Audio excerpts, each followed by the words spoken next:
All right, welcome everybody to our second higher ed public hearing. Today's March 2nd, 2021. As a reminder, everyone will get 3 minutes and then we'll go on to questions and answers. So our first person today is Representative, or actually, do we do comments? My rankings and co-chair, do you want to say anything before we start? You good? We do typically do it, but we've got a long hearing today, so I've got no comments other than I'm looking forward to hearing what folks have to say. Great. Representative Haynes? Absolutely, let's do it. All right, let's do this. All right, so first today we have Representative Jamie Foster. Hi, everybody. It's a pleasure to be with you all. Thank you for holding this important public hearing. I am here to testify in support of House Bill 6229. Before I sort of get into this as sharing as a state rep, I did want to share that in addition to being a state rep, I'm a research scientist, and my area of expertise is actually food insecurity and hunger. I got my degree from the University of Connecticut. I have a doctorate, did my postdoc at the Rudd Center for Food Policy and Obesity, now a UConn institution. And so this is something that I'm deeply passionate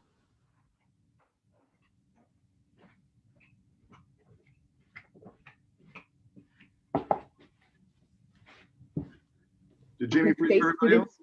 Jamie just froze. I'm still here. All right, go ahead. Okay. Your screen is frozen, but we can hear you. Okay, well,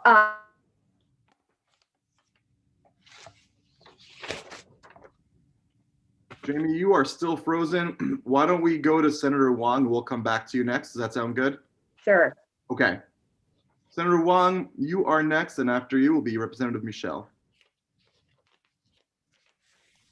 Thank you, the good chairs and rankings of higher ed. I truly miss this committee. Thank you very much for having me to testify. I would actually like to cede my time to Nanette and Joel Hausman if they're able to come in through the clerk, Ms. Phillips. It looks like they're already here, Senator. Great, thank you. So if I may, I would just defer the rest of my time to Mr. and Mrs. Hausman and have them share their testimony.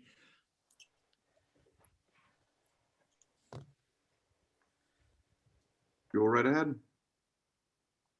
I don't know if they're on. I see Nanette's name, and I see it in two different places, but they are muted.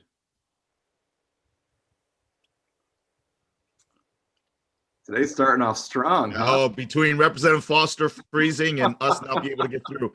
It's the world of Zoom that we live in. Thank you for your patience on the committee.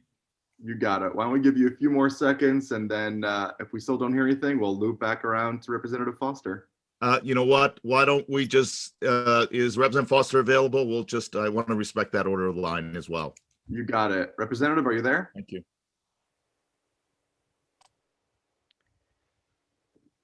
I see Representative Foster, and she's muted.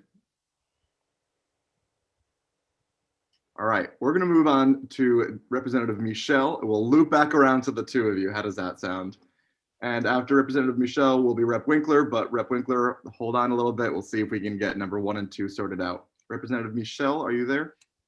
I am. Thank you, Mr. Chair.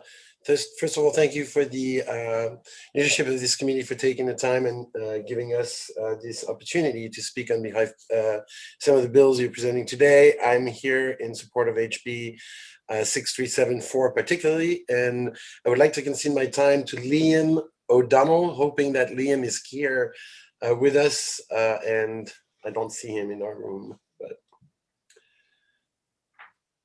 So I'm sorry to perpetuate the complications. I'm assuming by noon today, things will go smoothly. Once the legislators are done, it should go much smoothly. Hi, can you hear me? We can. Hi, I want to first apologize. My camera doesn't seem to be working at the moment, but I'll just go in nonetheless. So thank you, Representative Michelle, and thank you, Chairman Elliott and Haskell, committee members, the students and allies present today, and all who co-sponsored HB 6374. I'm Liam O'Donnell, Director of Policy at Every Voice Coalition Connecticut and a junior at UConn. One of the most crucial aspects of 6374 is the implementation of biannual campus climate surveys. We must ensure that every student within higher learning institutions is allowed an outlet to safely and anonymously share their experience with and perception of sexual violence on their campus, especially considering the disproportionately low rates of reporting on college campuses. It is critical that campuses obtain data that reflects student needs and institutional shortcomings as frequently as possible to respond in a timely and intentional manner. College campuses across the country and our state face a sexual violence epidemic. Each year of inaction demonstrates another cycle of preventable campus sexual violence. This is why the instituting of campus climate surveys every 2 years is so important. Two conflicting problems exist: the highly fluid nature of a campus's climate and the time it takes to implement and interpret surveys on an institutional level. We believe that this bill will reconcile both. We must remember that in Connecticut especially, our campuses are diverse places, filled not with just students pursuing four-year degrees, but also associate, graduate, and visiting students, among others. Other time intervals fail to fully encompass all the facets of the student body fully, and would ultimately serve as a stark disservice to the wide range of students that institutions throughout our state serve. We must also recognize, as COVID-19 proved, that the atmosphere of campuses is continuously in motion, and that we cannot assume that standards present in a previous survey cycle will remain stagnant into the next. We must also recognize that it takes time to implement, interpret, and respond to surveys on an institutional level. A survey every year fails to respect the time and effort college administrations put into accurate surveying and can ultimately dilute gathered data due to overfrequency. In conducting surveys every 2 years, institutions have time to both implement surveys and respond to them without sacrificing the student voices critical to campus reform. We strongly believe that, as other states have proven, the instituting of campus climate surveys on a bi-yearly basis would reconcile the issues faced by alternative frequencies, taking into consideration the ebbing of student bodies, the shifting of campus culture, and the time requirements needed to produce valid and meaningful survey results that can truly enact change. Thank you for considering my testimony. Thank you, Liam, and thank you, Michelle. On to questions. It looks like we have Representative Rochelle with a question. Hi, thank you. Representative, you're coming in really choppy. And thank you, Liam, from your perspective as a, can you hear me now? We can hear you now. Can you hear me now? Hello? Go ahead, Rep. So quick question for Liam. As a student, can you share with us if you feel that there will be any survey fatigue, or if this is a good fit with the intervals that are being suggested in this bill for the survey? Yeah, thank you for your question, Representative Rochelle. While the question of survey fatigue is an important one to discuss, I think that students will be receptive to additional platforms to share their experiences of sexual violence on their campus. I see firsthand at UConn a student body that often feels like it lacks an outlet to express complaints regarding the climate of sexual violence on our campus, which has led to the rise of social media accounts made for the entire purpose of depicting allegations of sexual violence. And I know for a fact that this situation exists on many other campuses throughout our state. I think we should recognize that this is a symptom of inadequate measures toward fully comprehending the atmosphere of sexual violence on our campuses, and the shortcomings in allowing students anonymous and safe modes of expressing their thoughts and opinions. And circling back to your question, I believe that a 2-year frequency will, in fact, ingrain a campus climate survey in the climate of the in the culture of the university.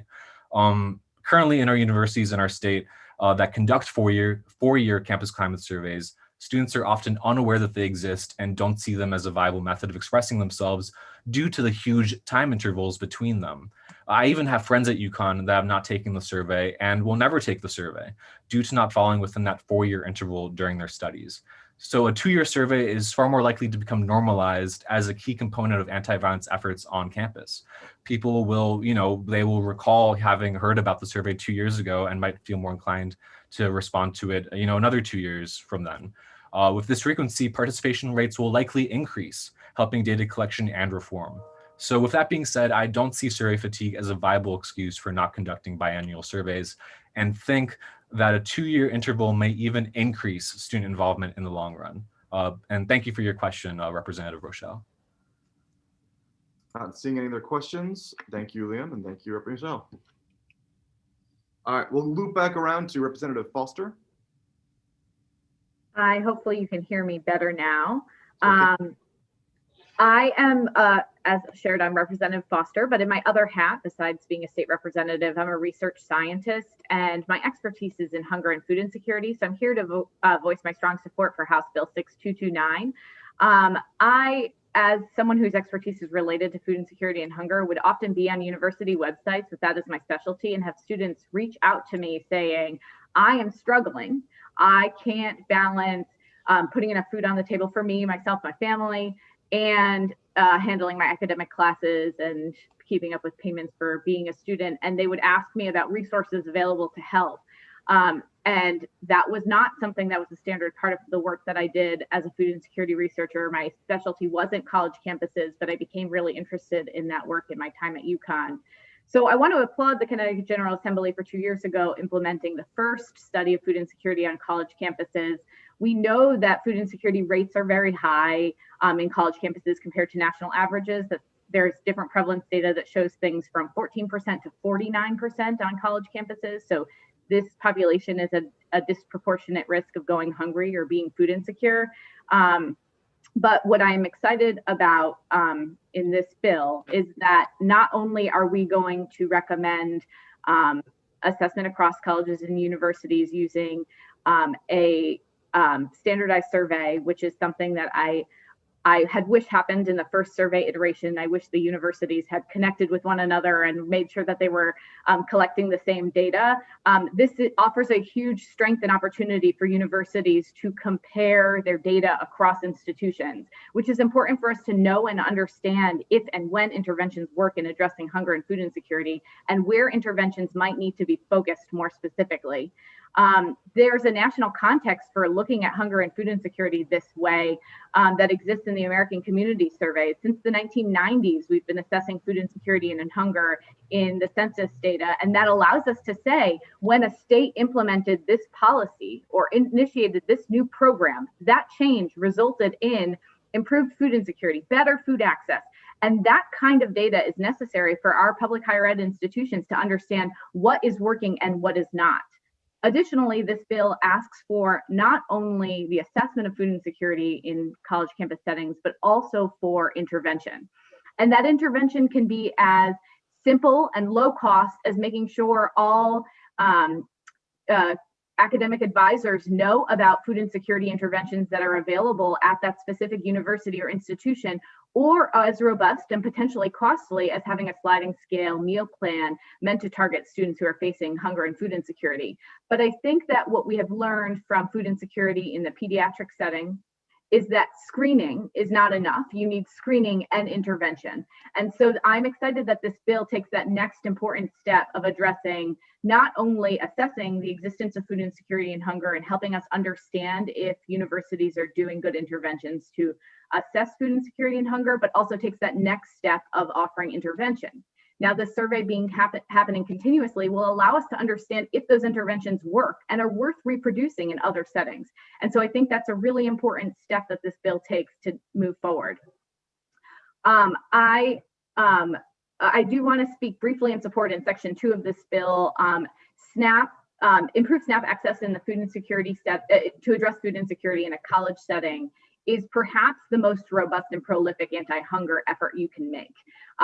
Food pantries do important work, food banks, but 11 times as much food in a given calendar year is provided through the SNAP system compared to any food insecurity intervention otherwise. And so anything that improves programming related to SNAP at college institutions and improves access to SNAP will have a prolific impact in food access and addressing food insecurity and hunger. It's an excellent program. It works exactly as it's supposed to, expanding use and participation in times of hunger and need and economic decline, and people get off the program when they no longer need it. It works exactly as it's designed to. And so expanding access to college students and making sure those who face hunger and food insecurity who are students can get it is really important. I know I shared a lot of information there, but I'm really eager to talk to you all on this committee to be helpful in addressing food insecurity and hunger on college campuses, and anything that I can do, questions that I can answer, I'm happy to do that. So I'm really grateful to you all for taking this on as an issue, as a committee for addressing this. It's such an important topic and issue, and making sure people are fed is a fundamental human right. And I think that college students need that attention too. So thank you. Thank you, Rep. Foster. Looks like we have a question from Representative Case. Yes, thank you, Mr. Chair. Just curious, so we have the Northwestern Community College in the northwest corner up here, and through their own initiatives, they formed a course around food and food insecurities, and they actually opened a food bank. And the food bank is, you know, no questions asked, anybody can come. There's anything there from food to diapers to whatever anybody needs in the college setting. I'm curious, have we looked out to see what other colleges are offering? And on your second point, do we need to legislate this, or can we ask colleges and universities to look at different models throughout the state? And also the SNAP program is overseen by DSS, and would that have to be controlled? Would out-of-state students be able to utilize the SNAP program that the state of Connecticut puts together and monitors? For you, Mr. Chair. Yeah, so thank you. Those are all really good and important questions. And I'm so glad to know that people know of the great work that colleges are doing to address food insecurity and hunger. I think that, yes, legislation is necessary. I think that food pantries are really important. I have a bias towards food pantries. I used to be the chief programs officer at the Connecticut Food Bank. I think the emergency food assistance does critical work in addressing food insecurity and hunger. However, a lot of those systems changes. We can see impacts to food security when people participate in the program, but we don't always know who's not attending and who's not participating in reaching those programs. So by collecting this data, we can assess whether or not the people who are most often going hungry have access to the food pantry that's there on campus. Food pantries are amazing. They do great work, but they have limitations. So the hours that they're open, the types of foods that they can procure and have access to, the amount of food that they can give individuals, all of those things are restricted. These are nonprofit entities. They can't do everything. They can't assess everything.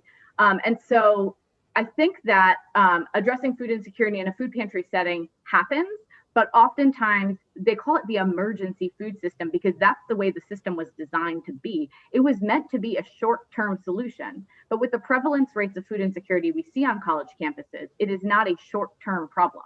This isn't something that is just happening intermittently. People are, for the duration of their time in college, at times struggling with food insecurity for the whole time they're paying for their coursework and they're attending classes there. And so this study helps us understand if interventions that are happening are actually addressing the key issue and can allow us to sort of extrapolate solutions that matter more broadly. So that's first. So I'm familiar with that food pantry effort from the time that I served at the food bank. They're doing amazing work. I in no way want to belittle that work and effort, but I think that even in situations where we see food insecurity solutions, we are still seeing prevalence of food insecurity, which means students are not going to reach their full academic potential if they're hungry or worrying about running out of food. So I think that that's an important first, step to acknowledge that until we see a situation where we don't see food insecurity rates that are 14 to 59%, what we're doing isn't enough. So there's still need for more. So that being said, I think your second question was DSS's oversight over SNAP, and you wanted to understand a little bit more. Can you sort of reiterate that question for me? How would DSS oversee this with out-of-state students coming in when it's a Connecticut?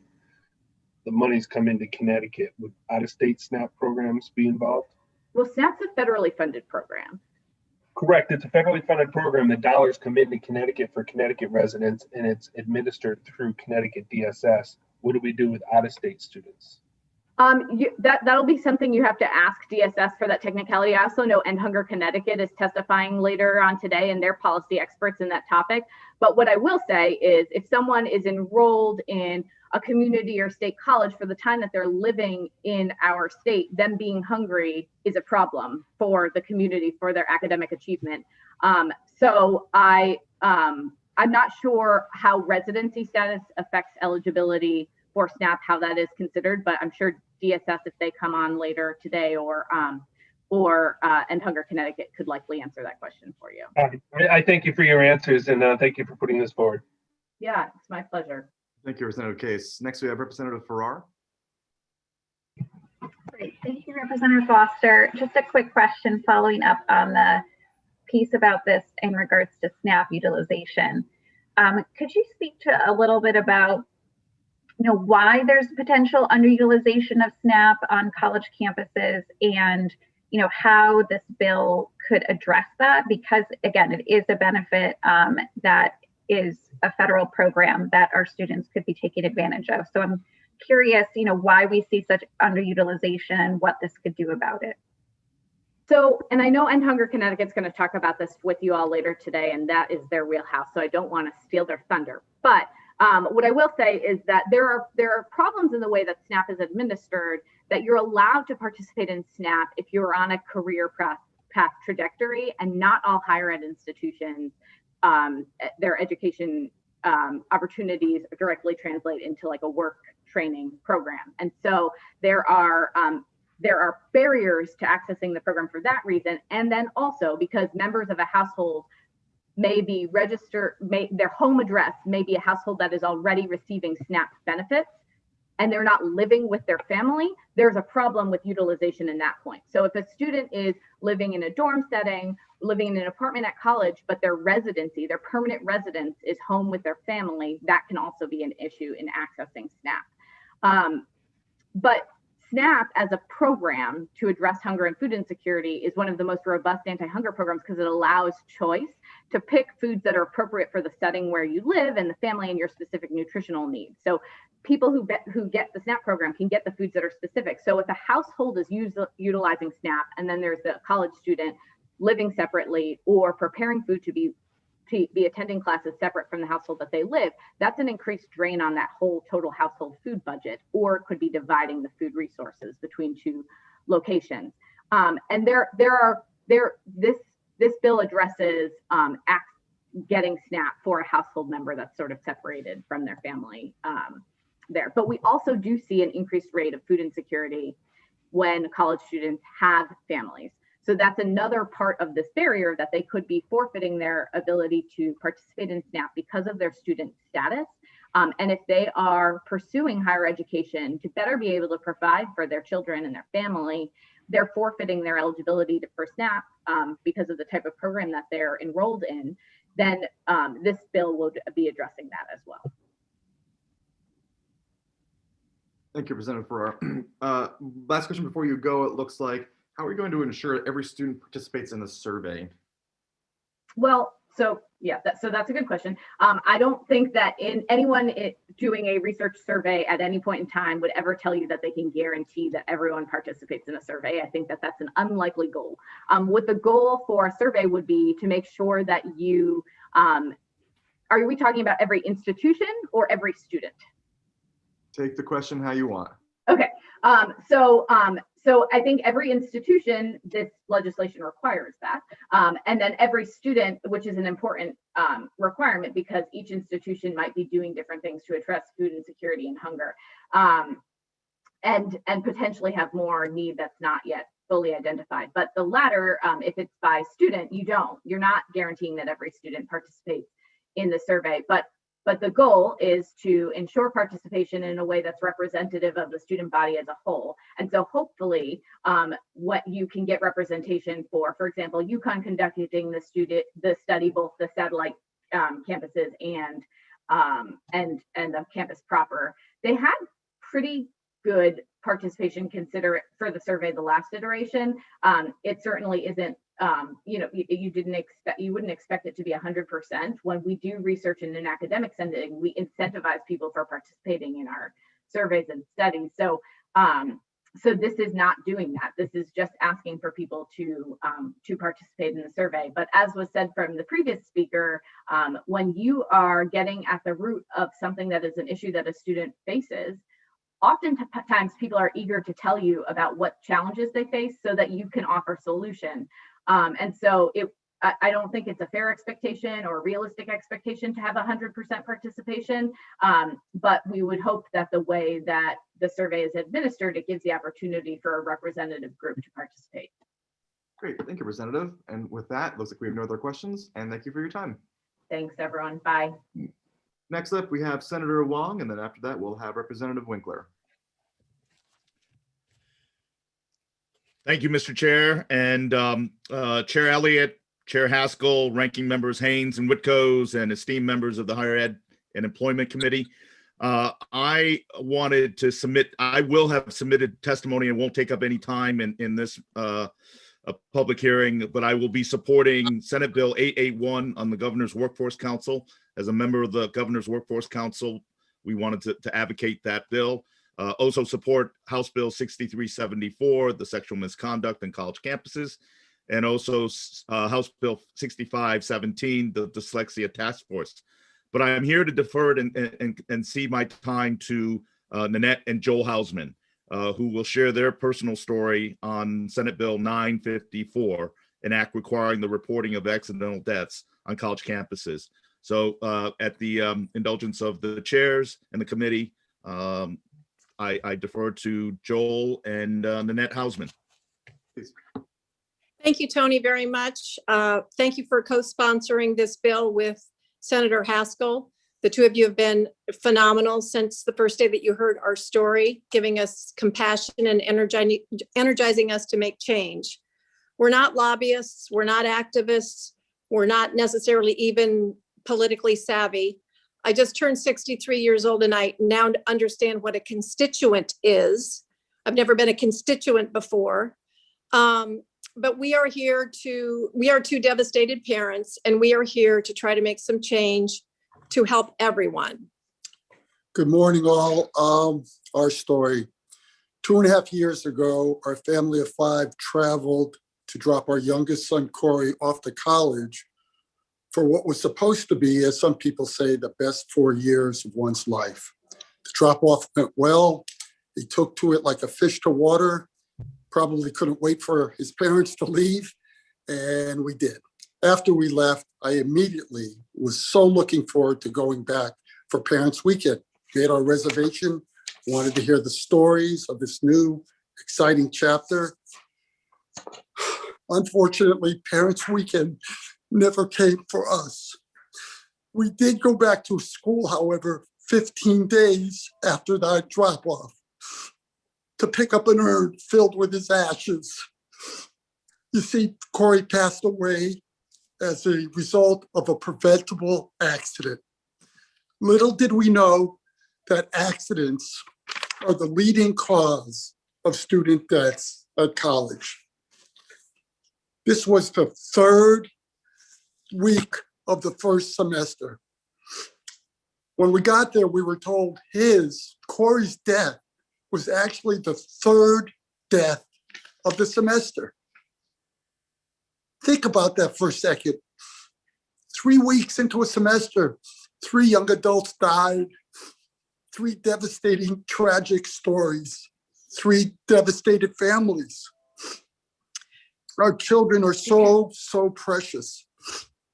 I want you to think about us when you're listening to the testimony of 11 people that have stepped forward to testify on our behalf.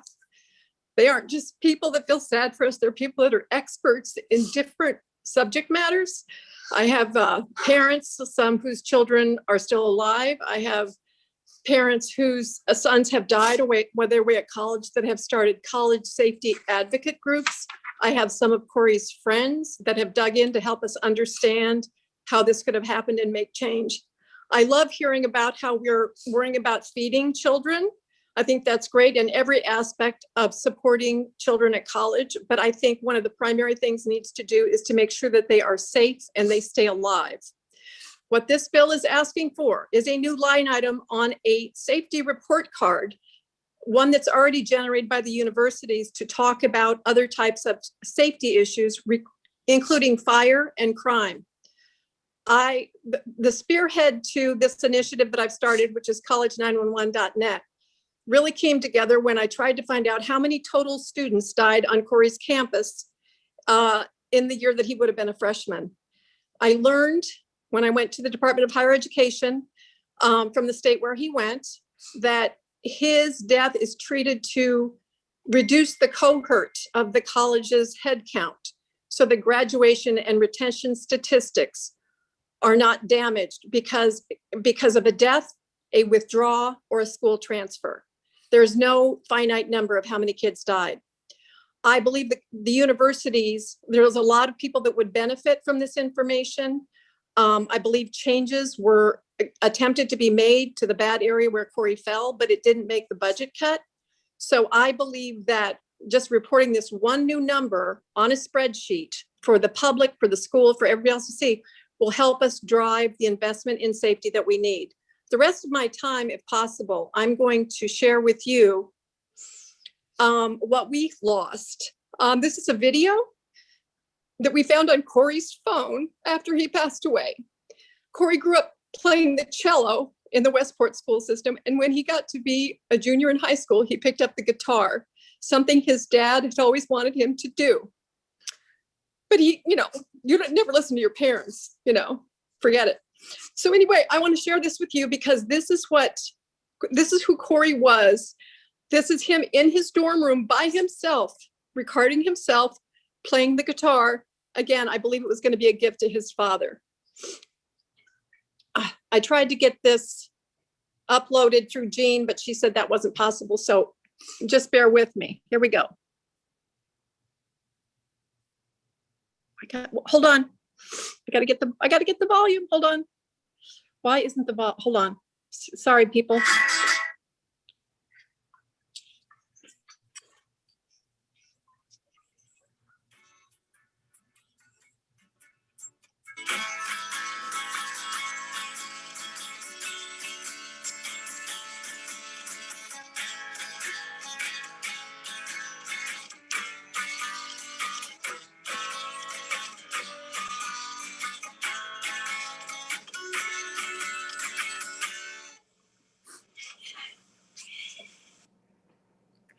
I'd like to close with just saying the numbers of the speakers, the order that have come forward in our behalf, if you want to jot these down.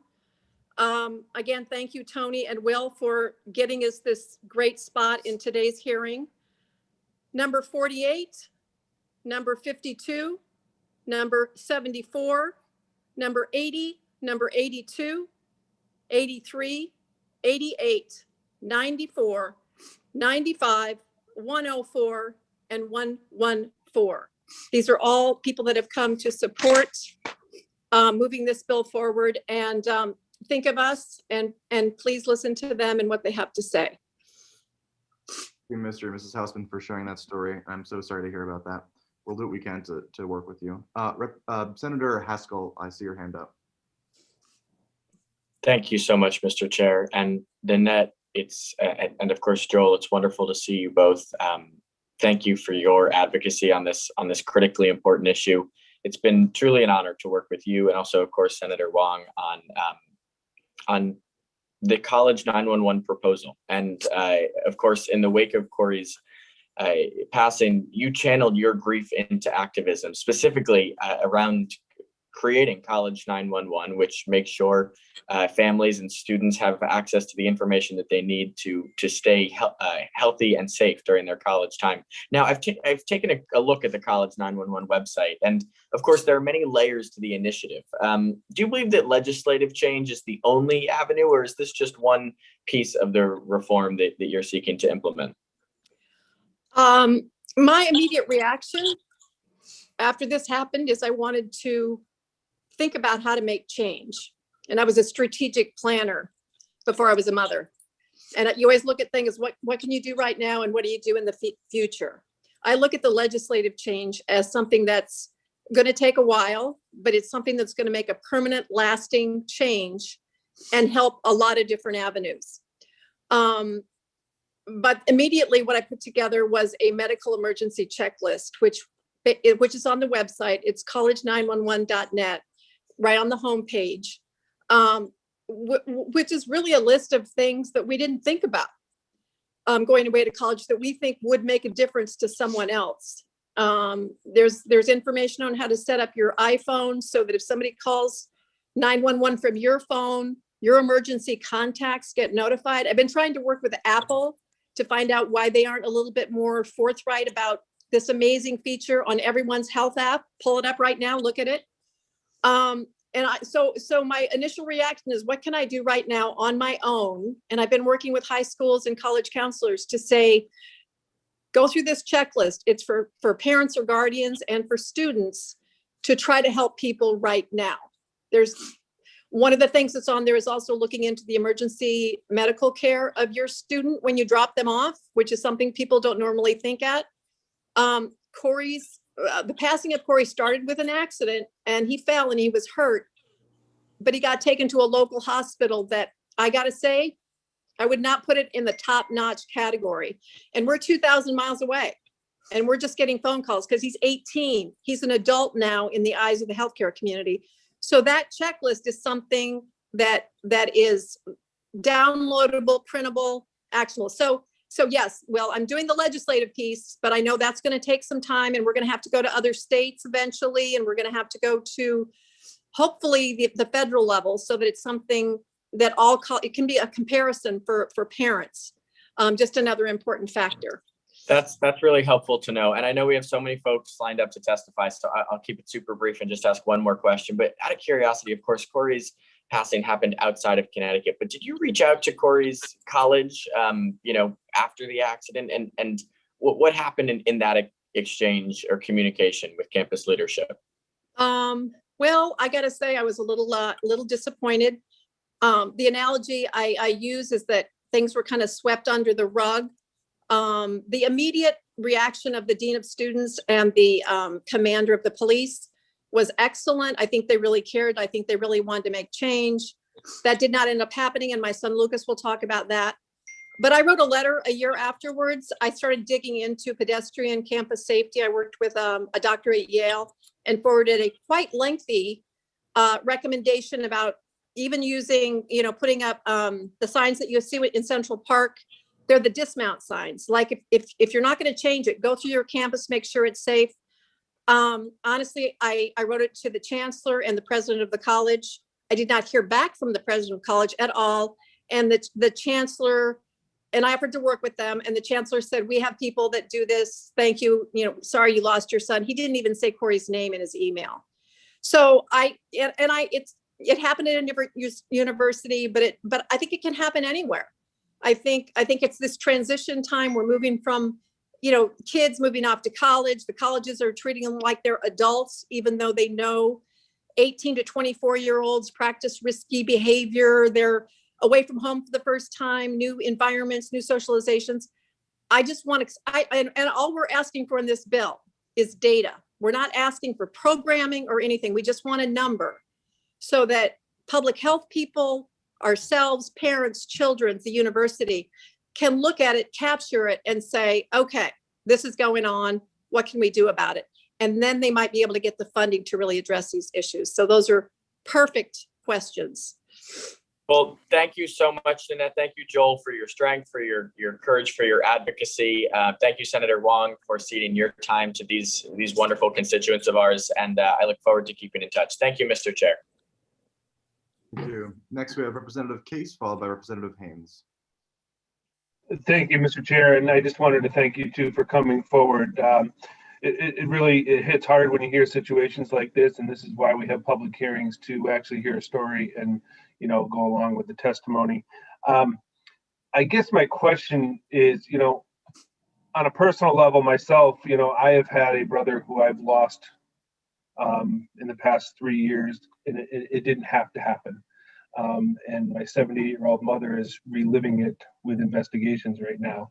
And so my question is, and I hear you want data, and I think that's great to do data, because I didn't understand this bill 100%, because if once we have the data, I think the schools will be able to understand a better way of putting a package together in their admissions or their orientation documents, so that students, when you're going off to college, it's kind of exciting.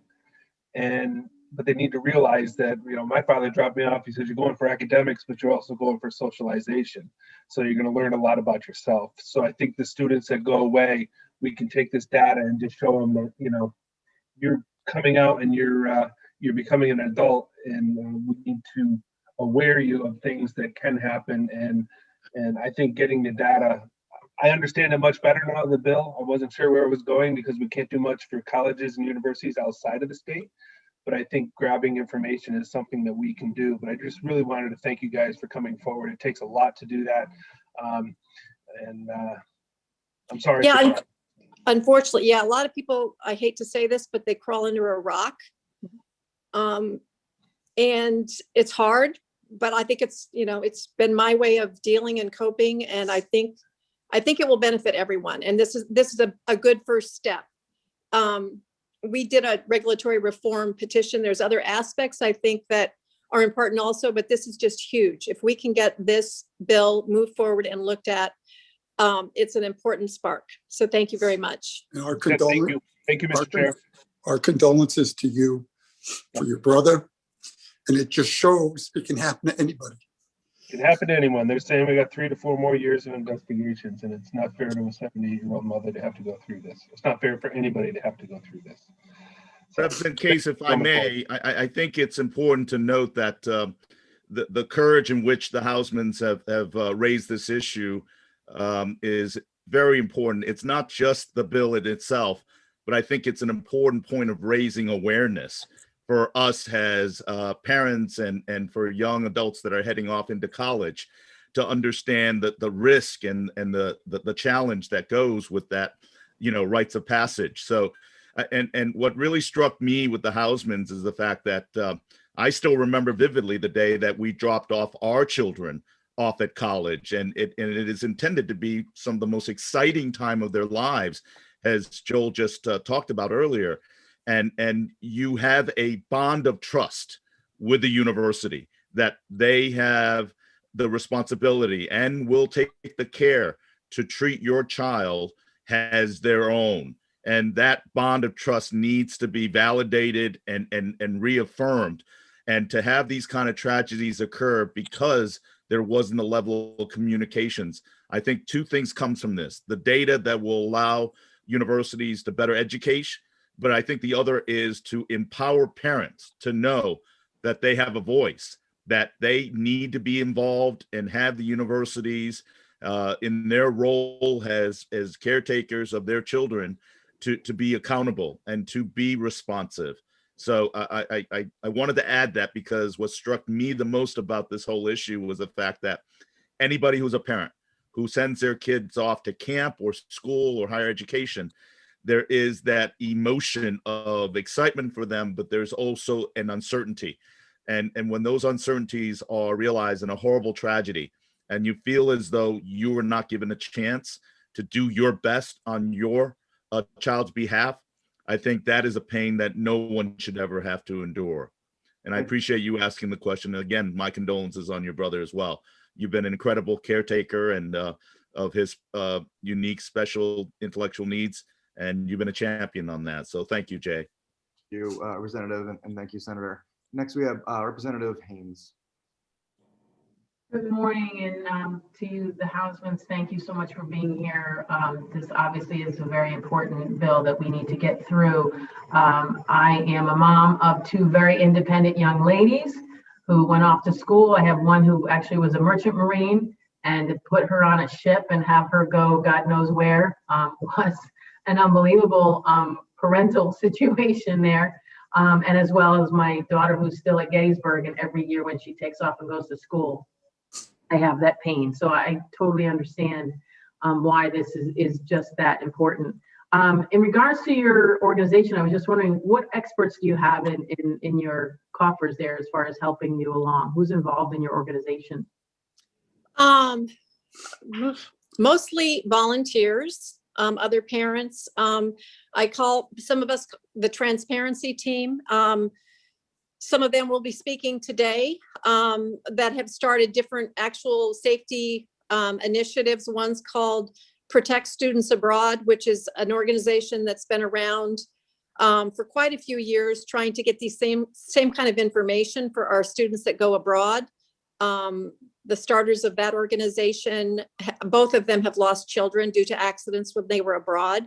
I have the leader of Rail Against the Danger, another woman that whose son fell from a lofted bed And his life has changed forever, and their life has changed forever. He survived. They happened to live close enough where they could manage the medical care. I don't want to say what she's going to talk about.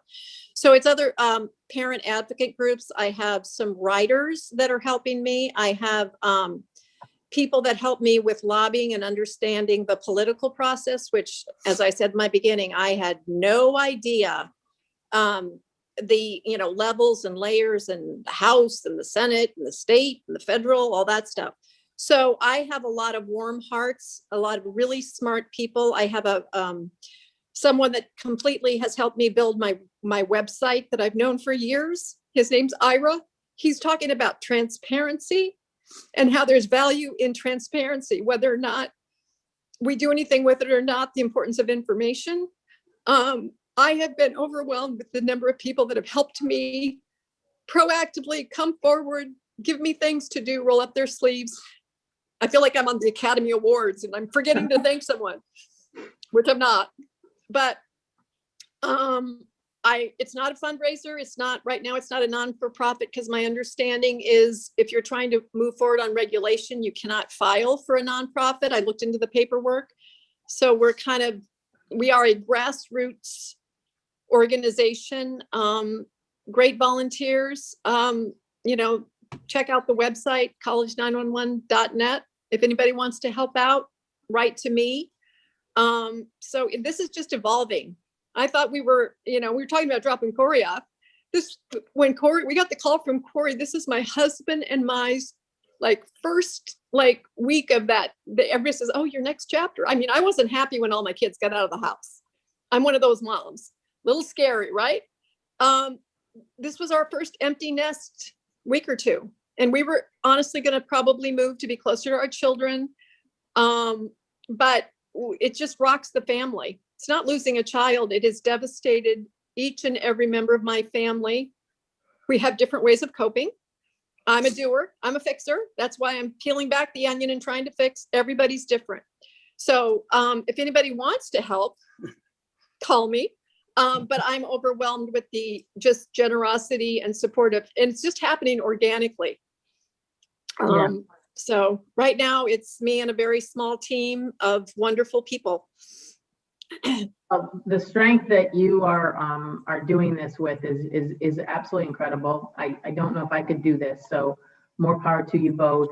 With all the love in my heart as a parent, I know where you're at. When you said that you have started to talk to higher education institutions. What other reactions are you getting?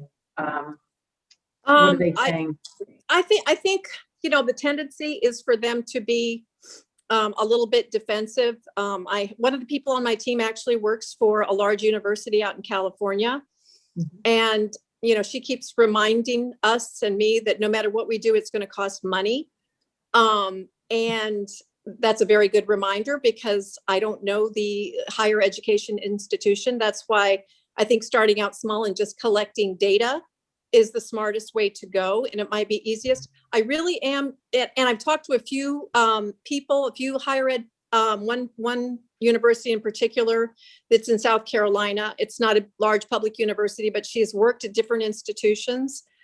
And she's a believer in the cause. That's why I say I think this is good for the universities, because she's a very compassionate, loving person. And when she took over her job, she wasn't happy with the healthcare services being provided to her students. So they did an RFP. They ended up getting connected with a huge healthcare organization. And she said, I never imagined that our campus could get this kind of support. So I think there's a lot of people. The dean of students that was at Corey's college was very nice, very compassionate. She didn't have a lot of power. She didn't last in her job even a year. And a local newspaper said that she resigned. And one of the things she said was that she had no idea the position was going to be talking to as many mourning parents. I've stayed connected with her since then.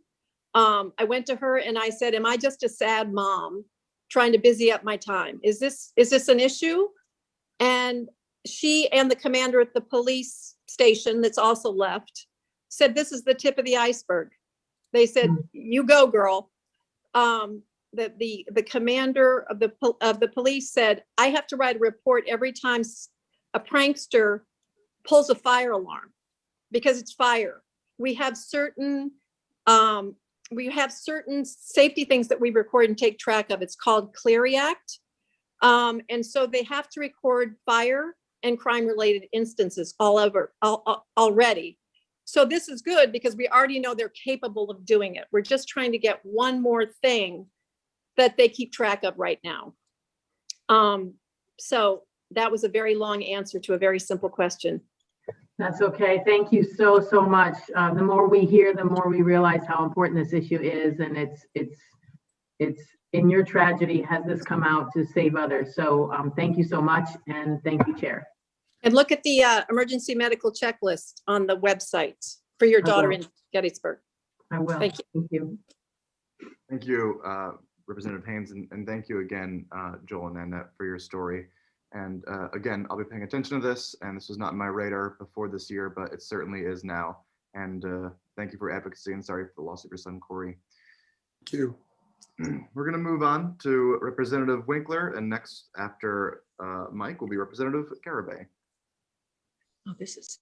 Good day. The chair is Representative Elliott and Senator Haskell.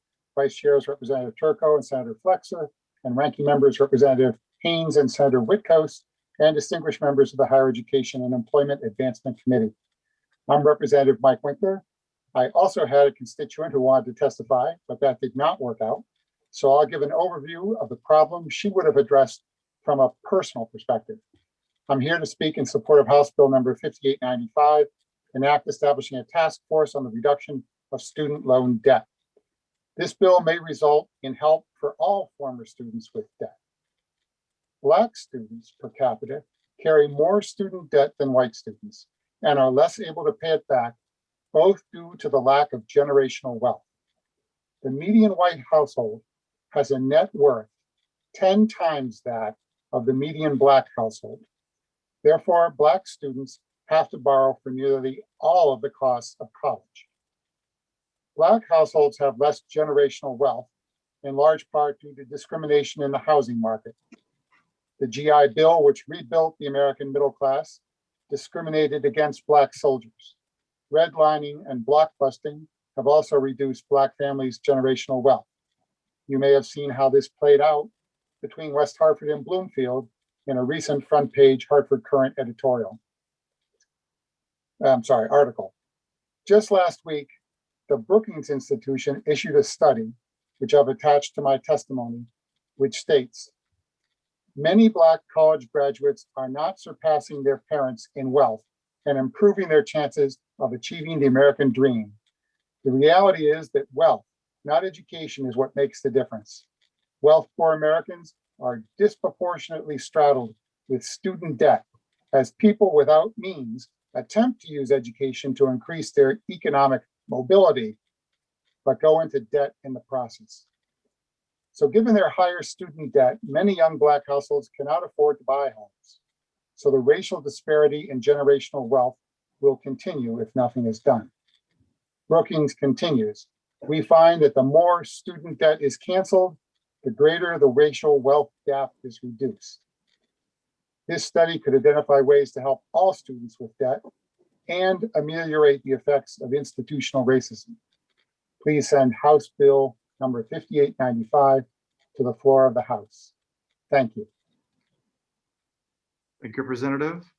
And seeing no questions, we will, Representative Turco. Thank you, Mr. Chairman. And it's very good to see you here, Representative Winkler. Thank you so much for testifying on this task force.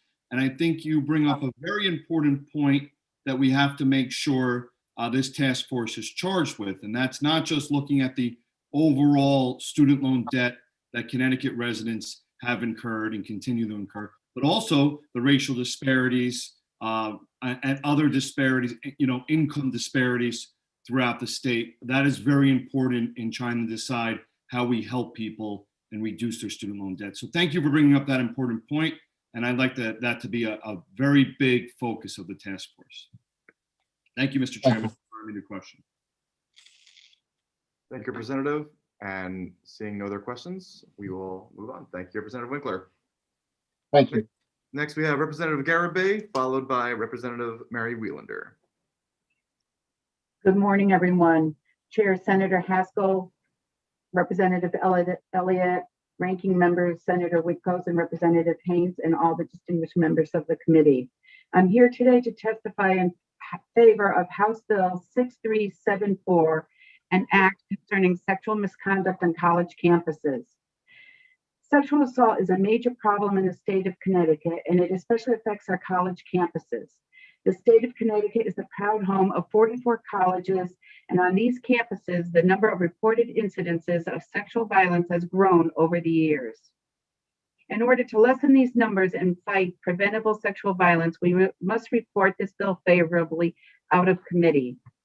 House Bill 6374 proposes legislation that would both protect student survivors and create accessible data concerning the staggering amount of sexual assault occurrences. Firstly, this bill will require Connecticut colleges and universities to administer surveys every 2 years pertaining to students' experience with campus sexual violence. Through these surveys, students will be able to anonymously report their experiences of sexual violence on campus, and institutions will gain reliable data that can help make their students safer. Furthermore, by having a biennial timeline on these surveys, most students will have 2 different opportunities during their college career to provide feedback on their campus experiences. The longer that students are at an institution, the more experiences they will have and the more accurate their feedback will be. That is an important step in making our college campus safer. In addition to requiring Connecticut colleges to administer biennial campus climate surveys, this bill will also enforce an amnesty policy requirement in sexual violence reporting. The common sense policy prohibits colleges for penalizing students who report sexual violence for drug or alcohol. In order to foster a safer, more welcoming environment for survivors of sexual violence, it is imperative that barriers such as stigma of substance abuse during sexual assault be torn down. That is what part of this bill does. If we pass HB 6374, we will create safer and more inclusive college campuses for our students. Every survivor matters, especially those who are in college, who are college students and future residents of our state. I ask you to please vote for this bill out of committee. And just as a quick sidebar, many years ago 30 years ago, when my daughter was in college in Connecticut, her roommate was raped in her room. And what followed afterwards was just tragic, and it affects the person affected, the people around them, the whole climate of the school. And I know we've come farther from that now, but we have to make it better. Thank you. Thank you, Representative. I'll give a quick moment to see if we have any questions. Seeing none, we move on. Thank you so much. Thank you. Next, we have Representative Wieelander, followed by Representative Hughes. Good morning, Honorable Chair, Senator Haskell and Representative Elliott, and Ranking Members, Senator Witkos and Representative Haynes. Thank you for the opportunity to speak today in strong support of HB 6374, an act concerning sexual misconduct on college campuses.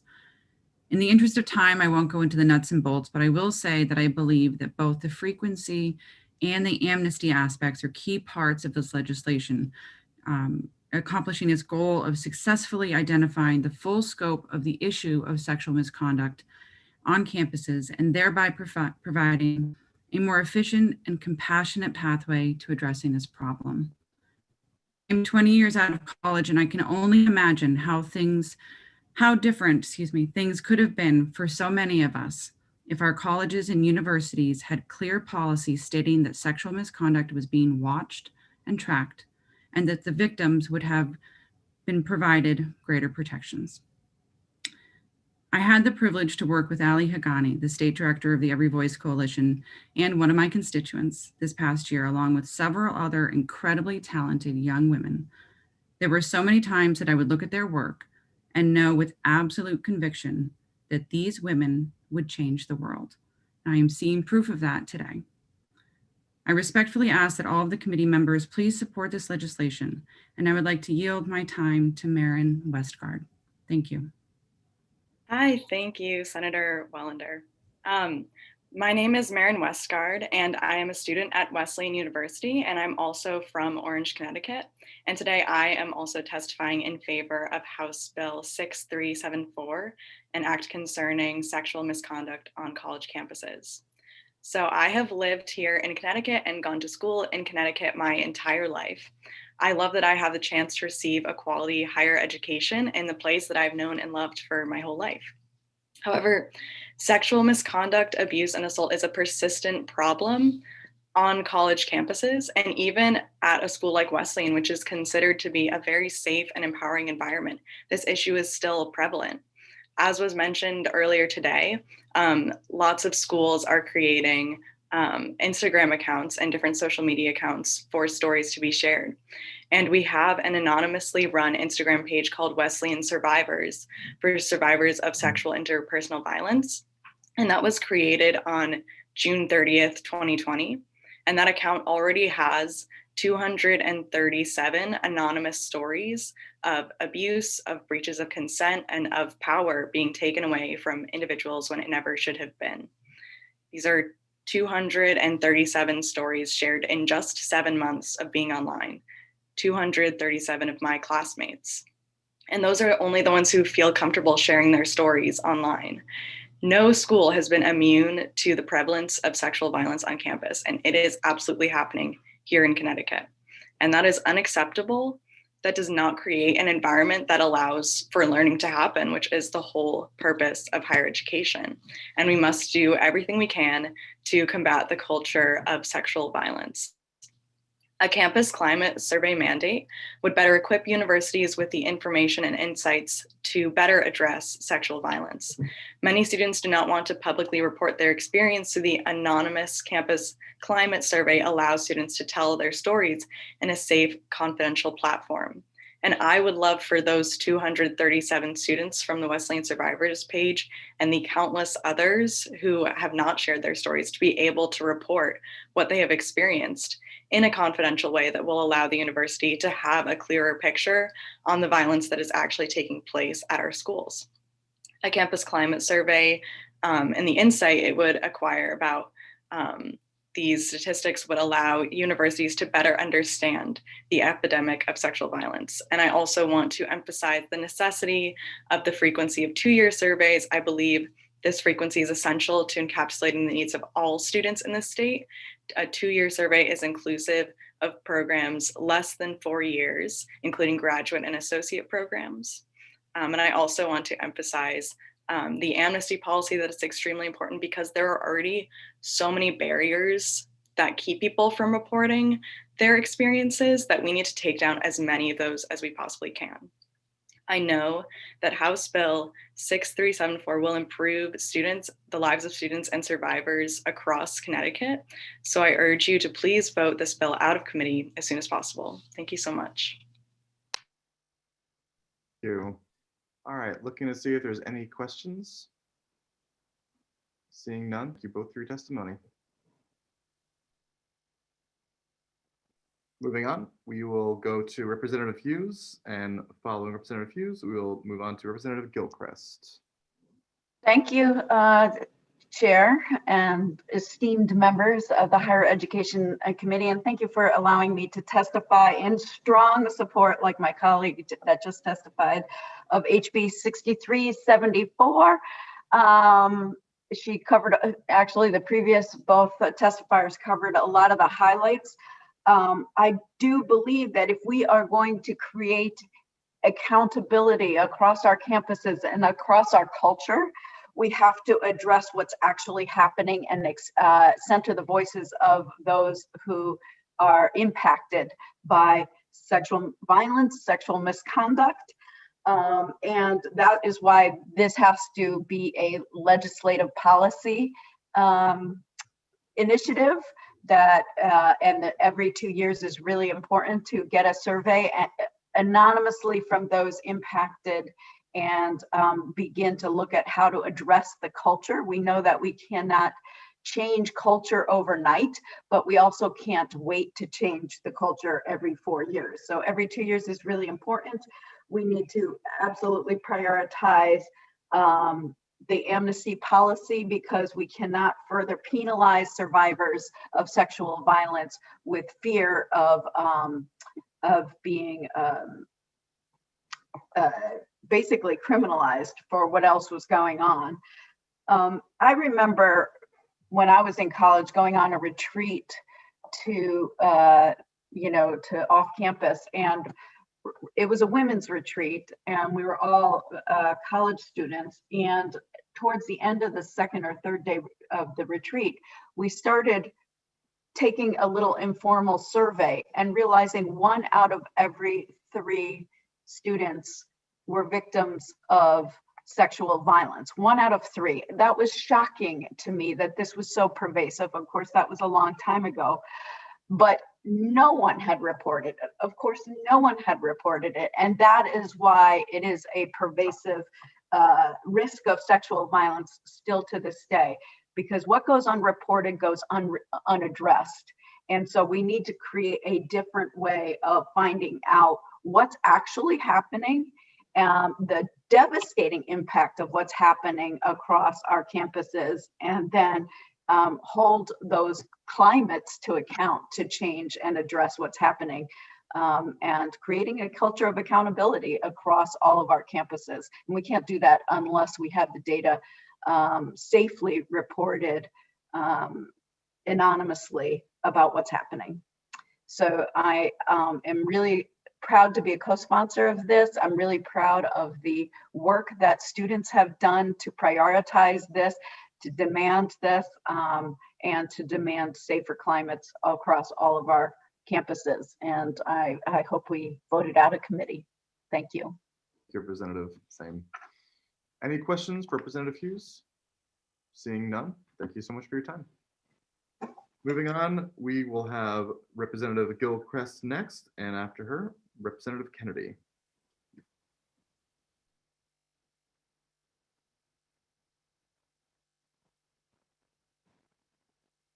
Representative Gilchrist, is she here?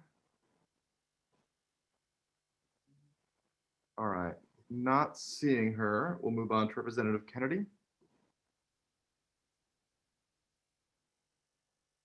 Thank you, Chairman Elliott and Senator Haskell and esteemed members of the Higher Education Committee. I'm here to testify in support of House Bill 6374, which you've already heard so much about it. I will keep my comments brief. You've heard a lot. I also did submit my testimony in writing. And just again, for the record, I am State Representative Kathy Kennedy from the 119th District. Campus assault is a major problem. 50% of campus assaults occur in the first 3 months of school beginning. This is what's called the red zone. The American Civil Liberties Union estimates that only 5% of victims of sexual violence on any college campus in America choose to report their assault. And Representative Hughes said it best just now when she said, if something's underreported, it's underaddressed. It's not addressed. I am going to tell you a story. It's a true story. And if you'll bear with me, imagine an 18-year-old college freshman. She is away from home for the first time, enjoying the first taste of independence, meeting new friends, partying, drinking, all in good fun, until she finds herself in a situation she never expected to be in. She has been partying and is slightly inebriated and alone with a new male friend she has just met. They go for a walk. They end up back at his room as they continue partying and drinking. Once in his room, he forces himself on her. She gets away from him, but only temporarily, as she runs into the bathroom. She's scared, she's alone, and doesn't know what to do. She wonders if she can stay in the bathroom all night, but he's banging on her door, telling her to come out. Her mind is rambling, and she is questioning the situation in her head. She wishes she had not been drinking. Did she party too much? This was not what she expected or wanted. He forces himself on her. With tears running down her face, she closes her eyes until it is over. Finally, he has fallen asleep or passed out, and she slips out of the dorm room. Her head is spinning. She is lost and alone, terrified of the experience she just went through. She does not know who or where to turn to. Was she assaulted? Was it rape? She blames herself because she was drinking and she is underage. She's afraid to call her parents. Was it her fault? She asks herself again. She decides she must try to forget what has happened and move on. How? Who would she talk to anyways? She decides not to return to school the next semester. How would you feel if this were your daughter, your granddaughter, your niece? It could also happen to your son or to your grandson or to your nephew. This happens on college campuses more often than we realize. And as our previous folks have testified, it happens far too often. I encourage this committee to please vote favorably House Bill 6374 out of committee and move it along this time around. Thank you so much, Representative Elliott, and all the members of the committee. And again, my testimony I submitted in writing. Thank you, Representative. We appreciate your time. Thank you. We're going to open up to questions. Seeing none, thank you again. Have a good rest Thank of you, your day. sir. Have a wonderful day. We're going to loop back around to Representative Gilchrist before we move on. She was just having some technical difficulties, not to blame her. I think she was just in the waiting room. Go ahead, Representative. Hi, thank you, Mr. Chair. Hello, members of the committee. Thank you for the opportunity to testify today in support of House Bill 6374. I'm Jillian Gilchrist, and I represent the 18th Assembly District. I was fortunate enough to work as the Director of Public Policy at the Connecticut Alliance to End Sexual Violence back in 2014, when Connecticut passed their landmark campus sexual assault policy. And then 2 years later, I worked with lawmakers to enact affirmative consent standards and training on college campuses. I feel that House Bill 6374 is another important step toward improving the campus culture and providing victims of sexual assault with the support and resources they need. While amazing places to learn and grow, we know that college and university campuses unfortunately remain an environment where there are high rates of sexual violence. We also know from research that perpetrators are more likely to use alcohol to subdue their sexual assault victims than guns, threats, and fists. And so House Bill 6374 includes an important protection for a student to feel more comfortable coming forward to report an assault should alcohol or drugs be involved. Additionally, the 2014 and 2016 legislation emphasized the importance of education on college campuses. Education regarding how students can report a sexual assault, who they report to, what bystander intervention is, what consent is. And so I think that House Bill 6374 is a much needed follow-up to that legislation in that it seeks to establish student climate surveys to be conducted every 2 years. These climate surveys serve as a platform for students to safely and anonymously share their experience if they want. This is especially important given the low rates of sexual violence. And I do feel that it is important to have these surveys done every 2 years because we know that students transfer. We know that there are different, our community colleges have students on for less than 4 years. And so I would encourage that the committee continue to keep that language of every 2 years. With that, I'll be brief. I know you've heard from a variety of folks. I'm happy to answer questions, but I thank you for the opportunity and I encourage support of this important legislation. Thank you, Representative. Move to questions. Seeing none, move on. Thank you so much for your Thank testimony. you. All right, next we have, I think you'll let them in, Jeannie. I think we have a few people from the governor's office from the task force. Thank you, Representative. My name is Mohit Agarwal. I'm the governor's deputy policy director here today representing the governor. We have a number of state agencies also on the line. We thank the committee for having this public hearing on Senate Bill 881, an act concerning workforce development, which is a governor's bill. With the chair's permission, I would like to share my screen. We have a short slide presentation to summarize the bill and the key policies in it, less than 10 minutes. And after that, we'd be happy to answer any and all questions from the committee. Please go right ahead. Thank you.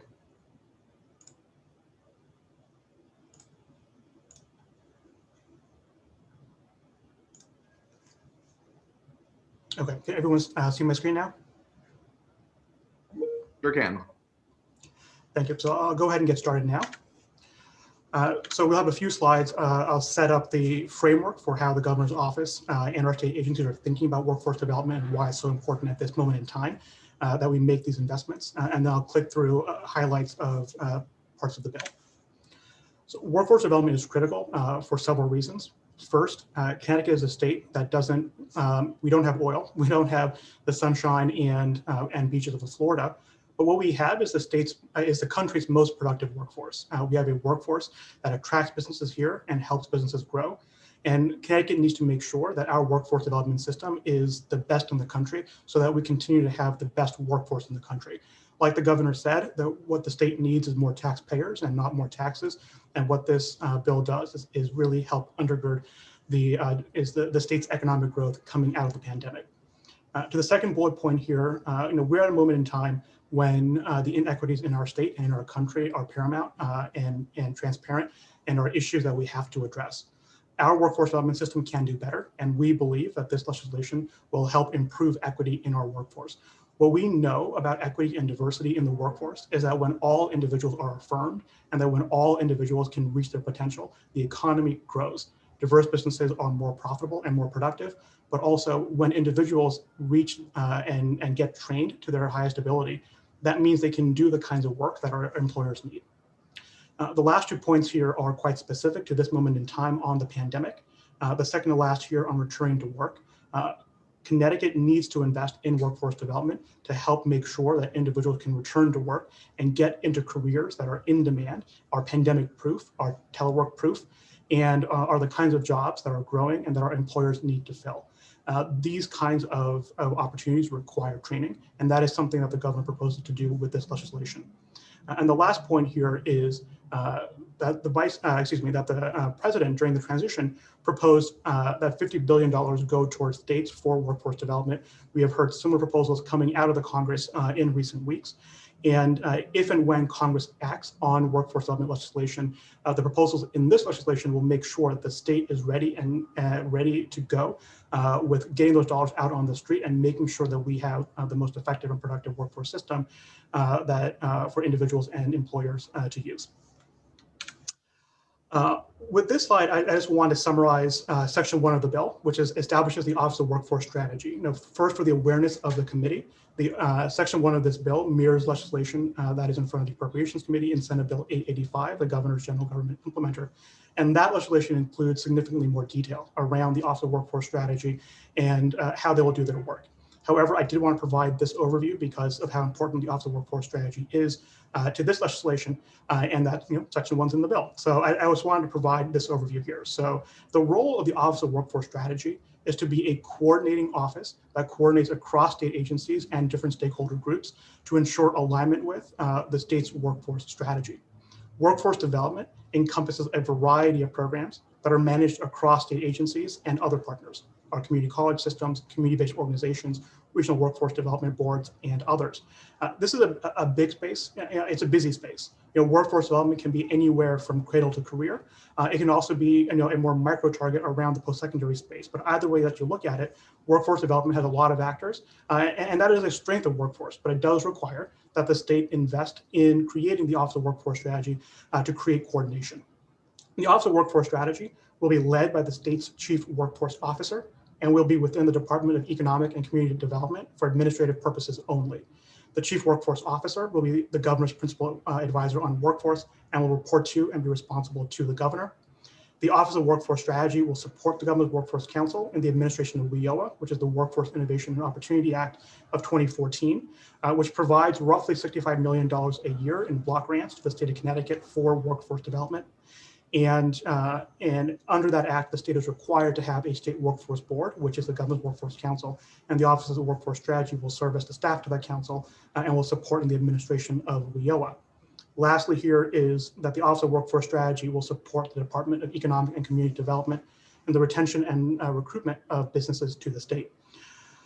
This section builds on 4-124W, which is an existing statute in state law. That section was added to statute in about the year 2000, which is when, at the time, the legislature created the Office of Workforce Competitiveness. The Office of Workforce Strategy has both a similar mission, but a broader mission than the Office of Workforce Competitiveness. The old OWC is now a component of the Department of Labor. And the Office of Workforce Strategy will take on some of the responsibilities in regards to the administration of WIOA, but will have a much broader perspective in terms of this broad workforce alignment that we've discussed. The Office of Workforce Strategy is not a programmatic office. It is an office with 4 staff members. It is not set up to run workforce programs. It is not a replacement for our community college systems or our regional workforce development boards or any of the existing actors in the workforce development space, but rather is an adjunct to them. It will complement them, it will coordinate with them, but will not replace them. And the Office of Workforce Strategy is not a regulatory body. It is not a body to whom there will be significant reporting or any kind of regulatory actions taken. So it really is a coordinating body to help drive strategy and alignment. Aside from Section 1 of the bill, Senate Bill 881 has 3 foundational pillars. The first is what we call post-secondary for all, the second is workforce training, and the third is data-driven insights. Post-secondary for all is the core of this bill. The governor's vision here is that all individuals should be affirmed that they can and should achieve some kind of post-secondary attainment. Post-secondary means work-based learning. It means apprenticeships. It means 2-year and 4-year degrees.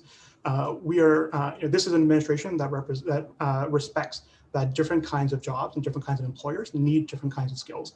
That being said, everyone needs to be able to have access to those skills so that they can be successful in the state workforce and they can be successful as individuals. And so post-secondary attainment is critical for individual success and the state's success. Post-secondary for all is also a critical driver of equity.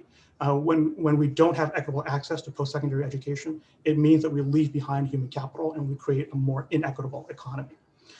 The second piece here is workforce training.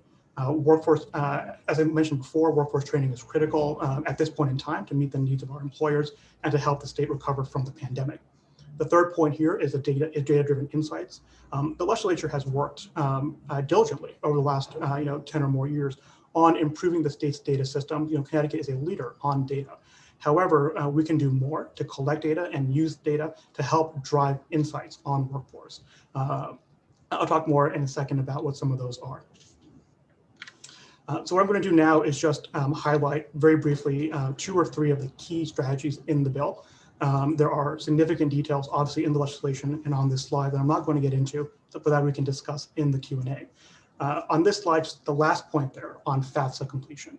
So FAFSA is the federal aid form that students and parents fill out in order to get access to Pell Grants, federal student aid, and often institutional aid. The FAFSA is a critical step to helping students get into and succeed in a post-secondary environment. The state of Louisiana has been the leader on FAFSA policy, and now for a couple of years, they have required that all students as part of high school complete the FAFSA. We are proposing legislation here that mirrors Senator Haskell's bill, Senate Bill 17 last year, to incorporate a similar requirement in state statute. That requirement would apply to high school students and students in our adult education programs, and would provide 4 different avenues for completion. One is that students should complete the FAFSA. The second is that students can complete the institutional form provided by UConn and the CSEU system for students who are undocumented. Third is that students can fill out a waiver and declare that they don't want to or don't need to fill out the FAFSA. And lastly, a district can find that a student was unable to do so and can provide a waiver to a student. We believe that this policy will move the needle, will improve the number of students who complete the FAFSA, and will bring tens of millions of dollars in Pell Grants to the state. Recent changes in federal legislation mean that this is the right time to take action. The FAFSA in the next year or so will become 75% shorter, and Pell Grants have become more generous pursuant to the CARES 2 Act that was passed in December. And legislation is currently underway in Congress to make the Pell Grant even more generous. There is also a potential in the next few years for Pell Grants to be applied to a broader set of programs outside of degree granting institutions. And so we think having this requirement in statute will put Connecticut, will make sure Connecticut is ready for these federal changes and will help set up our students for success. On this page, I want to emphasize the Connecticut Automatic Admissions Program, that is sections 20 and 21 of the legislation. It's in the middle of the page here. The Connecticut Automatic Admissions Program is a simple and free process for individuals to fill out for admissions to the 4 Connecticut State universities. The governor's office, working with the Government Workforce Council, the Office of Workforce Strategy, and Department of Ed and Office of Higher Ed, have been collaborating closely with the BOR and CSCU on this legislation. And we believe that this legislation will move the needle and will make sure that individuals who today find it too difficult for whatever reason to apply to college, or who do so too late in the process, we'll be able to create new opportunities for these individuals. The way this will work is that the Connecticut State Universities will establish a threshold, an academic threshold. And so students who are above that threshold will be able to take advantage of this program. Schools will have to notify those students and their parents that those students do qualify for this program. That threshold, as in the bill, is what is called a percentile class rank. That is what Texas, Florida, and California use. Other states use variations thereof. But what that says is, for example, the top 30% of students at every high school in the state of Connecticut will then be able to take advantage of this program and will be able to apply for free and will have a simple application with no recommendation letters and no essays. This automatic admissions program mirrors policies in 12 states. Arizona is very similar to this. In Idaho, there's some really compelling data that came out that said that about 6% more students went to college because of their automatic admissions program. The FAFSA completion requirement in the governor's bill, alongside with this automatic admissions program in combination, will really be a 2-for-1 that we think will move the needle on post-secondary enrollment and will particularly move the needle on equity. And we think students who don't get the support they need in high school, and students who really have the ability to succeed in college will be able to take advantage of these requirements and programs to then go to college and succeed. On the pillar on workforce training, just 2 points here. One is Career Connect, and the other is the Bulk Ride Transit Program. Career Connect is a funding program that the governor proposes to be funded with $40 million in bonding during the biennium. And it allows the Department of Economic and Community Development and the Office of Workforce Strategy to provide funding for certain workforce training programs that meet the needs of individuals and the economy. As I mentioned earlier, the Office of Workforce Strategy is not a programmatic office, and these programs will be run in conjunction with existing workforce training providers, such as the Regional Workforce Development Boards and our community technical colleges. The Office of Workforce Strategy pursued a similar program over the summer using coronavirus relief funds, where $9 million were used to train individuals quite successfully for work. And what we found is that there's a skills mismatch in the economy, and that there are a number of individuals who are currently looking or seeking to work who would be able to take advantage of these programs and then get into work. Lastly, on this page is the UPass, or the Bulk Ride Transit Program. I have to admit that is an inartful term, but this is a program that mirrors the UPass program that currently exists in partnership between the Department of Transportation, the University of Connecticut, and the CSCU system. And this would open up the UPass system so that private universities, workforce training providers, and others will be able to provide a similar resource to their students and clients. Similar to the existing UPass system, this program would not place any burden on the STF, because those universities and training providers would pay for this benefit, similar to how UConn and CSU currently do so for their students. And lastly, last slide is on data-driven insights. I want to emphasize on this page, section 8 of the bill, which establishes enhanced wage records. We know of 12 states that have enhanced wage records currently. A wage record is data that is reported quarterly by employers in the state to the Department of Labor as part of the federal unemployment insurance system. The federal system requires that all employers who are in the system have to report a small amount of required data, individual's name, their SSN, the wages that they earned in that quarter. What Section 8 does is expand that reporting requirement on employers to include a broader set of data, most, if not all of which is already available in the employer's data systems. And so it would simply be a flip of the switch for the employer or their payroll provider to provide that data quarterly to the state. The reason enhanced wage records are so important is because the state of Connecticut currently does not have administrative data on these data fields that you see in front of you that we can use to help understand and improve our workforce system. I want to particularly point out what's called the SOC, the Standard Occupational Code. This is a critical piece of data that we could use to understand what are people doing in the economy. Right now in the state of Connecticut, I cannot tell you how many welders we have. I cannot tell you how many CNC machinists we have. I can't even tell you how many teachers we have in the state of Connecticut. We have some data from other data sources, federal survey data, state licensing data that can help us answer some of those questions, but we don't have a comprehensive data set on the kinds of work people do. And without knowing that, we don't know if our state's workforce system is training individuals who they can go on and do the work that our employers need. And so the enhanced wage records will be a critical piece to the state's data system that will really help move the needle on workforce outcomes.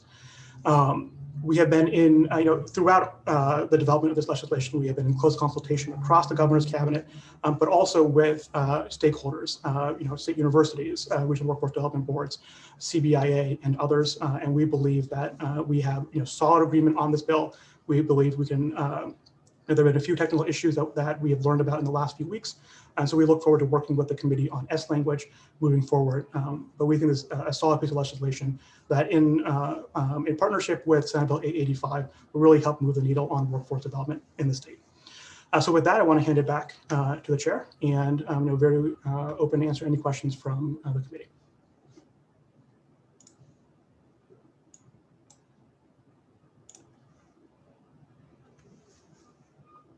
Representative Elliott, you're muted. I sure am. We have a question from Representative Rochelle.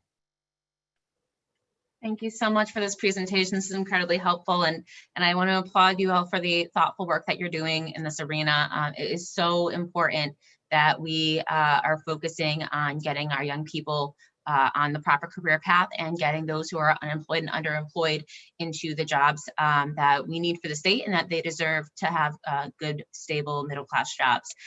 So I have a few questions for you on this presentation. There was some really great information in there. The first question I had is regarding the UPass. Can you give us a little more detail on what this program is and how it would work? I know that one of the things that has been said by our work boards is that we're designing programs, and I know personally in my district, we're trying to get a program off the ground, but we have issues with transportation. Folks that are unemployed or underemployed may have problems getting to these training programs. So how will this program work and who will be supported by it? Thank you, Representative, for that question, and thank you for your partnership. On workforce legislation, it's an important area, and we really do appreciate your work in this space. So we have several members of the administration who are perfectly placed to answer that question. I'm first going to open it up to the Office of Workforce Strategy to provide their perspective on the need for UPass and the need for transportation for workforce training. And I believe we have the Department of Transportation as well who can answer your specific question on UPass as well. Thank you. Next, we have Representative Farrar. I'm sorry. Can the Office of Workforce Strategy please come in on this question? Kelly? Yeah. Thank you. Thank you, Representative Rochelle. Transportation is one of the largest barriers for people to get over to engage in meaningful workforce training programs and to get to work. And so the extension of the UPass program or the bulk transit program is going to be really vital to ensure that people get an opportunity to use public transportation to get to meaningful training programs and then to get to work after that. So currently right now, the workforce boards have supportive dollars, but those supportive dollars never go far enough each year to fill the great need in this area. And it is one of the largest barriers the workforce boards have to overcome to get people to these training programs. So it's really vital that this program passes. I want to thank you for that. It's very thoughtful of you guys to include this. A question regarding logistics. So this would be for public transportation only, or has there been any consideration of, some of these training programs are not on a bus line? Have you guys looked at all into, or would you consider looking into a partnership with some type of ride program to make sure that those who may not be on or near a bus line can still get to where they need to go? Thank you, Representative. Rich, I know you're on the line and you have deep expertise here. So I'd love for you to jump in, and then we can, I can provide a couple of thoughts as well. Go ahead, Thank Rich. you, Mohit. Good morning, Representative Rochelle. Good to see you. You too. So I guess I would say that we've calibrated the program right now as a all access pass for all services in the state, all public transportation.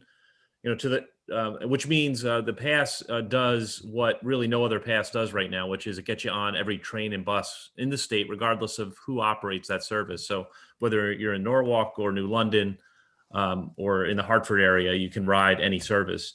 With respect to gaining access to maybe transportation network services or taxi and livery kind of type services, we haven't contemplated that. We certainly can take that back and think about it. But the price point is calibrated right now based on fixed route public transportation. Kelly, can you provide some information on the Ride for Jobs program?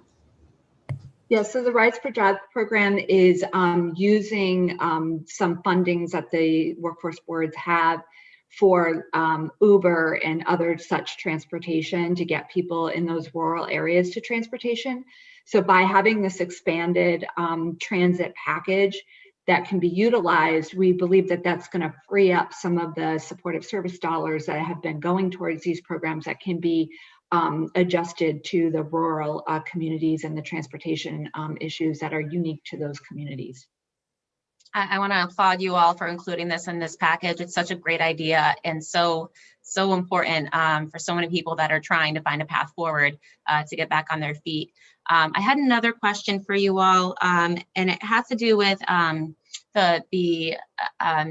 I saw a piece of written testimony in support from the workforce training boards, and they really have such a wealth of experience. I think it's something like 140 years of experience between the 5 directors.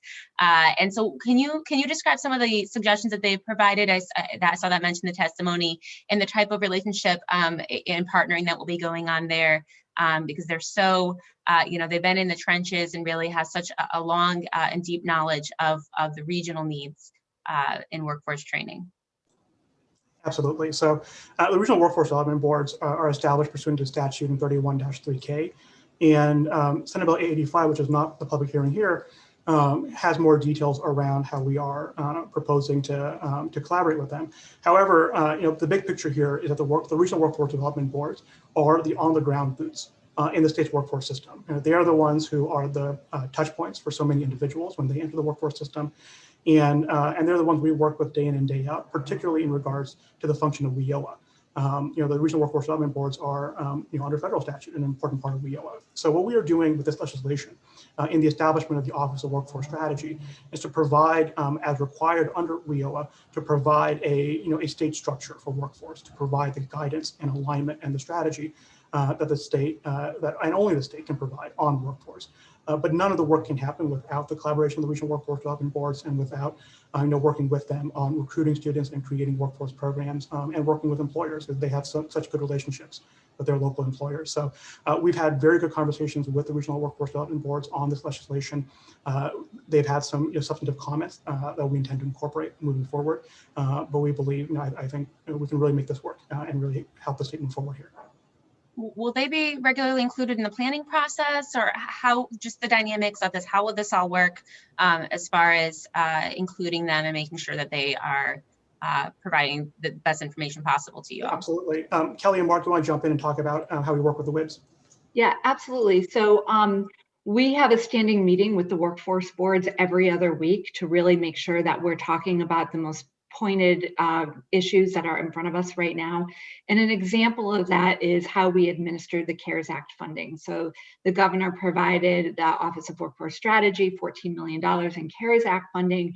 And we actually met with the boards on a weekly basis on top of the multiple emails to really coordinate with them on what was the best use of that funding to ensure that programs met the current needs of not only the job seekers, but of the industries that were going to hire them, and making sure that we were able to pull in business leaders at the highest level into some conversations that were really important to that. And they were able to provide all their years of expertise of how they administer programs and build on the programs that they currently had. So we weren't redoing all of the programs. We were just saying what is in need in each region.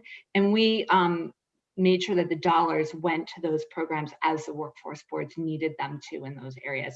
So that's an example of one way in which we'll continue to collaborate with them moving forward. Thank you. That's very.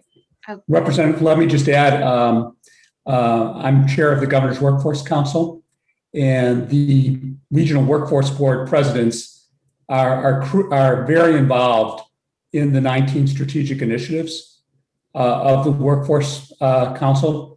And in fact, kind of the transportation section that you described was one of the key priorities by the regional workforce presidents.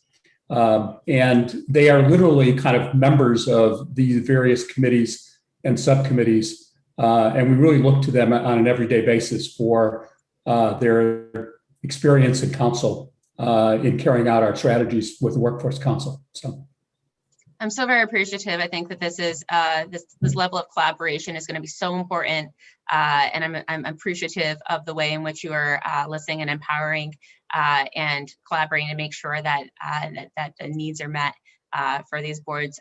You know, if you want to go fast, go alone. If you want to go far, go together. And I think that this is a winning strategy to go far. Thank you. Thank you, Representative. All right, next we have Representative Farrar, followed by Representative Turco. Wonderful. Nice to see you all. Thank you, Mohit, for the presentation. Very helpful versus going line by line. So I really appreciate it. And I appreciate kind of having everyone on here today just to kind of walk us through a few of the sections. And just following up a little bit, I think, on what Representative Rochelle asked, and thank you, Representative Rochelle, for your questions a little bit, that I had similarly around the WIOA and workforce board piece. So that was very helpful to hear. I think overall, Mohi, just overall, you kind of mentioned this in the overall presentation, but I think it would be helpful, I know for myself, to understand, you know, how the new structural changes, you know, in your view, you know, the governor's view, are really necessary, both for the needs now, but in the future, and why this structure is needed from your perspective. Thank you, Representative. So happy to take a crack at that and let me know if I'm off base. So, you know, the establishment of the Office of Workforce Strategy does a couple of things. First is we are creating an office to administer WIOA. You know, at its crux, you know, that is the regulatory is the wrong word. That is the statutory role that the Office of Workforce Strategy will play. And it will replace some of the current work that is currently done at the Department of Labor in regards to WIOA, but not really, because WIOA administration is a beast. And the Department of Labor is a very strong partner there. So that's like one component, that's a statutory component that the Office of Workforce Strategy supports the Governor's Workforce Council and the administration of WIOA. The other components of the Office of Workforce Strategy are, you know, they're less prescriptive, but more actionable. And by that, I mean, that's where the coordination comes in, right? And that coordination is centered on the state's workforce strategy. So this is a document produced through, you know, rigorous collaboration between the Office of Workforce Strategy, the Governor's Workforce Council, you know, the members therein, and the Governor's Office, and released in October. And this is a living document. It is a document that will continue to be amended over time. And that state strategy is going to be that you know, keystone that our state agencies can point to and can understand, you know, what is it that we need to do in order to move the needle. So many of our agencies have a workforce component to them. Just one example is DEMIS. You know, DEMIS has a workforce program, but DEMIS, you know, runs major healthcare you know, operations, and so their workforce program isn't central to what they do. And by having a partner in OWS, I think we provide more capacity for DEMIS to understand what is the role of their program and how can they work, you know, within the strategy the governor set out that to make sure that their program is meeting the goals and needs and being most effective. Another really important piece here is the data piece. So for the medium to long term change that we envision, data is going to be critical. Once we have the credential registry and from sections 3 to 6 of the bill, and once we have the outcomes data that we get from section 7 and 8 of the bill, we will really be able to double down and understand what is working and what isn't. There's some very compelling testimony on this bill. I would point you to Eleni Papadakis, who is the executive director of the workforce system in Washington. And Washington has been a real leader on the use of data in this way. And by standing up the Office of Workforce Strategy in partnership with the data team at OPM and our state agencies, we really will be able to move the needle on that long-term outcome. So those are some of the reasons there. And then, you know, I think frankly, one of them is programmatic. So like I said, OWS doesn't run programs, but they can become the conduit for new state funding, such as the governor's proposal in Career Connect, and for any new federal funding that comes down the pike. And so those are some of the main reasons, but let me know if that answers your question, or if you have a follow-up there. Yeah, I thank you so much, Mohit, for walking through that. And I just wanted to ask a quick follow-up, because you mentioned, again, kind of the centralization of some of the WIOA coordination. So given that, you know, where do you all see DOL fitting into this new Office of Workforce Strategy? Is it really as the workforce boards, or are there other roles that DOL, you know, still has in this coordination with you? So DOL is critical. I mean, they were unable to be here today, so I don't want to speak for them. But and Senate Bill 885, you know, really clarifies the role of the Office of Workforce Strategy in relation to the Department of Labor. However, the Department of Labor has significant expertise in workforce development. They have significant expertise in apprenticeship programs. You know, they partner with the WIBs day in, day out on running the American Job Centers, the one-stop operators, on making sure that you know, that the trains run on time in the state's workforce system. And the Office of Workforce Strategy will not be taking on any of that work, right? And so the Office of Workforce Strategy provides, you know, takes on a task and a responsibility that was never in the remit of the Department of Labor. And like I said earlier, we are using Section 4-124W of the statutes, which was created to create the Office of Workforce Competitiveness and was then assigned to the Department of Labor. You know, we're using that statute, but we're changing it. And the responsibilities that we're giving to the Office of Workforce Strategy are broader and different than what the Department of Labor had when they absorbed the Office of Workforce Competitiveness. So this is really a complementary system. The Office of Workforce Strategy will really be that coordinating body. But the Department of Labor they're in the trenches and they do this work day in and day out, and they're good at it. I just wanted to add that we've taken a look at, in doing the governor's workforce strategy, the council's looked at other states. Yep. And we are one of the last states in the country, actually, to set up an office coordinating workforce strategy, given the governor's belief of the importance of workforce strategy to economic development and to equity in our state. It's really critical that we have a place where different stakeholders can come. I would say that we don't have to guess about the value of the Office of Workforce Strategy because it's been in existence, not by statute, but by MOU since July. And you heard a couple of things, like, for example, the CARES program. But I'll also add that many companies actually have come forward to the Office of Workforce Strategy in seeking assistance with regard to workforce development.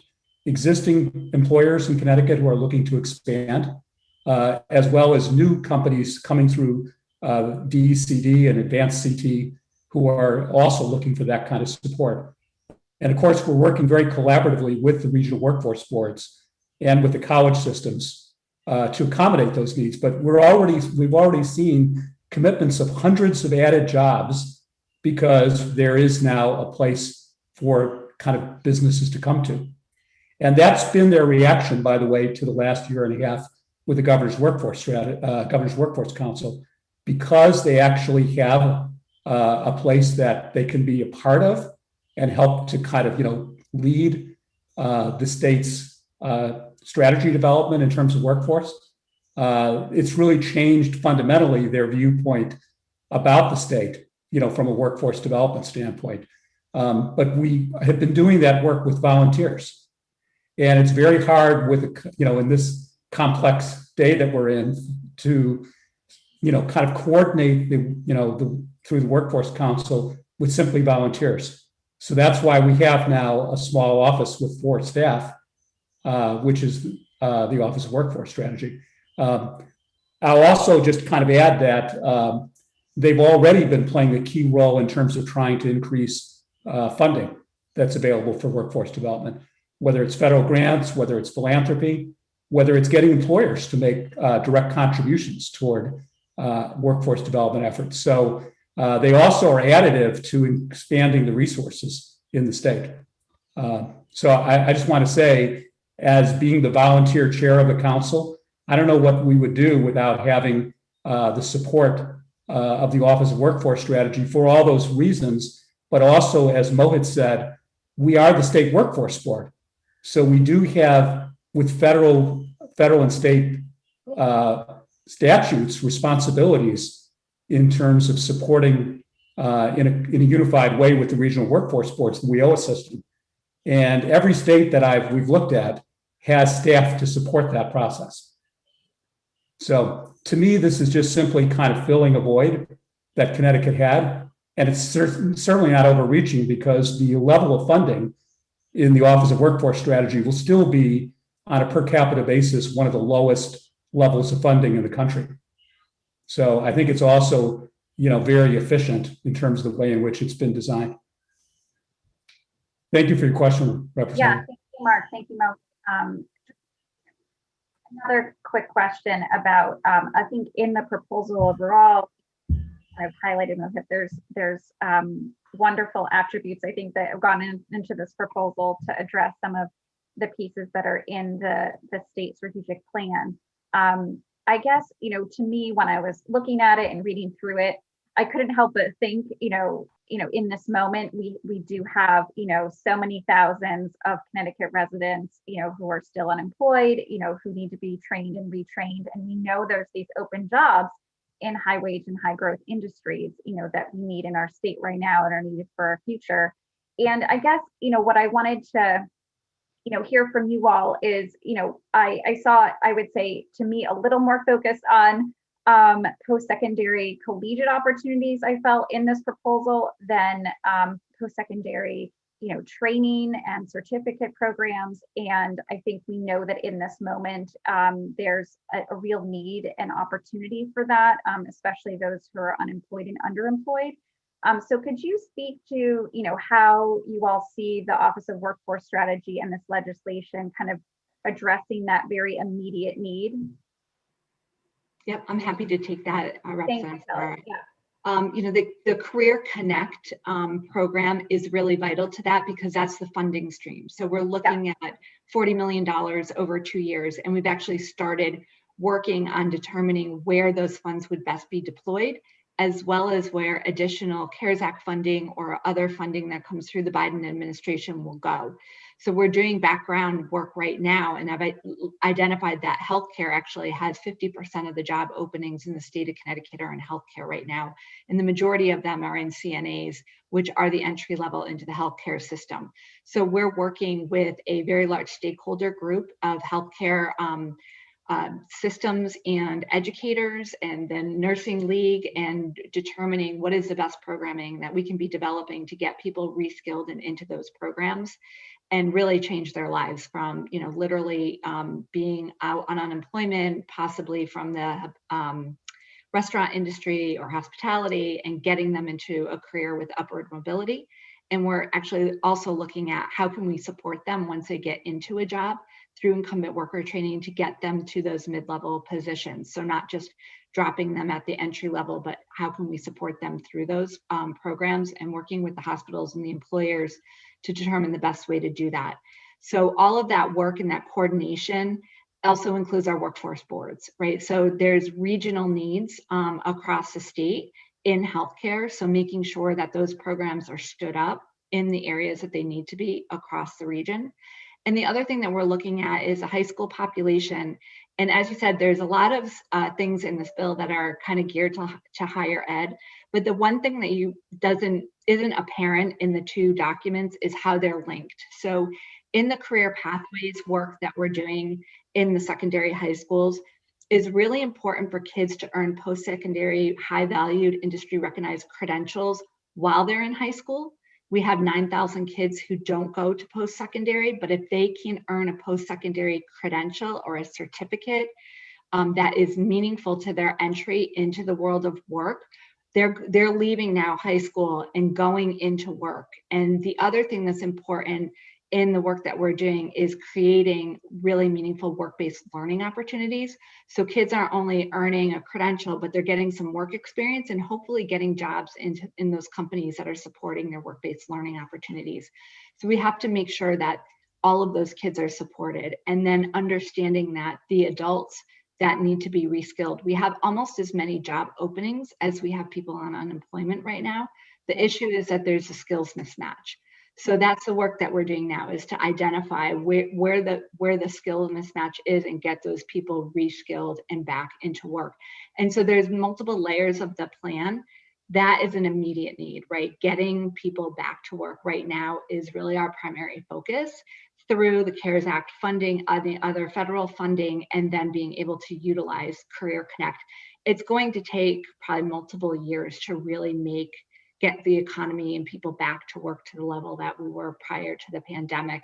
But that's really our primary focus. And we're doing that with really high engagement with the industry partners. And the regional sector partnerships have been a really great component of that. And it's funny because we're launching regional sector partnerships in every region right now, but every other industry is saying, what about us? What about us? And there will be multiple sector partnerships in each region, and we're trying to stand them up as quickly as possible. That's the best conduit of the regional approach that needs to be needed in connecting the regional stakeholders, which the boards are central to every one of those regional sector partnerships. I wanted to just add, Representative, a couple comments about beyond certificates, because your question was about kind of associates, bachelor's, master's degrees, et cetera. We care about that as well. I wanted to just comment about the Connecticut automatic admissions program that Mohit kind of described. Yes, I mean, I think that will really increase access to college for students by simplifying the application process and removing the fees. This is part of a broader coordinated effort to dramatically change the college admissions process in Connecticut. As a part of our efforts, not in legislation, but as a part of our efforts with the Governor's Workforce Council, UConn has announced an exciting new admissions initiative that will increase college admissions for students in alliance districts. We're also working with the independent colleges right now on similar initiatives. Taken together, I think these efforts could really represent a watershed in terms of increasing equity in higher education admissions and then achieving credentials. So a few years ago, the legislature set a goal of 70% of people in Connecticut having a post-secondary credential. Today, we're at 53%. Groups like the Lumina Foundation, in looking at this, have said the only way that we'll be able to reach those kind of goals is if we open up opportunities for all. That, in other words, we cannot accomplish this by more children from suburban areas achieving post-secondary credentials. We need to be able to expand the number of people from urban areas, from lower income school districts, et cetera, that are earning post-secondary credentials. So this is really a very coordinated effort across all levels of higher ed, because we really need to, and if we're going to meet the needs in terms of the workforce, and if we're going to provide opportunities for livable wages and sustainable livelihoods, we really need to take this seriously. So thank you for that really great question. Thank you, Kelly. Thank you, Mark. Yeah, and I'm anxious. I certainly heard positive things about the CARES Act money and the results of those. And I think, really the focus on really the comprehensive work supports that can go along with that CARES Act money will make those programs most successful. So whatever way I can be helpful in that approach, I think is wonderful. And I would just reiterate Representative Rochelle's question about kind of the last mile issue in transportation. And as much as we can do to be creative about that, there will be long-term benefits. But thank you all, and I'll defer to my rest of my colleagues for their questions. Great, thank you so much, Rep. Farrar. Next, we have Rep. Turco, followed by Rep. Haynes. I see you, Rep. Rochelle. I'm going to move on to the other two reps to give people a chance to ask questions for the first time, but we certainly are not going to stifle you in any way. Rep. Turco, why don't you go ahead? Thank you, Mr. Chairman. Mohit, thank you so much for being here and for the presentation. I have a few questions regarding the automatic admissions process. I'm not sure who the best person to direct those questions to is. shoot away and we'll figure it out. Okay, first, if I'm looking at the language of the bill, it's 29 pages here. I'm looking at section 20. Want to make sure I'm understanding this all correctly. Is UConn not included in the automatic admissions process? And if not, why? If we could start there. That's right. UConn is not included in the program. The program is includes the 4 Connecticut State universities and would allow other universities to partner with the CSU system to participate, in a future time. Excuse me. The governor? Sorry, not the governor, but someone else. No, he's not watching in real time and live tweeting me. Excuse me. So yes, the program is designed to apply to the CSU system and any private university who would want to participate. We've had fruitful conversations with the University of Connecticut, as Mark said, and the University of Connecticut came forward with a proposal to increase pathways out of from Alliance high schools that we thought was substantive, that we thought would move the needle, and would help hundreds, if not thousands, of students have new opportunities. And the program that the University of Connecticut put forward meets many of the same goals that the program here in statute would do. In particular, it improves access and opportunity and makes sure that individuals have a reduced burden and a reduced effort needed in order to apply for college. And so we really thank the University of Connecticut for their partnership here, and we thank the CSU system and the CSU system for their partnership here. Okay, I'm glad to hear that you said that private universities can participate in this if they'd like to. That's correct. That's right. So the bill as written, has a few components to it on the private universities. We're still in discussions with CCIC and some of the private universities on finessing those components. But there's 2 parts to it in particular, 3 parts to it, excuse me, in particular. One is that any university that participates in the program alongside the CSUs would have to follow in the essence of the program. And what that means is they would admit based off of the percentile class rank. Or any other index that is used in this program. They would not establish any further academic requirements for admissions, and would participate in the simplified no fee application process. So those are all the core components of the auto admit, and any participating university would have to agree to those. Separate from that is 2 parts. One is there's a 1-year delay before a participating university outside the CSU system could participate. That's in here simply because, the CSUs are going to try it out and see how it works for the first year and make sure the system works, make sure there's no, system crashes or IT crashes. So it is not considered an exclusionary process. If we're still in conversations around making sure that we get private institutions in as soon as possible. But the idea with the bill was just to make sure the system works for the first year. And then the last piece is a fee from the private universities to CSU in order to cover any cost participation. Again, we're in discussions there. We don't know what the cost will be, and we just wanted to have some freedom here so the CSU system isn't bearing the cost for the participation of a private university. The CSU system, has really, to their credit, stepped up. But we are taking away our source of revenue. Right, most students now from the state of Connecticut will not be paying an admissions fee in order to apply to the CSU system, and that is something the CSU system is committed to us, that they are willing to honor and that they are willing to carry in their budget. So we really appreciate the partnership here from the CSU system in that regard. So Mohit, is the vision one universal criteria that covers, as far as class rank and GPA, all of the participating colleges and universities in it? Or is it, if you're in the top 30 of your class, you'll get into Central, but you have to be in the top 10% to get into Eastern? Will it vary like that, or the same for all of them? So the bill is silent on that. So what will not vary is the metric. And the bill proposes that the metric be the percentile class rank, which is what is used in Texas, used in California, used in Florida, maybe used in other states.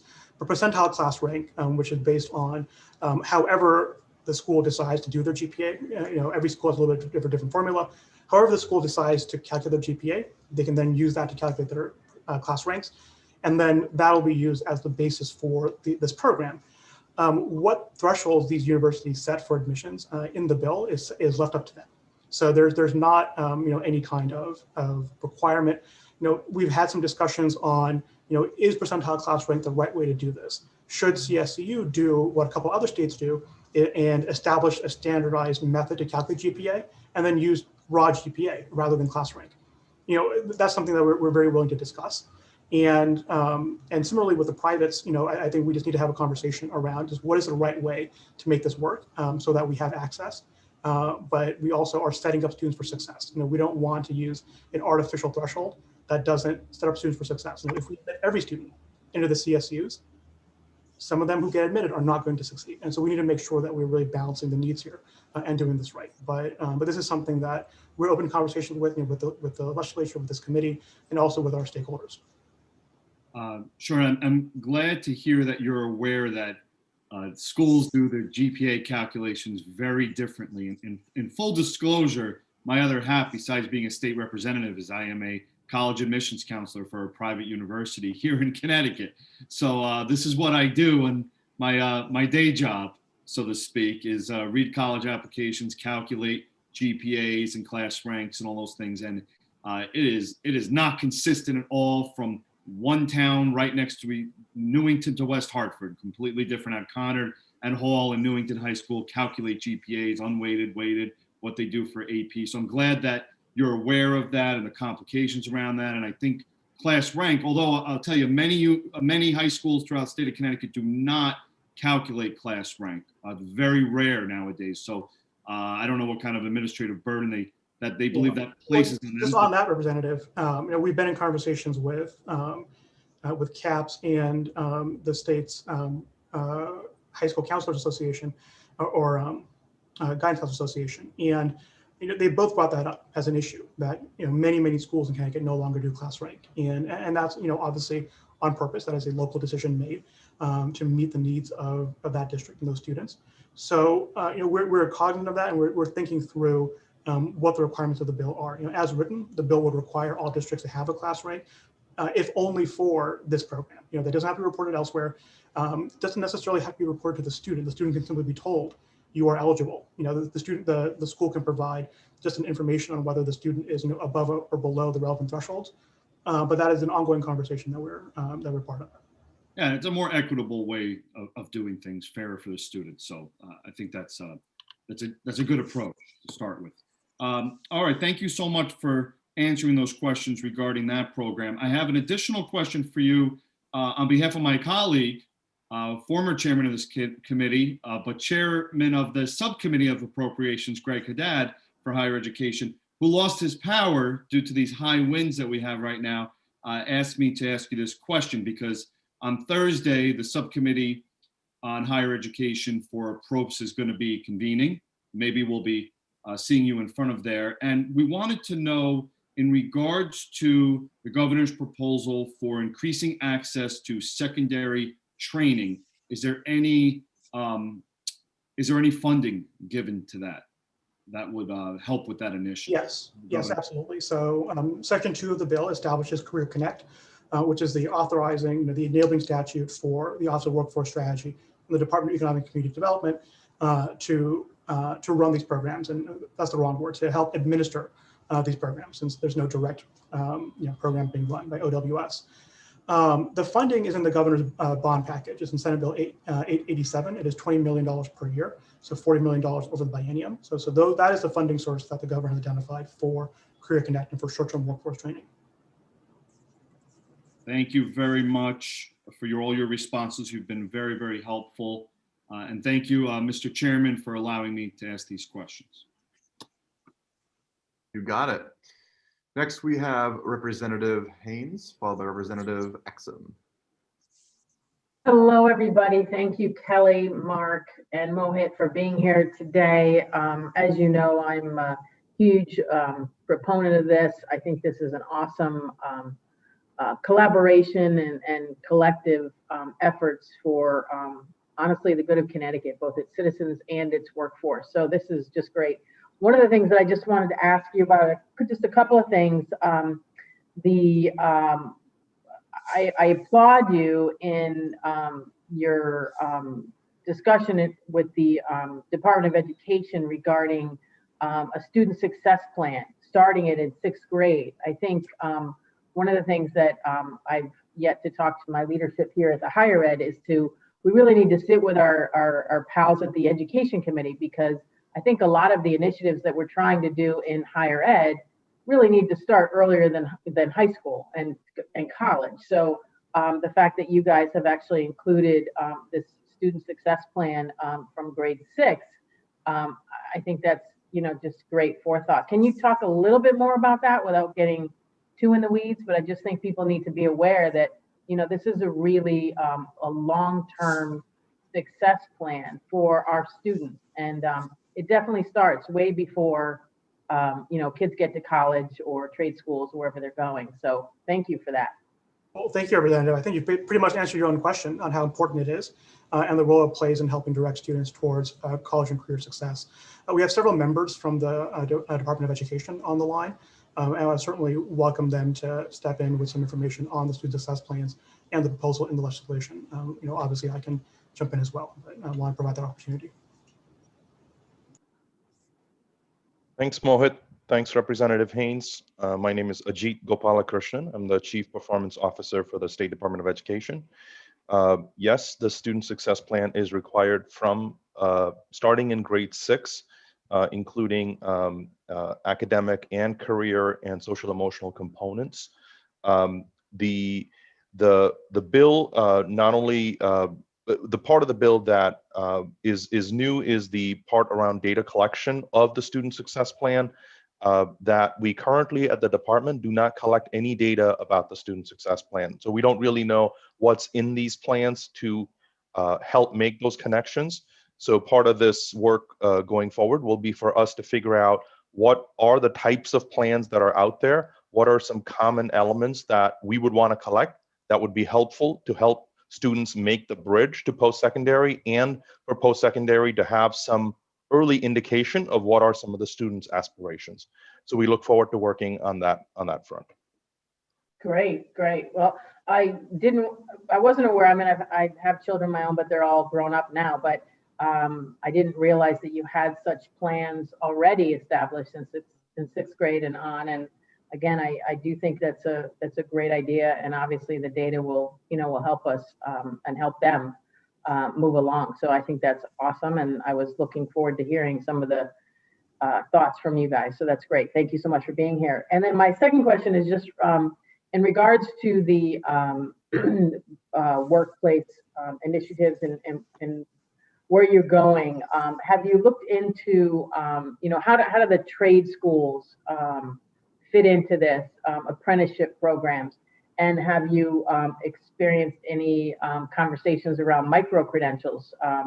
That's a new initiative that we're going to actually be talking to them on Thursday, and that'll be up in front of us again. So, there's so much collaboration going on. I just want to make sure that it's all happening and if this is in it as well. Thank you, Representative. I'll take a start here. So there's a couple pieces of the bill that I would point out. One is the credential registry in section 3 through 6 of the bill, primarily section 3. And section 7 of the bill establishes a reporting requirement on the state's private occupational schools, which includes most of our trade schools, to the state as well. So the credential registry is an important tool, is a tool that several states have implemented in recent years. There's a compelling testimony from several states, the state of New Jersey and the state of Washington on the record regarding the use of credential registries. And there's compelling testimony from Credential Engine, which is a national nonprofit that works in this space. So, so the short answer is we need a couple of things on private occupational schools and trade schools. One is we need to understand what programs they offer. There is a reporting requirement currently in statute that the Office of Higher Education can speak to, but this would change the way this is reported, and the reporting would now be into a credential registry that is in a standardized format that lets us compare those programs to those offered, say, in other states. Credential Engine serves as a national credential registry, and a number of micro-credential providers, places like Coursera, provide information about their micro-credentials to Credential Engine. And so there is interoperability built in here between what the state is proposing to do with the credential registry and with other credential registries in other states and with the national one. The second piece here is section 7, excuse me, section 7 on the POSA reporting requirement. Our state's K-12 system and institutions of higher education partner with the state through the P20Win data system to provide student record information that is used in an anonymized fashion to understand outcomes. And what this legislation proposes is that similar data be available on student outcomes through the trade schools and the POSAs, so that we can then do similar analyses. So those are two important pieces of the bill that interact with trade schools and POSAs. Big picture here, trade schools and POSAs are a big part of the state's workforce system. They're a big part of what is called the ETPL, the eligible training provider list that the state has established pursuant to WIOA. And they're a big part of providing these short-term credentials that we've been talking about. So they're an important partner that we've been working with. So I want to, there's a lot I just said. I know that we've got Office of Higher Ed there, Department OPM, State Chief Data Officer. And so if anyone wants to add anything to that, or if Representative Haynes, you have a follow-up, I think we have the right experts on the line to keep digging into this.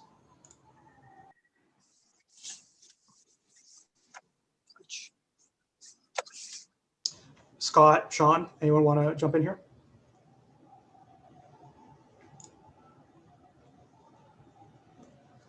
Why don't we move on to our next question, and then if somebody wants to jump in to answer that, they can later on. We just had Scott Gall come on the line, if that's okay. Absolutely. Go ahead, Scott. I'll be brief. Thank you, Scott Gall, the Chief Data Officer at the Office of Policy Management. I think just to add to what Mohit was saying, I think not only is the strategy focusing on those types of programs through trade schools, I think, as Representative Haynes, but we're trying to make sure that we have the data to understand what's happening in those programs. And so that's the reason for some of the changes in the legislation, both to make it easier to navigate for the consumer and easier to understand the outcomes and the ultimate impact of those programs. Okay, thank you so much. And again, thank you all. This is, I'm so looking forward to making this happen. Thank you. Thank you, Representative. Great. Moving on, we have Representative Exum, followed by Representative Simmons. Thank you, Mr. Chair. Can you hear me? Okay, great. Thank you so much for the presentation, and I really appreciate hearing more details about this this bill and the focus on equity. And so with that in mind, I am wondering how individuals with disabilities factor into this work. I'd like to hear any plans about that, given the high number of individuals without work who may be very capable and willing to do so should the opportunities be presented. Thank you, Representative. I'll start here and then have the Office of Workforce Strategy provide more detail. One agency we don't have on the line today is ADS. ADS is a workforce agency. I know some people don't think of them that way, but they are a workforce agency and they're identified as such under the state's WIOA plan. And ADS provides significant opportunities here for individuals in the IDD community in the workforce space. So I want to bring them up and praise them for the work they do. And I also want to mention the governor's House Bill 6440, which is Job CT. So Job CT has a couple of provisions in there which allow the credits provided for employers to be used on jobs being created for individuals in the IDD community. So there's just two quick points there, and then big picture. One of the tasks of the Office of Workforce Strategy and the Governor's Workforce Council in this calendar year is to build on the workforce strategy that they created last year to incorporate more provisions on equity for specific populations. The IDD population is one of them. The re-entry population is another, and veterans are another. I'm sure I'm forgetting something. There are key populations. There are key equity lens that we want to apply to the state's workforce programs. Some of that work I think is ongoing, in our agencies. Some of that work is part of the proposals in this bill on equity, but specifically the IDD community. There is ongoing work that we need to have through OWS and GWC. So Kelly or Mark, do you have anything to add there? I'll just make one additional comment. So we are making connections with the Department of Corrections, with Department of Disabilities, and starting to figure out where are the commonalities in our streams and how can we work together on those things. We're also working with the Department of Labor. They received an invitation to apply for a grant called the Retain Grant. And that grant will be to bring people with disabilities back to work. And we're working with the Department of Labor to actually have a person being a liaison between our office and DOL and the other departments to identify people who can benefit from that grant funding and get people back to work and include them where appropriate, into the sector training programs that we're doing as well. Thank you for that. Is there any of the funding and the career CT that can help with the training? One of the pieces that I heard you mention, Mohit, is the pulling in the IDD population, which is definitely a very important part of the disabilities community. But there's a much broader community out there that I would like to see included in the plan as well, because that may be around 30%, but the other 70% I think is very important as well. I don't quote me on those figures, but I think it's somewhere around there. But I'm wondering if some of the funding could be used for that, for Career CT, to look at as we're developing pipeline programs to continue to look at this community to provide programming for. Is there any of that funding? Absolutely. Thank you, Representative. Kelly, you want to jump in here on Career Connect and the opportunity that'll be made available for individuals with disabilities?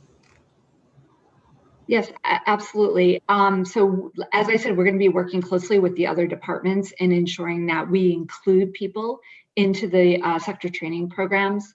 And I'm not sure we actually had a specific conversation at this time around segmenting out specific funding for special populations or people with disabilities. And that's a conversation that we can definitely have and take into consideration as we work closely with the Department of Disabilities, as they have a pretty significant funding stream and service a large number of people we can help connect and fill in the gaps where need be.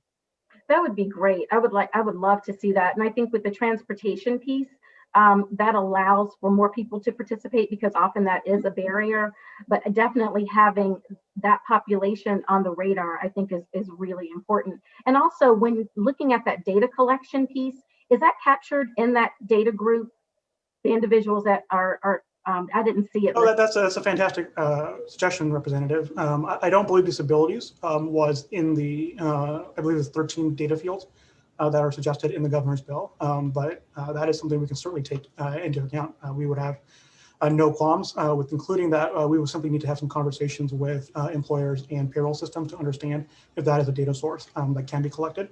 But what you're describing makes perfect sense. Thank you. Thank you so much. I appreciate that consideration. Thank you very much. Thank you, Representative. Next, we'll move on to Rep. Simmons and then Rep. Rochelle for the second time.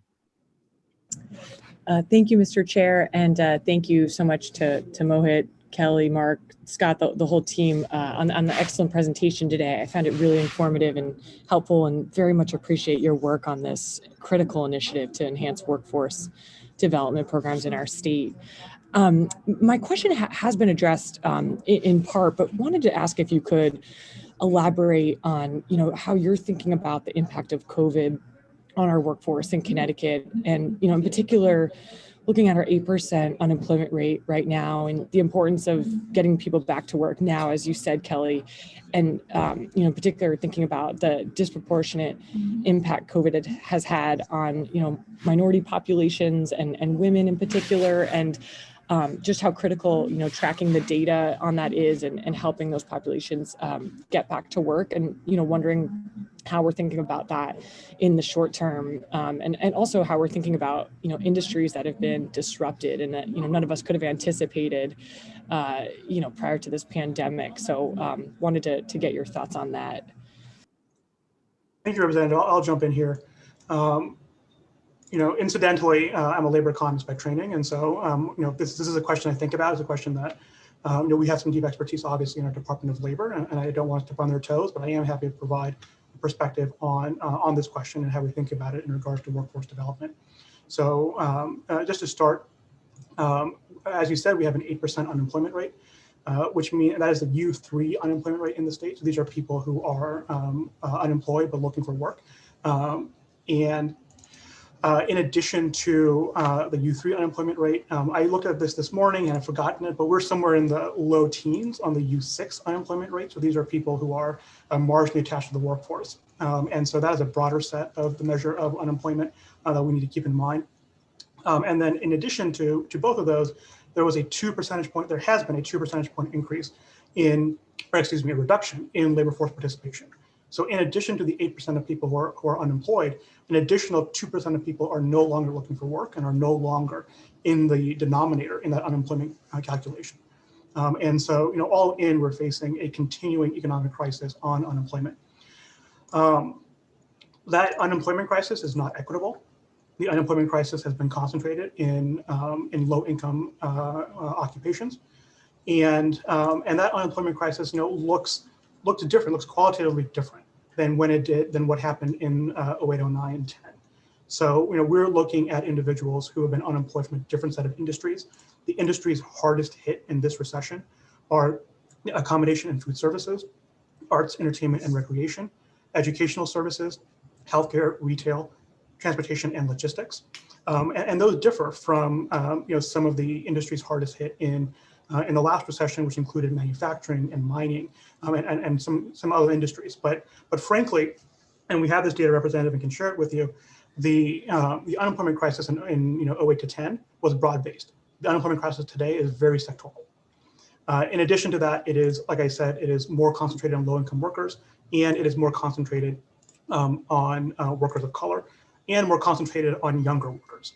And so these are all differences that we have to recall in order to understand how we set up programs and policies to respond.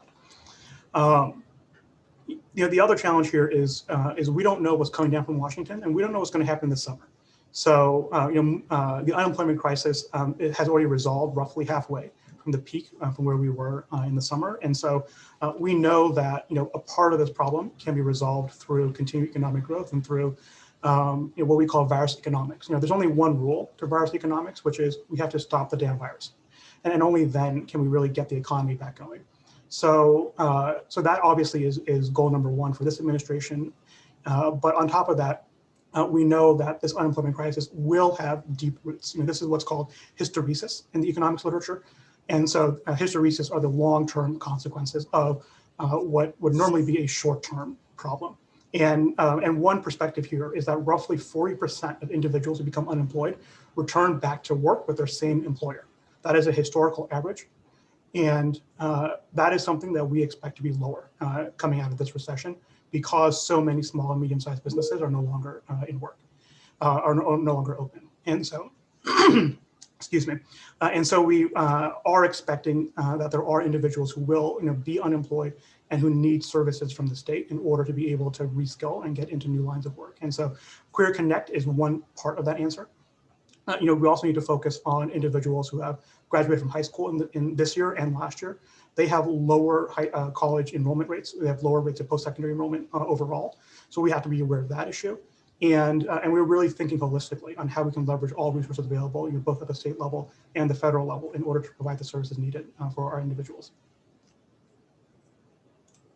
Representative Simmons, great question. In addition to what Mohit said, I would just add that we're also looking at where there are kind of structural changes in the economy, where in fact kind of some sectors like IT and healthcare and green jobs and manufacturing have more positive growth trends. And then kind of really trying to figure out through some of the programs that Mohit and Kelly have talked about, like Career Connect, but also working with our educational institutions and our regional workforce boards, how can we help make people make that transition? I would point out in the CARES program in the fall, a large percentage of the people trained in healthcare had previously worked in hospitality. And the feedback that we got from the major hospital systems in the state was that these were really people that fit in well. They actually had very good communication skills and customer service skills. And then when they, in addition, got the technical skills to be able to work in healthcare, they really kind of, it was a home run and some of the best new employees the hospital systems have seen. I also personally attended 4 or 5 of the graduation ceremonies of these individuals who attended these healthcare training programs, and they talked about how it changed their lives, that they are now really see career pathways that can really make a difference for them. Many of them, or the vast majority of them, are employed, and they are also, some of them are even looking at kind of the next steps in their career, within the healthcare field. So I think we have to be really thoughtful about that. We also, during the summer, trained 47 people for jobs in IT through a partnership with Infosys and the nonprofit Year Up, led by one of our regional workforce boards, Capital Workforce Partners, with CARES money. And we trained 47 people who were not in IT for jobs in IT. So I think we can be successful in helping people prepare for the jobs of tomorrow. And we have to recognize that while the economy is going to ultimately come back, it's going to change. And we need to be kind of responsive to those changes.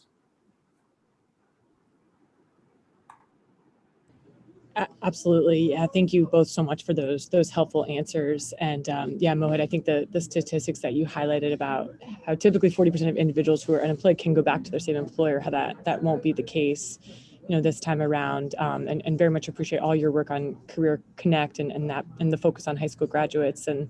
And yeah, Mark, thanks so much for your points too about, the industries that we see potential for growth in terms of IT, green jobs, manufacturing, and, all your work to get the training in place to connect folks to those jobs. So yeah, thank you very much for your testimony today. We look forward to continuing to partner with you. Thank you, Representative, and it's been wonderful working with you in your capacity as co-chair of Commerce, but in general, thank you. Thank you, Representative. Next, we'll move on to Senator Haskell. And then we'll move back to a second round of questions, and it will be Rochelle, Wood, and then Farrar. Thank you, Mr. Chair. I have really enjoyed working with the Governor's Workforce Council, so I'll keep my questions super brief. There's just one new voice that I was excited to see is joining this public hearing, Commissioner Sadi at Veterans Affairs. I wanted to just give him an opportunity, since he hasn't had a chance to speak yet, about how this legislation would impact veterans. I'm a believer that it's critically important. Anytime we're talking about workforce development, we have to be talking about how to equip our veterans to succeed here within Connecticut's economy. So, Commissioner Sadi, did you just want to say a few words about how your administration is supportive and working alongside the Governor's Workforce Council? Yes, thank you so much, Senator Haskell, Representative Elliott, honorable members of the Higher Education Employment Advancement Committee. For those of you who don't know me, Commissioner Thomas J. Sadi of the Connecticut State Department of Veterans Affairs. I thank you for allowing me the opportunity to speak to this.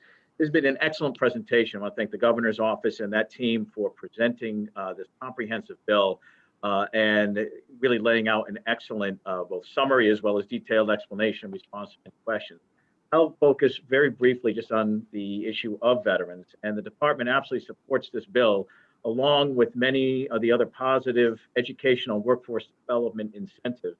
This creates the Office of Workforce Strategy to coordinate employment and job training resources across the state, increase post-secondary enrollment, and does invest in a world-class workforce data system, which will include information on veterans in the workforce. And when I say veterans, you also need to look at that as currently serving members of the Reserve and National Guard.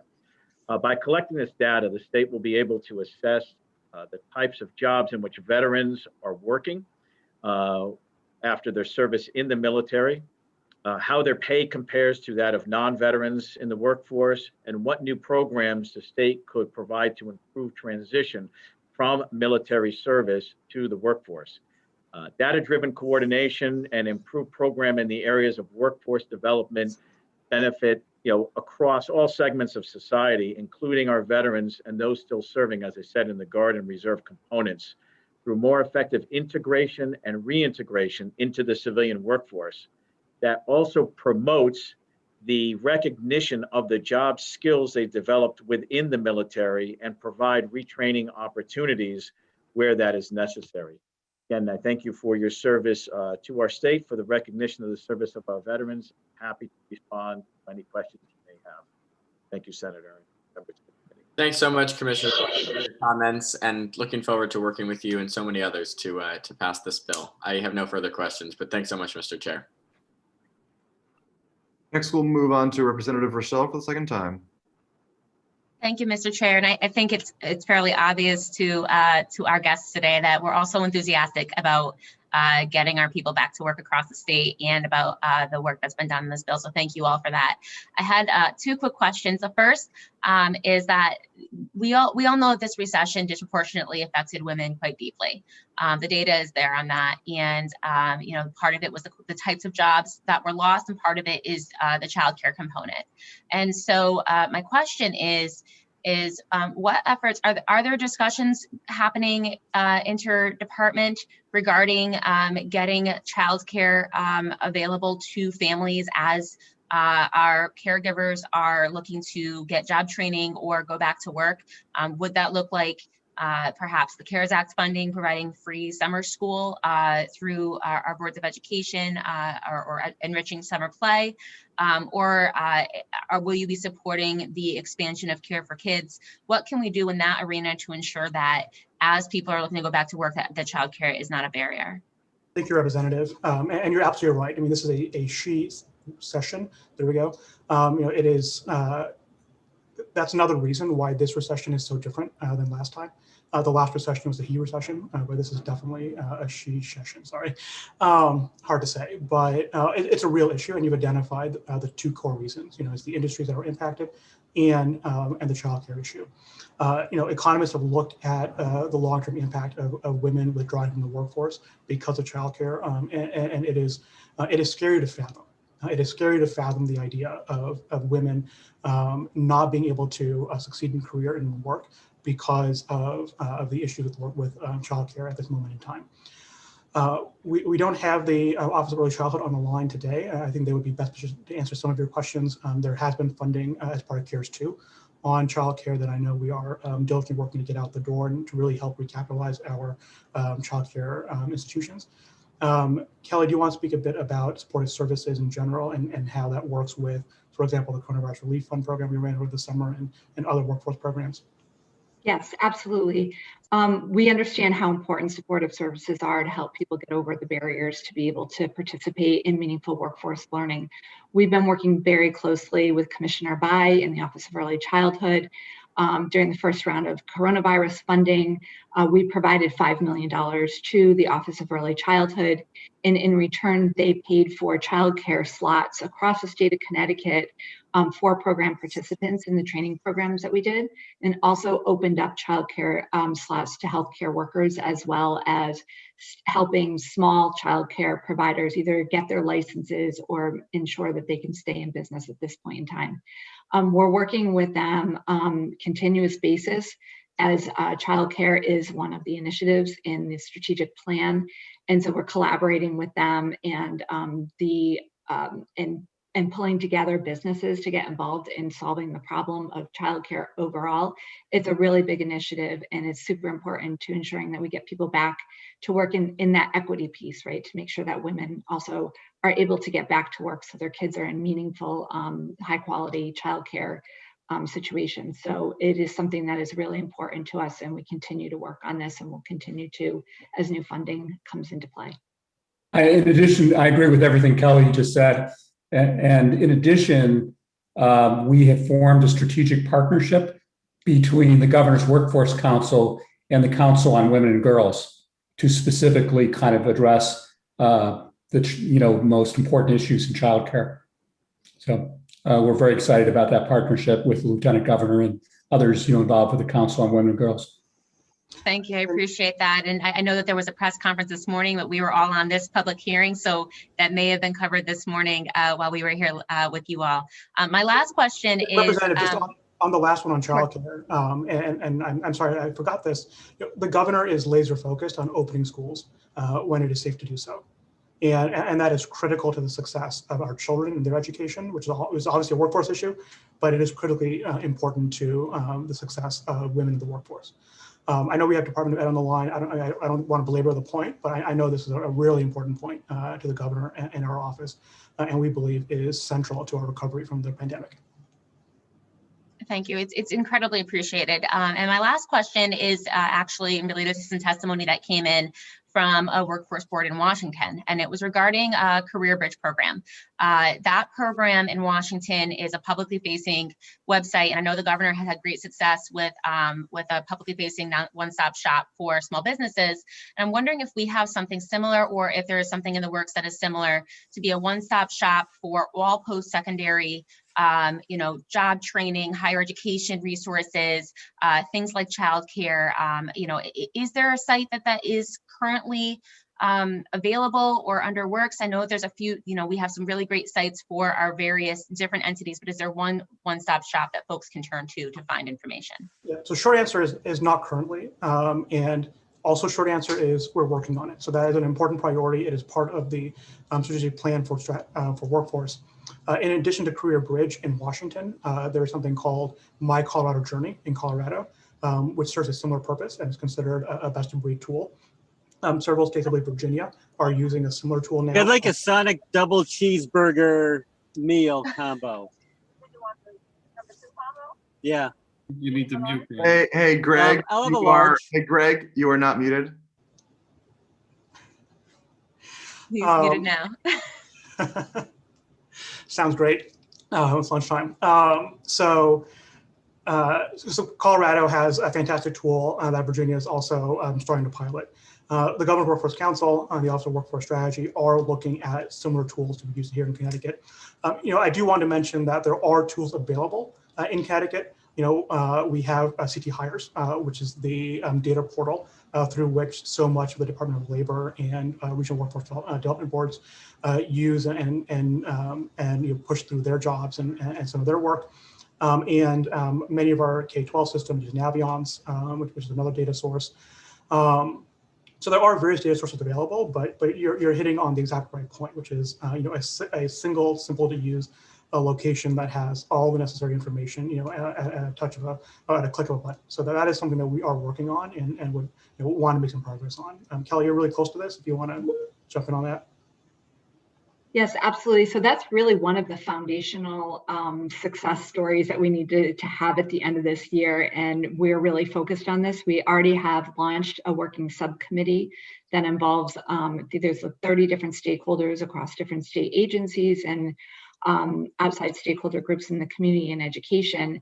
And it will serve to be that one-stop shopping where people can come in and understand, here's some of my career interests, what type of things can I do with these things, and match them up to high quality credentials, which is part of why we need the credential engine to get them in there.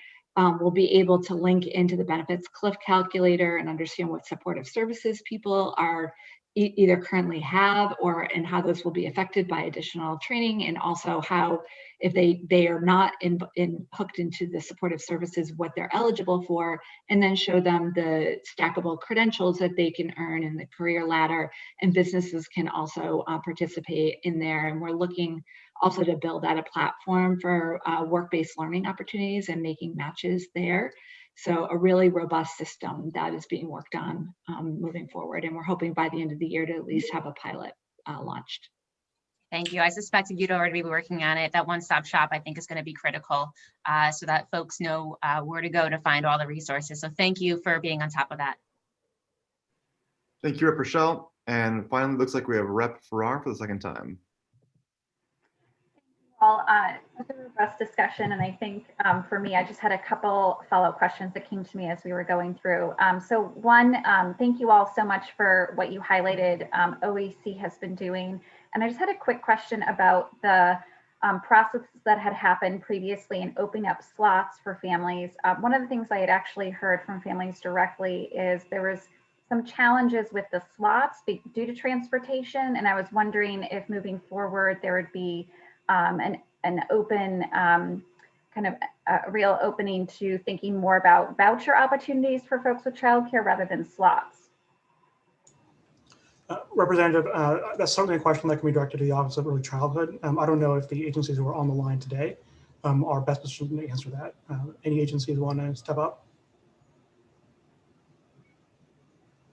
We'll follow up with you. No problem. Thank you so much. I just thought of it as we were talking about it. And then the second question was particularly on data. It was really great to see in the bill, again, this focus on illuminating more data from the employer. But I wanted to know, particularly around a range of those fields, you know, Representative Exton brought up disabilities. You know, I know we've mentioned gender and race. You know, what are the goals around collecting that, for instance, in, you know, all of the CARES Act training programs or across, you know, all of the training pathway programs that you all are working with? So is that something that you're looking to add in legislation or is already happening? So 2 points there, Representative. So the enhanced wage record is a best-in-class, single data source that we need to collect in order to have that data available. And so it helps us reduce the need to collect that data in other places, such as from the training provider or from a higher ed institution, if we can then go in and link to available data from the enhanced wage record. And so that's part of it, is to reduce the burden on reporting in other places. To your question on the CARES programs, we have a certain data collection built in, particularly when required under law. We're in the process of launching Unite CT, which is our emergency rental assistance program that will have certain information being collected in that regard. Perhaps Scott wants to speak to it. We may be able to get back to more information on exactly what we're collecting from which programs. But I think you bring up a really good point, which is, for us to be systemic here, for us to be able to have the data we need to tell the stories. And that's actually one reason why I would propose, or the government proposes, the enhanced wage record, because that's a single source that we can collect and we don't have to go and get it elsewhere from each program. Yeah, I think I'll just add one point to that. So we will be collecting a lot of data with regards to the CARES Act funding on a quarterly basis. So we haven't gotten past the first quarter yet. So we expect over the next month and a half to be able to get better data. But one of the limitations of the wage data is that people have to be employed for a year before we can go back and look when they became first employed and see what their records are moving forward. So those enhanced wage records are really important for getting data quicker.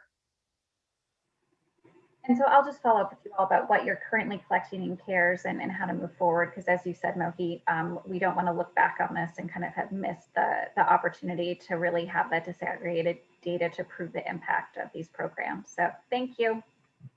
Thank you, Representative. And just building off of my last point, to the extent that certain CARES programs are individual facing, such as the housing program, we will in future years be able to merge that data with the enhanced wage record and be able to look at outcomes there. So even if some of that data has not been collected today, it is something that we should be able to get to in the future. But you're bringing up a great point, and we're happy to talk offline more about this. Great. Are you all set, Representative?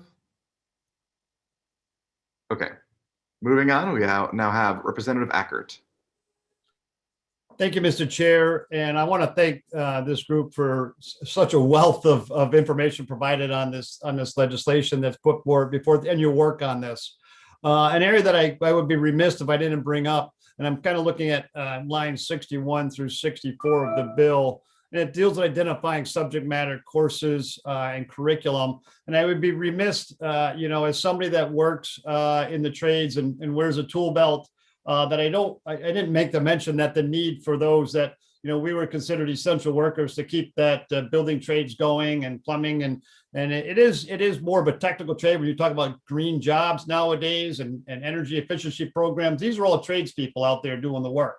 And I want to make sure that we're not missing that when we think about moving forward and we continue to push post-secondary education, which most people think of as college. I mean, there's also the areas that deal with the trades and top training in that, and making sure that we remove any impediments of hiring people also that we do have in the state that it's identified. If you don't mind speaking to the construction field and how this legislation may play in on that. Thank you, Representative. That's a great question.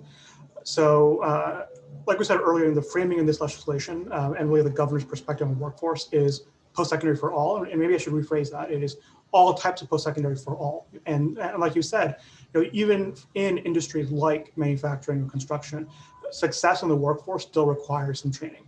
And those are post-secondary credentials, whether they are apprenticeship programs or short-term training programs, or even an associate's degree. And so And so we absolutely agree with you that we need on-ramps into career and college post-secondary programs.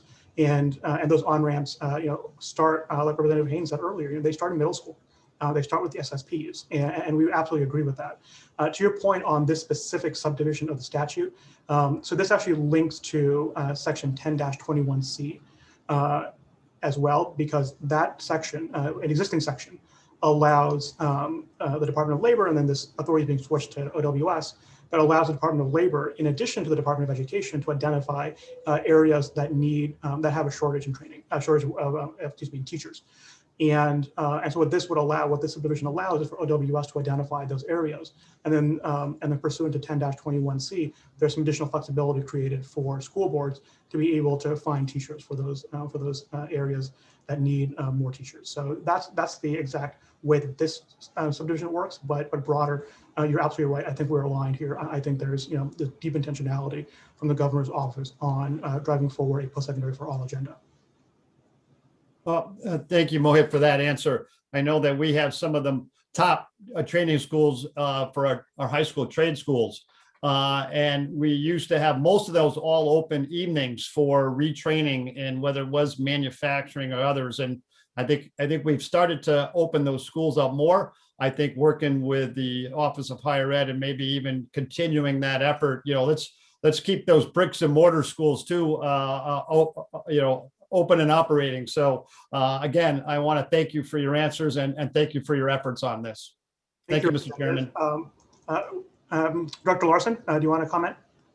Certainly. Thank you, Mohit. And again, great question. Representative Eckert, great to see you.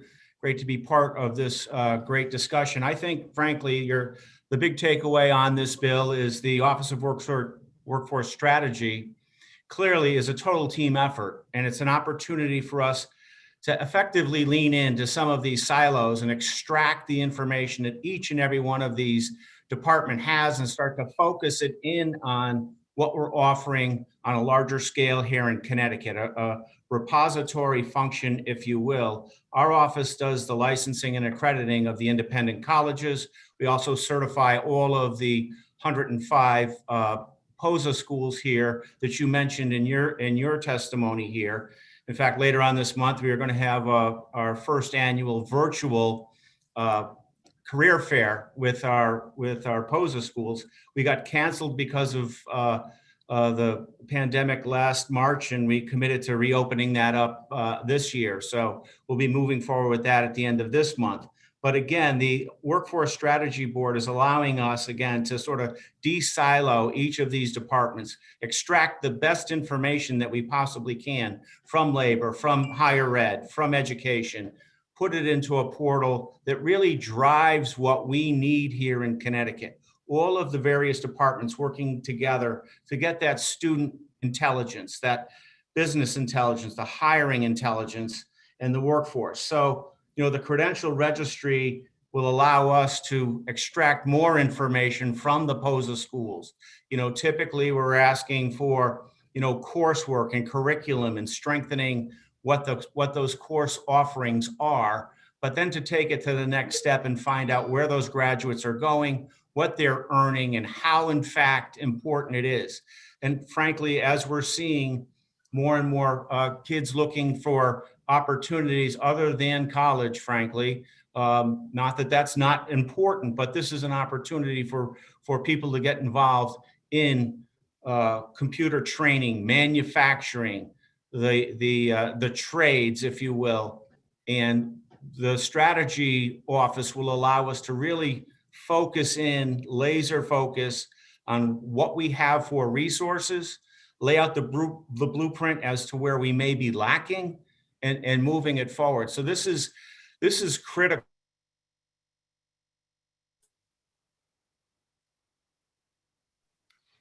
It looks like we lost him. We may have lost, and I'm not sure if he's a commissioner now, Chair Elliott, or I've known him as a rep and a senator, so he's multifaceted. Mr. Larson, I wasn't sure if you're a commissioner, Mr. Larson. I've known you for so many different levels of your career. It's been great to see where you're at today. But I want to thank you for your Well, answers. thank you so much. Yeah, I want to thank you for your answers and your efforts on this also. I'm excited to see what this administration is doing, and look forward to really being, like you said, collaborative, but all in. Let's not, like you said, you're eliminating the silos. Let's do that and say, let's get everybody's input and where we need to get workers out there. The trades, if you start looking at some of the pay for the trades out there right now, well deserved, by the way, that you're not going to be a millionaire, but you're going to make your way in life and support a family. And so let's again, thank you all for your efforts. Thank you, Representative. Thank you, Representative. And seeing no other questions, thank you all for your time. Thank you, Mr. Chair. I will pass the baton over to my co-chair, who will take over for a little bit. Thanks so much, Representative Elliott. We're going to move now to Nathan First, who I think will be joined by a panel from our flagship university.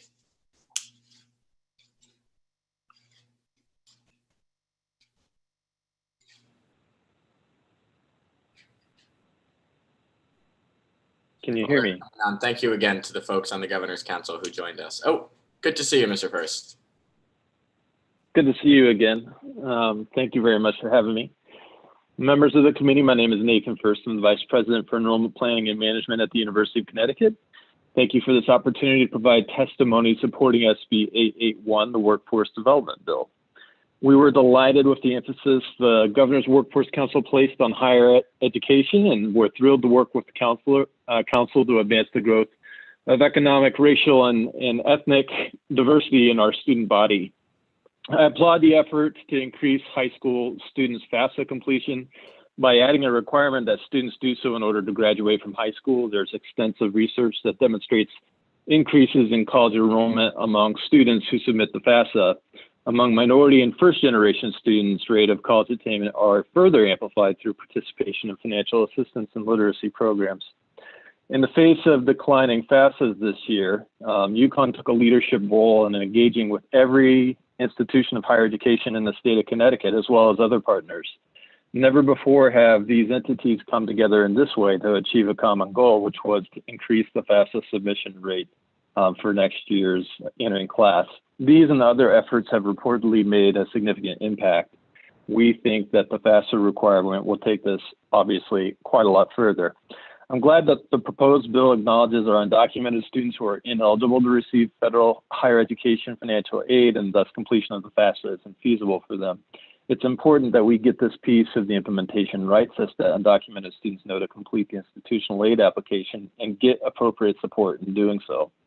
We fully support the intent of the bill to require the submission of the FAFSA or institutional aid application, and we offer up our expertise of our staff and our faculty to help guide the implementation of this piece of legislation. As you've heard me say before, UConn takes its role very seriously in attracting and retaining Connecticut's best and most diverse students. For the fall 2021 year, as you may have read earlier in the week, we've received 38,000 applications. 1 in 3 high school seniors in the state have already applied to UConn, to one of our campuses. And so we're very excited to see that strong interest in going to UConn. Over the last 5 years at UConn, federal Pell Grant eligible enrollment has increased from 23 to 28%. First-gen enrollment has gone from 29 to 35%. And minority student enrollment has increased from 27 to 35%. We know we can do more, which is the reason why we were very excited to announce UConn's Alliance Pathway program, as you just heard a little bit about it from Mohit and the Governor's Workforce team. And this program will provide enhanced support for students from our Alliance schools, and will come in the form of aid workshops, application and deposit fee waivers, and other programming to support those students. Students at these schools hold tremendous promise, and we know that through our efforts we'll be successful in enrolling increasing numbers of students in the coming years. In closing, thank you for your consideration and continued support of the University of Connecticut, and I'm happy to answer any questions you may have. Well, thank you for all that you and your team are doing to make sure that our flagship university gives every student an opportunity to succeed. I am not seeing any questions from committee members, but I'll give them just another moment to raise their hand. We'll Seeing none, thank you so much, Mr. First, for taking time to be with us again today. Thank you.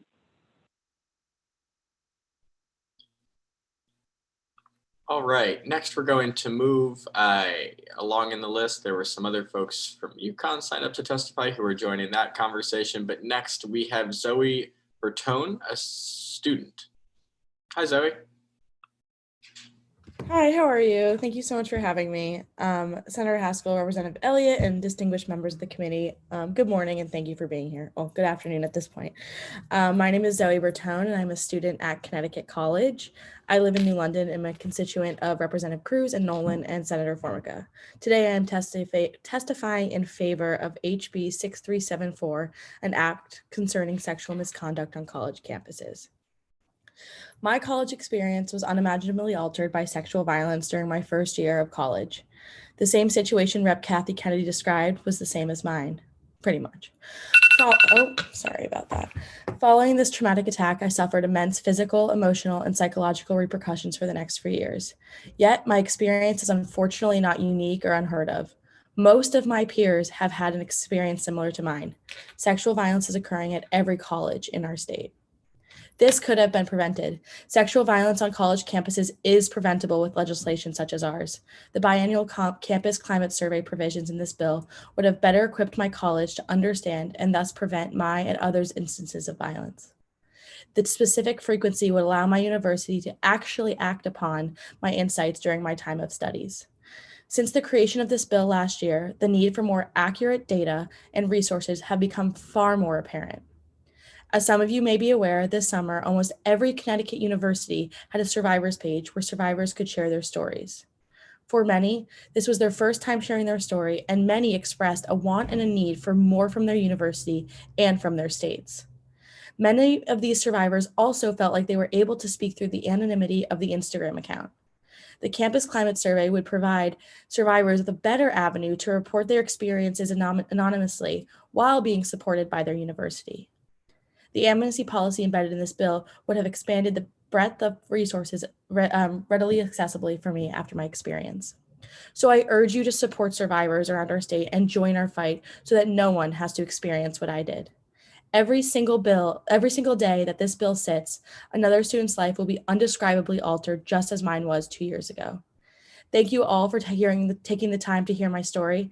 Members of the Higher Ed Committee, please vote this bill out of committee as soon as possible. Students in Connecticut need these protections. Zoe, thank you so much for sharing your story. I know it cannot be easy to come before a crowd, many of whom you don't know, and talk about this sensitive topic. And I will speak for myself. I'm so grateful for your advocacy. And I think that many members of this committee care deeply about passing this bill. And it wouldn't have been possible without voices like yours from campuses speaking up about the reality of this problem. I don't see any questions at the moment, Zoe, but I'm so glad that I'm so sorry. Representative Haynes. Hi, thank you, Mr. Chair. And Zoe, I too congratulate you for coming forward and testifying in regards to this bill. It is a very important bill. I don't have any questions for you. You've done more than enough.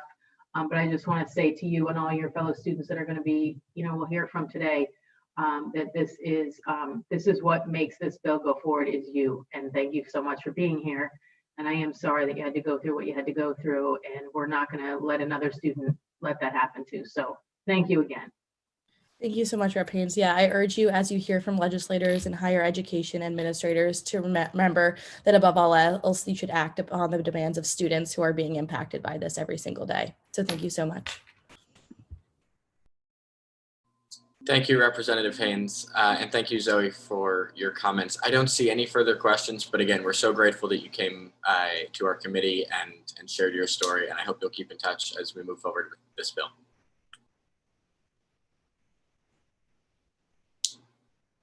Next, we're going to move to Grace Friedman. Hi, Grace. Hi, thank you so much for having me today. Dear Chairs Elliott and Haskell, Vice Chairs Turco and Flexer, Ranking Members Haynes and Witkos, and members of the Higher Education and Employment Advancement Committee. My name is Grace Friedman. I am the co-founder and executive director of the Justice Impact Movement, With the help of Representative Robin Porter, I watched my initiative grow from the draft I wrote into the comprehensive bill it is today. I am now proudly testifying to communicate my strong support for Connecticut HB 6228, an act prohibiting institutions of higher education from inquiring about a prospective student's criminal history during the admissions process. Upon matriculating to Yale University, I met Dieter Tejada. He exposed me to the difficulties justice-impacted individuals faced, specifically when applying to institutions of higher education. The box, which asks the individual to disclose their criminal history, determines a potential applicant's fate based solely upon their prior involvement in the justice system. Troubled by this inquiry, I spent countless hours researching and compiling information to form my argument and to fuel the justice impact movement. The facts are overwhelming. Inquiring about criminal justice information is not only unnecessary, it disproportionately impacts students of color under the guise of increasing campus safety with no research basis to substantiate that claim. Systemic racism is present at every stage in the criminal justice system, from school disciplinary policies to juvenile arrests, to the length of incarceration, to the imposition of the death penalty. So pervasive is racial inequality in the criminal justice system. It is impossible for the inquiry and usage of criminal justice information to be a race-neutral practice.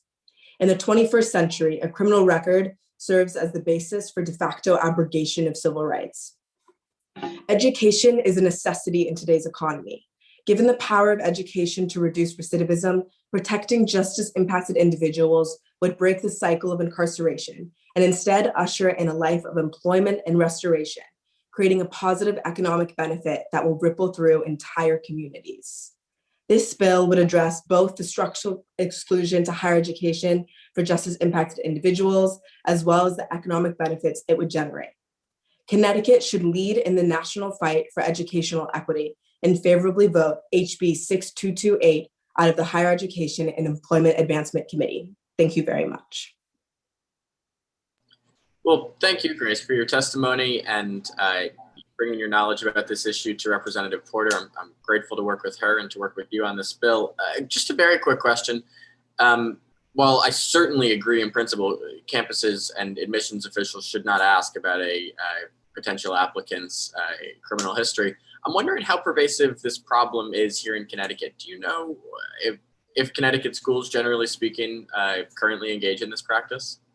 Yes, so in 2018, the Common App, where people apply to go to colleges, banned the box, meaning that on the general application, they no longer inquire. However, since the Common App banned the box, individual institutions, namely essentially every single one in Connecticut, reinstated it, meaning that on the individual university's application, they all essentially inquire about one's criminal history. So this issue is incredibly pervasive.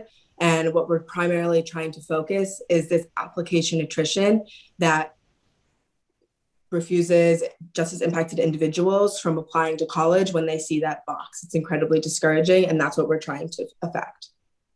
That's fascinating. I'm going to ask one follow-up, if the committee will indulge me.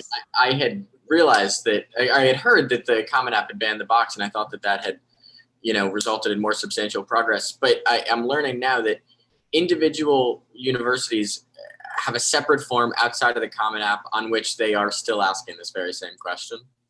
Yes, so they actually can still ask it even through the Common App. It's just not on the Common App's general application. But when you're applying to an individual university, for example, my university, Yale University, they still inquire on their additional supplementary questions. So this bill would cease that inquiry.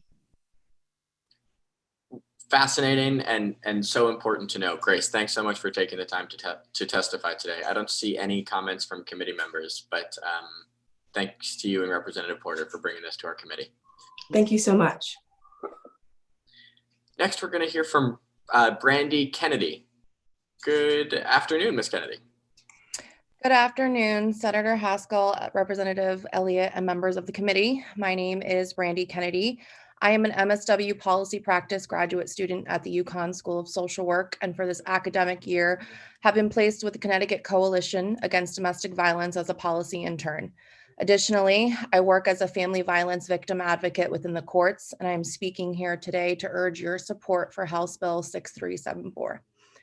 Law reform and policy changes have brought about some necessary improvements to the way college campuses in Connecticut process sexual assault, intimate partner violence, and stalking cases. However, much work remains to be done. This work involves providing secondary stakeholders a paradigm shift in knowledge and a deeper understanding of victims' reactions to traumatic violent crimes that occur on college campuses, as well as victim perception regarding how disclosures are handled. Trauma is a heavy word. It is multifaceted, unique, and pervasive. The neurobiological impacts of sexual misconduct are significant and rewire a brain's defense circuitry. Connecticut needs improved sensitivity to the diversity and extent of victims' trauma responses reflected in policy. Sexual assault, intimate partner violence, and stalking are intensely private crimes and are often reflected by social expectations and stigmas regarding gender roles, sexuality, victim shaming, and affirmative consent. As the Every Voice Coalition has stated, you cannot solve an issue without fully understanding. House Bill 6374 seeks to not only protect, but understand the voices of enrolled college students in Connecticut and validate their experiences and needs in order to feel safe. Some of the impacts of sexual misconduct on campuses include PTSD, a sense of shame, hypervigilance, irritability, anger, rumination, tendencies to isolate and detach, increased need for control, and an increase in academic problems and dropout rates. These impacts lead to underreporting with many victims.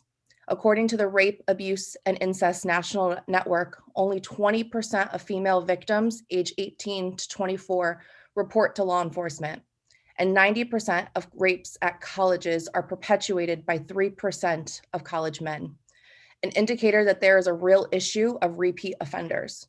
Additionally, 12% of female victims believed their abuse was not important enough to report. Section 1 of HB 6374 strives to provide protections for students who report alleged sexual misconduct. Section 2 establishes a council on sexual misconduct climate surveys. The council would identify and approve one or more sexual misconduct climate surveys for colleges and universities to assess the campus climate around intimate partner violence, sexual assault, and stalking.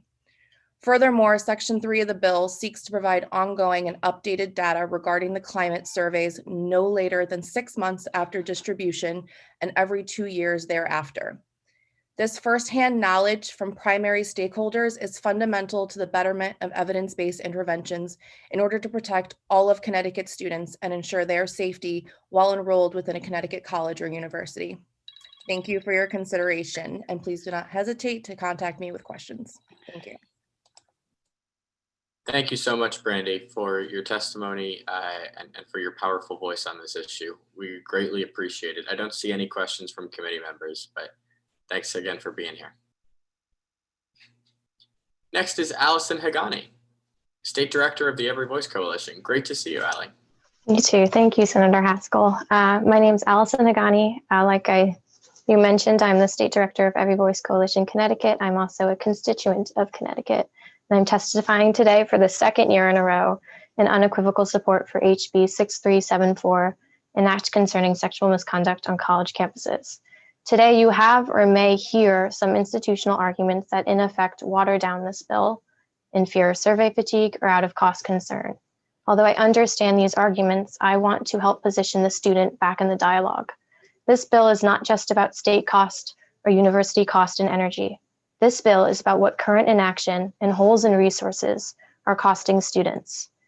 When I experienced sexual violence, I felt alone, anxious, small, and unsafe. I did not know who to turn to. I forgave my perpetrator, and I blamed myself. And there are days where I still feel this way. The remnants of my experiences will always complicate the ways that I move through the world. But these ramifications, however, are not isolated. Like Brandy just mentioned, national data consistently reports that individuals who experience sexual violence encounter lifelong repercussions and impediments. They're 3 times more likely to suffer from depression, 6 times more likely to suffer from PTSD, 13 times more likely to abuse alcohol, and 26 times more likely to abuse drugs than those who have not. Survivors themselves incur countless expenses in this process, only some of which are fiscal. Sexual violence impedes on the potential and the opportunities of those in the state. As this proves, the small cost of this bill for institutions is nowhere near as severe as the cost of inaction for students. Our bill would help address this in two ways. Firstly, we have the amnesty policy that's integral to expanding the support accessible to students, regardless of what their experiences look like. And that's key to mitigating the severity of trauma. We have the campus climate survey, which is necessary to holistically understand and address violence on campus. The specific biennial frequency allows universities to receive real-time student input and to check in on the efficacy of their resources while a student's education is underway. And this is even cost-effective for institutions. Results from the survey dictate the allocation of resources, funds, and energy. The more frequent the survey is, the more targeted, efficient, and concentrated these resources are. On a parting note, I just want to mention that students, we're advocating for this issue, but we're full-time students, and I know many students who wish that they could be here today, but had work or had their academic studies. There is a wave of testimony on our, bill's public hearing page, and I encourage you to relish in that opportunity to hear from students and hear their experiences. We don't have the luxury to not advocate on this issue because it's one that affects us so dearly, and that we need to see some action on. So I urge you to immediately pass this bill out of committee and to center student voices when doing so. Thank you. Thanks, Allison. This bill would not have come about if it weren't for the Every Voice Coalition, and we're so grateful for your advocacy and passion on this issue. I'll certainly be reading the online testimony. For members of the public who aren't familiar with the general format of our public hearings here in higher ed, we do provide an opportunity for students to go before members of the general public.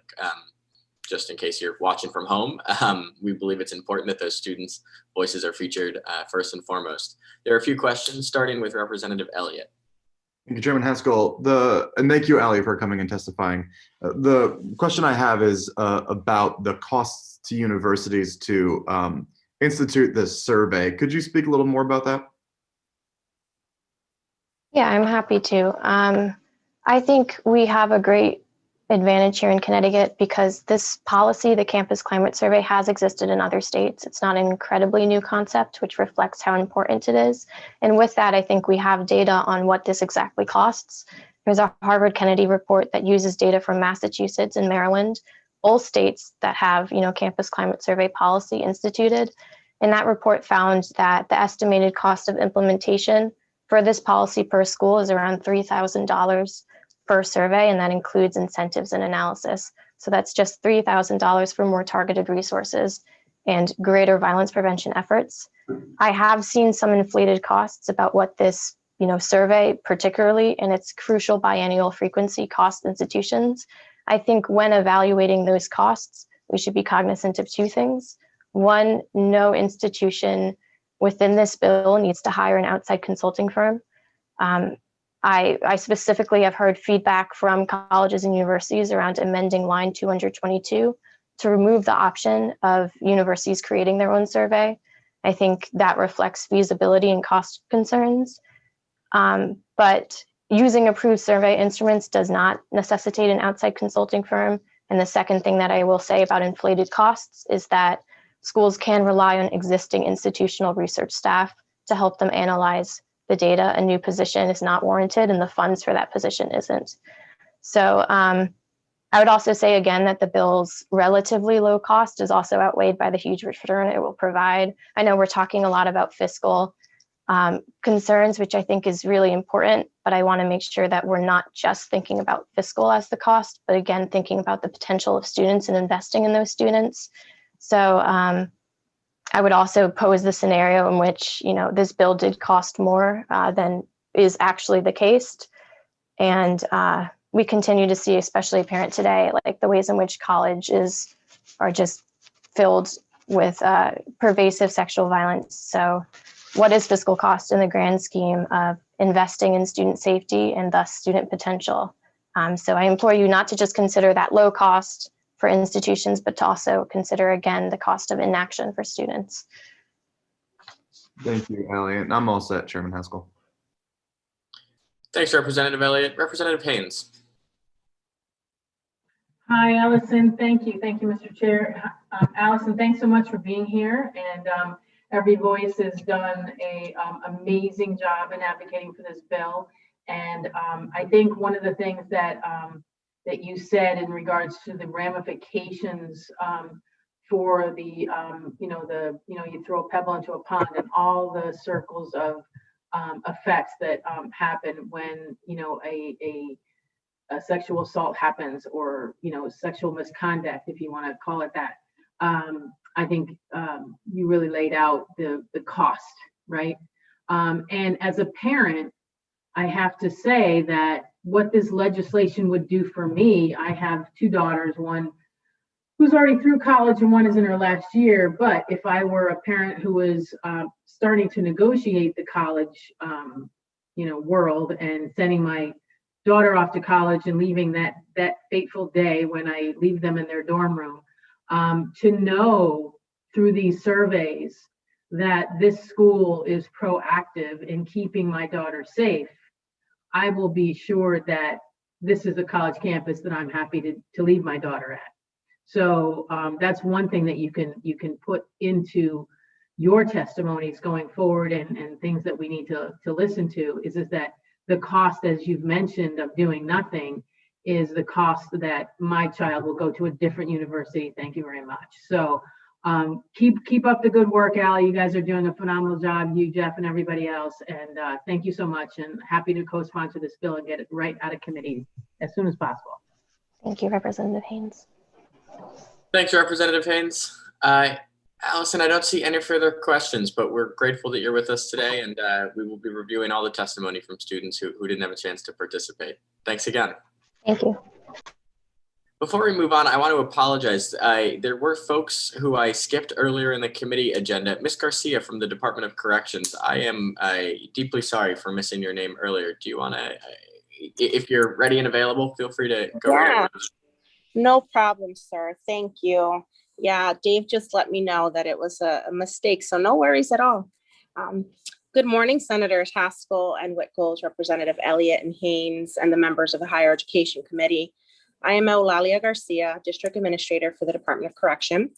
I am here to testify in opposition to Section 2 of Senate Bill 6228, which would establish a prison education office. The department believes this section of the bill is premature, unnecessary, and too prescriptive given the uncertainty of the guidelines yet to be established by the U.S. Department of Education for resuming Pell Grants for all offenders in every state. For committee members' information, since the implementation of the Second Chance Pell SCP program under the Obama administration, which provided for some Pell Grants for offenders, the department created a Second Chance Pell coordinator to oversee the program and lead facility liaisons at all 8 participating prison facilities. DOC was one of the first state prison systems in the country to take advantage of SCP. The SCP coordinator position currently administers the prison education programs in partnership with approved institutions of higher education as proposed in this bill. Concerning Section 2E of the bill, which would establish a process for addressing complaints, the need for outside representation to address complaints brought forward have not been substantiated. The department has been successful in mediating issues brought forth by institution and the student population. Concerning Section 2F of the bill, which would require the Prison Education Program Office not to interfere with an approved institution of higher education in the selection of curricula or materials used in prison education programs, unless necessary for the safety and security of the correctional facility. DOC believes it must be allowed to encourage courses which will help students become more employable. One of the agency's priorities is to assist residents in obtaining jobs when discharged. In particular, DOC has begun working with the Office of Workforce Strategy, which you've heard a lot about the great work they've been doing, to facilitate improved employment for the residents, including certificate programs, apprenticeships, etc. Finally, many of our students suffer from post-traumatic stress disorder, in which certain curricula may trigger a traumatic memory of which the community colleges would not be aware. In 2016, the Connecticut Department of Correction began our partnership with 4 community colleges in the Second Chance Pell SCP experiment. The Connecticut Department of Correction has the largest student population per capita and is one of the largest second chance Pell programs overall in the nation, which we're extremely proud of. Our Second Chance Pell program has run successfully for 4 years, providing higher education in 8 of our correctional facilities. The Connecticut Department of Correction moved swiftly to take advantage of the Second Chance Pell experiment, and the department is anxious to expand this program. Since the implementation of the SCP program, 257 students have enrolled with Quinebaug Valley Community College, 659 students have enrolled with Asnuntuck Community College, and 187 students have enrolled with Three Rivers Community College. The Wesleyan Middlesex Partnership enrolls students who receive SCP funding and those who do not. To date, 107 students have enrolled with Wesleyan. 40 students receive Pell funding and 67 do not. To date, approximately 122 certificates have been conferred. Since the implementation of the SCP program, 257 students have enrolled with QVCC, 659 students have enrolled with ACC, and 187 students have enrolled with TRCC.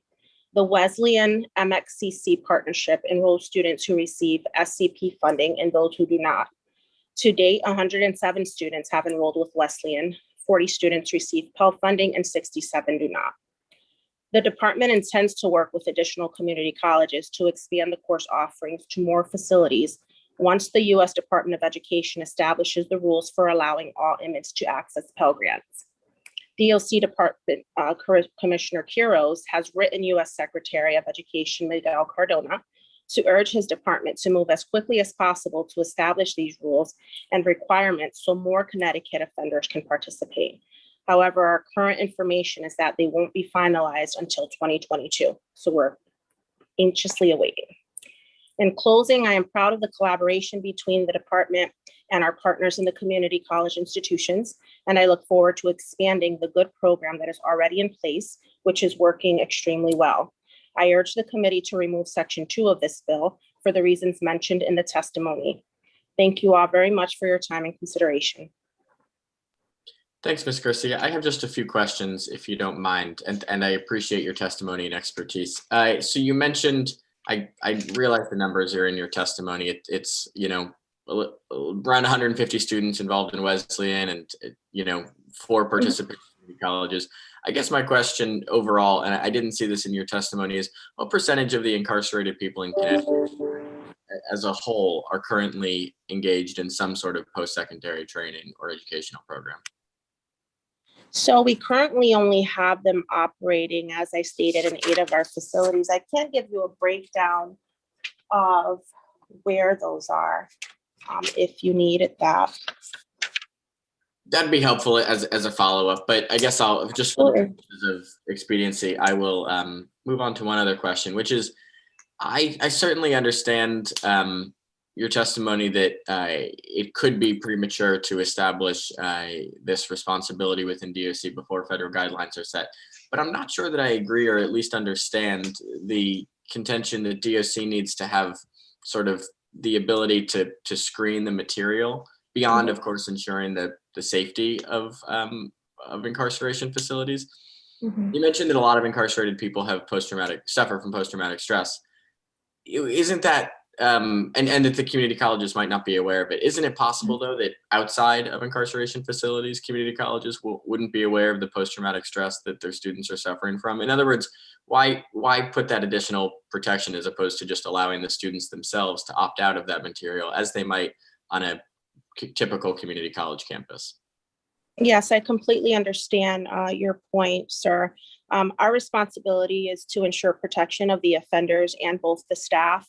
An offender can come into a classroom not knowing what the curriculum is and be adversely affected by that, which can in turn cause issues in the unit that that person is housed in or for staff as well. It could also be something that the offender feels, may not be a trigger for him, and he or she may continue with the class, not understanding that there may be some issues that stem out of it after. So we have always just err on the side of caution and ensure that any material that's brought in from an outside agency is screened very thoroughly for those reasons. Understood.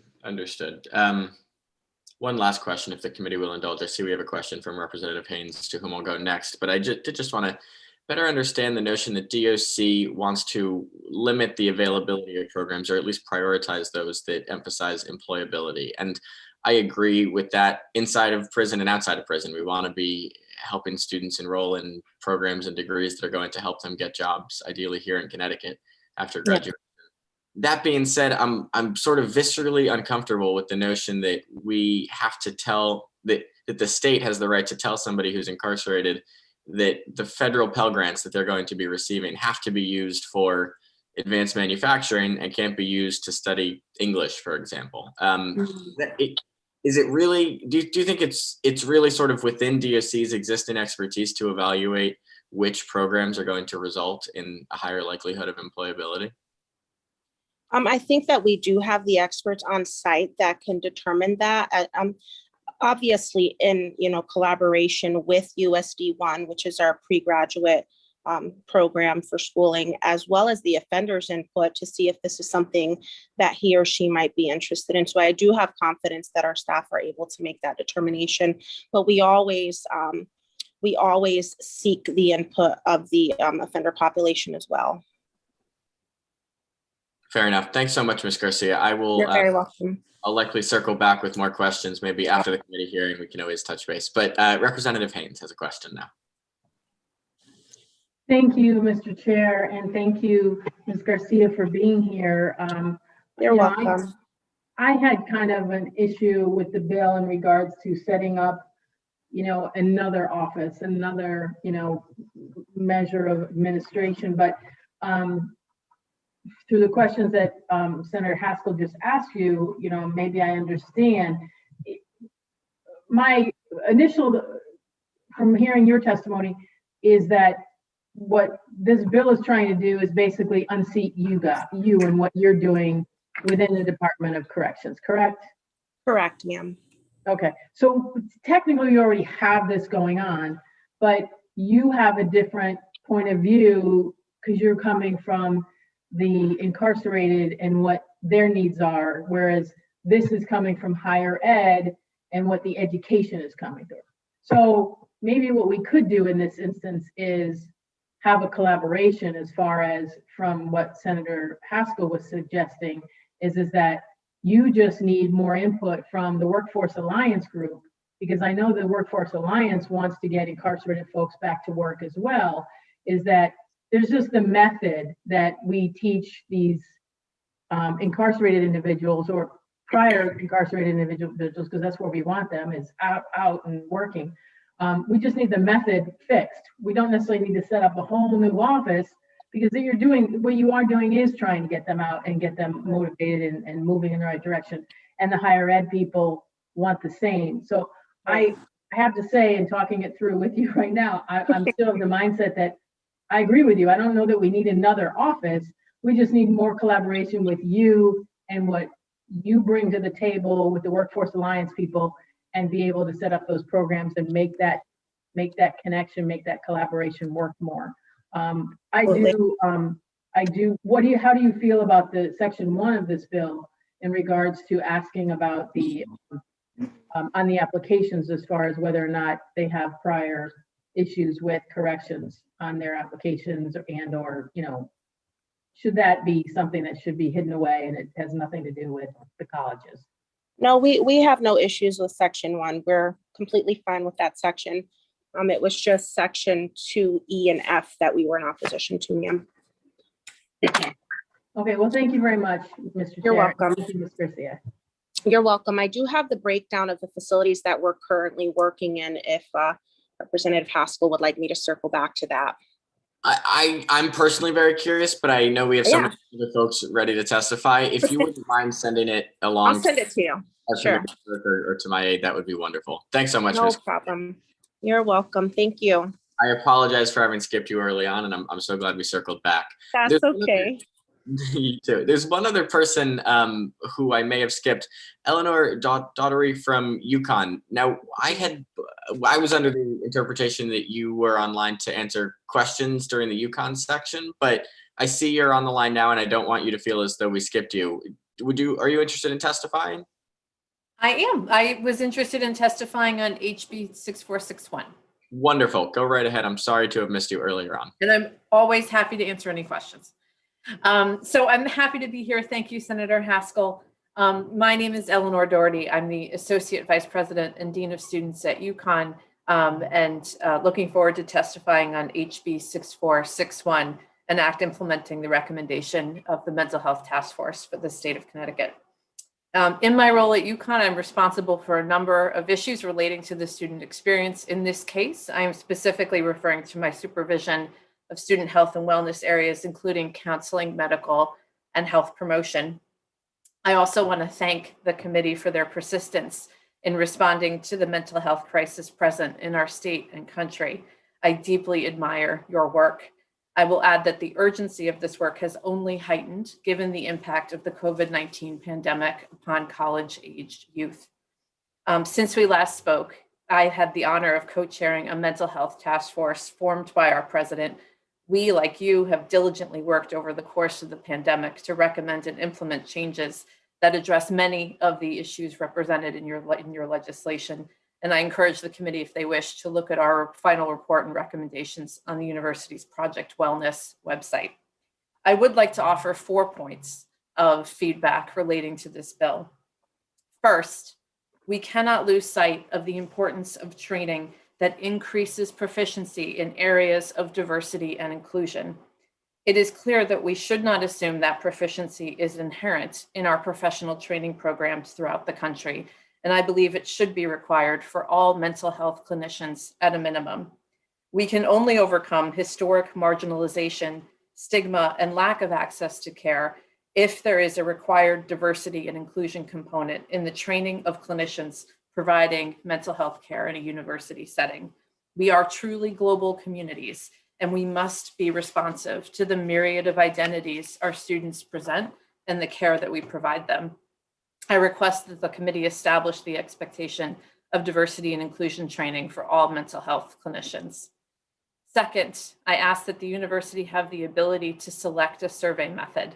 As noted by the state task force, a quote, one size fits all, unquote, approach will not work for the variety of institutions in our state. It is our hope that the General Assembly will provide some latitude in Section 1 for institutions to meet the expressed expectations by leveraging existing work that we currently utilize and represents significant investment in our systems to support student mental health needs. We would like to retain the right to determine the appropriate survey method as our needs may change and evolve over time. For example, UConn and many institutions of higher education participate in current surveys, including the Healthy Mind Study, the JED Campus Assessment, and the National College Health Assessment.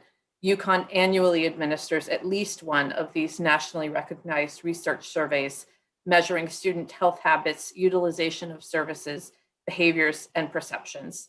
Having the flexibility to choose which survey is critical and essential to ensuring the university continues to improve mental health services on our campuses.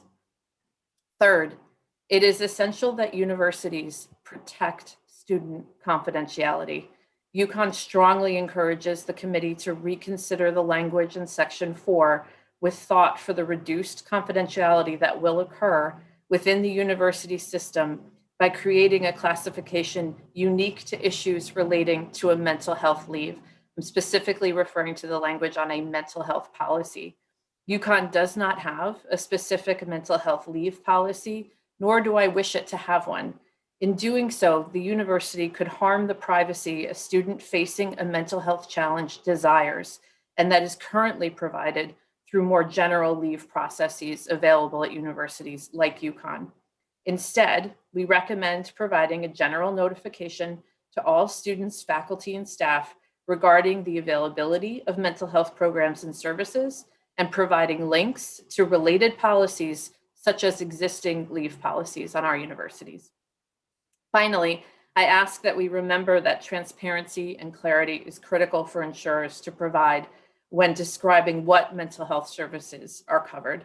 It is important that the information specified in Section 6 be presented to students who are often their own advocates, not their parents, in terms that they can understand. This should be an expectation clearly expressed to insurers and supported by our colleges and universities. Most sincerely, I am humbled in remembering that we spoke on these topics moments before the pandemic struck last year. Since then, it seems we have both reviewed and identified the necessity of doing better for the health and safety of our students. That work, as noted by the state task force, must be pervasive and determined in its effort to provide cultural shift on our campuses. It is a privilege to serve with you in addressing this mental health crisis. Thank you again for the opportunity to testify and for your continued support of the University of Connecticut. And I'm very happy to answer any questions you might have. Well, thank you so much, ma'am, for your work to address this issue and your very helpful suggestions on next steps for the bill. I look forward to digging into that, digging into those details and hopefully coming to some consensus about how we can best serve students. Representative Haynes has a question. Hello, thank you, Mr. Chair, and thank you, Eleanor, for being here today. I appreciate your testimony, and your 4 points are well taken, and I fully appreciate and agree with you wholeheartedly. I do take issue with one section of this bill, and again, I've said this over and over this morning during this hearing, but as a parent of two very accomplished, strong-minded, independent women, there's a section here that talks about mental health treatment and for obviously students, and you mentioned a little bit about protecting student confidentiality, and this section specifically mentions the fact that students can get treatment, specific treatment with a psychiatrist for at least 6 sessions without any notification to parents or permission. And then at the end of that, those 6 appointments or 6 treatments, if they decide between the doctor and the student that it needs to go further, they can have another discussion as whether mom or dad will find out about this. As a mom, that bothers me, obviously. You know, if my daughter was seeing a doctor, a psychiatrist, her best interests are my interests. And, you know, this is something that is recurring in a lot of different bills and a lot of different legislation, is that parents are not receiving the notifications about the well-being of our children in this independent, quasi-independent life that they lead as college students. So can you talk a little bit about that portion of the bill and how you feel about it and what you can recommend to a parent who would want to be there for their child, especially through this difficult process? Of course. And I'm pausing because of how hard your question truly is. And so I'm going to approach it from a couple perspectives. And the perspectives I will offer go far beyond the language in the legislation. It may even perhaps speak to the pain that the parents shared with you earlier today on the accidental death bill. Mm-hmm. So with that orientation, let me say first and foremost, we want access to care for people who need it. And sometimes students, which I want to parrot your language and I'll get it wrong, are legally adults, but kind of sort of adults in practice, right? Sure. And I'll tell you as a dean of students, that's sort of where the rubber hits the road in terms of being able to provide for them and bring parents into that experience. So first, we want students to get care and we want to remove barriers. And if you're afraid to tell your mom that you're depressed and that's inhibiting you getting access to that provider, I really want to prioritize the student getting access to the provider. And then the provider can work with the student on how do we tell a caring community that you're hurting right now. And we're talking about an age group that has been sort of told that these are the prime years of their life, right? That this is a time of perfection and heroism and joy. And I think it actually makes it that much harder for that age group to face the temporary disability, we hope, of depression and anxiety and stress, and those things, which I know we all know this now through our joint work, are actually the normal college experience. So we need to ensure there's access to care. And sometimes that does mean the adult status of the student dominates and ensures that that access to care is provided and that the parent doesn't necessarily know about that. However, a very important point that I think we might want to develop and consider more, and that I gave a great deal of thought to in our own review of emergency mental health transports, is we have the ability in FERPA, which is the privacy laws that protect our college students, to say that the health and safety of the student is such that we need to notify someone else. And I have often realized that a parent is the person we need to notify when a student is in the greatest distress. And so there is room for us as leaders to utilize that health and safety clause as we feel as though it is in the best interest of the students and their safety. And often the parent is the friend that I need to help that student through the crisis. Sometimes it's more severe. Sometimes we're taking students to the hospital or telling others. But that partnership with families and those that love students when they're struggling the most is something I think we need to collectively think on together, while respecting that confidentiality is real. And, you know, our clinicians will get in a lot of professional difficulty if they violate that. But we can, if we feel that it's urgent enough that we inform others. That's an uncomfortable position for someone like me to be in, and yet the tool is there. And so I think we need to think about how we support difficult decisions like that in choosing to use that health and safety clause to notify others about our concern for a student.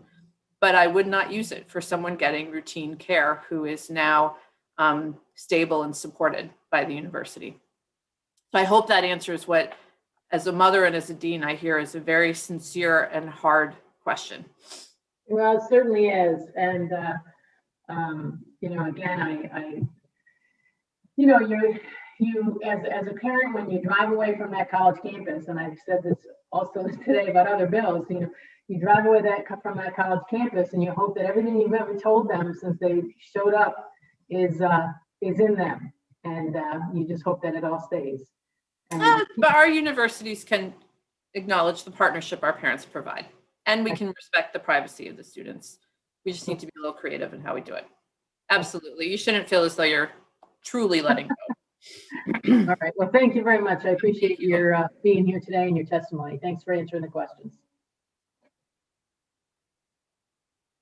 Thank you so much, Representative Haynes. I don't see any further questions from committee members. So Dean Doherty, thank you very much for taking the time today. And I look forward to continuing the conversation on this important issue. Absolutely. Thank you. And I apologize for missing you the first time around. If there are other folks who I have missed, please do get in touch with our wonderful team led by Clerk Jeannie Phillips. In the meantime, though, I'm going to move on to number 35, Mike Cerulli. I don't see Mike in the room, so let's go, unless Mike joins as I'm speaking, let's move on to number 36, Nick Jacobson. Good afternoon, Mr. Jacobson. Hi, everyone. Thanks so much for having this hearing and making the time. Chairs Elliott and Haskell, Vice Chairs Turco and Flexer, ranking members Haynes and Witkos, and the members of the Higher Education and Employment Advancement Committee. It's an honor to speak before you today in support of Section 1 of HB 6228, an act prohibiting the institutions of higher education from inquiring about a prospective student's criminal history during the admissions process. My name is Nick Jacobson. I'm a student at Yale University and one of the co-chairs of Yale's chapter of the Justice Impact Movement. Before moving to Connecticut, I lived outside a rural town in Pennsylvania, home to the Lewisburg Federal Penitentiary. My father used to go to the prison to lead services for the Jewish inmates there. My friend's parents worked there. My high school and my elementary school overlooked the complex. Testifying today in support of the bill are justice-impacted people with direct experience in the justice system, and it's an honor to appear with them before this committee. I am not justice impacted, nor do I belong to a community disproportionately targeted by that system, yet I still lived my whole childhood in its shadow. Every American lives their whole life in its shadow. Our criminal justice system's reach extends into segregated lives, communities, and here, academic institutions. This bill is about finding a light. It is about fulfilling the ideals laid out in the 8th article of our state's constitution about promoting excellence in higher education, because education is the light that guides us on in our own lives and together. With my remaining time, I will note that the Justice Impact Movement has submitted a short Q&A sheet to answer some quick questions, some FAQs about HB 6228, and I encourage you to look it over and reach out if you have any questions for us.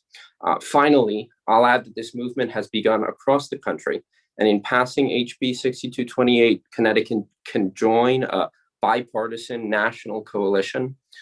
Louisiana banned criminal justice inquiries on applications to public colleges, and legislatures in some of the largest state university systems in the country, including California and our neighbor New York, have done the same.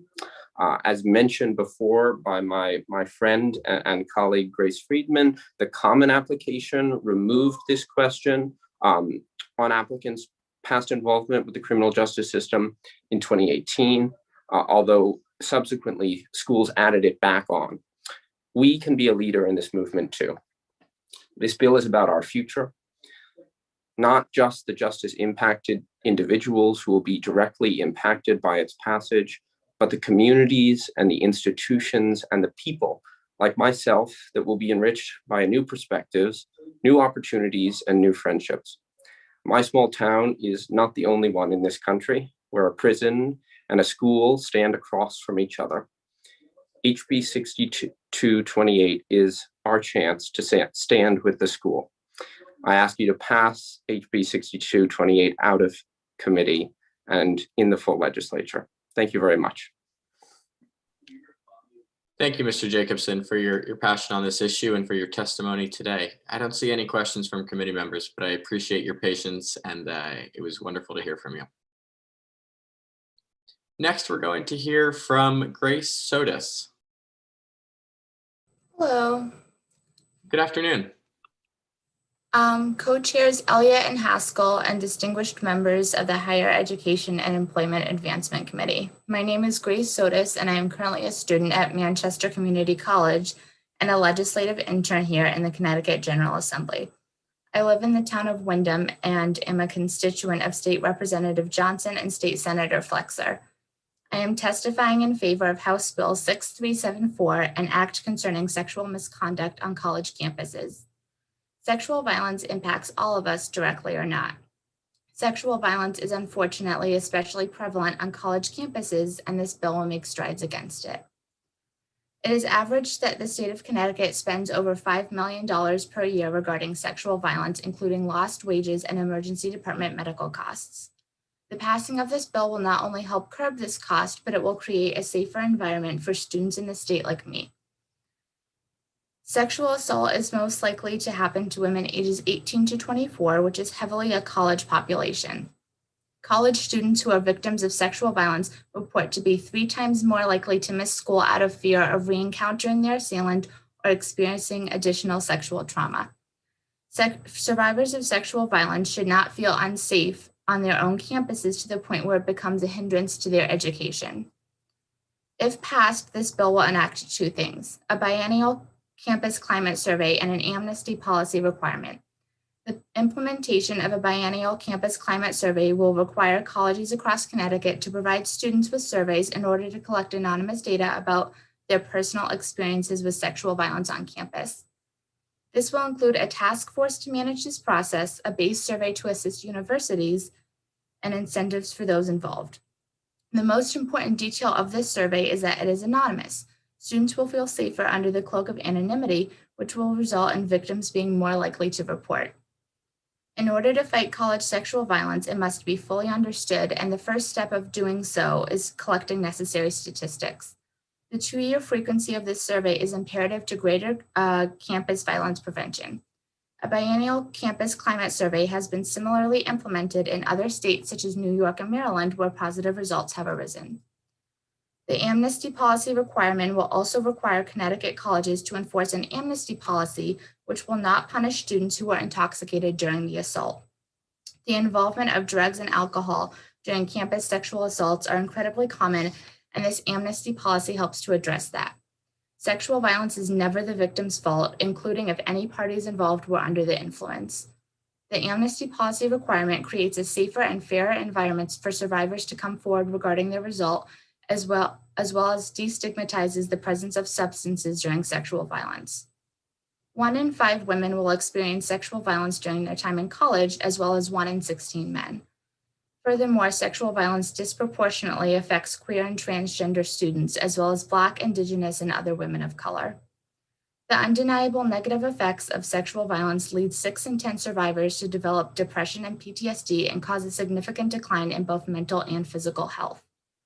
If enacted, this bill will lower these disheartening statistics, improve the education of students across the state, and most importantly, make students like myself feel safer. Thank you for your time. Thank you, Grace, for your time and for your testimony. We really appreciate it. And I hope that your legislative internship is going well, as a side note. I see no questions from committee members, so we're going to move now to Hannah Halloran. Good afternoon, Ms. Halloran.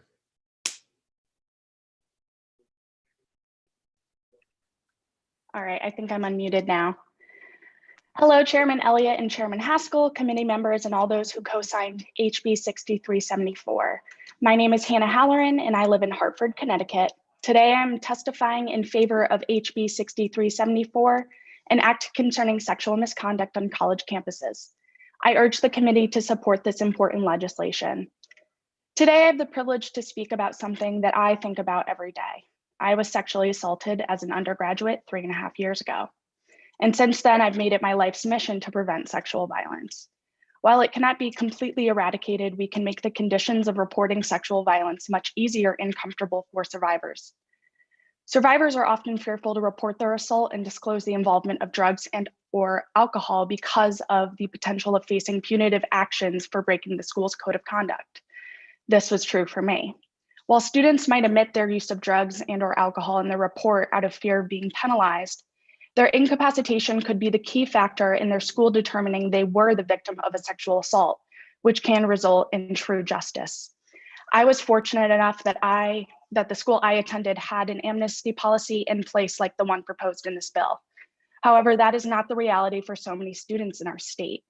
We should not limit a person's protection from sexual violence and punishment in reporting based on the school they get into and attend. Today, you have the privilege to be a part of this change. 38% of victims of sexual assault experience work and/or school problems such as decreased motivation, lower academic performance, and missing school or work due to mental health challenges. If colleges and universities in Connecticut continue to have the power to take actions against students for their use of drugs or alcohol, survivors will no longer receive the support and healthcare they deserve. Punitive actions taken by the school will only further disrupt the education of the 38% of survivors already experiencing school and work problems. According to 2018 data from the University of Connecticut, 0.5% of the undergraduate population reported a sexual assault. However, in the 2015 Campus Climate Survey, 6.5% of survey respondents reported having experienced attempted or successful sexual assault while at UConn.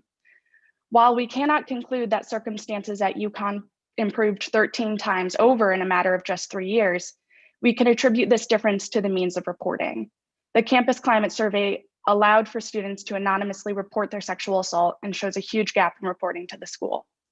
By establishing a Council on Sexual Misconduct Climate Survey, anonymous reporting can be more accessible and will better gauge the actual statistics of sexual violence at our state's colleges and universities. Every survivor of sexual violence should be informed and feel supported in reporting their assault to their school. Until that goal is realized, we must remove barriers to reporting by instituting an amnesty policy for drugs and alcohol and establishing a Council on Sexual Misconduct Climate Survey. Therefore, lawmakers must pass HB 6374. I urge the committee and Connecticut lawmakers to advance this important legislation this year. Thank you for your time and consideration. Thank you, Hannah, for your powerful testimony. And I am so terribly sorry for what you experienced, but I'm grateful that you channeled that into activism, and I look forward to continuing to work on this bill. I see one question from Representative Farrar. Go right ahead. Hannah, I just wanted to personally thank you, reiterate what Senator Haskell said. It doesn't make it any easier to have to share your story, but I'm so grateful for you using your voice for change. And I just want you to know that as members of this committee, we hear you. And I know that I join with many of them in solidarity with you to make sure that we take action on this bill this year. Thank you so much, Representative Farrar. Thank you, Representative. And thank you again, Hannah, for being here, for your time and for your testimony and for your courage in coming forward. I hope that you have a great rest of your day. Thank you, you as well. Next, we'll hear from Sydney Bryant. Good afternoon, honorable chairs and committee persons. My name is Sydney Bryant. I'm a resident of New Haven and co-chair of Yale's chapter of the Justice Impact Movement. I'm testifying to communicate my ardent support for Section 1 of House Bill 6228, an act prohibiting institutions of higher education from inquiring about a prospective student's criminal history during the admissions process. The United States incarcerates more people per capita than any other nation. About 1 in 3 adults have been involved in the criminal justice system. The carceral state is not only expansive, but the result of inherently racist policing and criminalization. During Jim Crow, a Black man was 4 times as likely as a white man to be incarcerated. Due to racial disparities in sentencing during the war on drugs, he would be 11 times as likely. According to a 2019 U.S. Commission on Civil Rights report, Black men ages 18 to 19 are 11.8 times more likely to be incarcerated than their white peers. People my age, barely at the precipice of adulthood. Nearly half of all people serving life sentences are Black. And I know that these are a lot of statistics to throw out, but I mention them to make a very specific point. How can inquiries into criminal justice information be ethical if our judicial system is intrinsically inequitable? Additionally, banning the box in higher education would help justice-involved people in the reentry process. Formerly incarcerated individuals with a college degree have a lower recidivism rate because, of course, a college education would significantly boost their chances at securing a job. The U.S. Department of Education stated in 2003 that 8 out of 10 of the fastest growing jobs in the U.S. require some form of post-secondary education, and of course that number has surely risen. Additionally, parents who receive college degrees encourage their kids to pursue higher education, so banning the box would boost educational attainment for generations, impacting many communities. Education is not only what I believe to be an individually enriching experience, but it's now a financial necessity. Justice impacted people deserve this opportunity for social mobility for themselves, their families, and their communities. My college experience has been defined by my amazing, dedicated peers. I'm sure many of you could also agree with that. And I'm sure that justice impacted people, if given access to these universities and colleges, would be a wonderful addition to our communities. I would be proud to share classrooms with them. Thus, I strongly support House Bill 6228. And urge you to favorably vote the bill out of committee so that Connecticut can help lead the nationwide movement to make higher education more equitable for all people. Thank you. Thanks so much, Sydney. I have just one very quick question for you. You ended your testimony by saying so that Connecticut could lead. Just so that I'm aware, and perhaps members of the committee are already aware of this, would Connecticut be the first in the country to ban the box as it relates to higher education? It would not be the first in the country, but our bill is different from many others in the instance that it would apply to both public and private universities in the state, whereas I believe in Louisiana and other states, it was only for public universities. So this is the most expansive bill of this kind. Understood. Wonderful. Thanks so much, Ms. Bryant. I see a few questions for you, starting with Representative Haynes.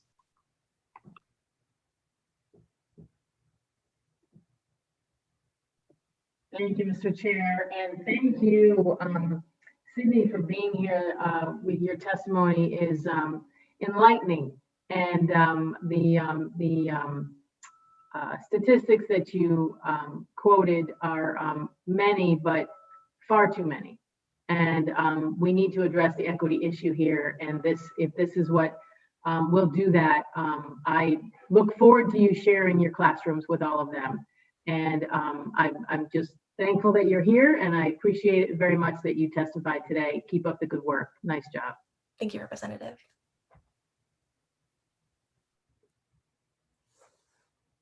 Thanks, Representative Haynes. I see a question from Representative Turco as well. Thank you, Mr. Chairman. And thank you, Sydney, for your testimony. Can you just clarify for me? I you seem very knowledgeable about this. And I know we had some previous questions, but regarding that this would affect both public and private universities with that box, is it if a university or college decides to utilize that box now, is it mandated that the student fill out the information, or they have the option? To the best of my knowledge, when you're filling out, I believe Nick or Grace, one of my colleagues and friends mentioned this earlier, when you're filling out the common application, the general part of the application has no such question. But if you're applying to an individual school that has it on their application to proceed, you have to fill out that information. Okay, I was trying to do some Google searches, and I thought I saw that even if a college or university decides to use this question on the supplemental Common App, that it does say in the description of the question, please declare if you have a felony, misdemeanor, or this or that, but you were not required to declare this by law. Do you know if that is the case all the time if a college university decides to include in the Common App, or is that also an option where they can say, or is it not required by law? Can a student leave that blank even if it is included on the Common App? Do you know? I am not sure of the difference between a school mandating it versus a state law, but I can research that and get back to you with an answer. Okay, I mean, it may be a very good idea not to have the option to include it on the Common App, regardless if it's required by law or not. Someone may not see that language, but we'll have to do some more research on that, because it may be even if they include it, a student could always have the opportunity to leave that blank anyway. So I want to try to get some more information on that. Thank you, Sydney. Thank you. Thanks, Representative Turco. Sydney, I see one more question for you. Representative Ackert, over to you. Thank you, Mr. Chair, and Sydney, thank you for your testimony.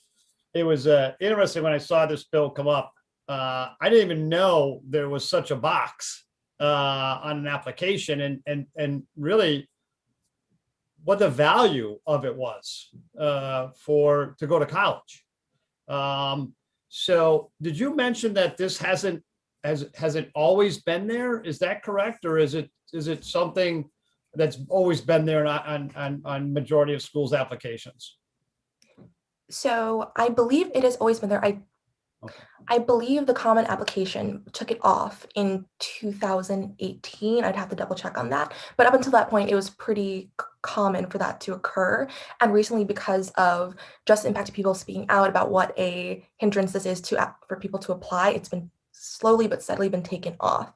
So it, up until very recently, has been commonplace for this to occur. Okay.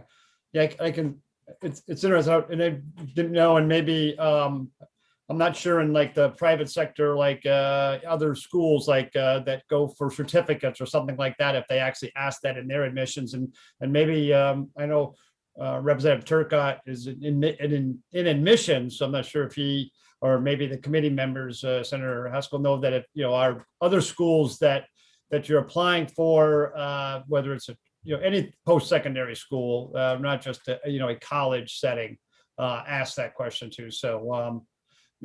Very interesting dialogue in this, and thank you so much for your testimony. And thank you, Mr. Chairman, for the time. Of course. Thank you, Representative Ackert. And I think, well, Sydney, did you want to respond at all, or you all set? I think I'm all set. Thank you for letting all of us speak with all of you tonight. I hope this piqued your interest in this issue, both in Connecticut and across the nation. So thank you. Well, speaking for myself, it absolutely did. And I think that that's true for other members of the committee as well. So grateful for your advocacy and looking forward to keeping in touch. Next, we're going to hear from Lillian Homan. I'm sorry if I pronounced your name incorrectly. Hi, yeah, it's Homan, but that's okay. Thank you. Senator Haskell, Representative Elliott, and distinguished members of the Higher Education and Employment Advancement Committee.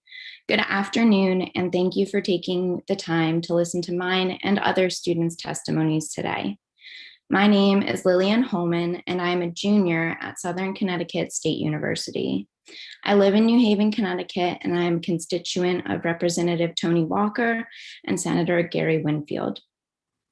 I'm here today to speak in favor of House Bill 6374, an act concerning sexual misconduct on college campuses. As a female college student, this national epidemic of sexual violence is something that is on my mind every day. It plays a constant role in my life and the lives of students all around me. When I leave my lab course at 8 p.m. on Fridays, it's already dark outside. It takes me twice as long to get back to my car in the evening because I make sure to only use pathways that are well lit. As I get to the poorly lit parking garage, I walk faster and faster, check the trunk and back seat of my car as I make my way around to the passenger side and get in, locking it immediately. I have to climb over into the driver's seat and start my car. I always pull out immediately. These steps may seem over the top and ridiculous to some, but they are precautions that I take every day to make myself feel slightly more safe. A college climate survey mandate would provide me an opportunity to share these feelings with my university and give them insight into experiences of sexual violence. Many students don't know where or how to report their experiences, and this confidential survey would provide them with a comfortable and safe way to do so. With more student feedback, universities will be better equipped to understand and battle this national epidemic. And I am confident that this campus climate survey mandate will continue to affect change throughout the future. As a transfer student from one state university to another, I have thus far not been able to share my thoughts and feelings on this topic with my school. This is due to the four-year climate survey timing, a problem that can easily be solved by implementing a climate survey every 2 years. This ensures that other students in the same boat as myself, and even associate degree and graduate students, all have the opportunity to share their experiences throughout their time in school. By increasing the timing of campus climate surveys, schools can have a better idea of the changes they need to make and create an ongoing process of improvement and reform to support all students. This bill has the ability to make a great impact on students' lives across Connecticut to begin solving the national epidemic of sexual violence on college campuses and help all students feel safe and comfortable during their studies. To the legislators here today, you have the power to improve campus safety for all students. Please report this bill favorably out of committee. Thank you for your time and for hearing my testimony. I hope I have impressed on you the importance of this action, and I implore you to vote this bill out of the committee as soon as possible. Thank you. Lillian, you certainly have left an impact on me and I imagine the rest of the committee. I'm so sorry for the daily toll that this takes and the fear surrounding this very, very real danger on college campuses. So thank you so much for your testimony. I don't see questions from committee members, but we're grateful that you took time to be here. Next, we're going to hear from Allison Cantor.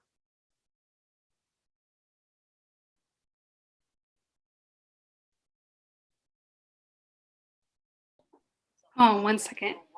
No problem.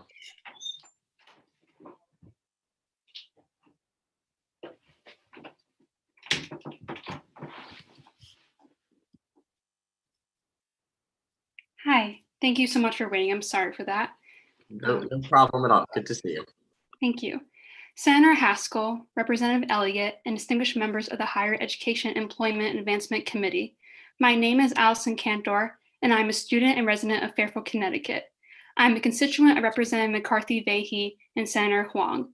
I will be testifying for House Bill 6374, an act concerning sexual misconduct on college campuses.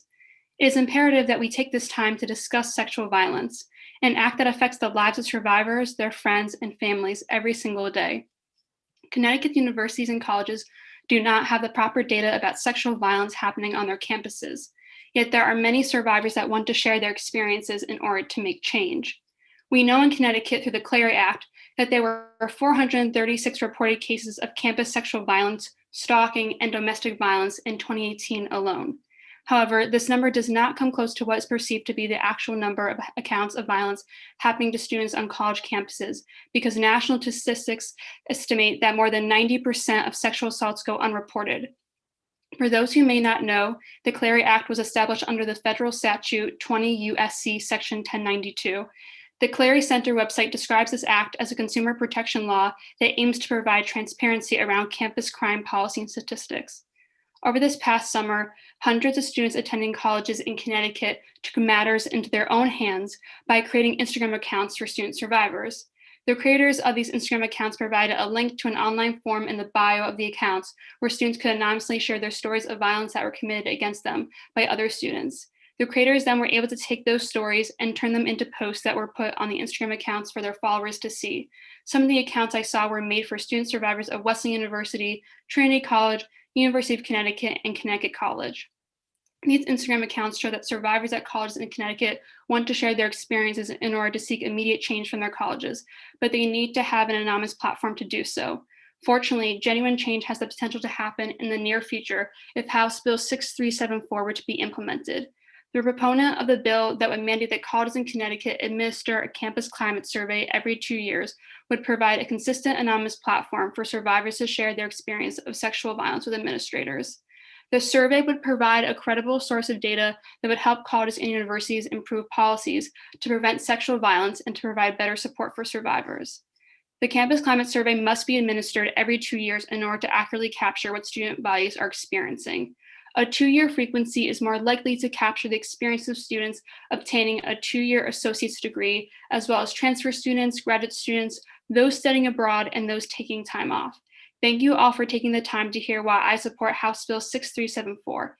Members of the Higher Educational Committee, please vote this bill out of committee as soon as possible so we can get closer to ensuring the safety of all students attending institutions of higher learning in Connecticut. Thank you.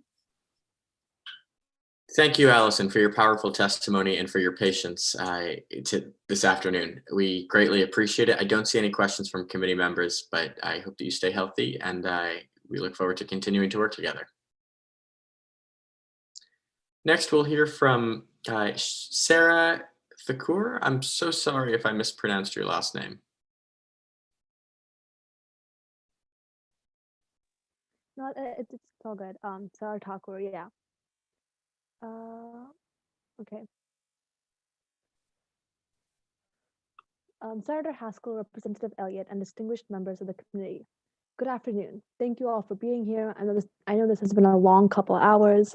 My name is Sarah Thakur, and I'm a student at Yale University. I have lived in New Haven for the past 16 years and love the city and state with my whole heart. That is why I am here today, because I know that we as a state can and should be doing better to help college students and survivors like myself with regard to sexual violence. Today I am testifying in favor of HB 6374. Sexual violence is a national epidemic that has impacted my life and the lives of students like me across the country and around Connecticut. As you all know, our bill has two main provisions, the amnesty policy and the biennial campus climate survey. The amnesty policy does not penalize students who are under the influence of alcohol or drugs and impacted by violence. This allows students to report without the fear of being penalized.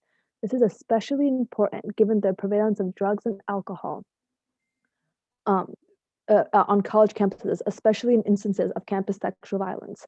As a student who has been in this position, I can assure you that this amnesty policy is crucial to send this message that you are not at fault or punishable for the violence that has occurred against you.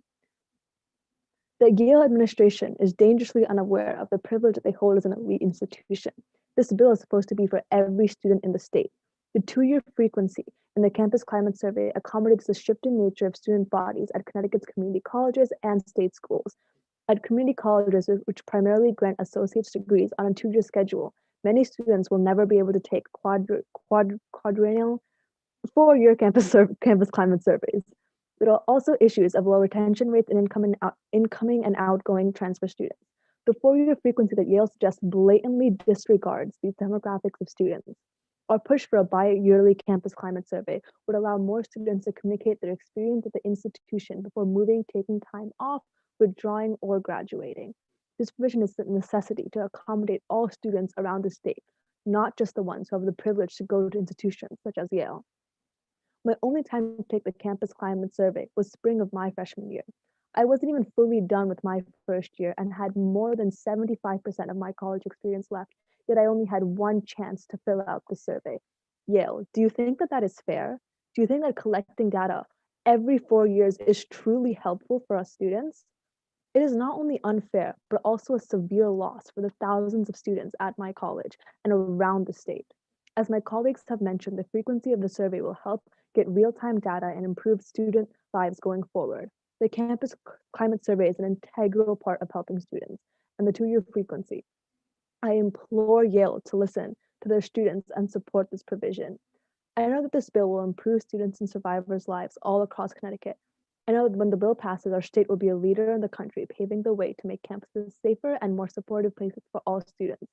I hope that you will join me in believing this. To the legislators here today, you have the power to improve campus safety for all students. Please report this bill favorably out of the committee. Thank you very much. Thanks so much, Sarah, for your time and for your testimony today. I don't see any questions from committee members, but I really appreciate you sharing your perspective. Next, we're going to move to Ayana Benjulun.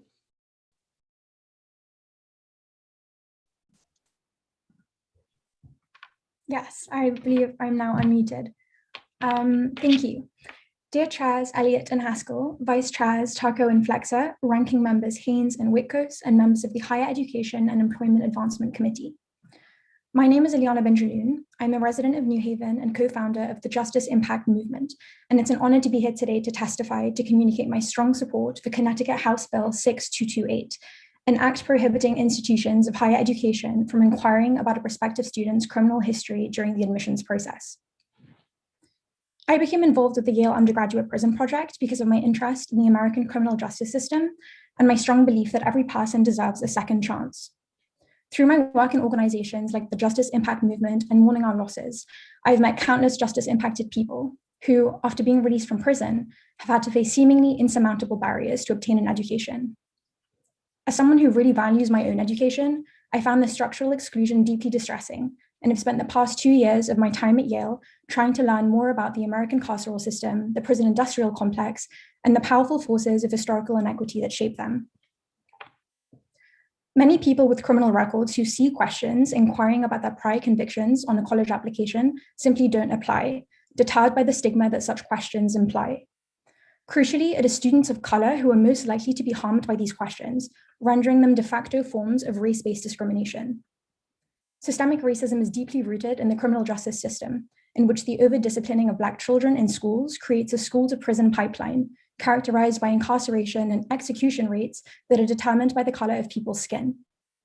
So not only are Black students more likely to end up in prison than other groups, but once they are released, schools in Connecticut deny them the opportunity to break this pipeline by obtaining a college education to better their lives and better their professional opportunities. The mindless adoption of questions inquiring about applicants' criminal histories, despite the complete lack of research to substantiate the claim that they in any way improve campus safety, disproportionately affects the students who need a college education the most, effectively punishing those who have already served their punishment for a mistake they made in their past. Banning the box would be a particularly important step for criminal justice reform in the instance of law schools. Without the box, more formerly incarcerated people would apply to law school, which would mean greater representation of justice-impacted voices at all levels of the law, such that people with the experience of having interacted with or been harmed by the American criminal justice system could begin to be a part of reforming it. If we are truly committed to equality of opportunity, we must ban the box. We must give those who are formerly incarcerated the opportunity to get an education and better their chances of successfully re-entering their communities, to find employment to support themselves and their families, to pursue a better and more joyful life. Please support this crucial step towards educational equity and criminal justice reform and favorably vote HB 6228 out of this committee. Thank you so much for considering my testimony. Thank you so much, ma'am, for your the expertise and knowledge that you bring to this issue, and of course the passion that you and other advocates bring to this important reform. I just have one very quick question, something that I haven't thought to ask yet today. I asked an earlier advocate about how many undergraduate institutions across Connecticut are currently engaging in this practice, and I was surprised to learn that even though it was removed from the Common App, there are still many institutions in Connecticut that ask this on some sort of supplementary form. You mentioned law schools in particular, and that sort of has piqued my interest. How many law schools, do you know how many law schools in Connecticut currently ask this question, just out of curiosity? So I don't know the exact number of law schools in Connecticut that are currently including the box or these questions on their applications, but I do know, this is kind of in reference to the question that my friend and colleague Sydney Bryan was asked previously. I don't think, to the best of my knowledge, I don't think that there's a state law that mandates that schools at any level, whether it's undergraduate or graduate, include a box on their applications. But ever since the Common App removed it in 2018, schools have kind of independently elected to ask these questions. And so even if as an applicant, if you see this question, even if state law doesn't require you to provide that information, not answering it kind of answers it in the process. And so it has this incredible deterrent effect that is really hard to measure. Because it's hard to measure and have these exact data on how many students don't complete their applications once they've started it. But yeah, graduate schools, including law schools, often do include these boxes. And I'm pretty sure that Yale Law School, for example, does. Fascinating. Well, thank you again for your testimony today. I see there's a question from Representative Wood. Thank you, Mr. Chair, and thank you, Ileana, for your testimony. You said something that caught my interest. You said something about being over-disciplined in public school. Is that, I guess it seemed like such a broad statement, and I'd love a little more information on why you included that in your testimony and what are you basing that on? Yes, thank you for your question. I included the idea of kind of school disciplinary policies because in learning more about what I call the school to prison pipeline, a lot of research has shown that this process and this kind of systemic racism that we see in the criminal justice system begins in schools because Black students come into contact with the law and the police more often than white students do, and this can include the school level where you can get expelled or referred to the justice system at a greater level, and then that means that because schools, in the same way as universities, it's often left to kind of like schools on an independent level, like they can decide whether or not they refer their students to kind of this outside like justice structure. And so the pipeline begins in public schools and private schools alike. I hope that answers your question. I do have statistics, which I'm also very happy to. Yeah, thank you.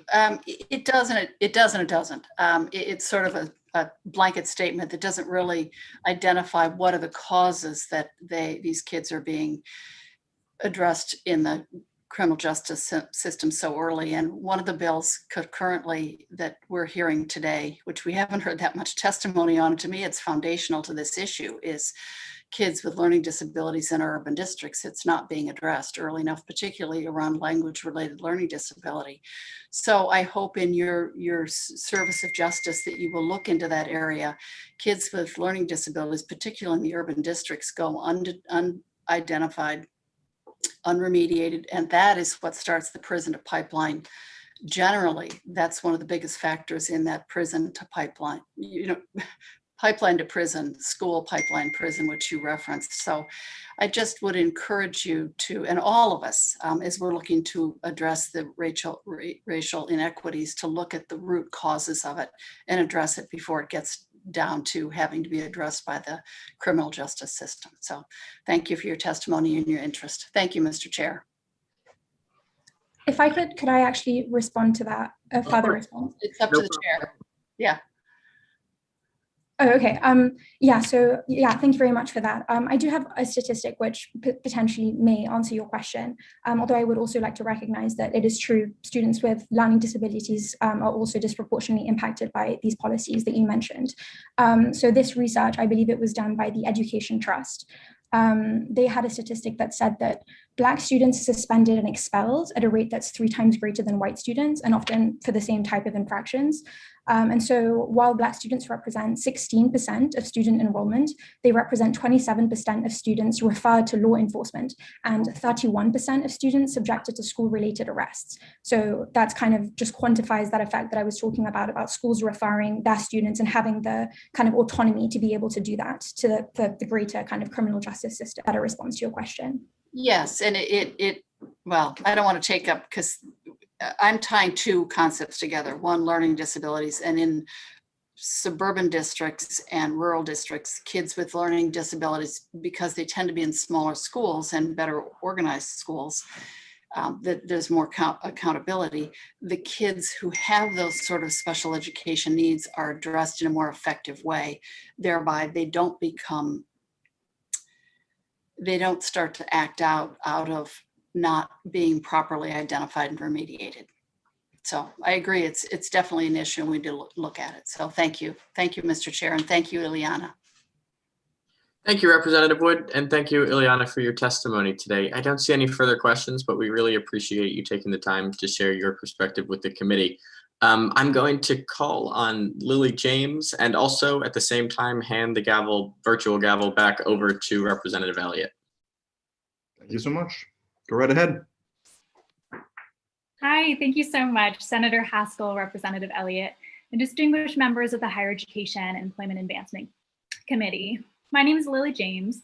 I'm a senior in college, born and raised in Wallingford, Connecticut, and a proud registered Connecticut voter. I also serve as co-executive director of the Every Voice Coalition, the student-led organization that has fought tirelessly on behalf of survivor and student rights in Connecticut to bring HB 6374 before you today. And today, I have the honor of testifying in favor of this bill, an act concerning sexual misconduct on college campuses. I'd like to begin today by zooming out a bit to put what we're talking about today in some context and perspective and bring in some math. There are nearly 200,000 college students in the state of Connecticut right now.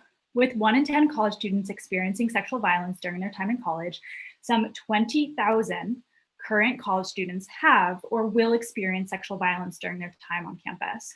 To put that in perspective, the Hartford Excel Center fits some 16,000 people. So please imagine with me for a second, the Hartford Excel Center completely full, plus another 4,000 people who've experienced this violence. And that 20,000 only accounts for current college students and does not take into account any of the previous generations of college students to come before us. We have an epidemic on our hands, one whose rates have stayed stagnant since it was first documented in 1983. Yes, we've known how widespread and deeply horrific this epidemic is for nearly 40 years. And each year, we have chosen not to address it, which means millions of students unnecessarily experience this violence. And frankly, what makes me devastatingly sad, we've known how to address it and we can prevent this every day, and we choose not to. So here we are, students and survivors are coming before you today, as we did last session, bearing their trauma and their fear for themselves and their loved ones, asking for help. We need your help. Help us collect data to figure out what is happening on our campuses. We don't currently have any adequate, consistent, or trustworthy mechanism to know what is happening in our homes, and it is so scary. The campus climate survey component of the bill, as my colleagues today have mentioned, is a best practice way that has been successfully implemented in many other states to collect this data so that all students know what is happening on their communities and administrations can know the best ways to prevent and address this issue in order to keep their students safe. We already know, again, that we could fill the Excel Center and then some with survivors right now, but those names and faces will also change every year as new students come to campus and experience the same devastating experiences as the survivors before them.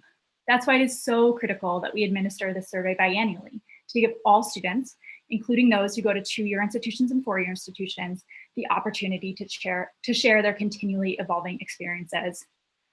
Furthermore, help us fight the victim blaming that survivors still face today by instituting a common sense amnesty policy. An amnesty policy is crucial to ensuring there's no barrier either to reporting or receiving supports or accommodations that a survivor may need post-incident. Right now, Connecticut has the opportunity to join just a handful of other states as leaders, not only in our standard for higher education, but in setting the standard for addressing this epidemic that, again, we have the power to prevent. Help us keep our peers and loved ones safe. Thank you for your time today and your support of Connecticut survivors and students. Members of the Higher Education Committee, please vote this bill out of committee as soon as possible, because as I've said, our students can't wait. Thank you so much. Thank you, Lily, for your testimony. I just have one quick question for you. Could you expand a bit on what other states do in terms of conducting the study? Absolutely. Thank you so much for your question. So similar climate survey measures have been passed in Louisiana, Maryland, New York, New Hampshire, and Massachusetts. And I can speak specifically today to the laws passed in New Hampshire and Massachusetts, as those were laws that were written by Every Voice students and survivors and are consistent with our models and values. So actually, in fact, the first Every Voice bill that was drafted by students and survivors in Massachusetts in 2015 was solely focused on the campus climate survey portion of the bill. So that basically came about because that same year, a report had come out stating that 89% of colleges and universities across the country reported 0 cases of rape that year, right? Like, how is that statistic possible? Because while 1 in 10 students experience sexual violence during their time on campus, other studies show that only 10% or fewer of survivors make any sort of report after an incident. So as a result, we have a vast majority of incidents that are not being taken into account when schools are looking at their current campus climate violence statistics. So while not only is that 89% statistic deeply silencing and erasing of all 1 in 10 students who experience sexual violence, that statistic truly shows how unreliable our current data collecting mechanism is if we are looking to make any progress or really, create any change. So as we said, we need a way for all students and survivors to regularly share their experiences so that administrations know how to actually address the issue. So the survey component in a similar model as what is being proposed in HB 6374 was passed into law in New Hampshire this last July and in Massachusetts this January. And additionally, right now, there are currently 5 other states with Every Voice bills with this component active in legislatures across the country in Illinois, Maine, Nevada, New Mexico, and Hawaii. So, this is a very best practice, common sense mechanism that's being put into place in, hopefully a growing number of states across the country really soon. And it really is probably the most important step we can take if we actually want to address what is happening on our campuses, fully informed of all student experiences. Great work, Lily. So looking to see if there's any other questions from committee members, and seeing none, thank you so much for your time and testimony. Thank you so much. Looks like next we have Sud Yenilmez. Yes, thank you so much for having me, Representative Elliott. Distinguished members of the Higher Education and Employment Advancement Committee, my name is Sud Yenilmez. I am an undergraduate student at Yale University, and today I'm very honored to testify in favor of the bill HB 6229. Food insecurity amongst college students is a very serious problem of epidemic proportions, and it has life-changing consequences for many low-income students. Higher education should not be a privilege, it should be a right. But for low-income full-time college students, it turns into a burden due to the financial uncertainty. Many low-income students are forced to choose between textbooks and their next meals. I am myself a financial aid student, and from my personal experience, I can confidently say that without the financial support for my tuition and living expenses, I would never be able to focus on my classes, let alone succeed in them. Not knowing whether you will be able to have a proper meal that evening when you have a paper due in a few hours is painful, both physically and mentally. Trying to work extra shifts to afford your meals is draining, again, both physically and mentally. And you cannot ask your parents or any other family members for financial support because oftentimes they themselves are having a very hard time making their ends meet. You're all alone, struggling to find a job while navigating college life, classes, exams, and the uncertainty of what future holds. That's why expecting food insecure students to focus on their studies is not realistic at all. In fact, evidence shows us that food insecure students report lower grade point averages, are 6 times more likely to withdraw from a class, and are 15 times more likely to fail a class. These students also suffer from poorer physical health and higher levels of stress, anxiety, and depression. The current pandemic has only exacerbated the gravity of this issue due to the increasing levels of unemployment and the closure of many university campuses. We know from recent literature reviews that nationwide, about 1 in 3 college students experienced food insecurity before the coronavirus crisis. In Connecticut, 14% of the population already suffers from food insecurity. Combining these figures while considering the negative effects of the pandemic tells us only one thing: we need to take action immediately. Many public institutions of higher education do not have programs or services to aid food insecure students. In the rare cases that they do, existing measures such as food pantries fail to meet food insecure students' needs. That's why we need this bill. Formalizing the collection of data on food insecurity will help identify emergent areas of need. It will help with public institutions of higher education amend the already existing food insecurity programs and services, or establish new and more efficient ones. Most importantly, the bill will improve education outcomes for many students. It will help low-income students focus on their studies, leading to better employment opportunities. That is how we can take a significant step in breaking the cyclical nature of poverty. No college student should suffer from a lack of access to nutritious food. The establishment of this task force is the least our state can do, and I ask the committee to vote favorably on this important and necessary measure. Thank you so much for your attention. Great, thank you so much for your testimony. Do you have any questions from the committee? Seeing none, thank you so much. Enjoy the rest of your day. Next, we'll have Michael Valerie. Hello all, and thank you for listening today. My name is Michael Valerie, and I'm a lifelong resident of Norwalk, Connecticut.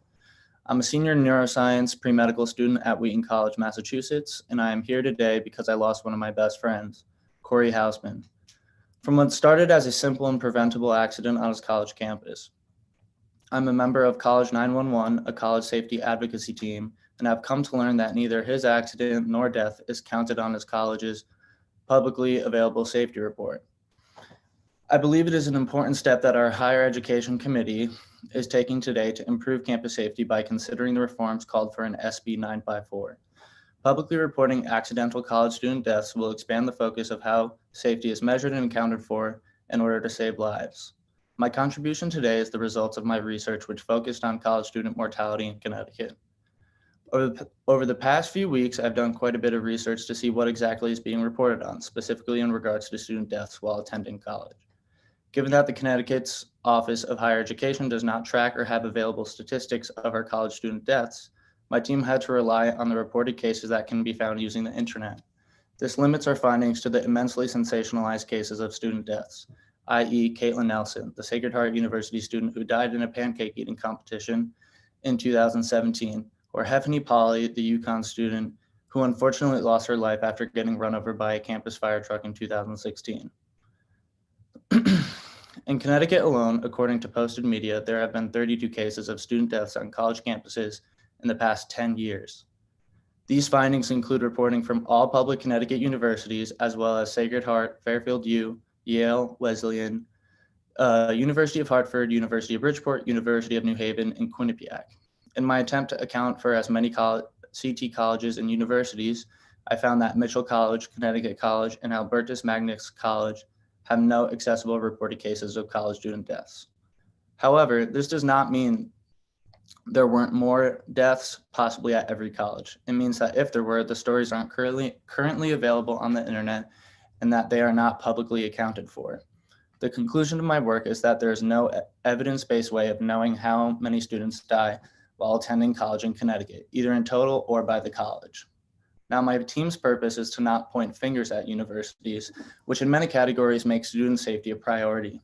However, under the current system, neither Corey's accident nor death is counted for on his college's report. This is wrong, and passing this bill is the first step in the right direction. The next step is having serious accidents along with student death accounted for. This reporting will provide valuable information that could be used as a foundation for accident prevention. Simply put, if we can prevent accidents, we can save lives. But we need to begin gathering data as it is the starting point of prevention. I miss my friend Corey, and I don't want a preventable accident to be the cause of another student's passing. Please move this bill forward as it is the first step to prevent accidents and saving lives. Thank you, Michael, so much for your testimony. Looks like we have a question from Senator Haskell. Michael, thanks so much. I just wanted to chime in and thank you for your research and say how sorry I was for the loss of your friend, Corey. To clarify for members of the committee, as a part of the federal CLEARI requirements, campuses already have to report some instances where there's a loss of life by a student, but they don't need to report accidental deaths. Is that correct? I believe so, yes. So in doing your research, you weren't able to go into a centralized database. Were you relying on news reports, or how were you able to compile that information? Yeah, so as I stated, we had to rely on the internet, primarily Google, and they were all cases that had been taken up by news reportings. And typically that may look like a very, like I said, sensationalized case. So whether it be a criminal act, whether it be a suicide, drug overdose, or something unusual like Caitlin Nelson and Sacred Heart. However, just accidental deaths like Corey's or anything else that's less intense is not going to be accounted for because necessarily no one would want to read about that. So yeah, that's kind of where we ran into some problems, and the fact that between the past 10 years, what is accounted for is only 32 cases is not representative in my mind. Understood. Well, thanks so much for being with us and for taking the time to do this research. Hopefully we pass this requirement, adding transparency to the movement and making that research a lot less burdensome on you and of course, other families sending their kids off to school. So thank you, Michael. Thank you, Mr. Chair. Thank you. Thank you, Senator. And Michael, similar to my co-chair, I feel terrible for you losing your friend. So thank you for coming and talking with us. Next, we have up Lydia Broderick. Hello. Senator Haskell, Representative Elliott, and distinguished members of the committee, good morning, and thank you so much for being here today and hearing my testimony. My name is Lydia Broderick, and I'm a student at Yale, a resident of New Haven, and a member of the Every Voice Coalition. And I'm testifying today in support of HB 6374, an act concerning sexual misconduct on college campuses. With something like campus sexual violence, I get that from a distance, it can be hard to understand the numbers and the statistics that we've been talking about as real people with real experiences. For example, 1 in 10 students. In my freshman class, that's at least 155 of my classmates who will experience sexual violence before we graduate. I know some of them. That's 155 real people who will experience devastating violence. They will be disproportionately students of color, low income, disabled, and queer and trans students.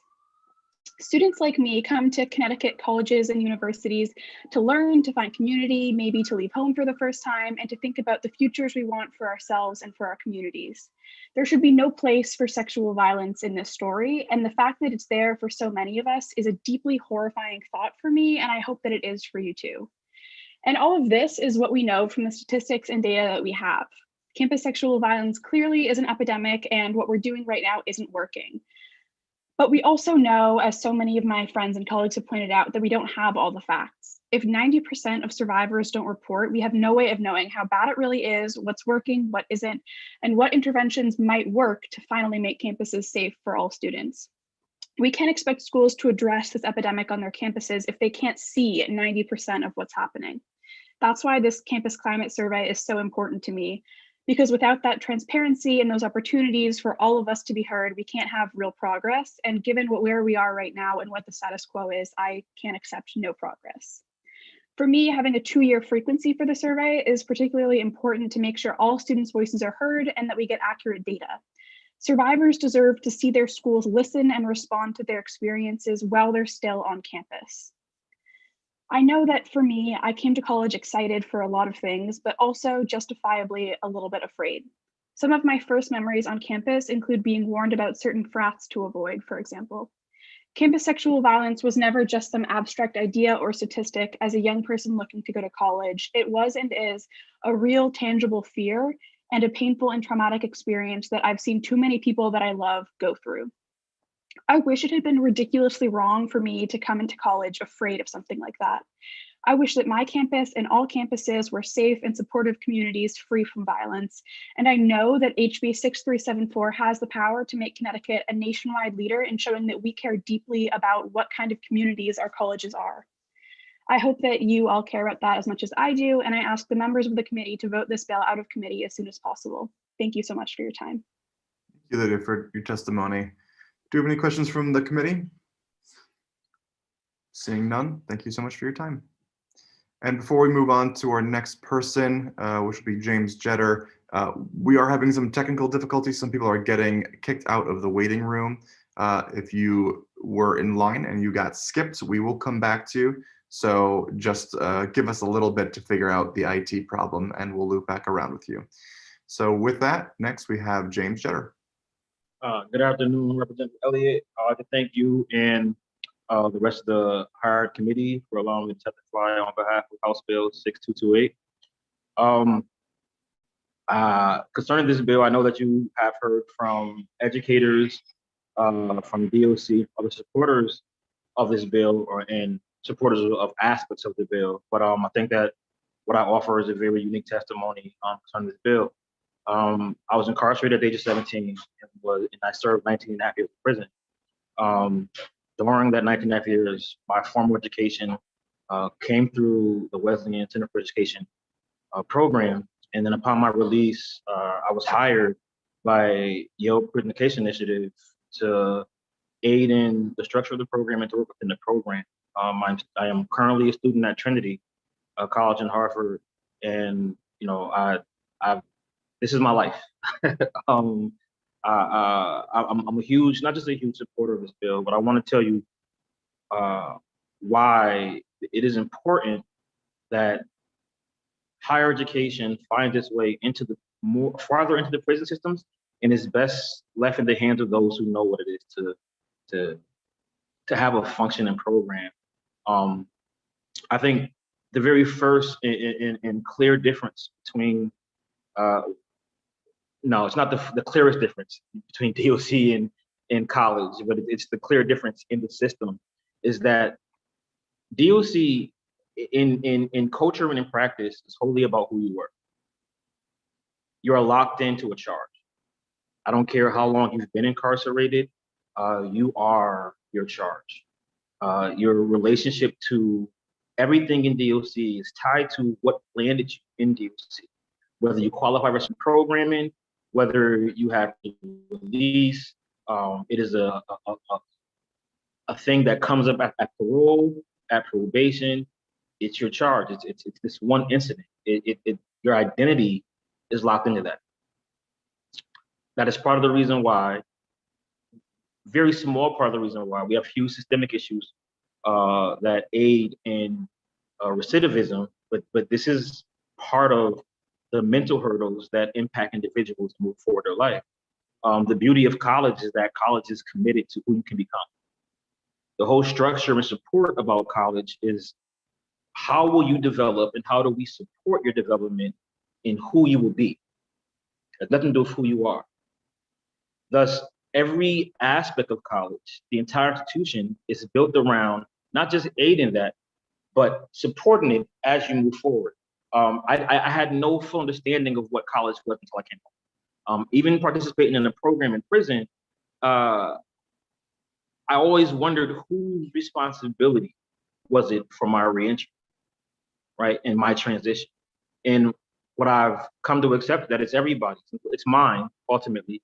However, the aid and the help is DOC as well as any program I've been in, because college fully operates in reentry. When their students leave campus, there's so much support, from mental health support to job networks, for them to re-enter into society as a functioning and productive adult. So it isn't foreign to them. Matter of fact, they tote their success. It's a part of why we go to certain schools, right? Because we've landed positions in this field in great numbers. We've had this success as an institution. These are some of the things that colleges hang their hat on. They are very well equipped to do reentry. And I know that might be an argument that may seem foreign to the language of HB 6228. However, I think it's important to think about these things because we're ultimately talking about who should be in charge.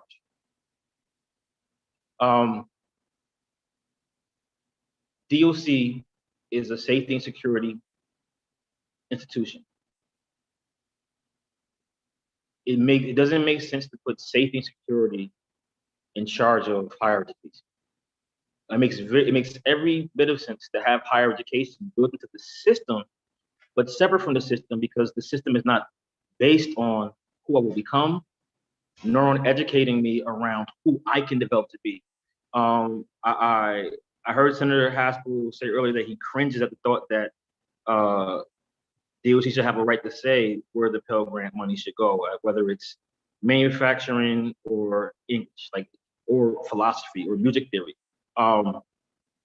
In doing work out here with nonprofit organizations who work with free entry, a lot of the hurdles that they face are around this very thing, where they look to group all individuals into what they have access to. So they know that they can employ you over here, and this is where they push everybody. And then when that results in low attrition numbers, it always looks bad on the individual, like, oh, this person just can't get it right. And what they bypass, the very first question that they should ask anybody is, what do you want to do? Who do you want to be? When the question ultimately becomes, this is what is. Here's what I'm going to do for you. This is a function that happens from the moment you enter the system, when you return to the system, and when you're being aided by these programs. And when that doesn't work, then the whole structure comes into question. It should. Not having a say in where I'm able to apply my program, not having a say in what my interest should be, and where I believe I can succeed at, only reinforces that I'm not an individual. It only reinforces that I am in a situation where I will remain powerless. And nevertheless, it never allows me the brain space or area to actually grapple with why I'm in prison. You know, the years that I grew, the years that I was able to grow beyond my circumstances and really delve into myself and to wrestle with what landed me here, what happened, what is going on, were the years that I was in this program. It was the few years that I was able to be in a position where I was able to be vulnerable in prison. And I was able to ask myself really hard questions. And I was able to have the support around finding answers to those things in a way that was wholly productive to me developing into who I wanted to be. I didn't get that through DOC program. And I've taken, prior to being in the Wesleyan program, I had taken courses with Naugatuck Valley. They function completely different. The support is different. There's a difference in what, programs like YPI, CPE, Quinnipiac and Trinity, Aaron Corbett's program are able to do for the individual in finding their reason and finding their purpose and actually having them understand who they are as a citizen and what it means to be productive, that is completely different from any program that DOC can offer, and even any program that DOC can structure around higher education. I've never read any material that caused me PTSD. I have PTSD. I've never read any material that has triggered my PTSD. My PTSD has been triggered several times in prison, and it's never been from a book. It's been because officers have a lot of authority over my life. I mean, block officers who just run a block, who can lock me in my cell and not let me out, who can keep me from going to school, who can tear my cell apart because I didn't tuck my shirt in fast enough. Like these are the things that trigger trauma. Being able to read that these things aren't common to me, aid me. Being able to read different philosophers and to get to the understanding of how our government was structured, give me a sense of a grounding in what it is I'm living. They don't traumatize me. The oversight of DOC over education, it's water and oil. It'll never mix. It'll never be successful. Hey James, education. Could you close up your 3 minutes, James? I'm sorry. I'm gonna stop there. Okay, that was great, and we appreciate your time. Does anybody on the committee have any questions for James? Go ahead, Senator Haskell. Thanks so much, Representative Elliott. Mr. Giudice, I just wanted to thank you for your powerful testimony. And we heard earlier from DOC, and I think many members of the committee know that there are many incarcerated people who struggle from post-traumatic stress. You don't view it as a real issue that material in courses might be censored or ought to be censored to prevent that post-traumatic stress from being triggered among incarcerated people. I just want to sort of confirm that part of your testimony. Yes. Yes. Understood. I feel the same way, but you know far more about it than I do. So I appreciate you weighing in. Thank you, Senator. Next, we have Representative Exum. Yes, good afternoon. Thank you, Mr. Chair. And thank you, James. I just wanted to echo what Senator Haskell said, that you had a very powerful testimony.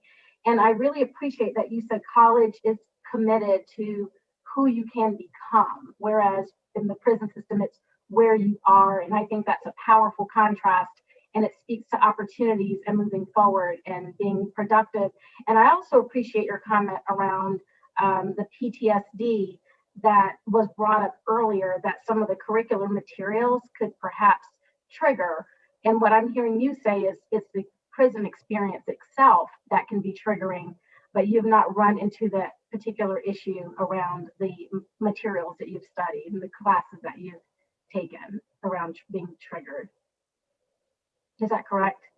Yes, ma'am. Okay, I just wanted to, that was something that we heard from DOC earlier, so I just wanted to hear that. Thank you, and I wish you continued success. Thank you. Thank you, Mr. Chair.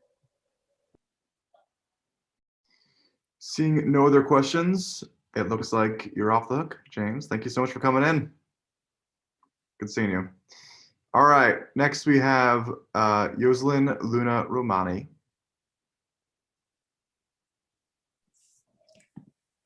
Good afternoon, everyone, especially to the Higher Ed Committee. My name is Jocelyn Luna Romani.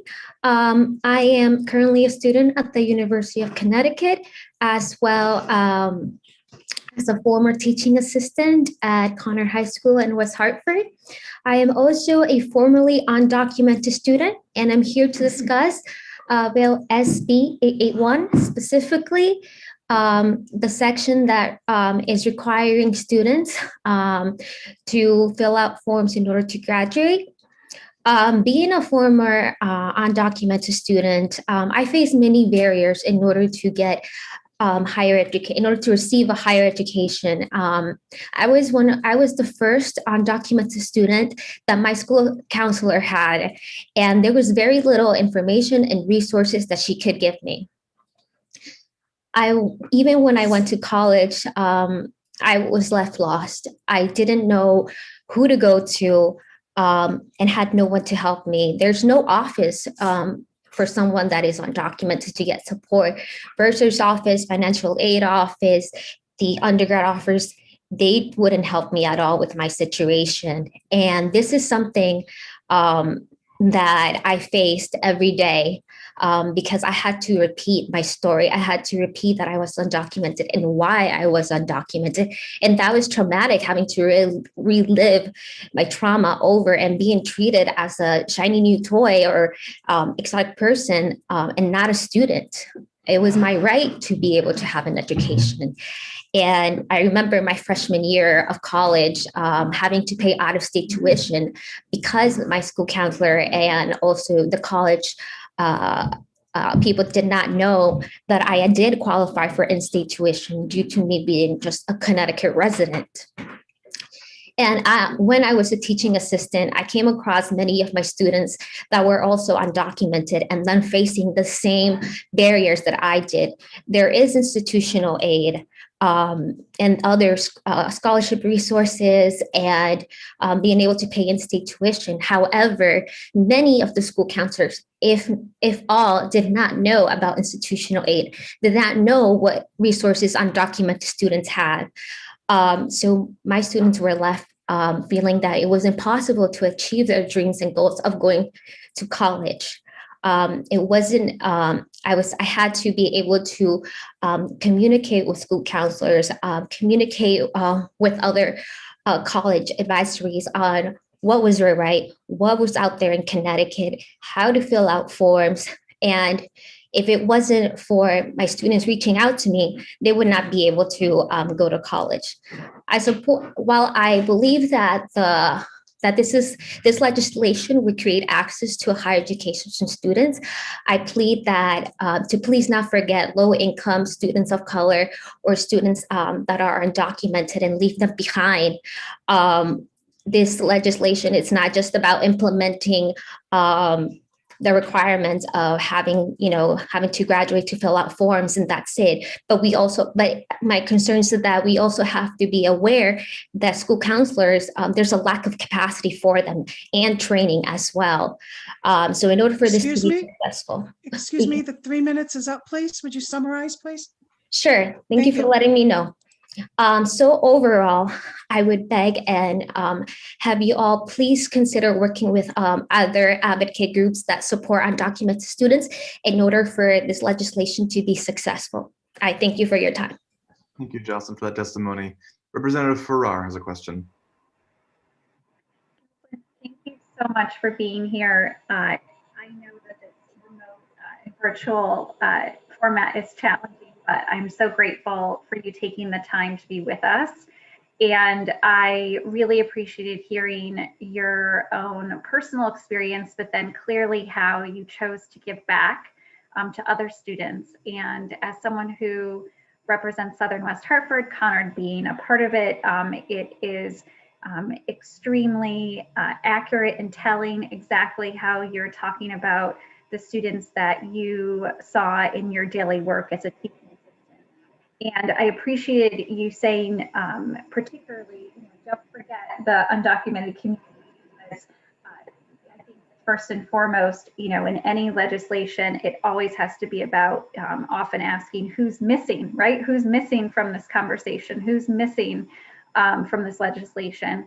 Could you offer your feedback on what you think could make this legislation better from your position, particularly for undocumented students? I'd love to hear your feedback on what solutions you think you would suggest. Sure, thank you for that. So one of my suggestions would be to, like I mentioned, work with advocacy groups outside of schools in order to have them suggest more solutions to how this bill could be implemented smoothly, as well as being able to, in a way, have schools implement FAFSA information as well as institutional aid information in all of their college packages, their school websites, in a way normalizing that we have this and not having a student have to reveal their status in order for them to be able to receive the adequate information. I just think that would make the student feel like any regular student and not feel left out because they are undocumented, because they have many other barriers to face and always question whether they are ever going to receive an education or not, because that can really be impactful and bring down the percentage of how many students be able to graduate from either high school or even college. What I'm hearing is a little bit of really kind of a bridge of sorts and more education for the counselors, the families, the students, so they feel like this policy is inclusive of their needs.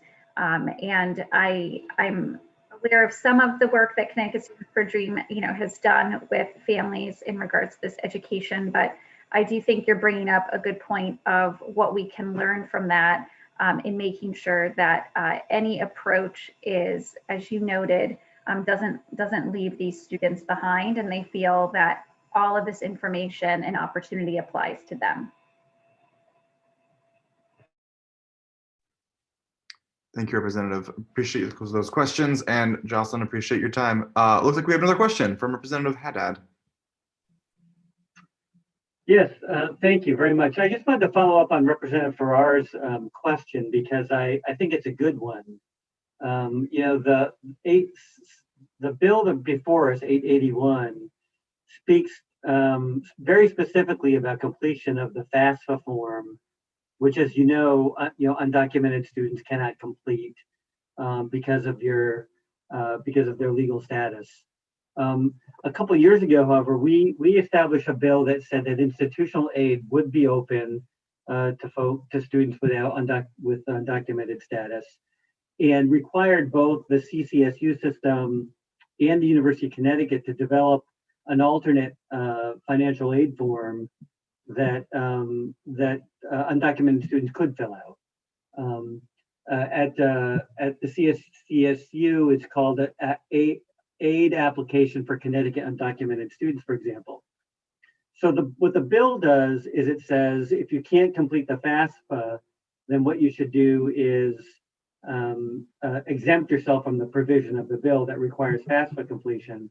I'm wondering if you think that would be a more adequate or more appropriate alternative to require the completion of the alternative state application for financial aid, which would then inform students that they would be what state or institutional aid they might be eligible for moving forward. Is that a better resolution than just exempting undocumented students, just to have them ask them to complete the state aid form?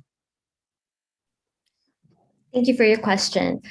So I believe that, while we have students have to require them to fill out the FAFSA or institutional aid, I know that the bill also mentioned having a waiver. And for, if students don't qualify for either. So I believe that we also can't forget these students that don't qualify for either forms, to just leave them behind, to not make them believe that they don't have any access to a higher education. I think that's also a way of closing the bridge from leaving any student behind, and also letting them know that even though they don't qualify for these applications, there are also other opportunities, other work that they can be able to have, specifically for students that do have DACA and do have the requirement, they do have the permission to be able to work, as well as other students that don't. I believe that it's a human right for everyone, regardless of status, race, class, to be able to get support, have the resources be implemented, created in an adequate way where they won't feel lost, where they won't feel alone, where they would miss out on opportunities that they are for them.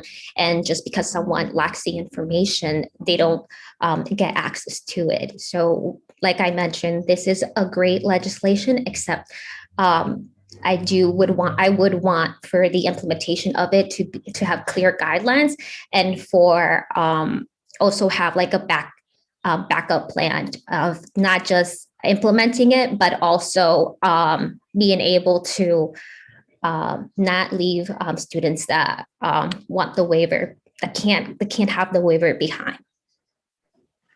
Thank you for your response. I guess I would suggest that that's probably a more appropriate way to draft this legislation would be in the advent that the student cannot complete the FAFSA form, that they would, of course, all students can sign a waiver exempting themselves, but we might also make completion of the state form an alternative way that would guarantee that students would at least know what aid they are eligible for and do qualify for in the state of Connecticut. Thank you very much for your testimony. I appreciate it. Thank you so much. And with that, looks like we are all set. Thank you so much for coming in. Thank you. Take care. Next, we have Ashley Gibson. Thank you, Mr. Chairman and members of the committee. I'm Ashley Gibson on behalf of the College Board, a mission-driven organization that connects students to post-secondary opportunities, and I'm here to support the goals of Senate Bill 881 to increase post-secondary enrollment, particularly among underrepresented students. Connecticut is well positioned to implement various aspects of Senate Bill 881 through data-driven instruction and student opportunities that are already in place in the state. In my written testimony, I've laid out multiple ways our partnership with the state will support this legislation, including state-specific data points and links to resources for your convenience. So I'll try to quickly highlight a few bucket items now. Connecticut has a strong culture of advanced placement, and the State Department of Education covers low-income student exam fees. For the first time, Connecticut led the nation this year in the percentage of students earning a 3 or above on an AP exam, having 34.5% of graduates of the class of 2020 who participated in an AP exam during their high school career who scored the 3 or above. These students will be guaranteed college credit at 4 state universities and 12 community colleges thanks to the state's AP credit policy.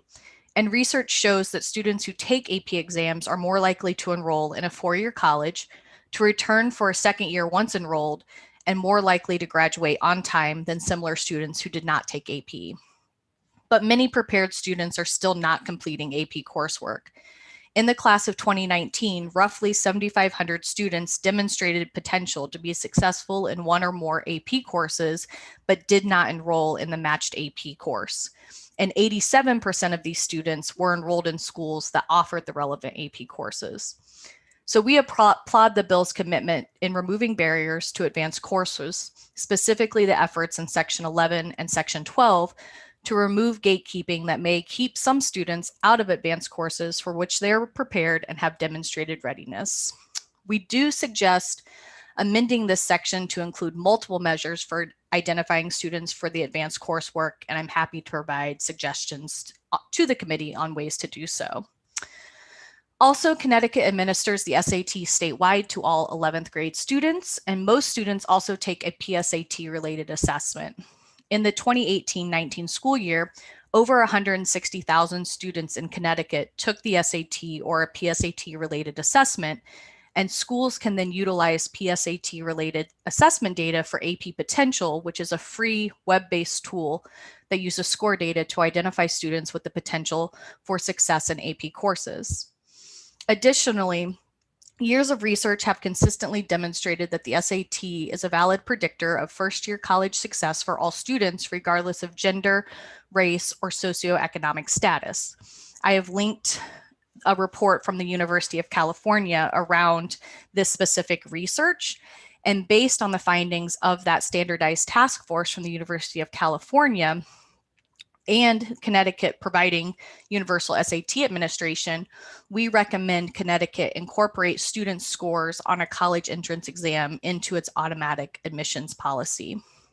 Lastly, for too long, college-ready and career-ready coursework experiences have been viewed as separate in schools. For this reason, College Board partnered with Advanced CTE to demonstrate how AP and CTE courses can and should work in tandem to support career readiness. Excuse me? I'm wrapping up, Miss Jeannie. Okay, thank you. Yes. And in addition to partnering with Advanced CTE, Connecticut has already started this work by incorporating computer science courses, and we also have a tool called Career Finder that we've partnered with Road Trip Nation that connects to SAT and PSAT scores as well. And I'm happy to take any questions. Thank you, Ashley, for your time. Representative Farrar. Thanks, Ashley. Actually, I just wanted to follow up on, I think, what you were finishing up on, which is the mention in this bill, particularly about the inclusion of CTE classes. I just wanted you to speak to, because I think, in all of our high schools, there's still a lot of outdated notions of CTE classes. And I just wanted you to be able to speak to how you think this bill can give us, a more realistic and present day refresh of why we need these classes and why they need to be a part of everyone's high school experience. Yeah, thank you for that question. That is the exact reason why I think Advanced CTE reached out to us and why we wanted to work with national CT directors in this specific space, right? Because they came to us and said, even if a student is going direct to a trade career, that student still needs to have critical thinking skills, strong writing skills, problem solving, right? All these boxes that you want a productive member of society to check in their employability skills. So we have a document that I linked for you. I also attached it to my written testimony that lays out in a nice grid showing the 16 different career clusters and what courses in advanced placement are recommended for them, which ones could potentially fit in. And those are based on the conversations between our two organizations of the granular skills a student would get from the courses and incorporating them into the career clusters.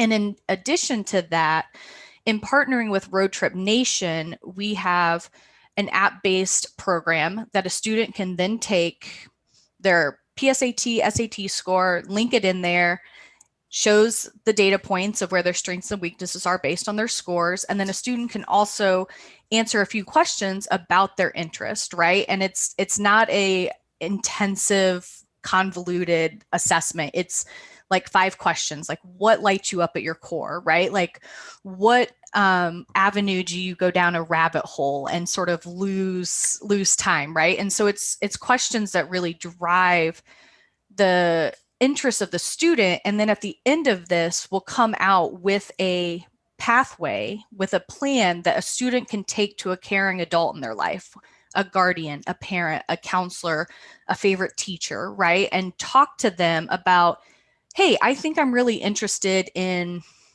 fashion design, right? And these are the courses that are recommended. What do you think should be my plan of attack for high school? So we have this tool, and we're continuing to have conversations with additional partners around credentialing,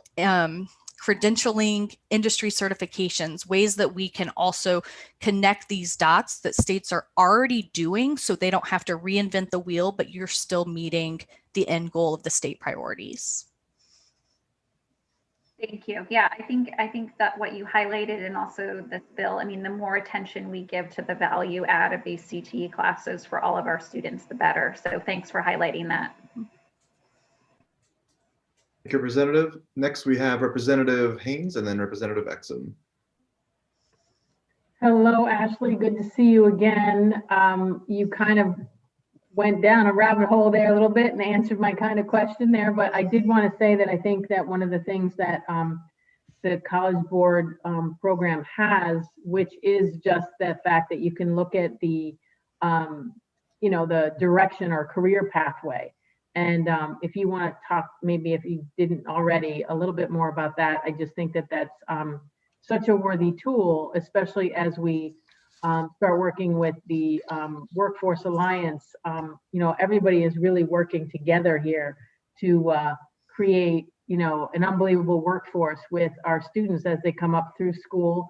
And, we talked about the school program from, grade 6 on. And as we start taking these tests early and earlier, it is a, wonderful tool to help guide people, not necessarily guide them and tell them they have to go to a particular place because this is where we'll have most of the jobs, but you still want to be able to have a propensity. And what is the propensity?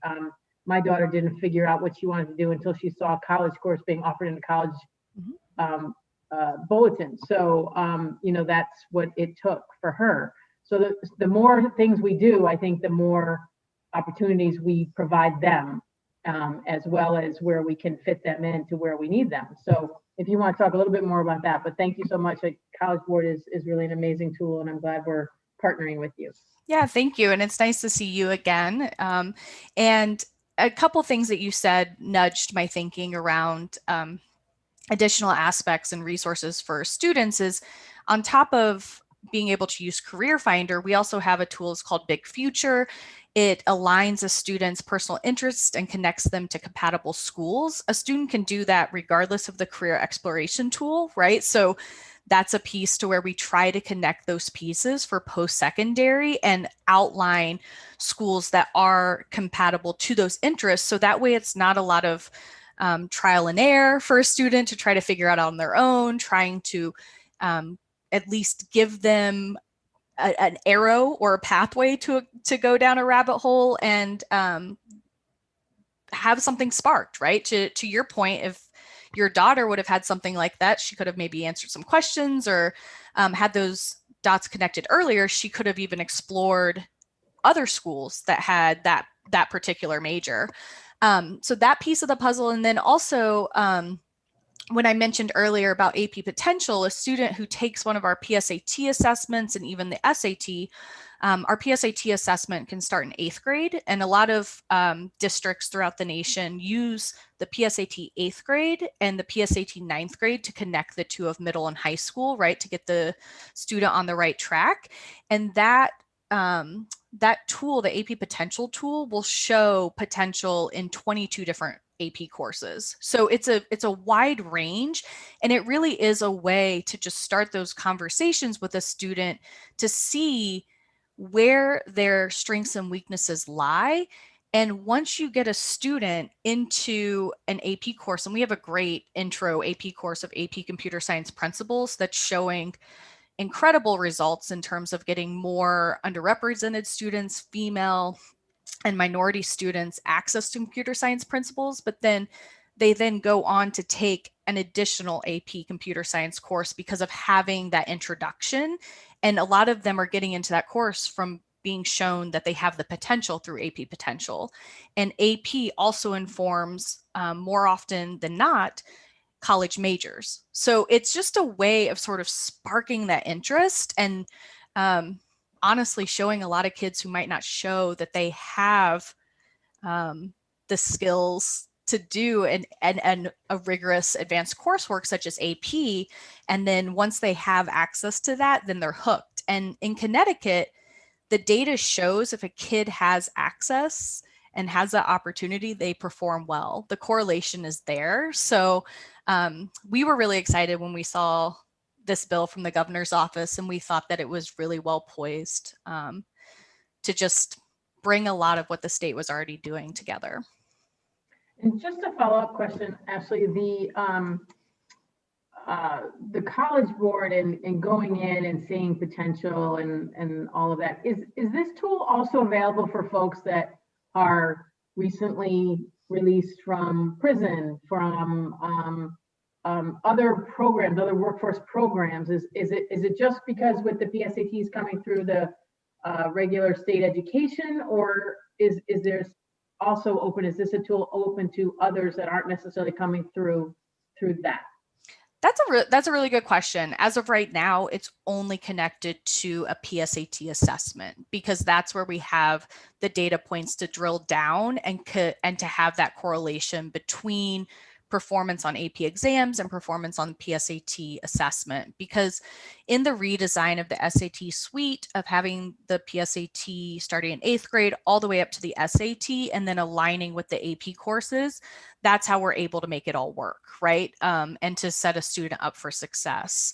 But I like what you're asking. I think that would be a good space for us to talk about to evolve in to the future. So I'm going to make a note of that and ask internally, but it's also too, right? We take student data privacy really seriously, and it's a way to keep it contained, of making sure that it's only the student having access through their score report and a school having access because they have to obviously adhere to FERPA requirements and all of that. Right. It would be good if we had a way, and I'm sure that there are programs that I was just on earlier this week with the workplace, and they're an organization that help people, all kinds of people, get retrained and go to work elsewhere. And some are veterans, some are incarcerated individuals. And there's got to be a way within those kind of programs that they're assessed and their skills and expertise as well as interests are put into a metric of some kind and outspits the greatest jobs they could get. So yeah, I'm sure it's there, but it obviously yours is much more comprehensive. Yeah, and and it's not specifically relative to this bill, but I will follow up with you, and I'm happy to talk to you about a different partnership with another assessment we have that's called CLEP, and there's a partnership with a not-for-profit called Modern States. It's like first year free for college. So that's an area to where I think a lot of what you're talking about could really be beneficial for that population. So I will follow up with you and make sure that you have information around that. And I'm happy to talk about that more in depth. I just don't want to take up time if it's not relevant to this specific piece of legislation. But it could be relevant to 881, because if that's something that you can use with the Workforce Alliance for that other population, then it's definitely relevant. Yeah, absolutely. But and I hadn't thought about sort of that piece of the puzzle until you just made those comments, and so it sort of it pushed my thinking too. Great. Thank you, Mr. Chair. You got it. Thank you, Representative. Next, we have Representative Exum. Thank you, Mr. Chair, and thank you so much for the presentation, Ashley. It's very informative. I agree with Rep. Haynes. That would be really interesting to explore that aspect.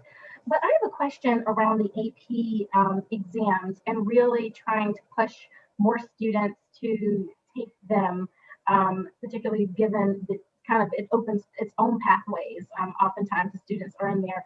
When it comes around the collecting of data, what does it look like for students of color? I find that the schools can be different. Sometimes it has a whole lot to do with the teachers themselves encouraging along with the guidance counselors, and sometimes there can be bias that is created that impacts whether or not students are recommended for programs that can really, really make a big change. So I was curious if you captured the data of who is in these AP classes, who are the students.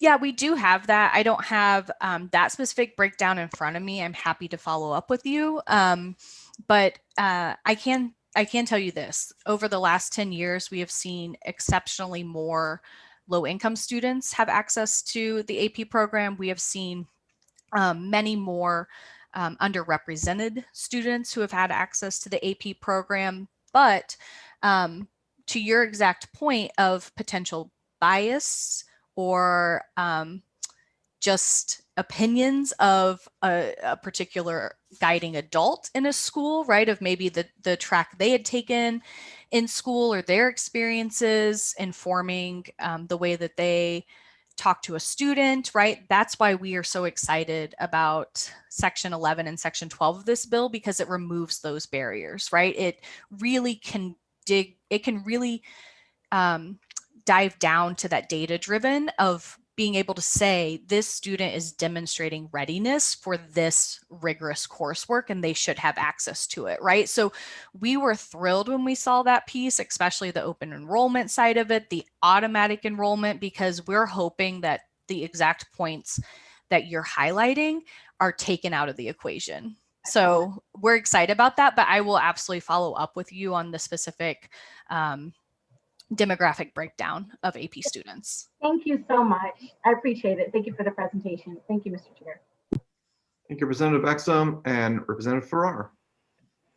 Actually, just one other question, and feel free to follow up with me on it if it's more relevant, but it came to me as Representative Haynes and Exum were asking their questions, especially in the potential implementation of this, is I'm curious if any of your tools or actually kind of dig into what the particular career paths pay and how that relates to an individual's budget. You know, I know I've been involved with programs in the past about how critical that piece of information can really be for students to understand the front end. So I just wanted to ask you again if that's a part of the tools, and certainly feel free to reach out to me after the fact with further information on that.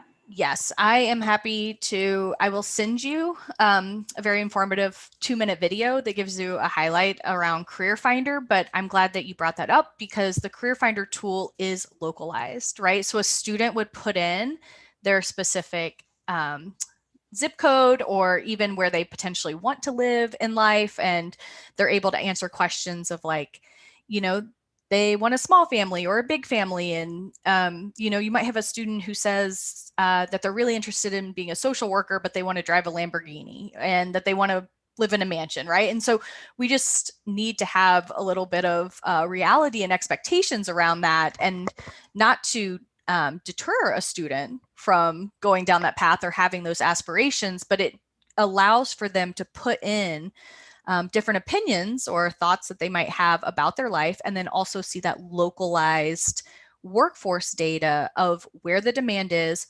what the average salary is for that area, and it takes in cost of living and so on and so forth. And then it even lays out for them when it lines up the college and compatible schools of what that price point would be and potential cost for the higher post-secondary piece of it. So I will follow up with you on some more information around Career Finder and just make sure you have the website around it. But it does do all the things that you just asked about.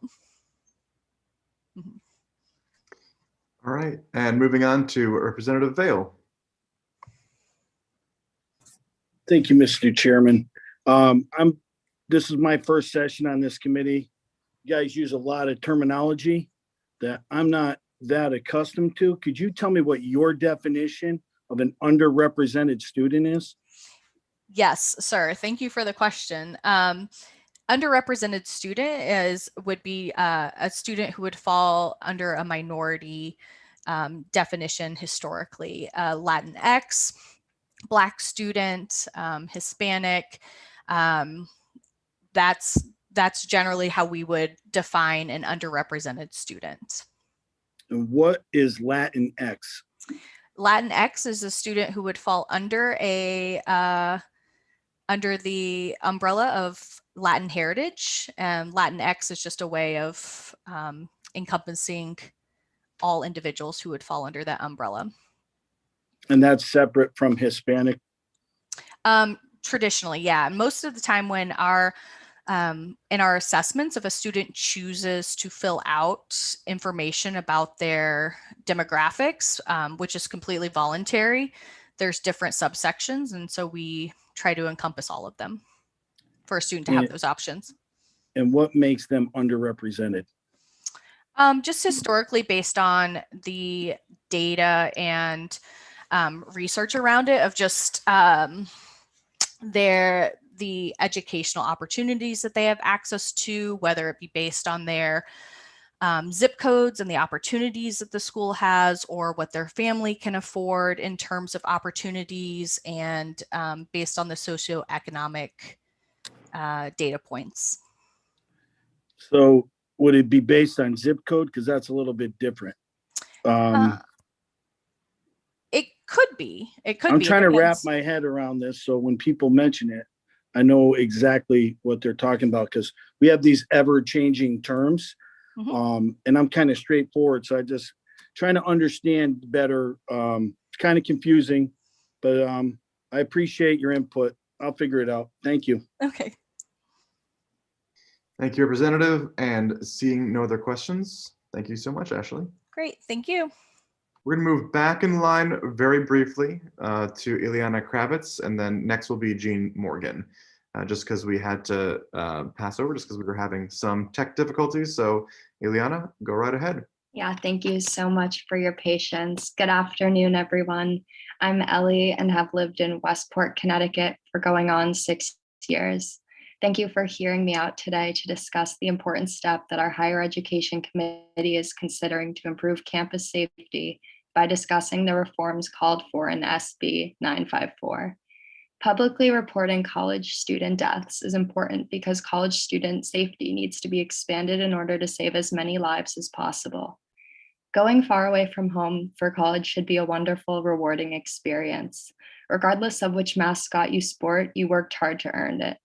Remember the unbridled joy that ran through your whole body when you got your dream school acceptance letter? With all the excitement and newness and dorm decor, it can be easy to forget that the unfathomable can and does occur on college campuses. Colleges and universities, on the other hand, are veterans to college life. They see it every day. They live it. So if colleges and universities know that accidents are the leading cause of student death, by far, why aren't they required to report all deaths? And thinking beyond the specifics of what the bill calls for, how reporting all serious incidents, like those needing 911 medical care, even if the student survives. SB 954 requires schools to take accountability, not with the intent to shame, for accidents aren't planned and happen everywhere. I choose the intent from a preventive lens. In addition, the bill is essentially for college students and families of students, especially those traveling far away from home. Educational institutions should make their facts and records accessible on their websites for students to best prepare themselves for a potentially dangerous situation. Schools must honor their students and their health at least as much as they prioritize the safe reputation. Schools should act in a way where students feel free yet held, capable yet protected. This is what Bill SB 954 demands for. And I know my beloved Corey Bernard Hausman would feel the exact same way. His genuine love for life and for others was contagious, the type of guy that made everyone feel included, especially me, the new kid who had moved into the same neighborhood as him. We were attached at the hip, the Romeo and Juliet of Saugatuck Island, without all that foolish family feuding. Corey was and is my best friend. We were elated to go to Boulder together. 300 days of sunshine, a buffalo pool, and Corey. Life is good.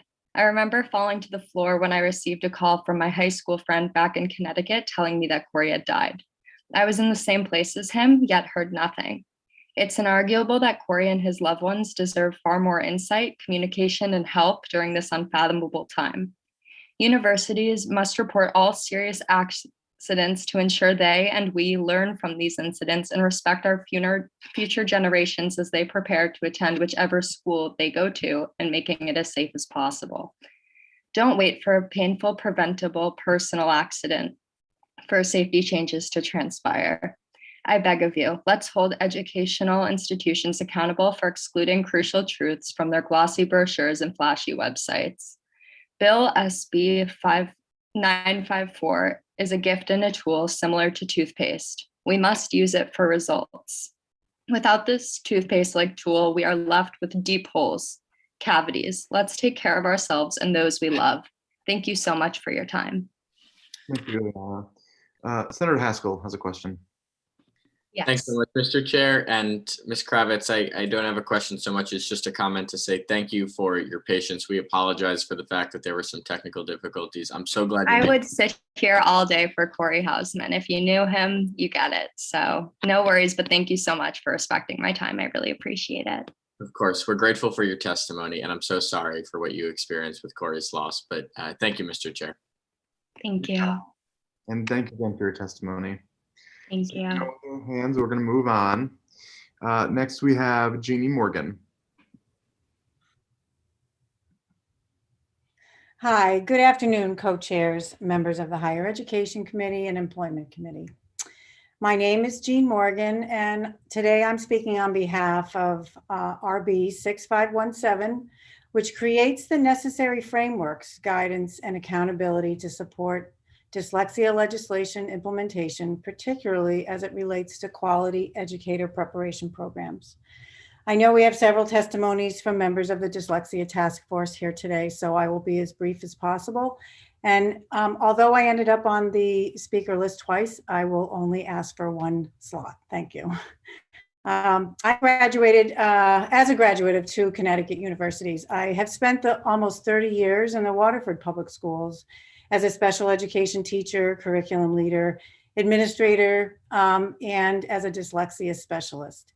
As a credentialed dyslexia specialist and trainer, I have supervised and supported the intensive practicum supervision and certification of over 15 special education teachers and literacy specialists in evidence-based structured literacy practices and programs for struggling readers at all 5 of our schools, K-12. Of equal importance, I provide ongoing sustainability support to maintain the fidelity of instructional implementation through coaching and professional development. Early in my career, I noticed 7th graders were entering middle school unable to read, and I immediately thought, how can this happen? They're in 7th grade. So I began researching evidence-based knowledge and practices, seeking my own learning and practice of early identification and intervention, and ultimately realized more teachers were needed to be equipped with knowledge and practices to screen, identify, and provide early identification and intervention long before middle school. Thus began our strategic plan for the intensive in-service program for our literacy specialists and special education teachers throughout the district. And I'm proud today to support the model of our district for core literacy and more intensive intervention for students with dyslexia. In fact, a few years ago, we welcomed over 100 IDA conference visitors to share our K-12 program. I'm currently the president of the Dyslexia Society of Connecticut and own a private practice providing services to families and schools in Connecticut, mainly southeastern Connecticut. I began this work as a result of countless calls for help from parents throughout the region, often in tears, frustrated that their child's literacy needs were not being met despite a dyslexia diagnosis and an IEP for reading intervention. When a student identified with dyslexia in grade 2, evidence-based interventions should start immediately, not until 8th grade, as was the case with one of my students. And unfortunately, there are many similar stories. Often schools provide support, but their knowledge of evidence-based structured literacy interventions and quality training including supervised coaching, is still missing. As a result, identified students make limited to no progress in reading, impacting their ability to build lifelong literacy skills despite their intellectual potential. Also, as a pre-service instructor in the remedial reading program at a higher educational institution here in the state, my graduate students often share that they did not learn much of the content and practices. Excuse me. Yes. The 3 minutes is up, please. Please Okay, summarize. Thank you. So in summary, we must make sure that all components of preparation and supervision are essential in order to equip teachers of reading with evidence-based remediation. We need to make this an advantage for students, not just the advantage. Therefore, I urge you to support the essential frameworks and accountability measures set forth by House Bill 6517. And thank you for your time and your commitment to our students. Thank you, Jean. And we'll open it up to questions. And seeing none, thank you for coming in for your testimony. Thank you. All right, take care. Next, we have Jen Witness. Thank you. Good afternoon to members of the Higher Ed Committee. On behalf of the Connecticut Conference of Independent Colleges, I'm here today to provide comments on 3 bills before you today. SB 881 regarding workforce development, HB 6374 regarding campus climate surveys, and HB 6461 regarding mental health services on college campuses. As most of you know, CCIC represents the 15 private nonprofit colleges in Connecticut. We collectively enroll over 80,000 students annually and award nearly half of the bachelor's degree earned in the state each year. We also award a large majority of the bachelor's degrees and above in areas that are targets for economic growth, such as engineering, computer science, bioscience, and the health professions. Before you today is a bill that I didn't submit formal comment on, asking OHE to submit, to study the impact of COVID-19 on institutions of higher ed. And just before I get into the substance of the bills today, the other bills, I just think it's important for committee members to be cognizant this session about what higher ed institutions and their students are facing in this pandemic. CCIC has worked closely with the state since March, and we're truly fortunate that Governor Lamont's leadership in prioritizing the safe reopening of higher ed, which allowed for every public and private nonprofit college in the state to open for some level of in-person learning this fall and spring. Still, many private nonprofit colleges have faced significant revenue losses and incurred many new costs in an effort to remain open. And while we have received some federal funding, for context, it's only covered around 30% of our losses. So I just think this context is important as you think about bills this session, because resources and staff are just stretched really thin right now. In terms of the bills before you today, we're really supportive of SB 881, and we appreciate the governor's leadership on prioritizing workforce development. That we are strongly supportive of the FAFSA completion requirement, and think higher ed is well positioned to help students and districts on implementation. As most of you know, higher ed, public and private colleges work together this year to offer online free FAFSA completion sessions. And I think we've sort of gotten that under our belt, the trial, and we can do it more, in the future and ramp up to support districts as they implement this requirement. Also, just important to know that one of President Biden's priorities is to double the Pell Grant. And so the timing of this proposal is really well positioned to make an impact and increase access to higher ed in Connecticut. We're really supportive of the proposal to expand UPass to independent colleges. This is something we've been looking for a number of years. You can see in the testimony submitted by a number of our member institutions, they're interested in participating in the auto admit program highlighted earlier today. We'd asked to maybe not be delayed in our participation as the bill currently requires us to wait, and maybe think about lowering that fee to just reflect costs and not be at $50,000 per institution. Last on 881, we put in a comment to consider removing our cap on our program approval exemption. Right now we're only exempt from program approval by the Office of Higher Ed up to 12 programs a year. So if we want to be empowered to be responsive to the needs of the state's employers and support the work of the Workforce Council, we're just asking to maybe take that cap off so we're not limited in how many programs we can quickly launch. A lot of testimony today on campus climate survey. And I guess I just would ask for some flexibility. I think our member institutions share the goals and the purpose of this bill. Many of our institutions are already doing campus climate surveys, but what's happened in Mass and New York is that the legislation requires campuses to focus on a few data elements that they then could collect in their own campus climate survey that the institution develops. And so, look at the testimony from CCIC in our schools, but we're really just looking for some flexibility about the tool that we use and that we could agree to some core data points that everyone collects for the uniformity that the students are really looking for. I see Jeannie in my screen, so I can stop there. You have my testimony. Janet Spoltor from Connecticut College is following me and can speak on the mental health pieces, and Stephanie Spangler from Yale will be here on campus climate survey. Thanks so much. Great, thank you for your testimony. It looks like we have a hand up for Senator Haskell. Thanks, Mr. Chair. Just very quick, Jen, thanks for being here. I recognize you're not here to testify on the accidental death bill, but I did just want to give you an opportunity I wanted to mention to the committee that I really appreciated the opportunity to sit down with the Houseman family and with you and representatives from campuses. And I wanted to see if you'd be willing to share some of the sort of positive reception to this bill, informally anyways, that we heard during that meeting. Sure. Thanks for the opportunity. Yeah, I think we didn't submit testimony on it because the bill hasn't really raised any alarms. We appreciated the opportunity to meet with Nanette and her husband on this issue. I think we're comfortable with the concept of reporting accidental deaths in that campus crime report that's already being done. So it didn't feel like a heavy lift for institutions to just be a little more transparent about that issue. Thanks, Jen. Thank you, Mr. Chair. You got it. I'll give folk another few seconds to raise their hand.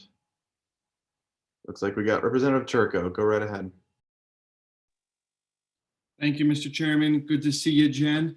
Hope you've been doing well.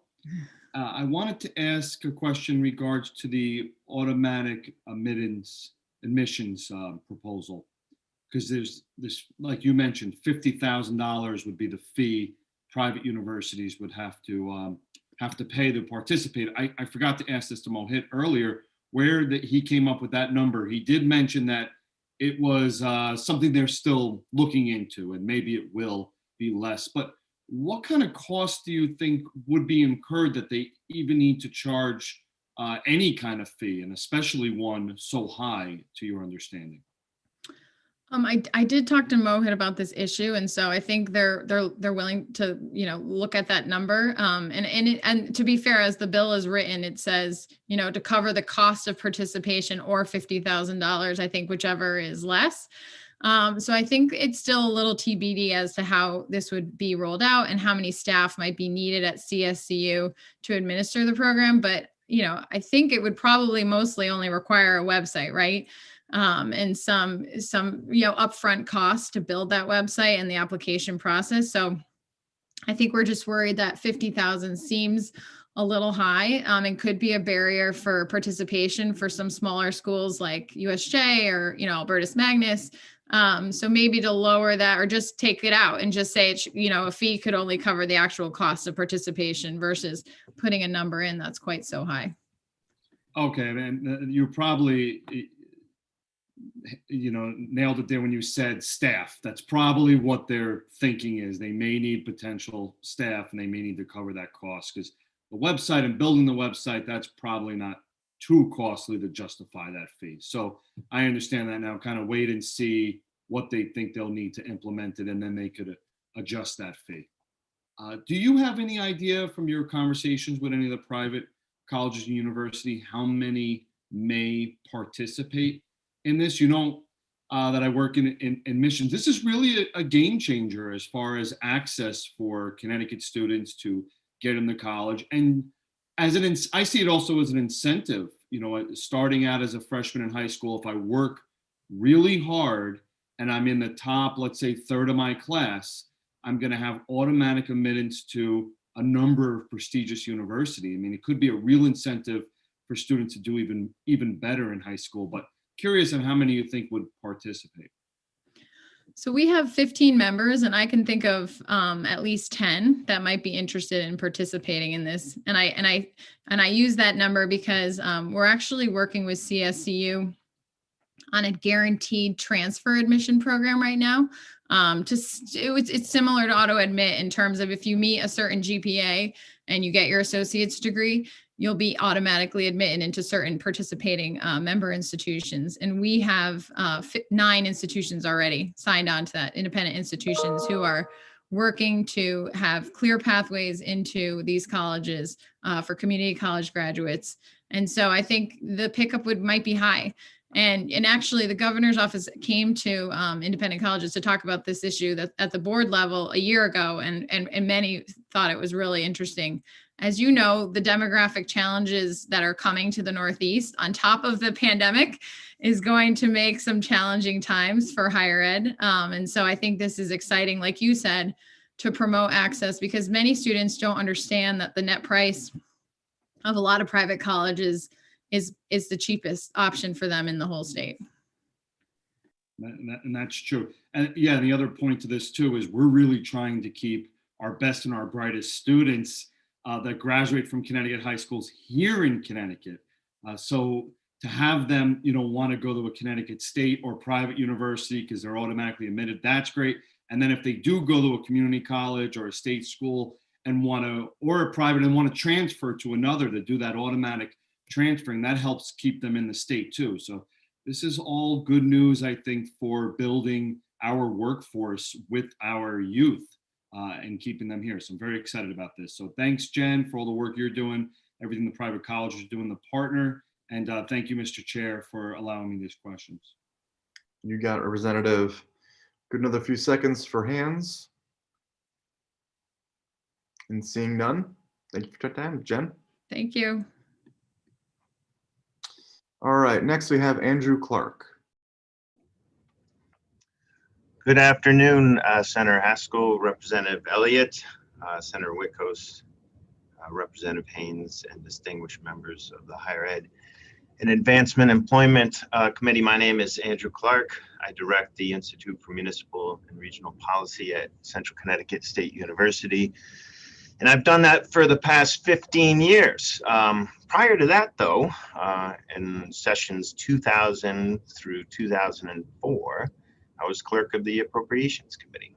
And when I had the opportunity to move over to higher ed and direct this institute, it was because I was working on criminal justice reform. And I saw it as a tremendous opportunity for systems change. And I'm here to talk about House Bill 6288 and the opportunity for further systems change. In particular, a white paper that we've submitted as part of my testimony. I was a little tardy on that, so you probably don't have it right in front of you, but it's called Connecticut at the Crossroads, COVID-19, the State Budget Crisis, and the Path Towards Decarceration, Public Safety, and Community Investment. And what I'd like to share with you today is that Connecticut has gone on a tremendous journey of decarceration with actually increased public safety. But what we haven't done really is realized savings, and we haven't really realized the human potential of those incarcerated. And that is possible through 6288. I want to throw out a couple numbers for you here because I have a lot of background with the budget and understand relative to higher ed. In 1984, in the state general fund, UConn received 89 million. We were just talking about UConn. We were talking about the state systems and affordability. $89 million UConn received. The Department of Corrections, $73 million from the general fund.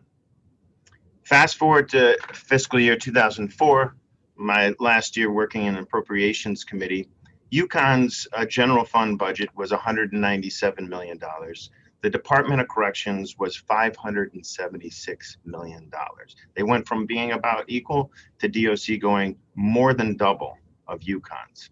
At that time, UConn had 19,000 undergraduate students. The DOC had 19,000. In 1984, and for the previous 50 years, the state's incarcerated population was roughly 3,000. Fast forward to fiscal year 19, UConn's general fund budget was 190 million, DOC still around $500 million. Yet UConn's undergraduate went up from 19,000 to 25,000, and DOC went from a population of roughly 19,000 inmates down to 9,000. So what's happened essentially is we've, as a state, have decided to invest in hyper-incarceration and the systems that support that. Why does that have any relevance to 6288? Because although the state has gone on a laudable path of providing higher education to inmates, they've gone on a laudable path of providing educational programs in general, vocational education. I would recommend a change in thinking, and that means a change in systems. I've heard it mentioned a little bit earlier, and that's really restructuring who is in charge of education, both regular education and higher education in DOC. And as this white paper will show, when you go to the systems that work, and they're most likely run by international standards, places like Germany and Norway, those systems are designed, whereas punishment is the taking away of freedom. That's it. Excuse me, Andrew. Yes, The Jeannie. 3 minutes is up, please. Would you summarize? I will. Thank you kindly. Thank you, Jeannie. The punishment is the taking away of freedom. Everything else is about rehabilitation and recentering an individual so that they're more successful. When you do that, you have lower recidivism rates, greater public safety. The paper talks about it. There's over 300 people that have signed on to it. I invite you to read it, and we're very much here to assist as you think about the system change that's suggested in this bill. Thank you, Andrew. It looks like we have a question from Representative Vale. Thank you, Mr. Chairman. Good afternoon, Andrew. I like statistics and I like data, and I appreciate the data you've given us. I actually am a former correction officer, and I can attest that, you know, there's a lot of waste, certainly in the Department of Correction and the state in general. So when you had an equal amount of students in 2004 and an equal amount of incarceration, and then how can you explain that the department, what's the explanation for the Department of Corrections still being at $500 million budget with half the inmates in 2019? Do you have an explanation for that? It's primarily personal services. So it's employees, it's the amount of employees. That's the biggest, the DOC is the highest, as I'm sure you will know, has the highest amount of employees of any state agency, not the highest budget, but the highest employment. And so, you know, it's through attrition that folks aren't employed in DOC anymore. But this is why I suggest in this particular bill that you don't necessarily create a prison education program, an office in DOC. If you want to support higher ed, if you want to support these students, you do it outside of that. So instead of hiring DOC employees and further, and again, this is no dispersion against the DOC and DOC employees. It's more about the goal of supporting students in higher education and the very things that your committee has purview over. So it's primarily personal services. That's good. Maybe we get a chance to talk sometime, because I actually agree with you on that concept. And, you know, I guess maybe through attrition, then that number might go down. But yeah, I'm very interested in hearing some more of your views in regard to that, because I would agree with you. I don't know that that's the best environment. I mean, they provide, it's just different. And I know a lot about it from having been there. What they're going to show you from the outside is always a little prettier than what reality is. And so Yeah, I mean, I'm someone that believes that, you know, there's balance to me. If you do something that victimizes someone, I think there needs to be consequences. But there's a balance. And I think we had way too many people in jail, and I just don't want to swing the pendulum too far. We find it nice. But once you've paid your debt to society, I do believe you deserve a chance. And so I'm curious to hear more about this, but I think you hit the nail on the head for me personally with some stuff. I'd like to learn a little bit more about your research and data. So I'll leave it at that. Thank you. Thank you. I'd love to talk to you about that. And I appreciated your comments on the reentry center and your perspective on that too. So thank you, Representative. Next, we have Representative Farrar.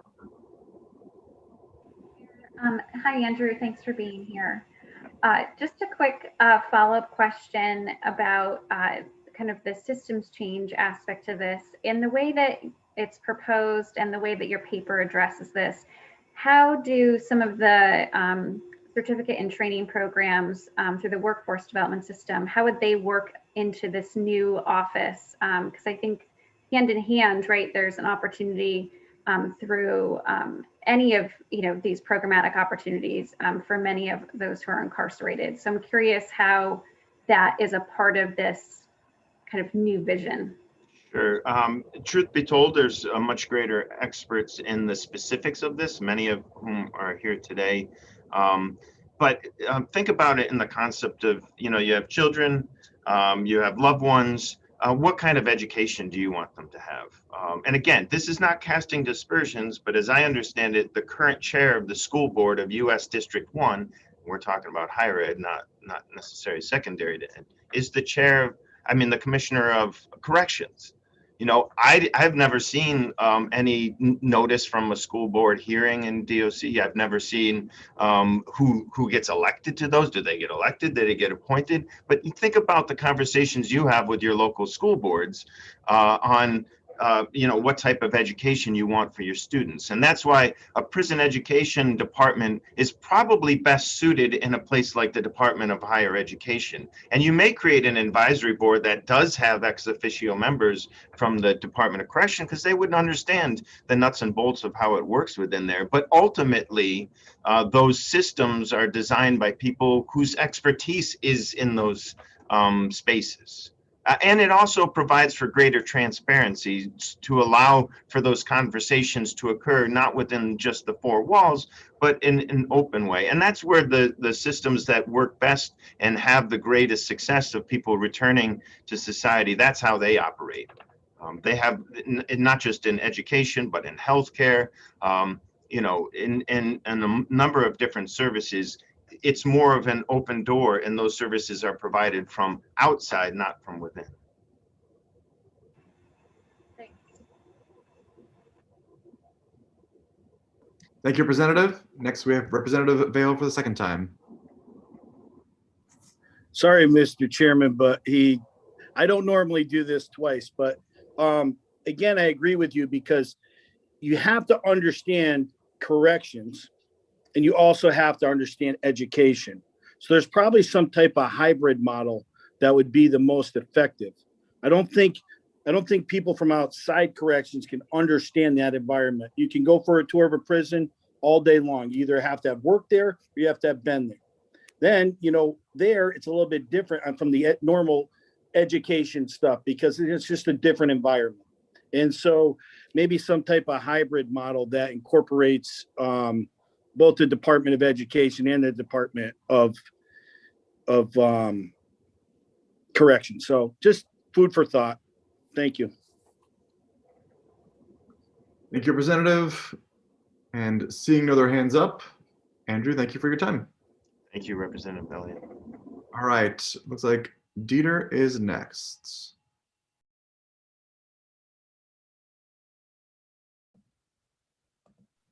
Dieter Tejada, are you? Am I on? You are. All right, nice. Can you hear me? Sure can. Good. All right. Hey, dear chairs, Elliott, Haskell, vice chairs, Turco, Flexer, ranking members, Haynes and Whitgoes, and respective members of the Higher Education and Employment and Advancement Committee.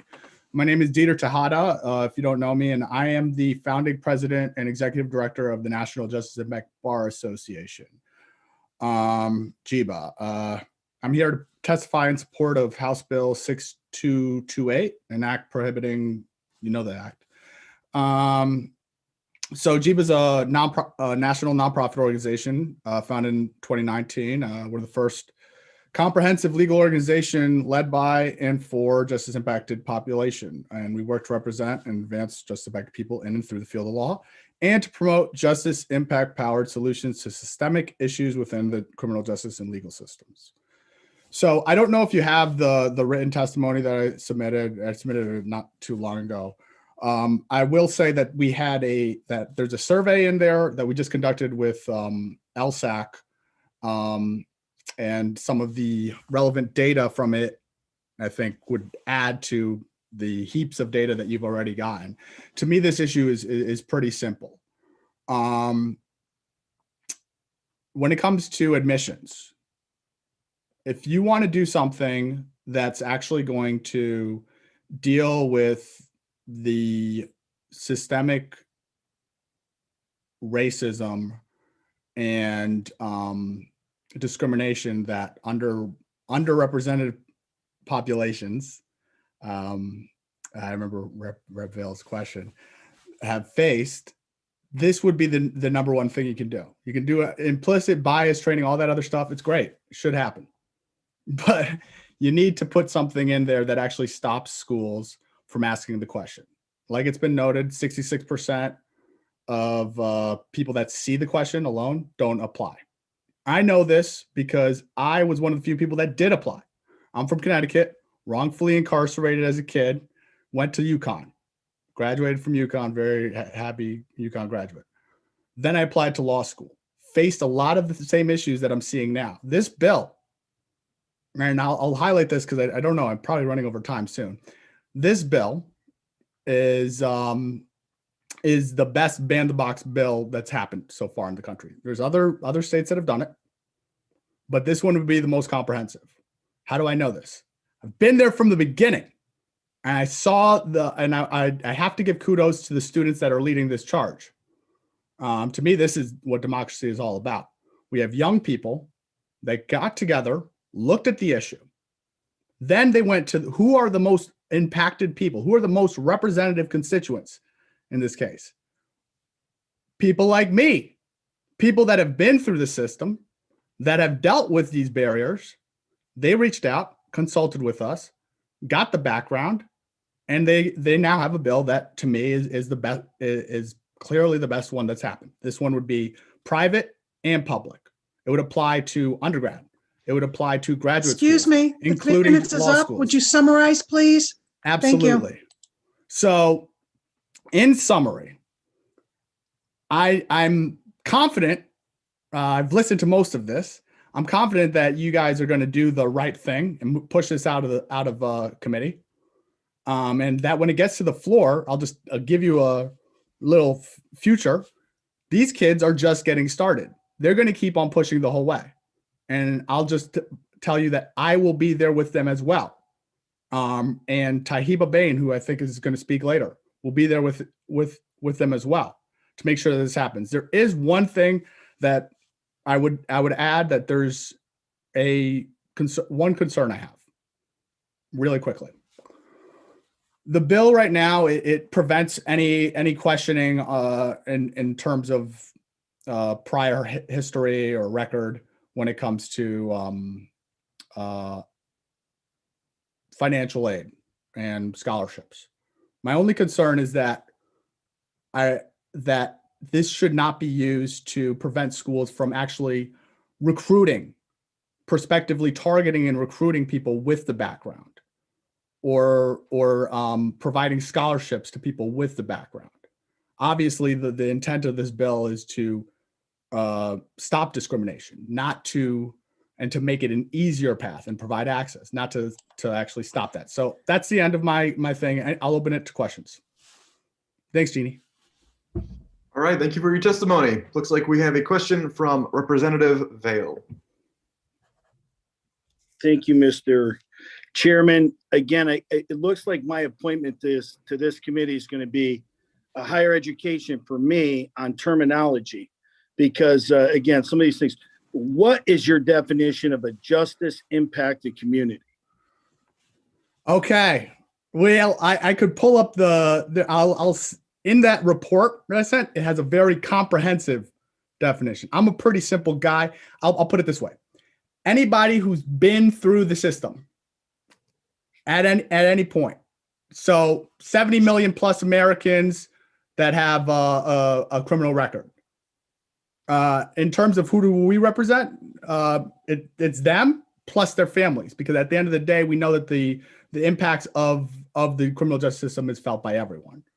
I'll just add to one thing that I heard, because I was listening to the last conversation, and I think that it was really important when what you mentioned, that when you're looking at the second part of the bill and putting together something that will actually, an office that will actually be able to deal with the issues of education on the inside.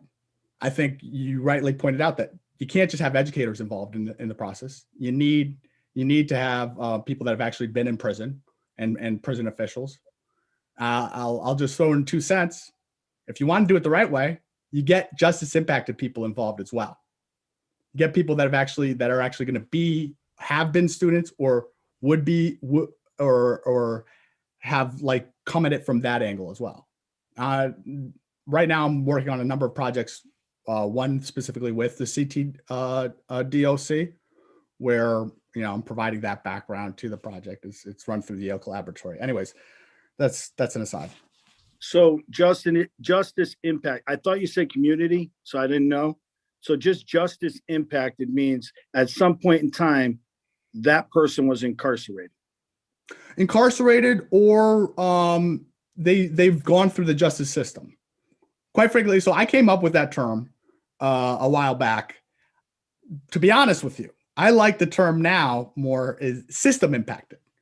Would have gone with it more back then, but I think system impacted is a little bit more accurate. So somebody who's been impacted by the system, and sometimes you don't have to go to prison for that to happen. You could have been arrested and put on probation, whatever. Okay, it's all. I'm simple. I like simple answers, so I appreciate that. Again, my education in this committee will continue. Thank you. Thank you, Representative Vale. And Dieter, looks like we are out of questions. So thank you so much for your time. Yeah, there's one other thing. Rep Haynes brought this up, and I'm actually going to reach out to her after this. Ashley Gibson and what you were talking to her about with College Board. Been meaning to get over to them, and now I'm going to. So I don't know. I hope to follow up on that issue, because we've done it at the law school level successfully, and now hopefully we can do it at undergrad. Anyways, thank you for your time. Great. Loop me in offline. Thanks, Dieter. All right. Next, we have Elizabeth Dembski. Good afternoon, members of the Higher Education and Employment Advancement Committee. My name is Liz Dembski. I'm a school counselor at Wilbercross High School from New Haven, Connecticut. I also serve on the board of directors for Connecticut Students for a Dream. Speaking with you today in regards to sections 13-18 of HB 881 proposed by Governor Ned Lamont. I support all efforts to expand higher education access and equity for all students in Connecticut, regardless of race, class, and immigration status. I believe in the intent of the proposed legislation. However, given the lack of capacity and training for school staff to support students and families in completing the FAFSA and institutional financial aid application, I want to highlight some considerations in rolling out this effort. As a school counselor, I want to ensure that schools have enough support to complete this tremendous effort of every senior completing a financial aid application. I believe it is a core responsibility for school counselors to advocate for their students and provide them with the tools necessary to be their most successful selves. However, completing financial aid forms with students and all that goes along with this process is unfortunately not part of our training.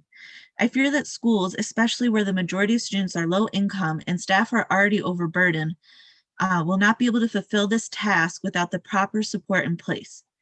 We need dedicated staff or ongoing strong community partnerships who have the tools and knowledge to get this important work done. This includes helping the student from beginning to end, which may include connecting families with tax preparation resources, guidance on form completion, reviewing financial aid packages, and more. The need is even more so with assisting immigrant and undocumented families. In one instance, I have worked with a student this year about 8 hours alone to complete the institutional financial aid paperwork for undocumented students. Unfortunately, this is not feasible for every student I have on my caseload, as I have to meet the needs of 300 other students in grades 9 through 12. Schools also must be sensitive in this work with students by including information on all the financial aid processes beginning in 9th grade. By creating a welcoming and inclusive environment, students will not feel pressured to reveal their immigrant status in order to complete a form. Rather, by building safe schools with inclusive language and resource sharing, students will hopefully feel more comfortable instead of stigmatized and afraid, and therefore make the process more successful and accessible to all. The state must give careful consideration to establishing clear guidelines for the waiver option to prevent students with marginalized identities, for example, students with disabilities, English as a second language learners, etc., getting pressured to opt out, especially in alliance districts like mine. The current language is very broad, and I'm concerned about giving districts too much discretion given the reality of racial bias within a majority white monolingual English-speaking field.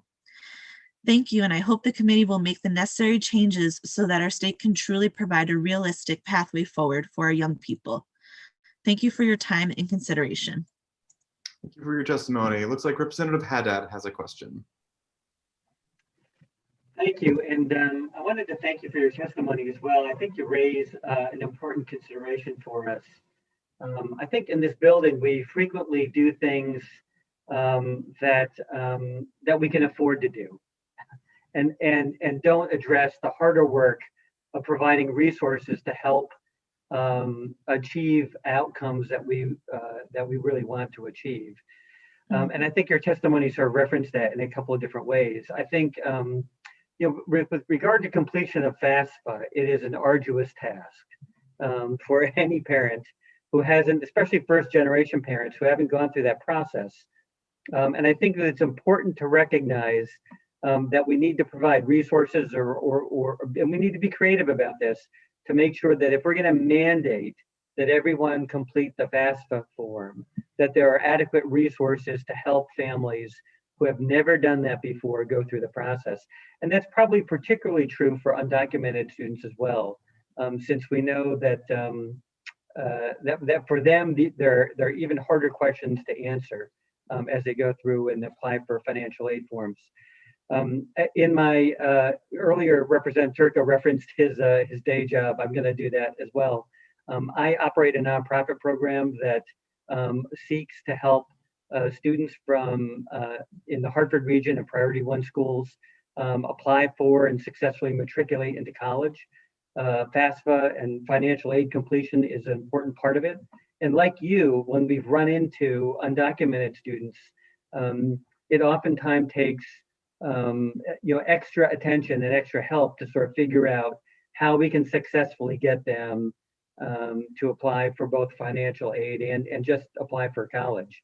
It can be but much harder than for other students. And so I think that this really requires some attention by this General Assembly. If we're going to require mandatory FAFSA completion, that we need to sort of back that up with some resources. There's another provision in 881 that has to deal with the credential registry, which I think similarly imagines that we can create a tool that people will be able to use and navigate, but that really requires somebody to sort of sit with them. Here's my question for you, and it's about the ratio of school counselors to students.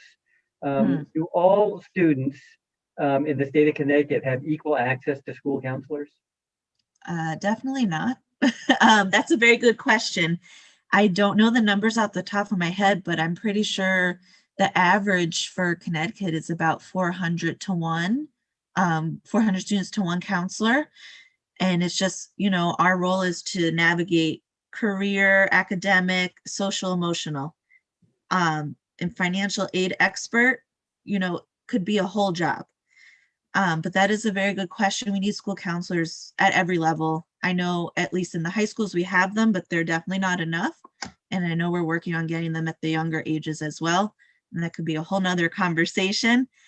But yes, we are overrun in different districts. In my school, we have about 300 to 1, and it's a complete free and reduced lunch school, many first generation and immigrant students. So I thank you for your testimony, because I think that you highlight while I applaud the goal and the intent that the governor has suggested by including this provision in this bill, I do have concerns about whether or not the outcomes will be equitable in the end. And I think that there are probably solutions that lie in our budget process that would help sort of make sure that the application of a mandatory FAFSA completion requirement is equitably managed across the state. But I thank you very much for your testimony. Thank you, Representative. Thank you, Mr. Chair. I'll give another moment to see if anybody else has questions. Seeing none. Elizabeth, thank you so much for coming in. Thank you. Next, we have Letitia Cologne.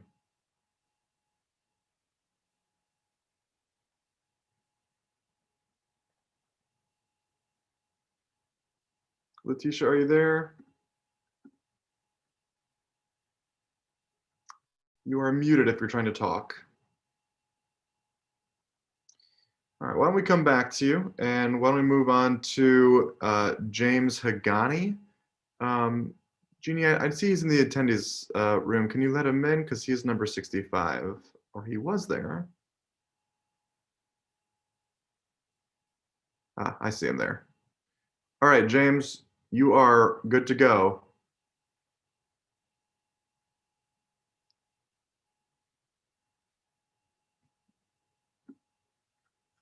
I'm not hearing anything from James. Why don't we move on to Aaron Corbett, and then after Aaron, we'll move back to Letitia. There we go. Okay, we good? Oh, Aaron, could you hold on one moment? Because it's not, okay, thank you so much. Sorry about that. Go ahead, James. Thank you very much. Representative Elliott, Senator Haskell, distinguished committee members. My name is James Hagani. My family and I live here in Connecticut, which is the wonderful place it is, in large part because of the tireless efforts of our legislators. So before anything else, please accept my sincere gratitude. I'm here today to offer a parent's perspective, not only in strong support of House Bill 6374, but specifically its provision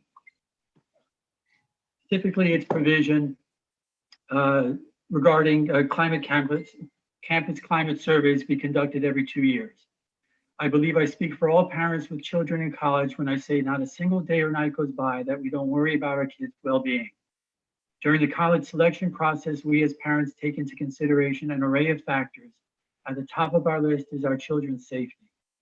HB 6374 is a crucial and significant step towards better protecting our children because it will provide colleges throughout Connecticut and their students with detailed and relevant data that each can use to identify and address rampant sexual violence on campus. Those are hugely important benefits in and of themselves. But because the survey results will be public, they will also better inform parents, and not just those with kids in college, but also parents contemplating where to send their kids. This can create a huge incentive for colleges to tackle this hidden epidemic head on, because the surveys will, once and for all, shed an honest and inescapable public light on it. But we recognize these surveys will be a snapshot of a moment in time. However, by mandating that they can never be more than 2 years old, you are ensuring that parents and prospective students will always have current and therefore reliable information to help us in our decision. Just imagine your foresight today will mean that it won't be long before parents will be able to use several surveys to assess trends and therefore judge schools not only on where they are, but as importantly, in which direction and with what speed they are heading. Also consider the flip side. For example, a college with relatively poor survey results. Realizing that they can have a direct and adverse impact on applications and admissions, the school will be incentivized to take corrective action. But because the next survey will only be 2 years away, the institution will be encouraged to act promptly and decisively because it will want better survey results by then. Today, colleges are rated in real time on everything from quality of their professors to quality of their food. It is long overdue that they be examined on the most important aspect of student life, on-campus safety. HB 6374 can finally make that happen. So I urge you, do not undercut its utility and impact. Please demand that schools conduct biennial surveys. Thank you for your time and your thoughtful consideration. Thank you so much, James. I am looking for hands now if anybody has any questions. Not seeing any. Thank you so much for coming in. My pleasure. Thank you.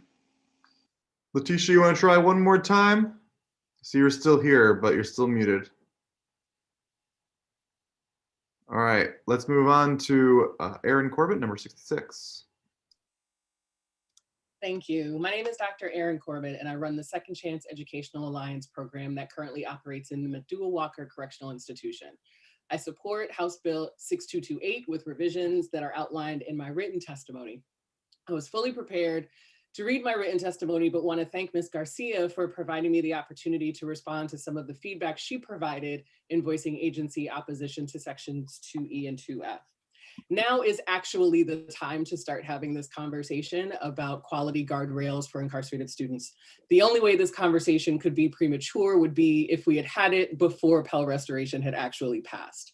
And with that being said, I'll run through the following 5 points as quickly as possible so that Jeannie does not have to give me my 3-minute warning. First, the DOC person appointed to serve the Second Chance Pell schools does not serve all programs because not all programs leverage Second Chance Pell. This oversight and her feedback, especially focusing on the 4 community colleges in Second Chance Pell, is indicative of a larger lack of understanding of the complexity of managing higher education. The history of higher education in prison here in Connecticut is a legacy of privately funded programs. Second Chance Pell is a slice of the educational pie. Section 2 of HB 6228 is the entire dinner. Sometimes the DOC does not want to eat. Sometimes they throw away the silverware. In either instance, they don't even have a complete guest list. Second, the proposed office would be responsible for coordinating stats for all programs, those that access financial aid and those that do not. Currently, the DOC has no capacity to collect these data centrally. This is clear in Ms. Garcia's testimony where she simply omits counts from programs not accessing Pell. Specifically, in one facility alone, she is missing close to 100 students. DOC is again ill-equipped to engage in the level of data collection, analysis, and coordination required to efficiently and transparently manage programs and credentials coming from across the state. A central location to house all data in accordance with FERPA safeguards and guidelines makes logistical sense. Third, as Ms. Garcia was unable to talk about enrollment beyond Second Chance Pell and enrollment and completion data, I would also argue she also did not have access to things like credit accumulation rates, persistence, retention, R2T4s, verification, or any number of other higher education data that college programs and their financial aid offices know off the top of their heads. Again, this is an issue of capacity that DOC simply does not have. Higher education and prison programs do. Fourth, Ms. Garcia's feedback about the rationale for DOC review of curriculum does not hold water. Colleges routinely teach people who suffer from PTSD. Colleges routinely teach people who have experienced lifetimes of trauma. This is what we do. We are higher educational professionals, and many of us have been teaching longer than we care to admit. For DOC to consider itself qualified to be prescriptive about higher education curricula would be like me telling the American Neurological Association how to transect an aorta simply because I know a dental hygienist. Finally, we have to be smart and strategic enough to plan ahead.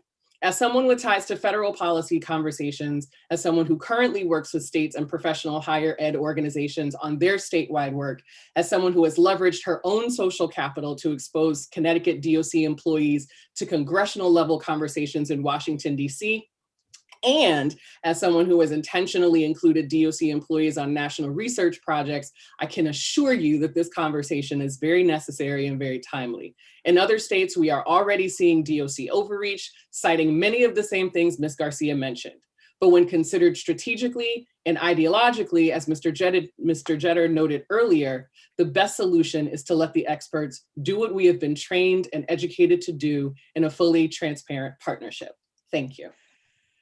Thank you, Doctor. A quick question for you. What do you say to the idea that if we're going to be teaching folk in the system, and the DOC is the ones who oversee the system, the justice system, it seems as though you'd be trying to cut them out. Do you see your work that way or no? No, because we have to work in partnership because they are providing the space within which we teach. We are not allowed to use any of their equipment, so we're not leveraging any of that. We're not asking them or requiring them to provide additional staff. We're literally saying, can we come into this space where you cage people and teach? And so we necessarily have that partnership, but in terms of what happens academically, DOC is in no position to determine anyone's curriculum in a higher ed institution. I would not go to USD1 and tell the superintendent how she should be instructing her faculty, because K-12 instruction is not my strength, it is not my expertise, it is not my wheelhouse. Similarly, DOC as an agency just doesn't have the bandwidth really to get it done in the way that it needs to get done for quality programming.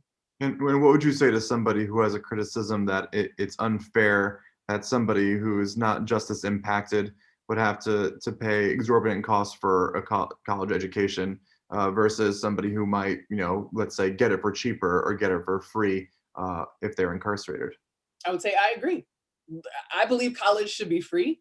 And so that's where I start all conversations, and my advocacy work outside of Second Chance Educational Alliance revolves around things like canceling student debt, making sure that there are opportunities for free college. I think that education, higher education, as someone testified earlier, is a right. And if we believe it is a right, then we have to make sure that everyone can have access to quality programming. Thank you, Doctor. Next, we have Senator Haskell. Thanks, Dr. Corbett, for your work on this and for your work on college affordability. It's a pleasure to hear your testimony today. I wanted to dig into one of the criticisms we heard from DOC this morning, and it sounds as though you were listening to that testimony as well. They argue that it was premature to set up a state office. It sounds as though you strongly disagree with that characterization. And I'm wondering, have any other states actually started this work yet? Have any other states established a similar function within OHE or within any other state agency, their equivalent perhaps, to begin this work and lay the groundwork? Absolutely. And in fact, Connecticut is behind the 8 ball in that. And so for states that are doing more coordinated state level work, and I've consulted with about 5 or 6 of them, they all have offices that are either housed in their OHEs or other higher ed coordinating commissions, or it's housed in the DOC. In the states where it's housed in the DOC, there's a transparency and a trust between DOC and the higher ed institutions that makes those partnerships work. And so, I think of the work that's done in Indiana. There's a lot of great work that's happening in Louisiana at the state level. There's great work happening in Tennessee. I'm consulting on a project with the Ascendium Education Group looking at state level work across Minnesota, New York, and Iowa. Minnesota is in the process of creating a unit that will manage the work that comes out of aligning higher ed and workforce outcomes, et cetera. And so it is something that is absolutely happening.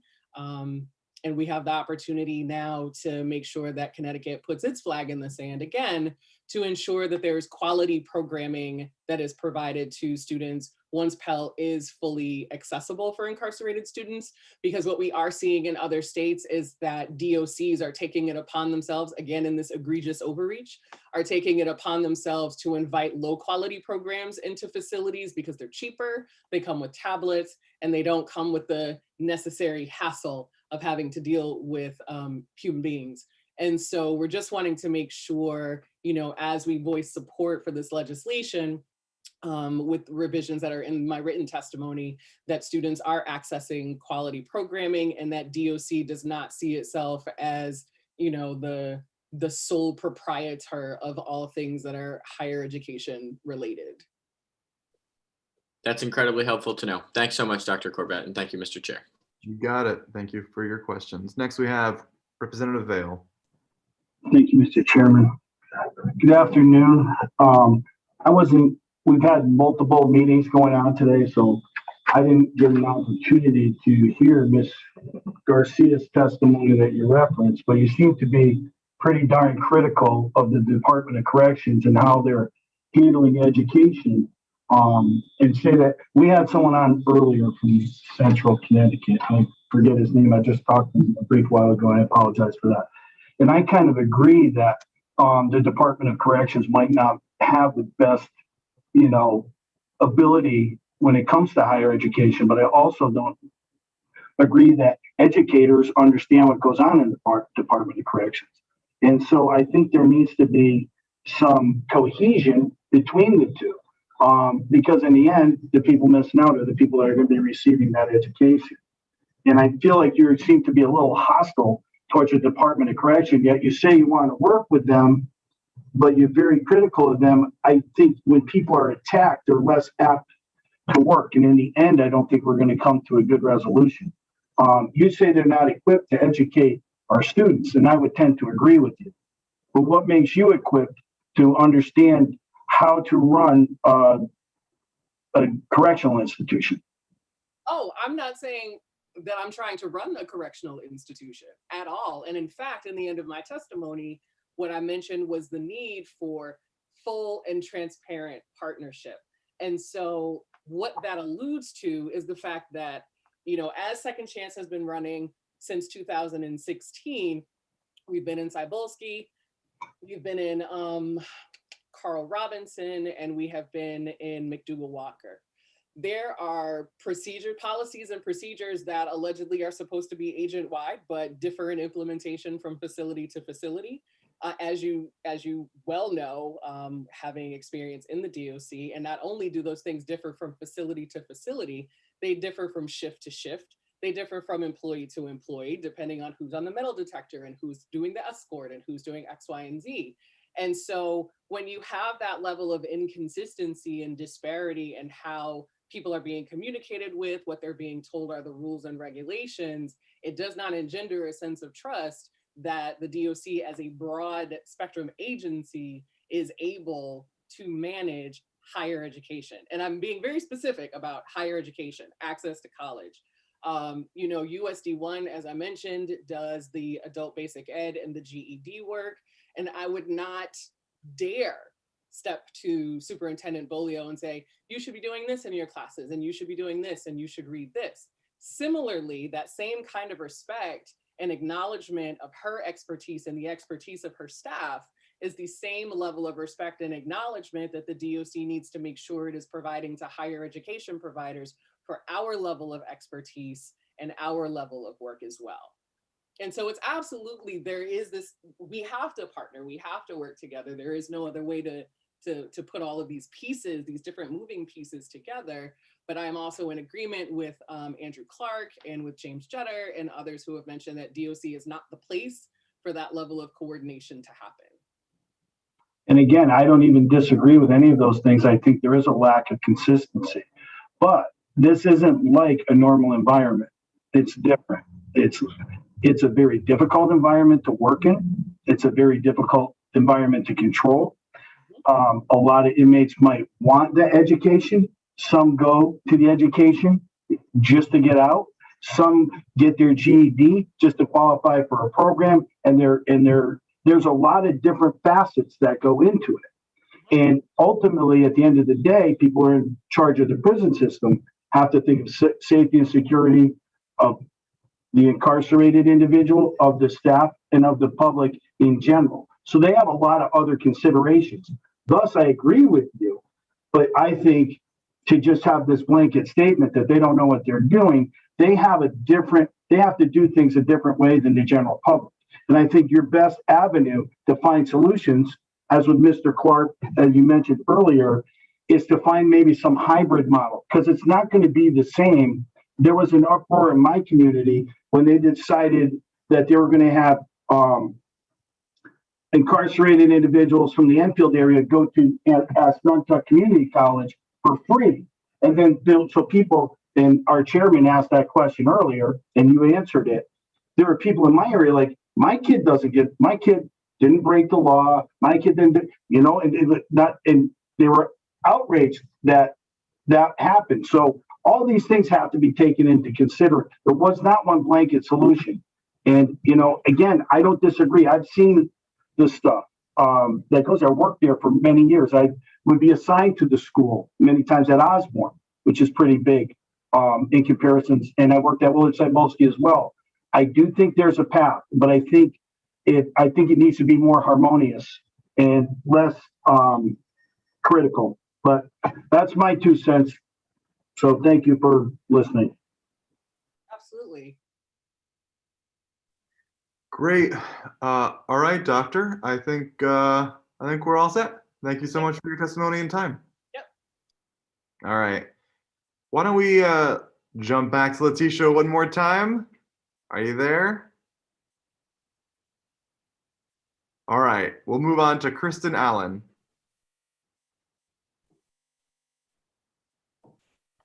Good evening.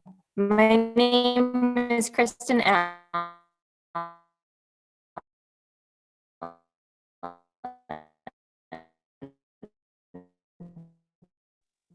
Kristen, you're coming in. As the president of the IDA Connecticut, a former SPI dyslexia practitioner and trainer, am I better? Sorry. There we go. Why don't you try one more time? Okay, sorry about that. I'll start again. Go ahead. Good evening. My name is Kristen Allen. As the president of the IDA Connecticut, a former special ed teacher of 15 years, current literacy specialist, and certified dyslexia practitioner and trainer, I'm committed to ensuring that all students in Connecticut are given the right to read. And I fully believe House Bill 6517 would progress us toward this goal. I personally believe in the motto, do the best you can until you know better. Then when you know better, you do better. It weighs very heavily on my heart that I didn't meet the needs of so many students prior to my structured literacy training. However, now that I have this knowledge, I can't unknow it. Rather, it is my obligation to ensure others are provided it. In my 16 years of experience working in the public school system, I have observed firsthand a system that is not meeting the needs of many students. With that said, this crisis is in no way the fault of our hardworking, dedicated professionals. Our teachers are not walking into their classrooms thinking, I don't think I feel like teaching students how to read today. Rather, it is a result of a lack of awareness and understanding on how to effectively teach literacy skills. And I know teachers are yearning for this knowledge to help their students succeed. Students come into kindergarten with varied literacy needs, with the end result being the same for everyone, to attain grade level expectations. However, curriculums teach to one particular learning profile. And because teachers don't have the proper training on how to effectively teach reading, they are unable to differentiate these lessons for students who may be struggling. Even though school districts give benchmark assessments aligned with the state standards, most teachers have not been properly trained on how to analyze this data and end up relying on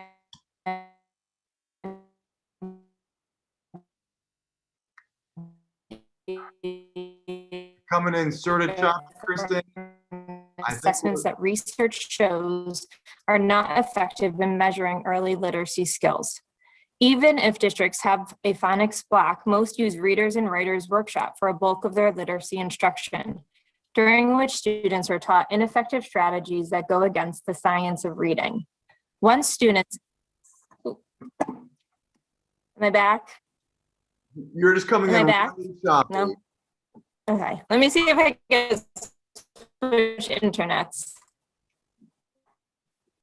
Why don't we move on to the next person, and then we'll have you come back, wrap up real quick, and then we'll ask you questions. Excuse me, Mr. Chair. I don't know if it shows on your end, but at my end, it shows she has a low bandwidth. Okay. I don't even know where I would see that, so I trust your judgment, Jeannie. I apologize. Sorry. It's okay. We have you now. Why don't you try to wrap up and Okay. Sorry. Once students enter the SRBI system, they very rarely exit. Not only is this a result of the sheer number of students needing these supports, but also because interventionists are not being trained in the science of reading. When students get referred for special ed testing through the SRBI process, they often qualify because at this point, they're significantly behind in reading. Similar to SRBI, inadequate training and large group sizes contribute to the gap only widening for students. So what does this mean for the students who are at the heart of the need to pass this bill? These students hate school and feel defeated every time they walk through the school building doors. Their relative strengths are hardly ever the focus during the day, and as a result, often resent school because they feel like the system is failing them. This leads to constant feelings of hopelessness and self-doubt. They feel lost in terms of their future contributions to society, which can ultimately end in them turning to drugs and alcohol, dropping out of school, or in some unfortunate cases, suicide. We as a state have the obligation to change this journey for many students, if not all students, by passing House Bill 6517.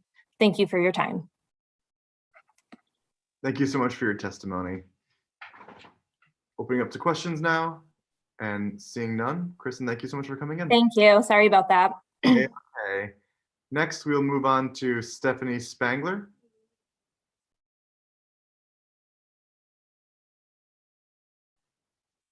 Stephanie, are you there? I'm here. Okay. I don't know how to, okay. Is this fine? Okay.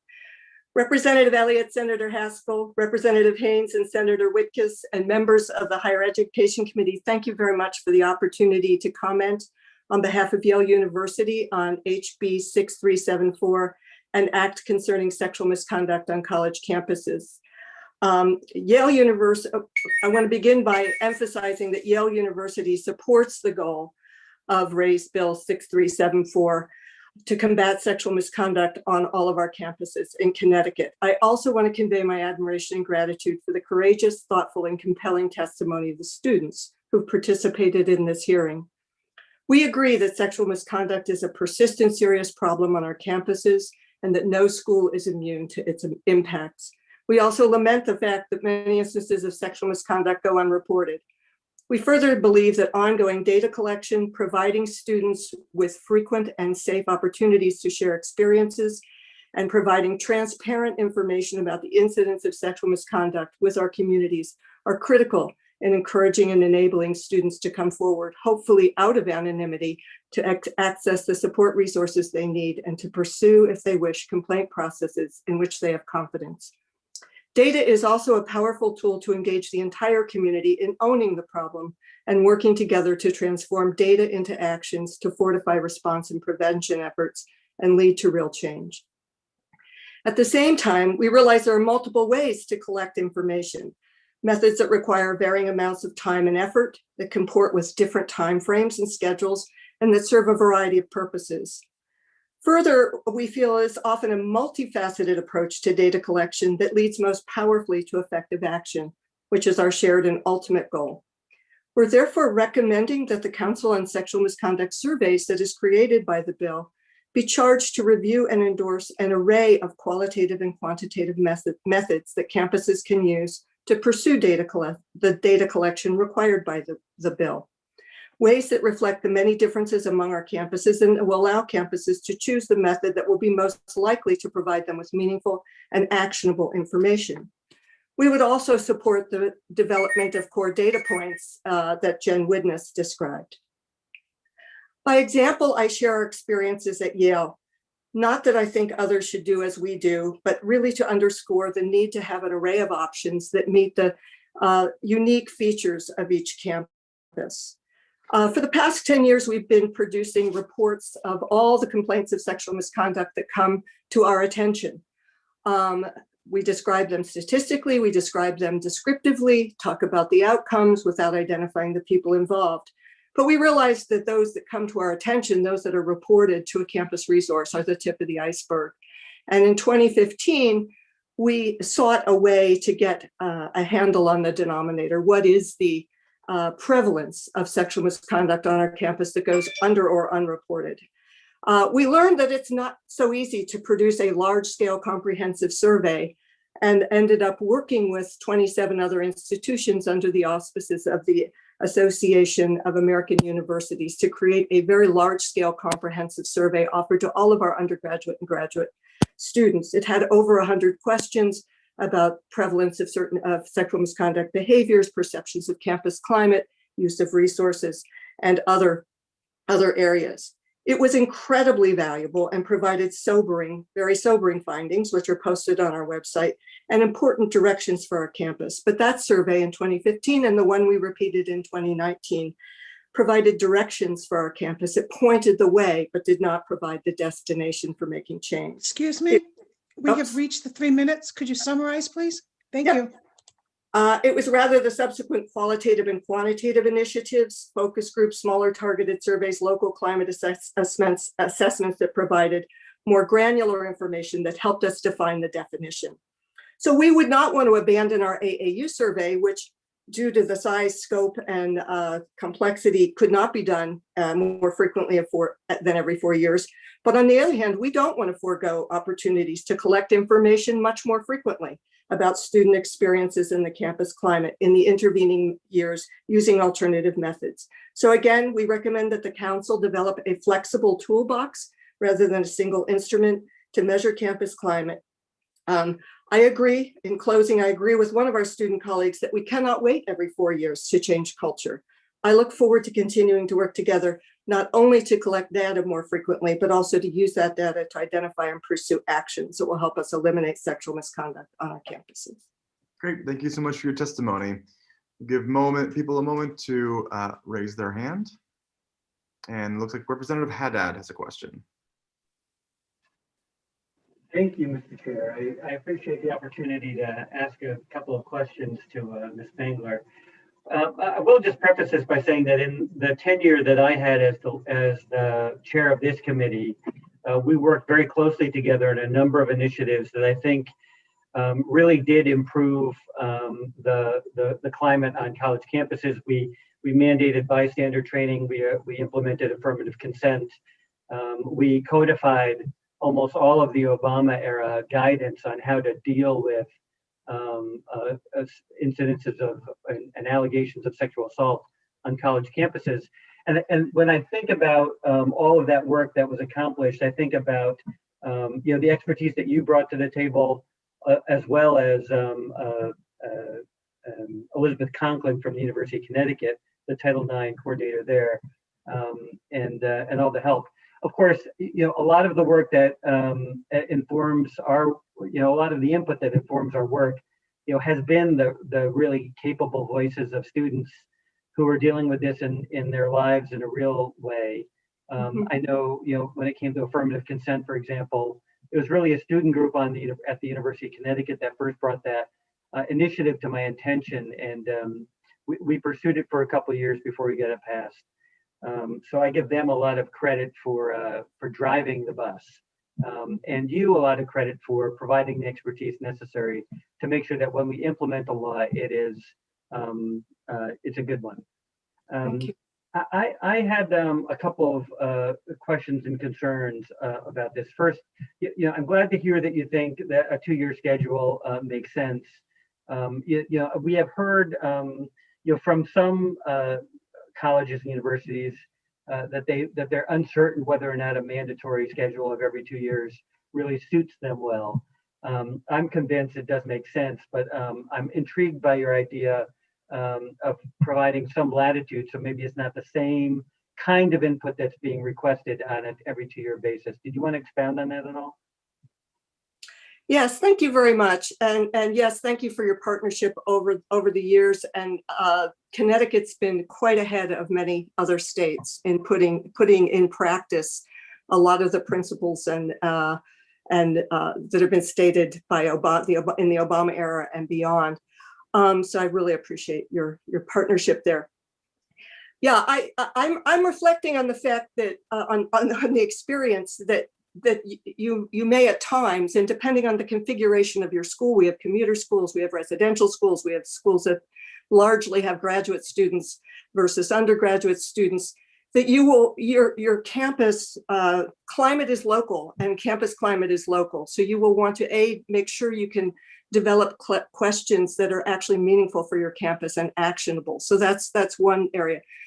Two, certain types of data collection, at least in our experience, the very large, detailed, long surveys take a long time to develop, to conduct, but they also produce such a wealth of information that you use that information to generate additional data collection, but more importantly, to start engaging students in the community in action. So there's that's why I would not want to give up the ability to do something that large in every 4 years and do something very meaningful and important. I think we should have a schedule of data collection, but the data collection has to be linked to action and measuring whether those actions are working. So I can give one example. In our AAU survey, and I think one of our students alluded to this, that students were asked why they didn't report sexual misconduct. The most frequently given answer for every kind of behavior, assault, harassment, intimate partner violence, stalking, was, I didn't think it was serious enough. Well, we didn't believe it wasn't serious enough. We didn't believe it didn't cause harm. And by conducting some more focus groups and some more qualitative reviews and additional questions, actually some additional survey questions, we found that the students didn't think it was serious enough because the people around them didn't seem to be bothered by the behavior. And that led to actually enriching our bystander intervention program, so people would speak up when they saw objectionable behaviors, messaging from our leaders and our deans, because certainly those students were harmed. They were not only harmed, but they were harmed by the isolation they experienced by thinking others didn't think it was important. So that was a way we took data that we could get. We just had a data point, but then we had to give it texture and context. Thank you for that response. I had one or two much more particular to the language questions, and I'm gonna pose them to you. Okay. Because I just want to be comfortable that we're achieving the goal of what we're looking for in the language of the bill. I don't know if you have it in front of you, but one of the things that is on line 232. The language says that when we conduct the survey, we'll be collecting there's some specific questions. One of them specifically says that we should be asking survivors about the facts surrounding any assault that they might have experienced. And I just want to feel satisfied that doesn't run contrary to the anonymity provision that we're really sort of trying to embed in the survey instrument itself. Because sometimes the facts of an instance could reveal the identity of the person. And so can you help me reconcile that? Well, I think facts is one of those terms, as you've been so good at looking at terms in the past, that really deserves a lot of exploration and interrogation. One, to protect the people who are providing the information. Two, to make sure that we're asking people for information that's going to be meaningful to us, because it's often difficult to report a lot of these facts. So I do think that is a term that I would, when I'm talking about creating flexible alternatives, that is a phrase I would particularly look at. We did ask in our large survey some circumstances about when things happened and where things happened, but not to the detail that it would be identifiable. One of the aspirations the students have expressed over and over that I'm very supportive of is that students can share their experiences. A survey is not where you share the fabric of your experience, because it is identifiable, and also there's no one there to support you it's not a narrative of your experience. And so I think in addition to getting data and survey results that really alert our campus and activate it about the problem, we should also be looking for ways that students can share their experiences in venues that they feel safe, that may not be a survey. And it's not necessarily in this proposed bill either. So two more questions. One is, can you tell me how the information you collect in this, how the surveys as envisioned by this bill would interact with your obligation to report instances that you're aware of in your Clery reports? Will the information you collect be required to be reported in the Clery reports, or is that a separate? We have not reported statistical data. If you look at our semi-annual reports, those are cases we know about, even though we report them without identifiers.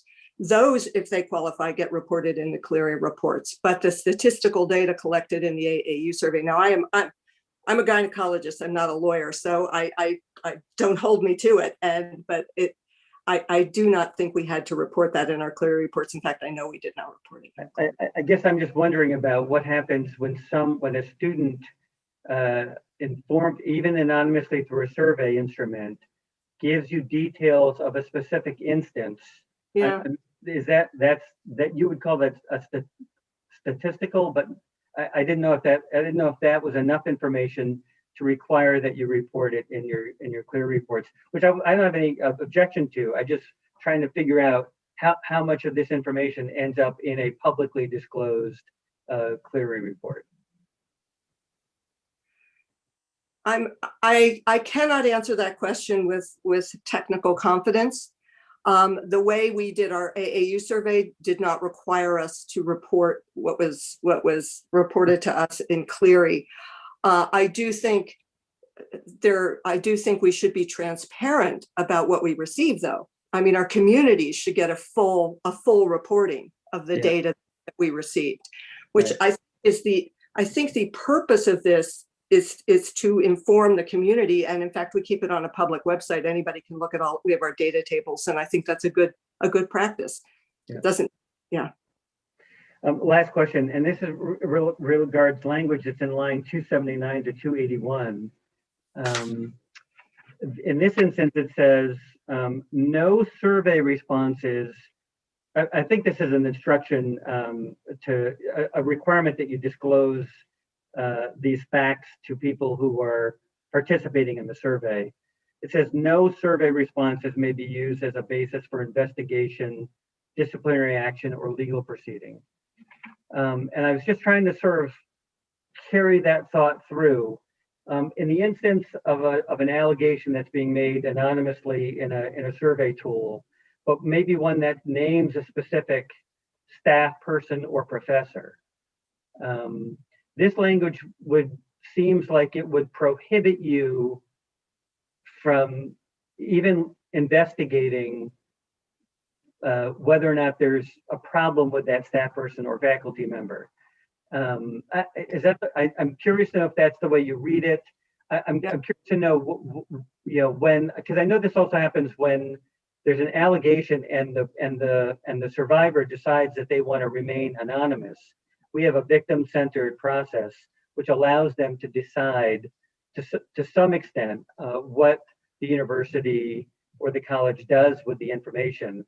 But I wondered I wonder, looking at this language, if this is the right language or if it needs to be tempered a bit, because I don't think if we have allegations against staff or faculty that we want to ignore them. I agree with you, and I guess it was my presumption, and maybe it's the wrong presumption, that the survey should be developed so as not to collect that specific information. There should be avenues for students and others, staff, faculty, and other members of the community to report if they wish, without identifying themselves, allegations about specific people. We discouraged in our surveys. We did not frame questions in a way that people would respond with narrative or with names of respondents. And I think that's what's important in survey designs. And if the council develops an array of tools to collect data, maybe you want to contain what is a survey that meets these requirements versus what is a climate assessment or some other. You're very, very astute at picking that up, because yes, we want to act on it. We do it with if the complainant is identified, we work with the complainant about how we might approach the respondent without exposing the complainant or forcing the complainant to enter into any kind of process. But I would be very uncomfortable having respondents' names and not being able to do anything about it. And especially the word investigation, because often with an anonymous complaint, it's hard to begin a disciplinary process, but you certainly can begin a larger investigation, which may be a 360 or a campus climate assessment. So I would be very worried if the survey collected the kind of information that's that detailed, and then you couldn't conduct a further investigation. Yeah, I mean, I think that the survey design might resolve a lot of these instances. I was just trying to think through exactly what happens. And I know that there's a tension right now on college campuses, because a lot of the laws that we have, which actually guarantee some anonymity of when a complainant comes forward and does identify or want to utilize services on campuses, Right. we have embedded in our state laws the ability to remain anonymous.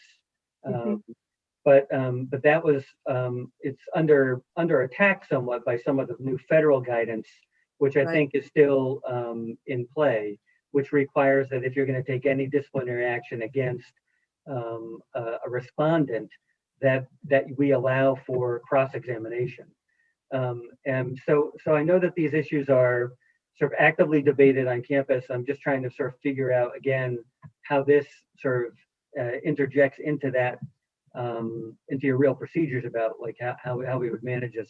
I mean, I think, obviously, I think everybody that has spoken today, including yourself, and certainly myself, I'm a co-sponsor of this legislation, wants to see a bill pass that provides students with the ability to share their experiences, and even more importantly, allows universities to collect that information and act on it in an appropriate way to curtail future instances and keep students safer. That's the goal.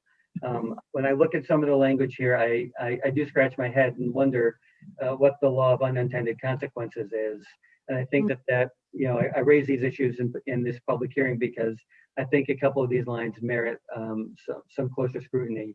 I'm sure that the leadership of this committee and others will do that, exactly that, together with the advocates, the student advocates who are promoting the legislation to find language that we can all be comfortable with. But thank you very much for your expertise, and thank you, Mr. Chairman, for allowing me to ask those questions. Thank you very much. Absolutely. Next, we have questions from Representative Eckert.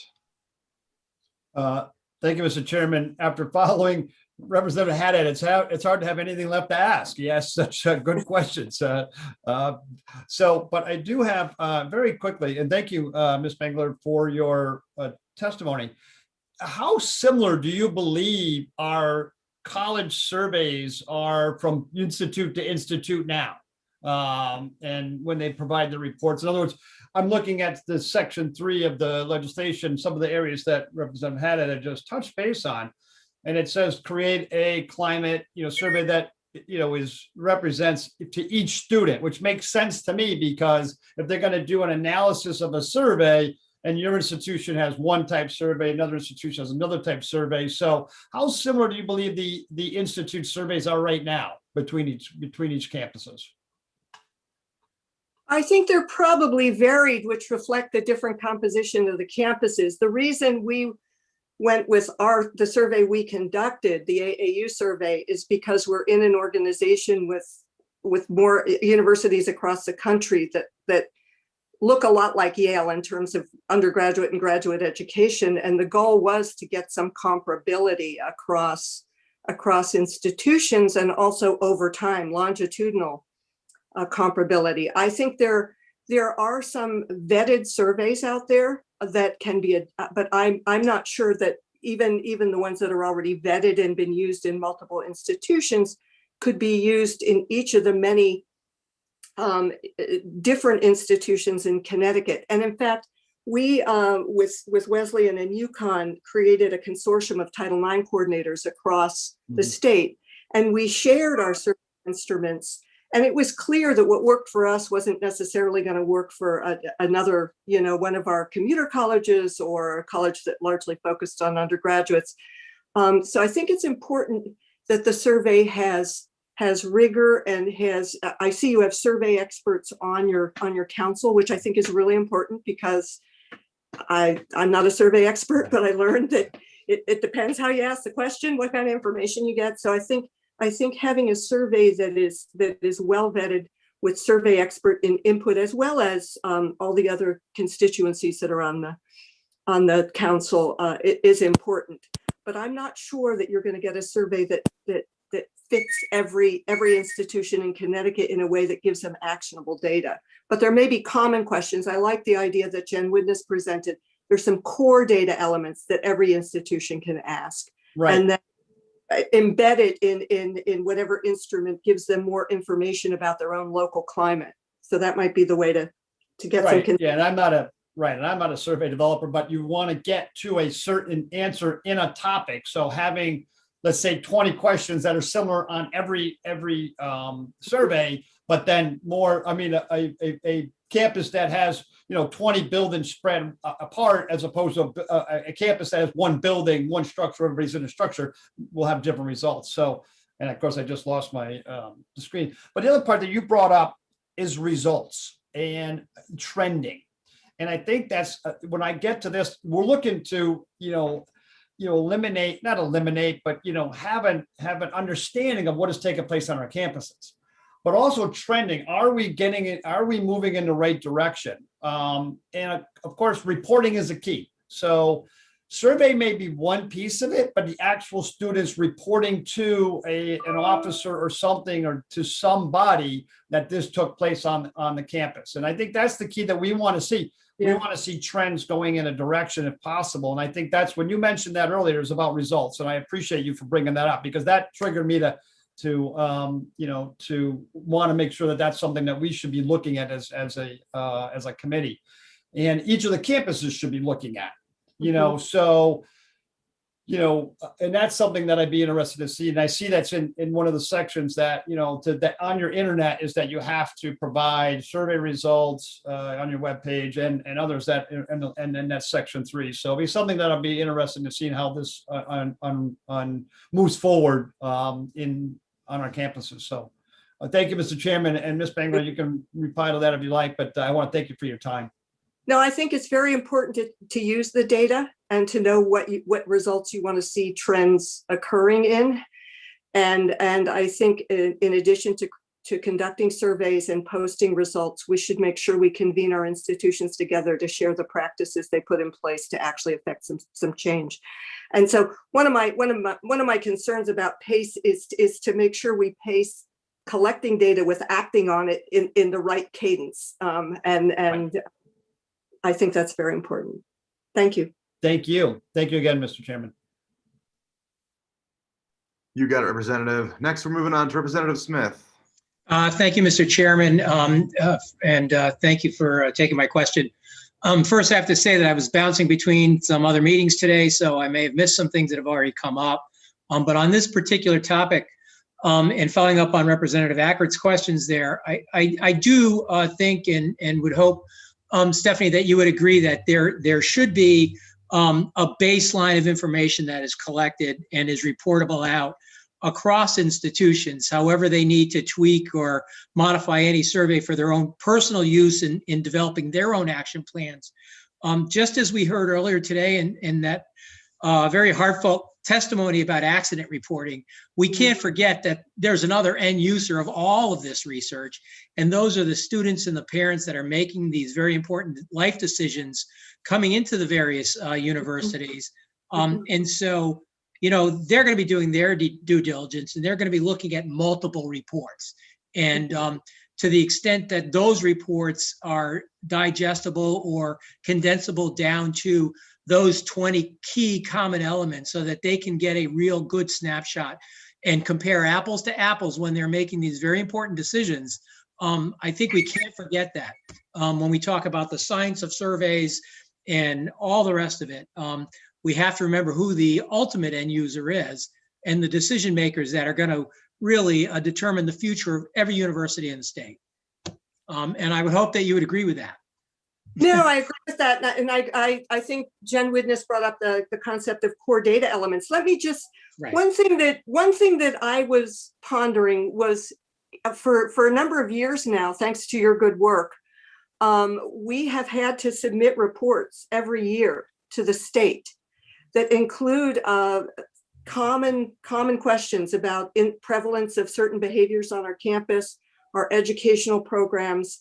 And those reports actually could be mined. I mean, we post ours on our website, you post them, but I don't think we've collectively looked at those annual reports that we've been submitting year after year and we spend a lot of time putting in the information about how many complaints and how they happen. So we already have comparable data. I would hope the council would look at what we're already reporting on.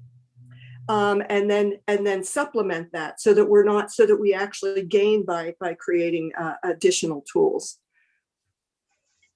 Yeah, I would think that maybe, if those core, all that core information is, summarized very neatly right up front in the executive summary of these reports, then maybe the answer is that's the initial thing that's out there in every university. And then anybody that wants to take the deeper dive can do so, but so that people have that initial baseline that they can really use to make those, come up with some assessment as to where and how they rank their choices when they're deciding where they're ultimately going to go. Thank you for that. Sure. Great. Thank you. Thank you, Mr. Chair. You got it. And it looks like no more hands are up, and we'll move on to the next person. Thank you, Stephanie, for coming in. Thank you very much. All right, next in line, looks like we have Dana Carey. Oh, no, sorry. I apologize. I skipped one. Looks like we have Haruki Kubeta Yonamin. Hi, thank you. Good afternoon, committee members. My name is Haruki Kubeta Yonamine. I'm a school counselor at James Hillhouse High School in New Haven and serve on the C4D Higher Ed Policy Team. I'm testifying today with regards of section 12 through 18 of House Bill 881. I believe in the intent of the proposed legislation and support all efforts to expand equitable access to higher education. However, I would like to offer my perspective as well as highlight important considerations that should be made to ensure that this bill is well executed. As a first-year school counselor, the only experience I came into the field with in regards to the financial aid process is almost entirely my own. In my master's program, I took classes that covered the ASCA mindset and behavior domains, which are academic, career, and social emotional development, but the emphasis in programming was counseling. There was not a class that discussed or taught us how to assist students in filling out any type of financial aid. As it stands now, school counselors assisting students with the financial aid process really depends on the district, school, or the school counselor themselves. If the expectation is that school counselors are a part of the process, we need more training to ensure we are providing students with accurate information and guidance. This training would need to include information regarding FAFSA and institutional aid options for undocumented students, so staff is well versed in the language encompassing both processes. This will ensure equitable access to information surrounding all routes of financial aid for students. Schools would also need more resources to support students and staff in this process, whether that be through community resources and partnerships like those utilized in the FAFSA Challenge or extra support built within the schools. I have a caseload of over 240 students that come from diverse backgrounds. This includes students with varying immigration statuses, language barriers, and family makeup. About 50 of my students are 12th graders this year. It is a daunting task for one person to service every student and their family with the FAFSA and institutional aid applications while ensuring they are still receiving the attention, dedication, and support they need and deserve. It requires a lot of patience, after hours work, and one-on-one time with each student and family. My fear is if schools, especially those in urban districts, do not receive sufficient resources, students will be left feeling pressured to opt out of completing the FAFSA or institutional aid applications. That is why I also believe clear guidelines regarding the waiver option should be established to avoid the waiver being misused with marginalized student populations. Lastly, The financial aid conversation needs to be more inclusive. When information is shared, it needs to be introduced thoughtfully. Instead of talking about FAFSA and institutional aid separately, schools need to present financial aid as one process that looks different for everyone. This will protect our undocumented student population from feeling vulnerable or that they have to share their status just to locate the right supports. Thank you for your time and consideration. I hope that the testimony heard today serves as a guide to help expand on this bill with the changes necessary to ensure students in Connecticut are being properly serviced and ultimately supported with their financial aid process and foster more positive outcomes. Thank you so much, Vicky. Looking for any hands up? And seeing none, thank you so much for your testimony. Enjoy the rest of your day. Thanks for coming in. Next, we have Dana Carey. Okay.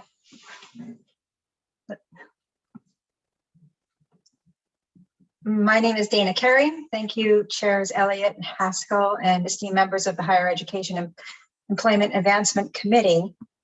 I am a parent of 2 dyslexic students, and I'm a resident of Fairfield, Connecticut. I fully support Bill 6517, which is an act to implement the recommendations of the task force to analyze the implementation of laws governing dyslexia instruction and training. Statistically, within this higher ed committee, there are likely 4 members who are dyslexic learners, approximately 20% of the general population. Based upon my personal family experience, along with the findings of the Dyslexia Task Force, our schools are failing approximately 20% of our school population, and most teachers are not familiar with identification of a dyslexic learner. Dyslexia is not an indicator of low IQ. Alternatively, it has been referred to as the MIT disease because of the number of students who are dyslexic who attend MIT. Dyslexic learners often have strong verbal communication skills, spatial awareness, 3D thinking, among other traits. Structured literacy is considered good practice in teaching all students to read, not just the dyslexic learners. All students learn to read through structured literacy. Our schools currently use balanced literacy, which if you're a dyslexic learner and somebody were to say to you, get your mouth ready for the letters, as when my son was in 6th grade, letters O, C, A, P, D, B, Q, they're spatially the same letter, just with a different shape. Asking my son to get your mouth ready for the letters was not part of anything that he could do. As a 6th grader, he had the alphabet ability of a 2nd grade student. Without a shadow of a doubt, we need greater understanding of educator competencies, higher education reform to include phonics and structured literacy is of utmost importance. And based upon the findings of the Dyslexia Task Force, the need for an evaluation of higher education and allowances for teacher contracts to allow for the education in phonics and structured literacy are both necessary. In 2014, I had inquired about when my son was having testing, I had inquired about having him tested for dyslexia. And I was told at that point that we do not test for it and we do not teach to it. 2014 was the first year that dyslexia legislation was spoken of in the state of Connecticut. Fast forward 2018, I did an FOI request to my Fairfield School District, and I learned that my son's middle school did not have one teacher with any training to identify, understand, or remediate the gaps associated with dyslexic learning. And the reading support that my son had received for 7 years at that point was the equivalent of giving a blind person a brighter light. Rather than invest my time in a conflict with a school that I knew through that FOI request that the school would not be able to deliver appropriate instruction for him, effective instruction, I chose private testing, shifted to a private school, private tutoring, and my son, who had come home in 6th grade and said, "Mom, I'm so dumb, I should die," flourished. In 3rd grade, the kid who said, "Mom, I'm so dumb, I should die," tested, in his math test, they asked me if I had taught him square root. They had never had a student complete all 142 math problems and have none incorrect. Excuse me, I'm sorry, but the 3 minutes is up. Could you summarize, please? I'm right there.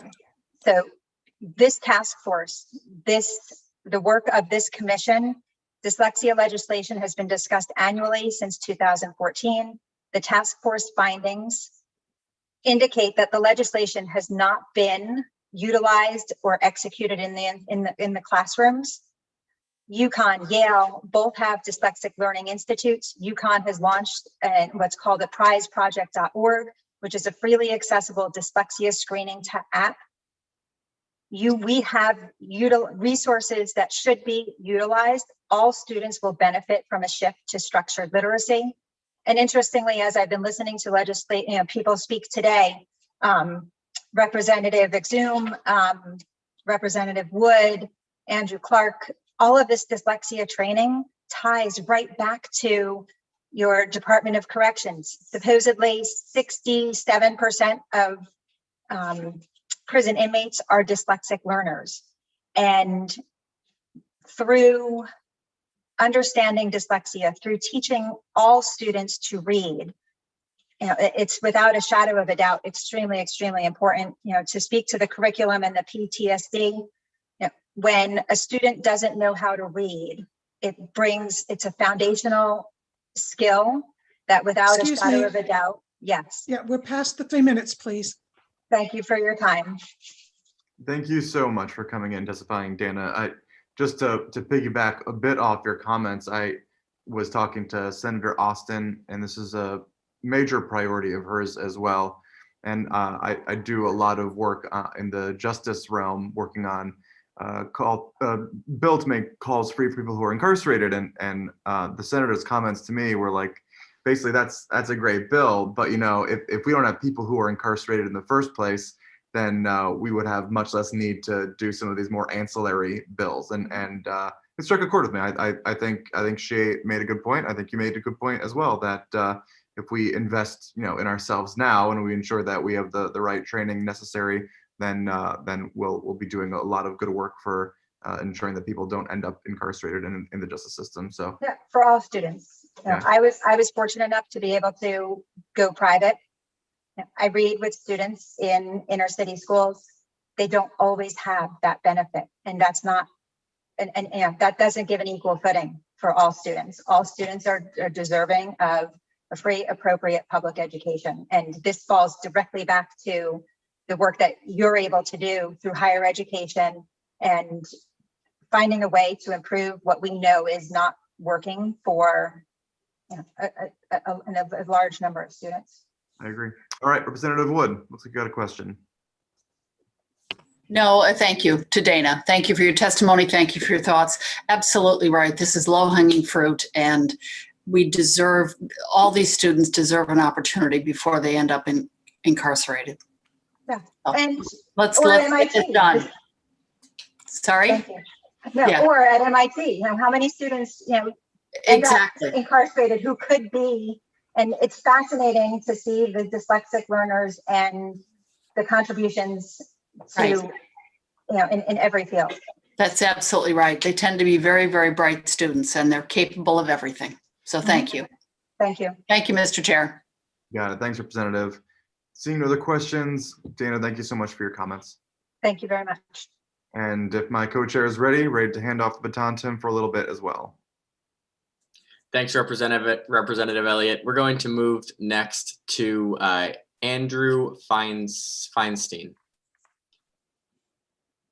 Oh, you know what? I'm so sorry. I missed Janet Spultor. I really apologize. Welcome. Good afternoon. My name is Dr. Janet Spaltor, and I am the Director of Student Counseling and Health Services at Connecticut College. And I also am a prior member of the Mental Health Task Force that was meeting last year to promote some of these mandates. Thank you for the opportunity to share our views on House Bill 6461. We commend the Higher Education and Employment Advancement Committee for their efforts to promote collegiate mental health. There are several sections of concern that we have with this legislation that I would like to review today. The concerns are largely due to potential misunderstandings of the specialty of collegiate mental health. and the broad variability of institutions of higher education and the mandates that would place an undue burden on college campuses, especially those lacking funding and resources, and those already stressed by the current COVID pandemic. For these reasons, Connecticut College is opposed to this legislation in its current form and recommends that the task force reconvene to make necessary alterations. Under Section 1, we find that requiring colleges to form a mental health coalition is a reasonable and potentially helpful mandate, and we strongly recommend this. The coalition should include appropriate stakeholders from the college and the community. The Mental Health Coalition should be tasked with conducting a comprehensive assessment of the presence of mental health services and supports on each campus, not an evaluation of the effectiveness of these services and supports. The Mental Health Coalition is not positioned to provide evaluation of quality of services, but rather existence of services. And there are organizations that provide accreditation reviews of collegiate mental health services, for example, the International Accreditation of Counseling Services. And these could be substituted for the mandated assessments if the college is already accredited by the accreditation agency. The assessment should include many aspects of college health, safety, crisis response, etc., also including some sort of medical leave. I know there was an issue taken earlier about mental health leave. You can call it whatever you want to call it. You can call it personal leave, medical leave, mental health leave, but there has to be a way in which a mentally ill individual can take a leave of absence so that they're not stressed more and have to contemplate more lethal means of getting through this stress. The mandated assessment of crisis intervention and management plans in this legislation should be included in the 4-year comprehensive assessment, not in a separate yearly review. In Section 2 of the bill, we have significant concerns with the executive director of the Office of Higher Education and the DMIS developing an assessment tool for college mental health services. If an assessment tool is to be developed, there should be specific experts in college mental health assisting on that project. And the state task force, we recommend the state task force be established with participation of established college mental health experts.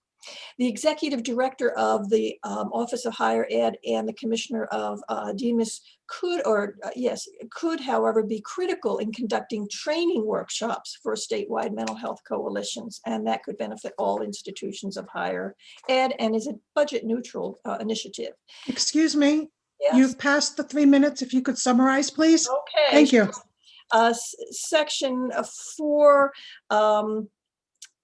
should be wrapped up in the other section, as I already said. Section 6 is the bulk of it is involving insurance, of which colleges are not really, college mental health is not really involved in. That whole section, about 4 pages, it was an add-on.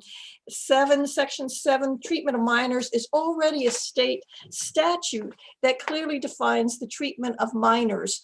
And you can just use that. I don't know why it would be different in a different setting. It's redundant and confusing. So in summary, we note that many mandates are not budget neutral and will create a significant burden for colleges and universities already operating under escalating budgetary pressures. Increasing services, resources, and assessments would require an increase in state funding to bring to fruition. While we applaud the spirit of the legislation, the required mandates would place a significant hardship on our institutions and require revisions. For these reasons, we urge you to not move this legislation forward without making the suggested revisions. Thank you for your attention. Thank you, Dr. Spiltor, for your feedback, and our committee will certainly take it under advisement. We appreciate the perspective that you bring to this conversation. Are there questions from committee members? Seeing none, thank you, ma'am, for your patience today. Great to see you. Thank you very much. Next, we'll move to Andrew Feinstein. Hi. Good afternoon. Go right ahead. Okay, thanks. Thanks, Senator Haskell and members of the committee. Special Education Equity for Kids in Connecticut is a statewide organization of parents, providers, attorneys, and advocates, all working for high quality education and civil rights for students with disabilities. We appreciate the opportunity to testify today before this committee. There are few things as fundamental to life in a civil society as the ability to read. It's perhaps the most important thing that schools teach. Yet we in Connecticut are failing to do so. Using the language assessment scales, the state reports that 30% of 4th and 5th graders are proficient. For high schoolers, the proportion is 12%. On the National Assessment of Educational Performance, Connecticut's 4th graders scored an average of 224, while the proficiency level is 240. 40% of our 4th graders and 41% of our 8th graders were at or above the proficient level. Our pride in Connecticut's education system is misplaced. The issue is not one of poor quality teachers or inadequate instructional hours. The issue is that we've not utilized the well-developed science of reading to inform our educational strategies. For too long, we've relied on an eclectic mix of teaching strategies that rested on the assumption that more exposure to language would produce literacy. Sadly, this is a strategy that has failed. Raised Bill 6517 addresses this issue. After an intensive study by a Blue Ribbon Task Force, it created recommendations for the training and certification of teachers in dyslexia. This bill would implement those recommendations. The legislature would do well to pass it. SEEK members are intimately involved with students who are eligible for special education. By far the largest category of those students are those labeled with specific learning disabilities. But many of these students are determined eligible because of their difficulties with reading and writing.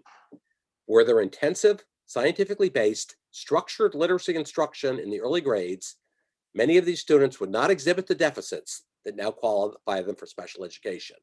So this bill would deal with the increasing proportion of students eligible for special education and would in fact reduce probably costs to school districts in the long run. As always, SEEK is willing to work with you to help fine tune this legislation, and we appreciate your time. Thank you very much. Thank you so much, sir, for your testimony, and thank you for your patience. I know it's been a long day. We really It's been a long day for you. I really appreciate that you guys stand there, and you're about half done. Oh well. No worries at all. We're honored to do the job. I don't see any questions from committee members, so I thank you for your time. Thank you very much. We will move on now to Sharon Potter. Good evening. I guess it's evening. Yes, good evening. Good evening. You all have had a long day. So Senator Haskell, Representative Elliott, and distinguished members of the committee, it's my honor to testify in support of Connecticut House Bill 6374. My name is Sharon Potter, and I'm a professor at the University of New Hampshire. And I'm also the co-founder and executive director of research at the UNH Prevention Innovations Research Center. And I'm speaking as an individual faculty member, and my statement does not represent my university's position. I've spent my career researching sexual violence prevalence and developing and evaluating prevention and response solutions for colleges, the US Department of Defense, and the White House Task Force to protect students from sexual assault. My research with victims of campus sexual assault illustrates the devastating cost of sexual violence and its catastrophic impact on victims' health, education, and career trajectories. One participant we interviewed described the campus sexual assault perpetrated against her as the bomb that shattered everything, because no part of her life was left intact following the assault perpetrated against her.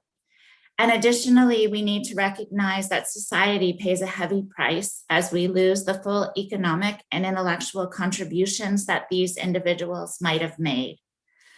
Climate surveys administered with fidelity enable colleges to determine campus sexual violence prevalence rates, identify rate trends, and administer prevention strategies using the most current data.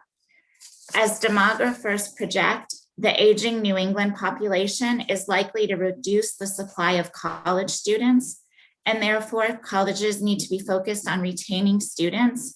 As administrators know so well, it's less expensive to maintain current students than recruit new students. We recommend that Connecticut colleges use a base survey of common questions that will be administered across all institutions so the answers are comparable and campus personnel can work within and across Connecticut institutions to identify solutions.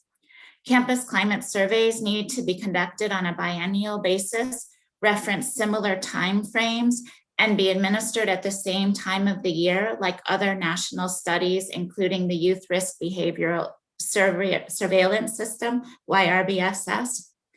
And campus climate survey administration and analysis should be managed by researchers with experience.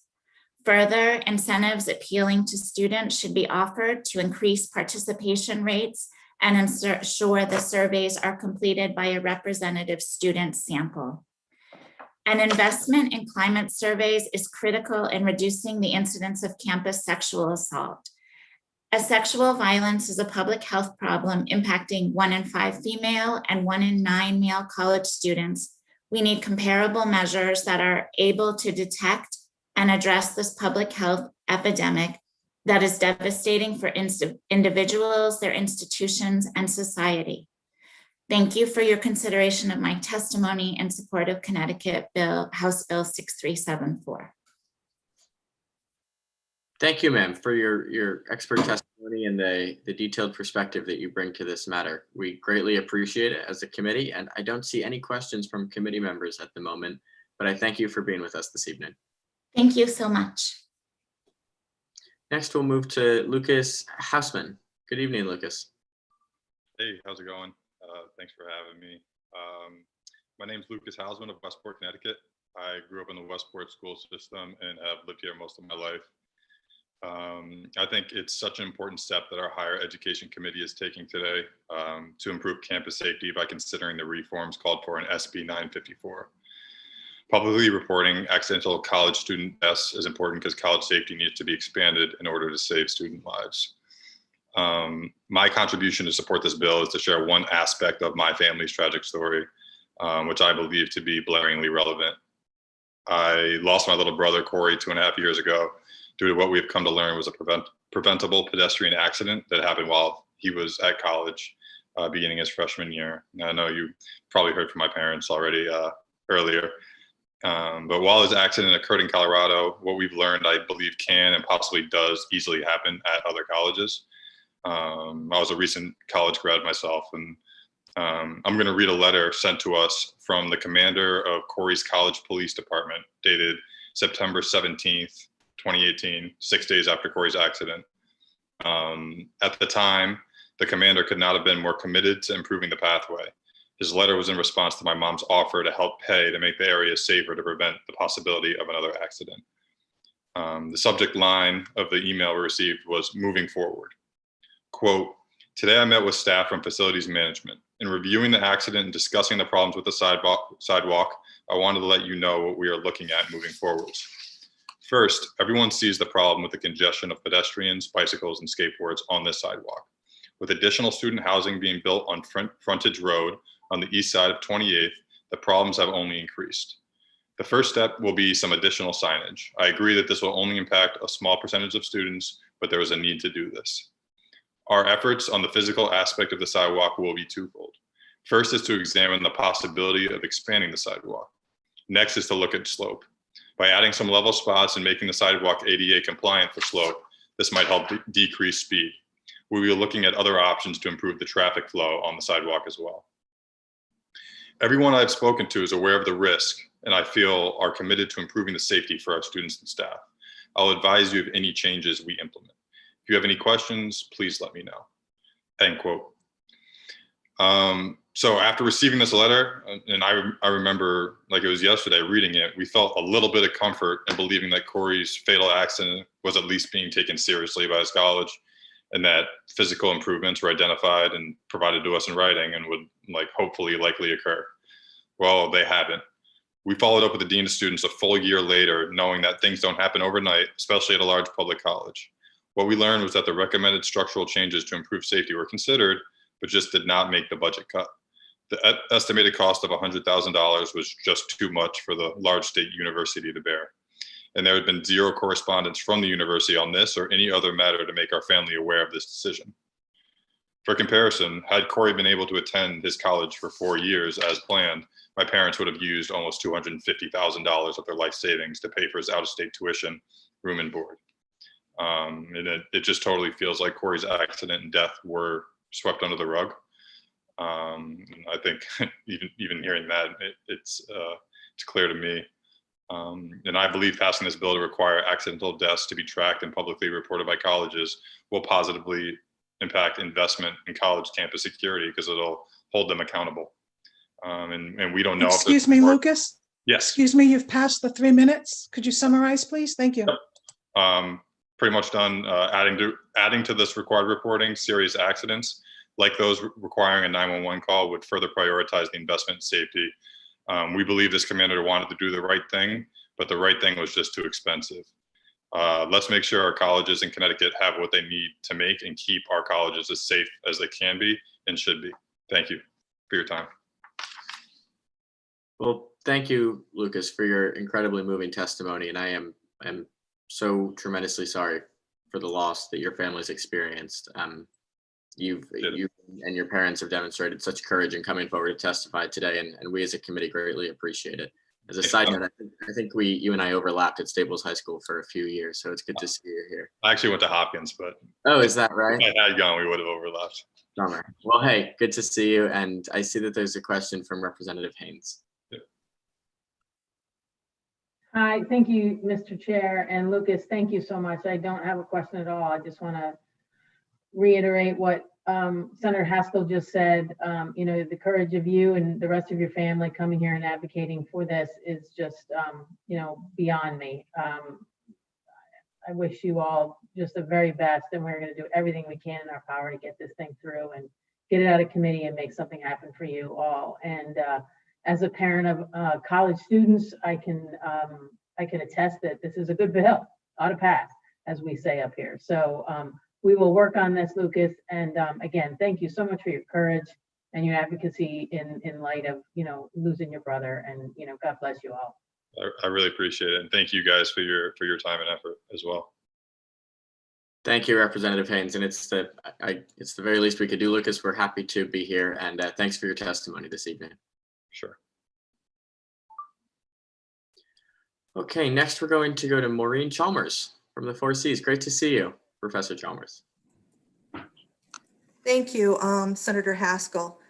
Senator Haskell, Representative Elliott, and members of the Higher Education and Employment Advancement Committee. My name is Maureen Chalmers, and I'm the president of the Congress of Connecticut Community Colleges, SEIU 1973, which represents full and part-time faculty and staff at the community colleges and part-time faculty at the University of Hartford. I'm here to testify in support of HB 6374, an act concerning sexual misconduct on college campuses, and HB 5013, an act concerning access to the Supplemental Nutrition Assistance Program for eligible college students.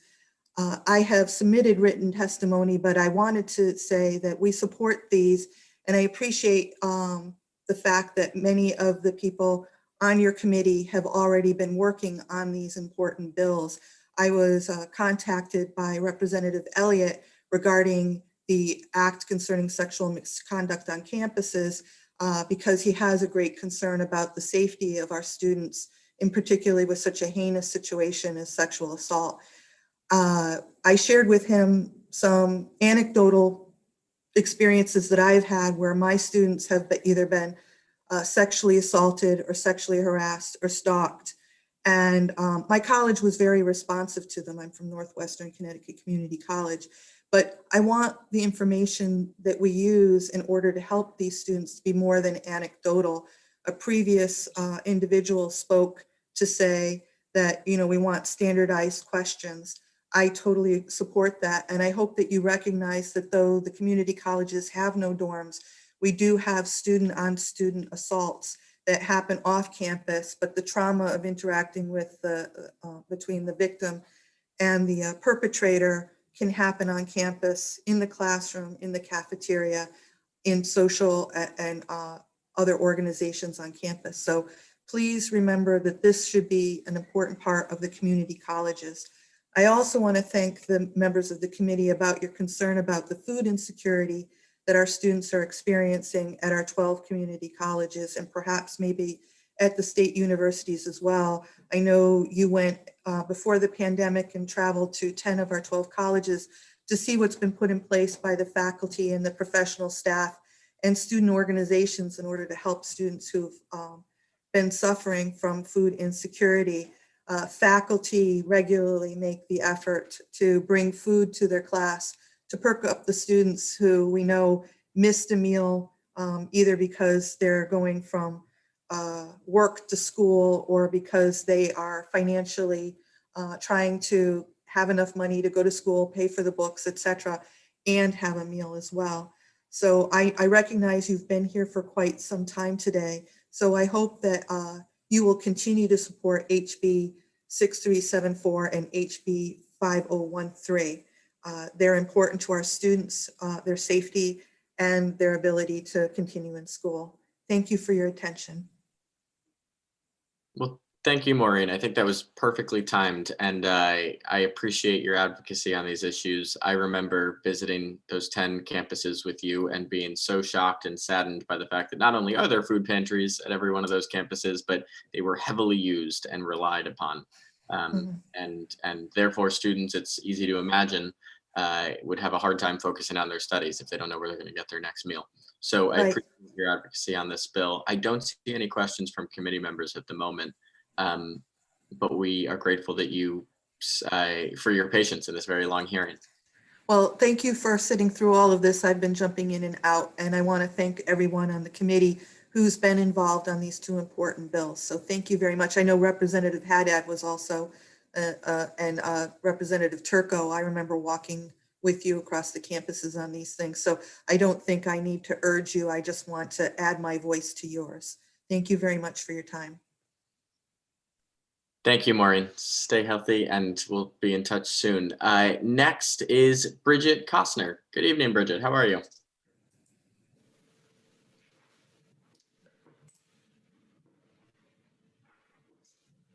Hi, thanks. Sorry, technical difficulty. I'm doing well.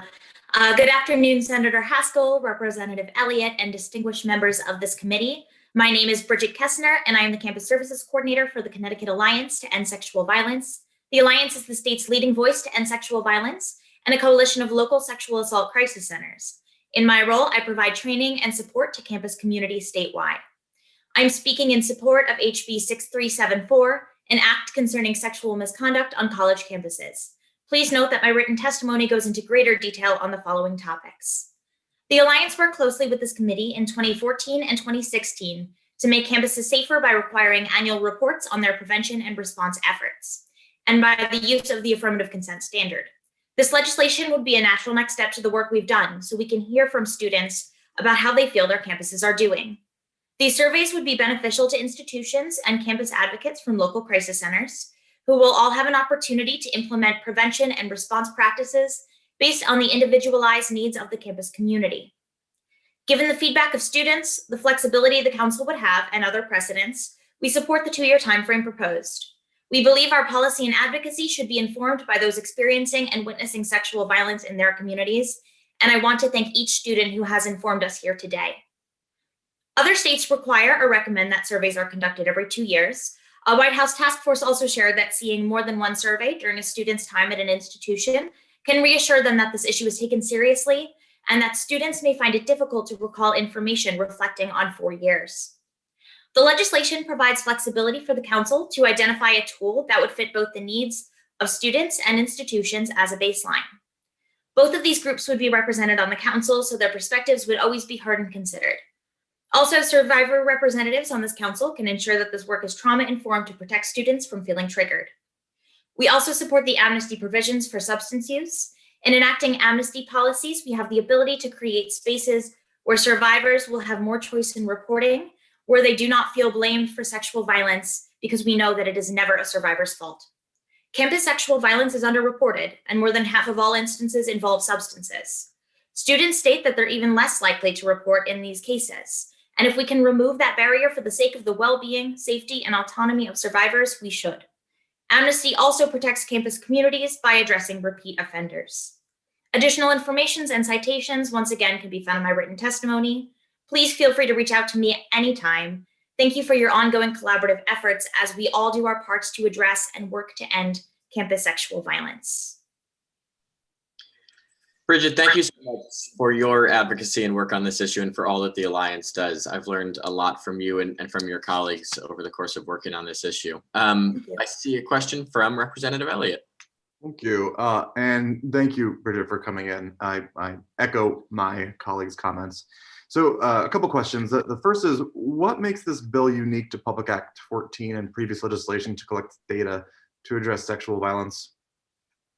Sure. So what's really excellent about this bill is that it would essentially be a building block on the work that we've been doing. Because of those previous laws, these institutions will provide and report about their programming, resources, and response efforts on these campuses. So it would make sense for the next step to be for the students to have an opportunity to share their feedback about how aware they are of those resources, how successful they feel the resource and responses have been, learn more about what those prevention efforts look like from the eyes of those students. The institutions could help, this information could help them with development of their programming in the future. It can inform their response efforts and really ensure that they're doing work informed by the students. Once again, in recognizing that survivor voices are really the most critical when we are looking to serve those folks. And then additionally, this actually goes back to the earlier conversation about anonymous reporting. This bill would be another building block in the opportunities that folks would have to report anonymously. In the current legislation, institutions provide the option for students to report anonymously, so it isn't required. However, most institutions do, but this bill would, of course, give students the opportunity to report anonymously in a survey format, which would be different. It gives them an added layer of anonymity. With the current anonymous reporting, because of, as we were speaking about earlier, Stephanie Spangler and Representative Haddad, the current anonymous reporting opportunities are really critical, but no one can assure survivors that their reports will remain anonymous because of necessary reporting that may need to be done for Clery if there's concern about campus safety. However, the survey would provide an opportunity to provide more general information with no identifying information attached. And it's important to recognize as well that while students may want to report, in this format, because they sort of have two different goals, students may choose to do both. So it wouldn't keep students from anonymously reporting to the institution the way they traditionally have because of the previous legislation. So for instance, a student may wish to disclose in these surveys for the purpose of catharsis or healing, because disclosing in that form would give them an opportunity to express that victimization they experienced. And they may wish to be counted on a larger scale as their institution looks to make these bigger changes campus-wide. But if they're looking at reporting anonymously in the way the previous legislation would have stated, they may want that a more specific or anecdotal institutional awareness of what's going on. So these are kind of two different ways that survivors would have to express themselves.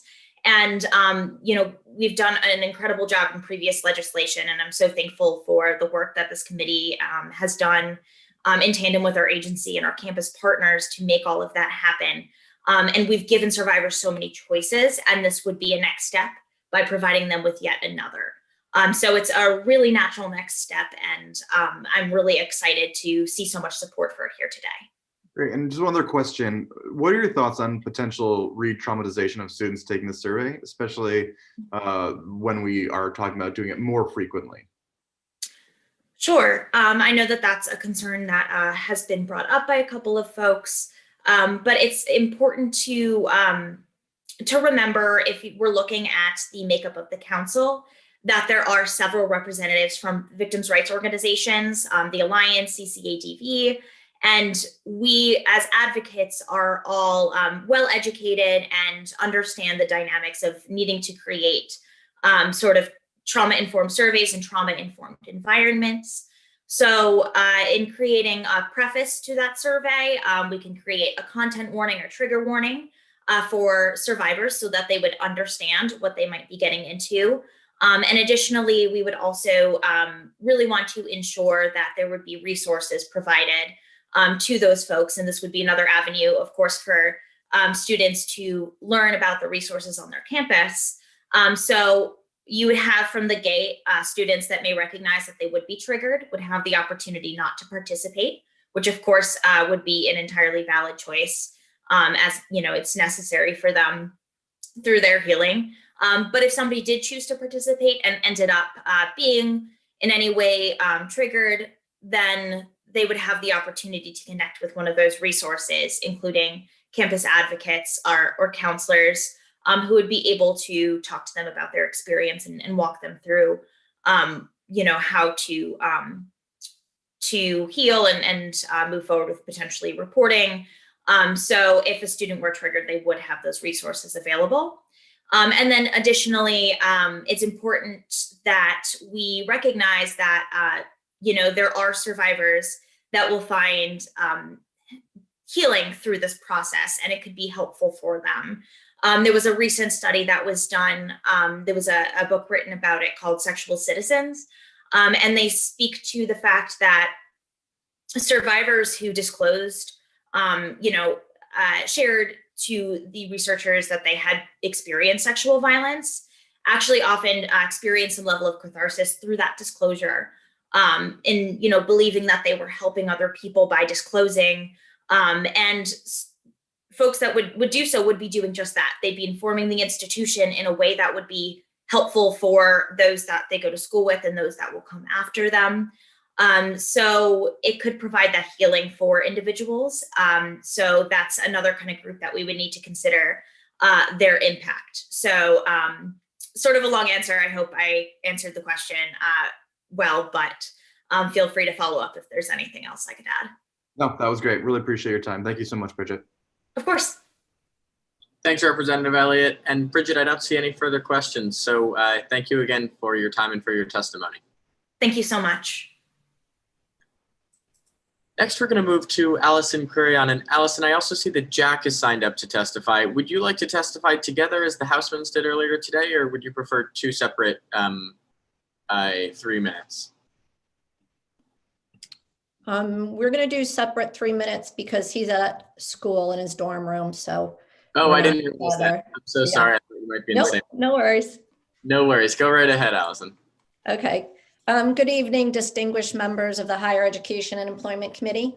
My name is Allison Quirion, founder of Decoding Dyslexia and co-chair of the Legislative Task Force charged with analyzing the implementation of dyslexia legislation. I support House Bill 6517 with requested amendments as outlined within my written testimony. Connecticut has enacted legislation over the past 7 years to support students with dyslexia. The problem we are facing is not with the legislation itself, but the fact that the current legislation is not being fully implemented. Despite the legislation, we continue to see students with dyslexia under-identified and students with disabilities underperforming in the area of reading. These deficits existed long before the pandemic and have only been exacerbated by COVID. I would like to take a moment to briefly reply to testimony submitted by Deputy Commissioner Charlene Russell Tucker on behalf of the Connecticut State Department of Education in relation to this bill. Our task force takes note of CSDE's testimony and can provide a full written response to this committee if required. CSDE testimony has confirmed two major task force findings concerning why the current dyslexia legislation is not being implemented. First, that no agency has assumed responsibility for oversight. And second, Connecticut has not yet adopted a core set of professional structure literacy standards, nor compliance monitoring or audit protocol frameworks for implementation. A CSDE representative participated as a member of the task force and voted in favor of all recommendations presented prior to the release of the task force report. although this representative did express concerns related to capacity within the department. Although capacity issues may be a reality, CSDE is the agency responsible for all matters pertaining to education of our public school children and teacher preparation. CSDE, by relinquishing their responsibilities because of a stated lack of capacity, expertise, and funds, will impact each and every one of our school districts. Connecticut towns may need to revisit their budgets because each school district must provide a free and appropriate education to students, and they do not have the liberty to say, we cannot do this because of a lack of capacity, expertise, or funds. Districts must provide an appropriate education to our students. Enacting legislation is the first step towards changing literacy outcomes for students. Creating the needed networks of support to ensure implementation are the necessary next steps. We need to work together for the benefit of our students without saying we can't, but instead we will figure out a way. I thank you all for your hard work and welcome any questions. Thank you, Allison, for your years of work on this and for the very thorough findings of the task force. It's greatly appreciated by this committee, and I look forward to digging into the amendments in your written testimony that you suggest. I see a question from Representative Wood. Thank you, Mr. Chair, and thank you, Allison, for your amazing work on this. And you make it easy to bring these things forward. And certainly, as you know, this has been something close to my heart. And I don't know what to say about SDE in the testimony. I did read the testimony, and it makes no sense given the representative on the committee voted in favor of this legislation. And I looked up in our budget book, there's 1,700 employees at SDE. And I know there are 5 or 6 that their dedicated job is to look at literacy and support literacy. So is there anything that you know that we can do to make sure that they take this on? Thank you, Representative Wood. One of the things that I would like to highlight is a response that we received from the Connecticut State Department of Education during our investigation on the task force.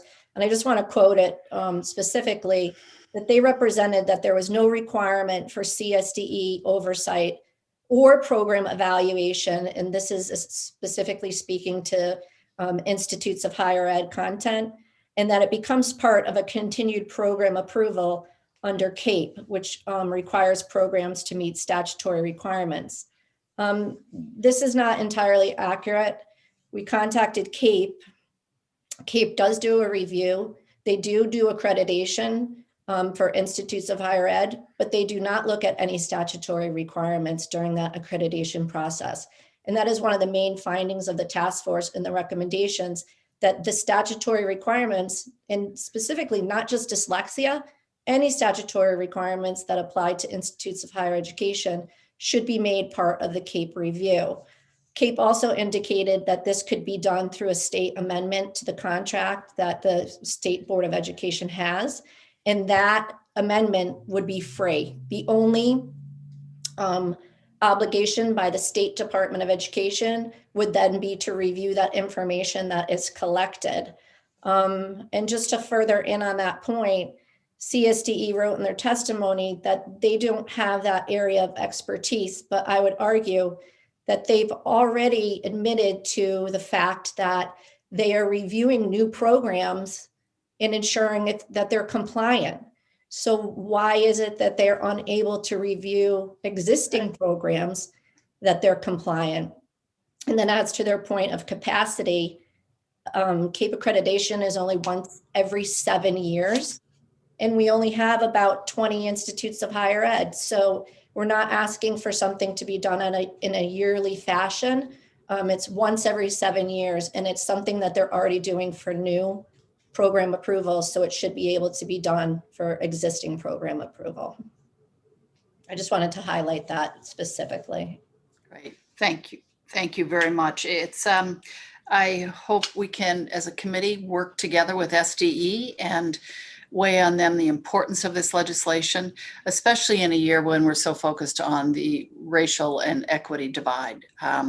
This is low-hanging fruit, and it's a no-brainer, and know, I've said it, I don't want to beat that drum too often, but it's important. So I look forward again to holding SDE accountable for this. If this isn't their job, whose is it? What are we doing? What are they doing?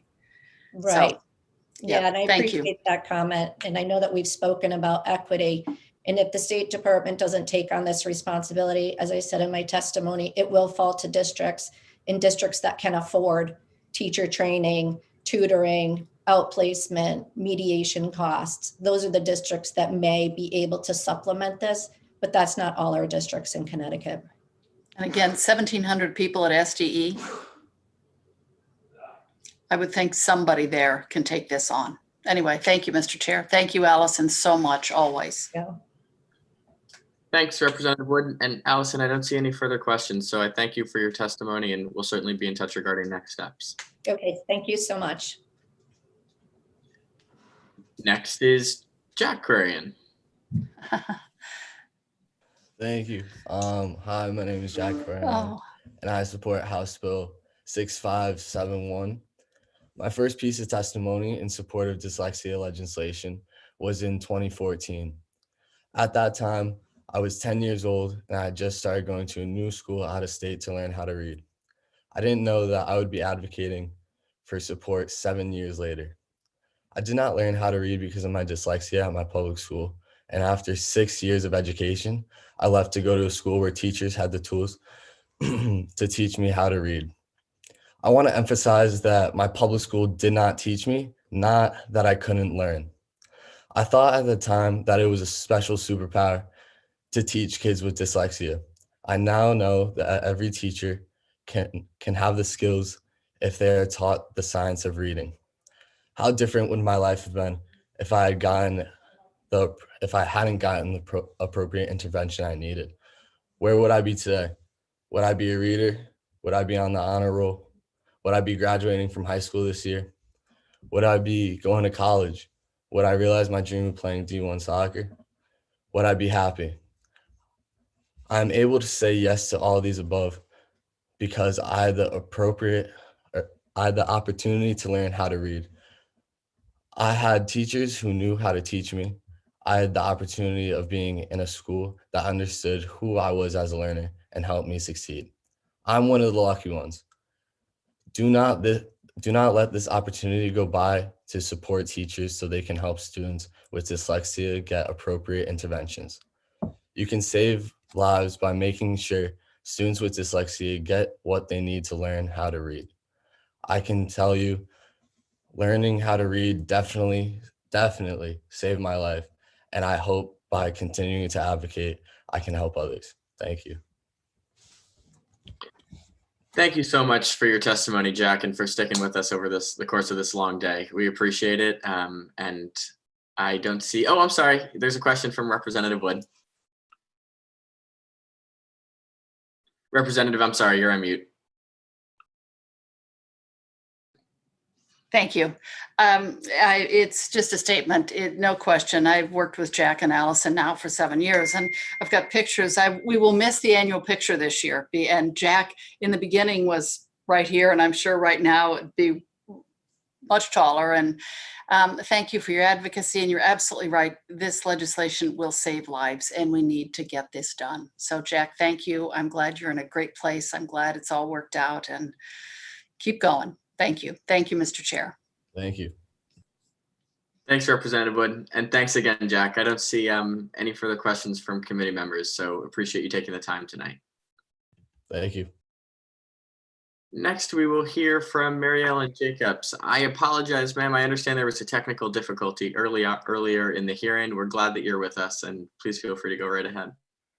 Thank you. No worries. My name is Mary Ellen Jacobs, and I'm here to support State Bill 954. First, I want to thank Nanette, Joel, and Lucas Hausman for their courage in stepping forward and offering their testimony here today. The Connecticut Higher Education Committee is taking such a vital step today to improve campus safety by considering these reforms called for in SB 954. Public transparency and reporting accidental college deaths is an important first step toward looking at how college safety needs to be expanded to save lives. My contribution to support this bill and expand college safety comes from a deeply personal, tragic experience in my own family. 6 years ago, I started a nonprofit organization called Rail Against the Danger after my son Clark fell sound asleep from a lofted bed 7 feet off the floor at college and suffered a traumatic brain injury and a stroke. He was 20 years old and nearly lost his life to a very preventable accident. Excuse me. Had he not been in college at a major metropolitan area near Trauma One medical care, I don't believe he would have survived. Had Clark not survived, under current public safety reporting systems, a tragic event like this would have not been tallied or accounted for. When we contacted the university right after this traumatic accident, the initial reaction from the dean of students at our university was to protect the university because at the time safety rails were available, although my son was not offered that option of having a rail in his residence. In the ensuing 10 weeks, as my son lay in a vegetative state in a neuro rehab unit, I began my own investigation looking for data on falls on other campuses. After doing multiple exhaustive searches on the internet about safety standards, it became clear that student accidents and deaths are not reported to any sort of state or national database that can be accessed. The only reliable data I was able to procure was a study of ER visits due to bed falls, as the injuries were severe enough to require a trip to the emergency room. But how could that be when virtually everyone I spoke with knew someone either directly or indirectly who had experienced a fall from a bunk or loft bed in the college setting? I met with the state university in my home state of Georgia in the months that followed and was surprised to learn that there was no consistent system-wide reporting of accidents or deaths on campus. Crime data, fire, suicide, sexual assaults are all required to be reported due to the Clery Act, which became law in 1990. While my son's accident occurred in Georgia, I have worked extensively with many other states and have evidence that these kind of accidents, sometimes fatal, can and do happen all over the nation. I have come to the conclusion there is currently no way to find data about campus accidents and some deaths, as it does not fall within the confines of Clery. While researching this college age group, 18 to 25, which is known to exhibit risky behavior, I met a doctor of neuroscience who published research about the prefrontal cortex of the brain, which is not fully developed until around the age of 25. When our kids turn 18 and go off to college, there's an assumption that they somehow evolve into adults overnight. And as far as decision-making and risk-taking is concerned, that simply is not the case. In other words, accidents are expected in this age group. We just need to harness that data that is already there to be able to take a hard look at campus safety and where we can improve. Even after 6 years of safety advocacy, it seems that everywhere I turn, I face an uphill battle because preventable, sometimes even fatal accidents, like my son's, are not reported and certainly not accounted for in any type of university safety reporting. Very simply, if we want to make our campuses safer, we need transparency in gathering and reporting data as the precursor to prevention. Thank you all for your time today. I appreciate it very much. Well, thank you, Ms. Jacobs, for your testimony, and I'm so sorry for what your son has endured and your family has endured. I'm grateful that you've channeled it into advocacy. One just brief clarifying question. Given that the legislation before us currently requires universities to report on accidental deaths, if I understand your testimony, you are suggesting that it be expanded to perhaps include serious injury or some other data point? Absolutely. I mean, I just feel that right now, I know, like I said, I know intrinsically from the people that have responded to my webpage and to emails and places I've met people when I was doing speaking engagement, et cetera. It's a very common, accidents are so common on campus, but when you go look for those statistics, you cannot find them unless it was severe enough, like I said, to cause a death or to cause, if someone was, in the media or something like that, it's just difficult to find those numbers. Understood. Well, thank you so much, Ms. Jacobs. I don't have any further questions, and I don't see any hands from committee members. So we appreciate you speaking with us this evening. Okay, thank you so much. Next, we'll hear from Catherine Krenicki. Hi, Catherine. How are you? Good, thank you. How are you? Committee chairs Elliott and Haskell and distinguished members of the committee. My name is Catherine Krenicki. I live in Pawcatuck, and I'm before you today to speak in support of HB 6517, an act implementing the recommendations of the task force to analyze the implementation of laws governing dyslexia instruction and training. I thank you for your time and attention. I know it's been a long day for all of you. As a parent of 2 children with dyslexia, I have firsthand experience with the challenges that students with dyslexia face in accessing an appropriate education. For the last 7 years, you have had parents testify before you to share their experience. I assure you, I also have a story, but I believe at this time it is less significant than the action that needs to take place as we move forward from the findings of the December 2020 task force findings. Since 2014, legislation has passed in Connecticut to move outcomes for students with dyslexia. However, the report and findings found no distinct plan with the Connecticut State Department of Education of implementation, monitoring, or accountability for legislation. Mental health difficulties, dropout rates, substance use, truancy, and low lifetime achievement are all disproportionately high in poor readers. The Literacy Foundation project identified that 85% of juvenile offenders have trouble reading, and that 3/5 of the United States prison population, the largest in the world, cannot read. There is evidence from the National Reading Panel that explicit instruction develops better readers. The International Dyslexia Association has recognized that students with dyslexia span all races, socioeconomic variables, and include English and non-English language learners. What does that mean for us here today? In the past year as a society, we have all learned to follow science as we battle a global pandemic. We have all learned to adapt, modify, adjust, and be flexible. We have come to a consensus that in order to be successful, we need to reach all members of society. We need to find ways to reach the most vulnerable. We need to be creative and innovative. We need to trust in science, evolve, and follow what the facts tell us. Now is the time to do the same with reading. Structured literacy is based on the science of reading and benefits all students. Training teachers in structured literacy gives them the tools needed to battle poor literacy skills and move student outcomes. We must stop engaging in and supporting methods that have been proven not to be best practice. The position of the CSDE to applaud the task force and to continue to provide technical assistance, professional development, and structures to drive improvement activities in our school demonstrates the continuation of lip service, lack of accountability, and resistance to following the best practice. The CSDE is the governing body with authority of oversight. If only districts with capacity comply and provide free and appropriate education, then disparity will exist between districts with and without. HB 6517 empowers teachers and students. It is necessary and long overdue. Sadly, my children will not benefit from it. They're now 17 and 21. However, their experience has really made me passionate in advocating for people with dyslexia. I thank you for your time. Thank you for your time and work on behalf of the people of Connecticut.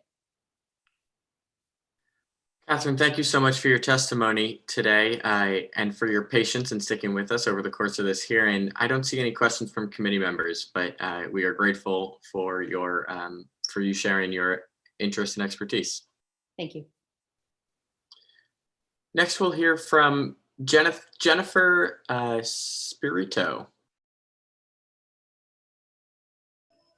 Hi, Jennifer. How are you? I'm good. How are you?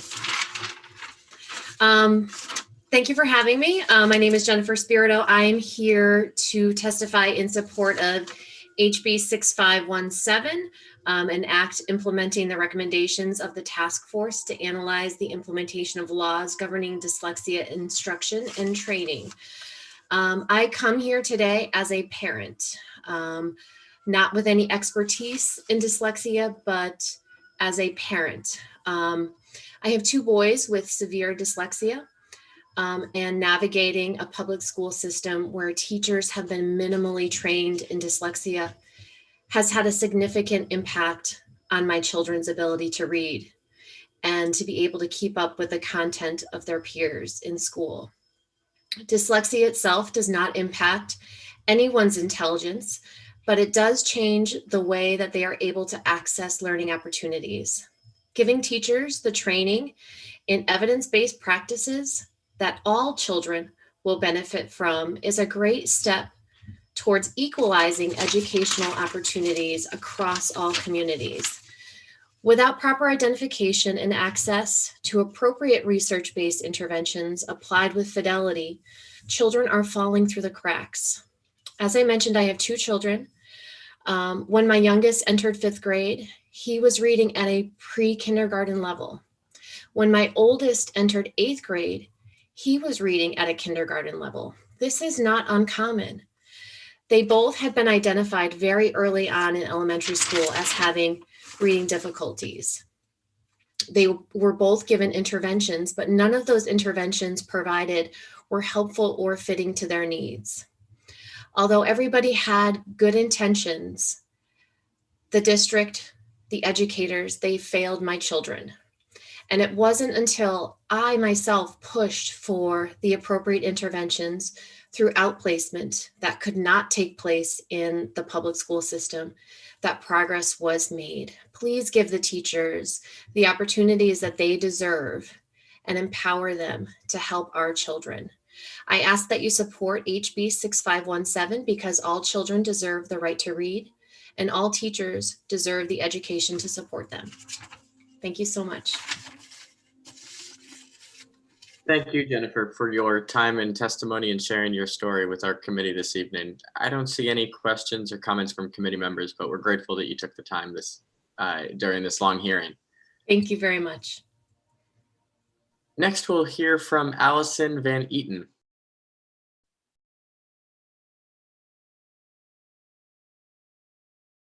Allison? Hello, good evening. Can you hear me okay? Yes, thank you. Good, great. Thank you for having me. I appreciate your time this evening. I know you guys have had a long day. My name is Allison Van Eaton. I'm Director of Special Services for Stonington Public Schools. I'm writing to support and here to speak tonight on behalf of HB 6517, an act implementing recommendations of the task force to analyze the implementation of laws governing dyslexia instruction and training. It was my distinct honor to serve as a member of the Dyslexia Task Force, which drafted the recommendations for HB 6517. In my capacity on the task force, I served as the chair of the Educator Competencies Subcommittee. For students with dyslexia, learning to read can be a significant challenge. According to the International Dyslexia Association, it's estimated that 15 to 20% of the student population exhibit symptoms of dyslexia. Students with dyslexia have difficulty learning to read in the absence of a structured literacy program that provides explicit instruction in systematic word identification and decoding strategies. From the onset of my tenure in this position, it became quickly apparent to me that both our special education teachers and reading specialists had not received the appropriate level of training as part of their pre-service teaching program in the area of structured literacy. Since 2013, I've had to dedicate a significant number of resources to provide my teachers training in the area of structured literacy to meet the needs of struggling readers like those with dyslexia. This meant dedicating approximately $25,000 per year over a span of 5 years, along with all of my professional development funds to support this training. As a result of this, all other professional development needs of my department were cast aside. Additionally, I had to hire my own independent training consultant as there were no established in-service training models through the Connecticut State Department of Education. While the training of our pre-service teachers in the area of structured literacy is a critical factor and major piece of this bill, I want to emphasize the importance of providing in-service professional development for our current teachers who are not appropriately trained and who do not have the advantage of a district-sponsored training. HB 6517, specifically Section 4, directs the Connecticut State Department of Education to establish an in-service training program advisory council to specifically develop a model dyslexia in-service training program aligned with structured literacy competency targets. It's important that a consistent model be developed that is not only based on these competency targets, but one that is also sustained, hands-on, practical, and includes opportunities for extended learning as well as professional collaboration. I'm very fortunate to work for a school district, that was able to support and provide this training to its teachers. However, the need to provide this training as educators did not have the requisite skills from their undergraduate programming resulted in a significant cost to the school district, both in terms of funding and the allocation of resources. It's critical that districts be provided more support in this area. I believe that House Bill 6517 will direct the work that is needed for structured literacy in-service training and will have a tremendous impact on instructional needs of our most struggling readers in Connecticut. Thank you very much. Allison, thanks so much for your testimony. I apologize for mispronouncing your name, and we appreciate the expertise that you bring to this matter. Given the fact that you work in the field, I just wanted to give you a chance to respond to the contention from SDE's testimony that they simply don't have the bandwidth to participate in this sort of program approval or the capacity to do so. Do you have any thoughts on that matter, given your work in, I think you said, the Stonington schools? Yeah, so I mean, that's really what most of my testimony was targeted towards, is the lack of support that I felt the district received. I came into this position as a brand new special education director and immediately saw really significant deficiencies in the training of my staff. And I had to go out and seek that type of training for my teachers on my own. There was no existing training that was offered by the State Department of Education. I had numerous students that were struggling in this area. And I had to go out and find those resources on my own. I mentioned the cost. It's fairly significant. I was fortunate to actually have a budget of that size for professional development. But I oversee a really big department. I oversee mental health services. I oversee all related services, preschool, occupational therapy, physical therapy, nursing services. So all of those departments, all of their needs were pushed aside as I'm spending money to, provide a training that not only could my staff have received as part of their in-service, their pre-service program and their undergraduate programs, but also there was nothing that was available to me to access through the State Department of Education. I don't work for the State Department of Education per se, so I'm not privy to, all of the ins and outs of their staffing and the duties that they have during their day. I can't see why this would not be a really high priority. And I've had an opportunity as part of the task force, and even in I've had the opportunity to provide a lot of guidance to some of my staff who have children in other districts who are struggling and have struggled, like some of the parents shared with you. And I can tell you that this is not happening in all districts, and there's a lot of districts that really need the support.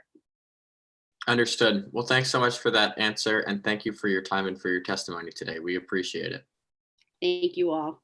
Oh, I'm so sorry. Don't go anywhere. Representative Wood has a question. Okay. Representative, you're on mute.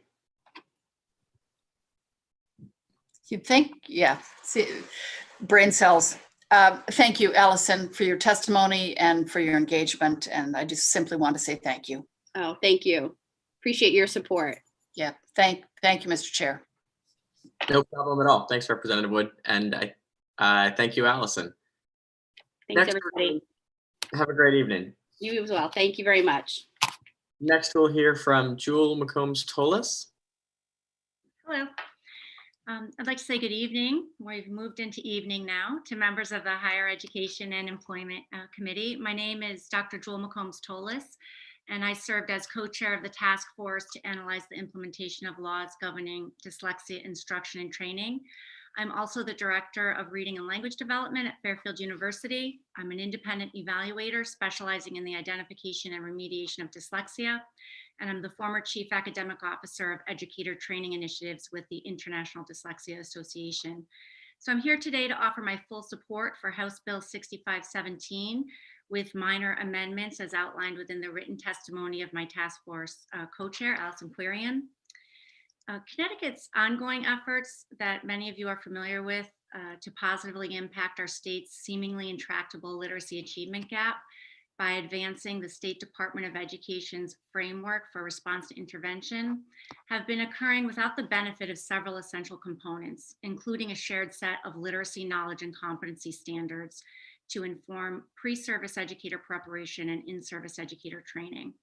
So House Bill 6517 ensures that educators who enter into Connecticut's classrooms have a sound understanding of the underlying principles and practices of response to intervention, the ability to recognize students at risk for dyslexia, and knowledge of how to select, design, and implement evidence-based structured literacy practices and routines for the benefit of readers who are at risk for and identified with dyslexia. So districts in turn will be able to utilize their, as we heard, limited professional development hours and funds to train their educators in how to apply literacy knowledge and skills in the context of individual schools' unique school-wide reading models versus having to invest in backfilling educator knowledge and skill gaps. As we work together to advance this bill, I ask that we also consider several recommendations related to access and equity that were presented in 2014 by Dr. Cardona in the context of the Achievement Gap Task Force report. And while I speak to several of these recommendations in my written testimony, I'd like to draw your attention to a recommendation that was made to increase the pool of literacy specialists available to serve Connecticut's children. While we currently have more than 3,000 certified remedial reading specialists in Connecticut, there are only an estimated 422 employed by our public schools, and that trend is one that reflects a declining number of appointments. Of greatest concern to me is the fact that students in our neediest districts do not have equitable access to remedial reading specialists. And recent data that was secured from the State Department of Education indicates, for example, that while the Hartford Public Schools employs no educators under the remedial reading and remedial language arts certification, Greenwich Public Schools employs 18. So to realize the full potential impact of House Bill 6517, in combination, I would argue, with Connecticut's framework for response to intervention and initiatives enacted in response to the 2014 Achievement Gap Task Force, I would encourage all of us to really adopt a bird's eye view of our literacy landscape, and in doing so, commit to evaluating how it is that our state education policies, including those that are related to educator preparation and certification, and those approval processes, staff hiring, have either helped or hindered our economy, our public schools, and K-12 students. And I'd also encourage everyone to please commit to thinking outside of that proverbial box when it comes to identifying new pathways forward. I am aware that the CSDE submitted testimony today on this bill. I will provide a written response to the committee and to the CSDE's legislative liaison. I'm open to accepting questions today, but I would just like to say that— Excuse me, we're past the 3 minutes. If you could summarize, please. Thank you. That I look forward to partnering with everyone, including the State Department of Education and our local boards of education, our institutes of higher education, to support the meaningful implementation of this legislation. Thank you. Thank you, Dr. McCombs-Tolis, and thank you for your work on the task force, which produced such extensive recommendations that are very helpful to the members of this committee. I did just want to say that if you do draft a response to the SDE testimony, I'd be very happy to read it, and I hope you will share it with the entire committee. I see Representative Wood has a question. Thank you, Mr. Chair. Jewel, thank you so much for co-chairing this and for your testimony tonight. Certainly it helped or hindered our state. That's a really good question. And I would like to have an answer from SDE on that. I look forward to working with SDE and partnering with them and helping them understand the importance of this. So this is just a first step. Looking forward to working with the chairs and the rest of the committee on getting this passed and getting this implemented. So thank you again for your testimony and your lifelong engagement in this. Thank you, Mr. Chair. Thank you, Representative Wood. Dr. McCombs-Tolis, seeing no other questions or comments, we thank you for being with us this evening. Next, I see Stefan Keller has joined the meeting. Welcome. Hi, good evening, everyone. Even though I'm not a Stefan Keller, he's one of my colleagues, and I will be talking on behalf of Connecticut Students for a Dream. My name is Angelica Hidrobo, and I'm here on behalf of Connecticut Students for a Dream, most known as C4D. We are writing in regards of SB 881, an act concerning workforce development, with some insights we hope that the committee will consider in discussion around the potential passage and implementation of this bill, specifically regarding the sections 13 to 18 of SB 881. C4D is a statewide youth-led network that fights for the rights of undocumented immigrant youth and their families. We do this through community organizing, leadership development, and advocacy. We are proud to be the only organization in Connecticut that is led by and for immigrant youth directly impacted by the issues that we seek to address. Earlier today, you heard from some of our community members and school counselors about the concerns and insights about this bill. I will be sharing some final thoughts with you as an organization. So here's one from our three main concerns about the impact and sustainability of this proposal. First, the increase of FAFSA and institutional aid competition alone will not eliminate inequities in access to higher education. Without common sense economic policies, such as student loans, forgiveness, free community college, guarantee affordable housing, and universal healthcare, education will remain out of the reach of many in Connecticut. We have highlighted other organizational concerns, and I hope that you all can take a closer look after the public hearing. But now I'm going to move into our recommendations. We appreciate that this bill recognizes that undocumented students cannot fill out the FAFSA and includes an alternative, which is the institutional aid form for undocumented students.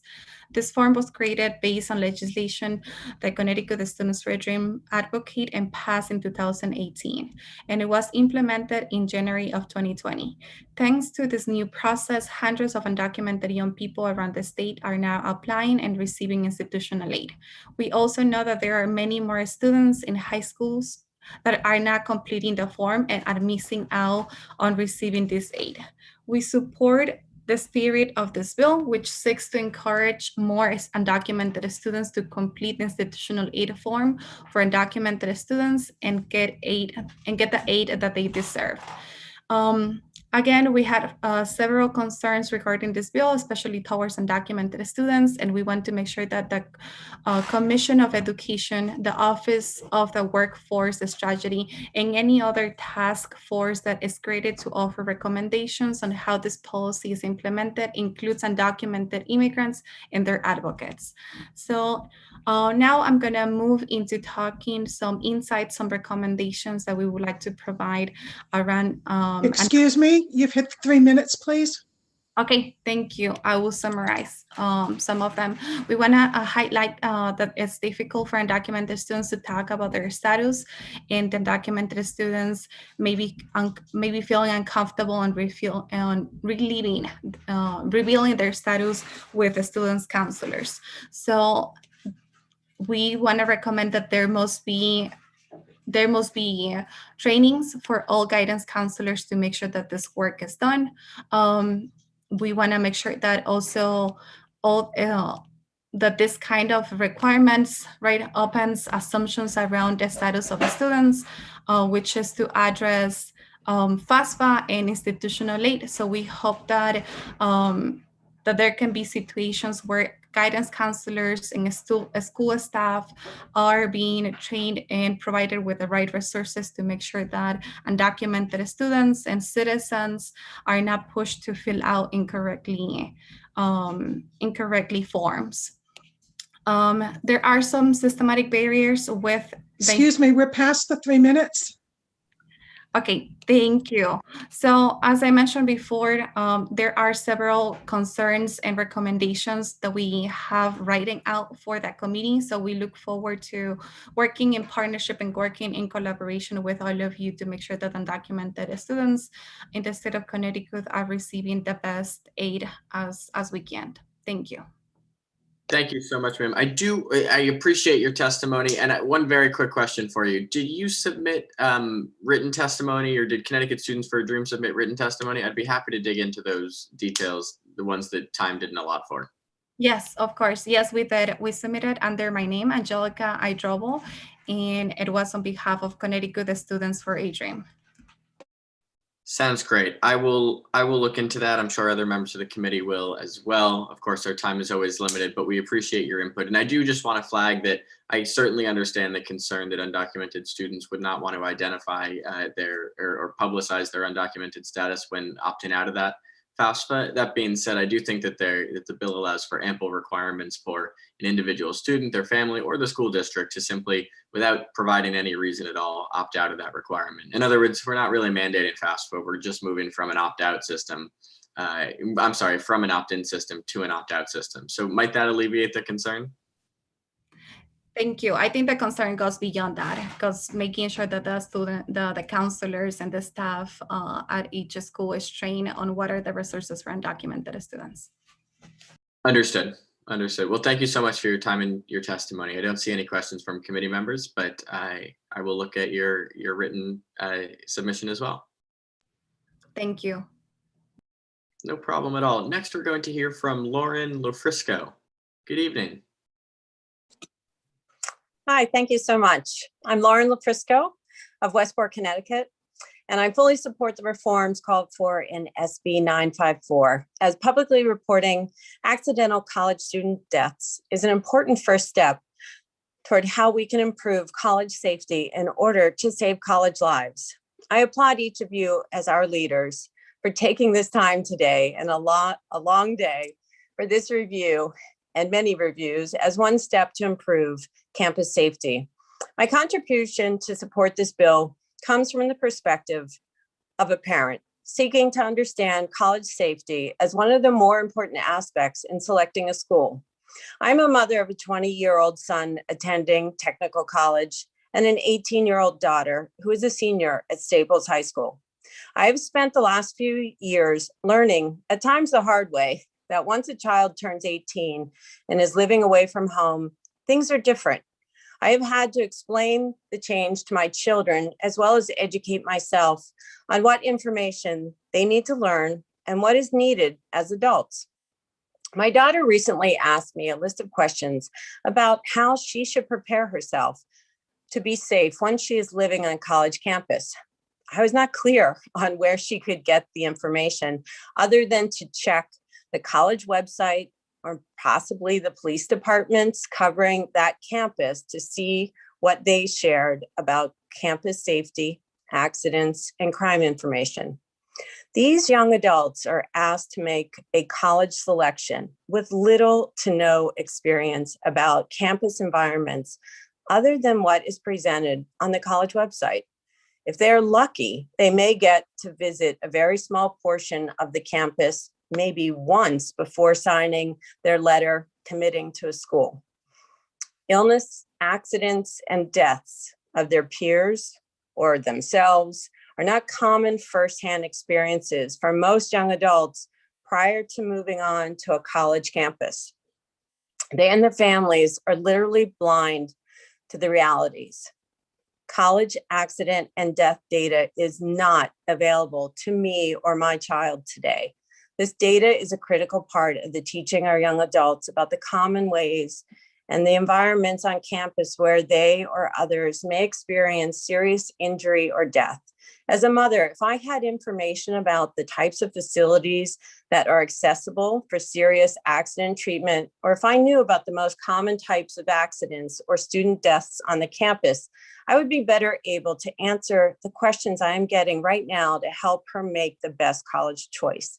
It is concerning to me that no group or college is being asked to collect and share this data. If I had information, I could clearly explain to my daughter or son how to improve their safety or where they will be medically cared for should they experience a tragic event on a college campus. This information is needed to help her choose a college and understand the type of campus that she will be living on. With college Excuse me, 911.net. you've hit the 3 minutes. Thank you. I do have a starting point, and by consistently collecting and analyzing the publicly reported accidental college student death data, we can evaluate who, how, where, and why college student accidental deaths occur. There are benefits to so many from the reforms in SB 954. Thank you very much for your time tonight. Thank you, Lauren, for your time and for your testimony. Personally speaking, I'm very determined to get this bill across the finish line, and I appreciate you sharing your perspective. Well, that's encouraging. Thanks so much. I don't see any comments or questions from committee members, but I hope that you and your family stay healthy, and we will move on now to Ashley Zane. Thanks so much, Ms. Lofrisco. Thank you. Good evening, Chairs Haskell and Elliott, Ranking Members Haynes and Wickos, and members of the Higher Education Committee. My name is Ashley Zane. I'm a Government Affairs Associate with the Connecticut Business and Industry Association. We're here tonight in support of SB 881, an act concerning workforce development. CBIA, along with our affiliate organization, Ready CT, which is our education arm, we're in strong support, and we commend the governor and this committee's leadership for aligning K-12, post-secondary, and workforce needs within this bill. This also aligns with CBIA's Rebuild Connecticut policy pledge, focusing on tailoring workforce development, increasing taxpayer return on investment, and streamlining processes.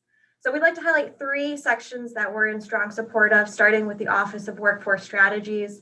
This is a way to align current efforts by agencies, workforce development boards, and educational institutions that historically have worked in individual silos and often competing for funds with each other. This office would coordinate and align efforts to maximize federal funding, statewide benefits, and also increase the taxpayer return on investment. We do acknowledge that the stand-up and the charge of this office is extensive, so we would encourage the office to keep open lines of communication with entities that have a proven track record of successful programs, and also implement clear and transparent metrics for evaluating what is success. Secondly, we support the credential registry.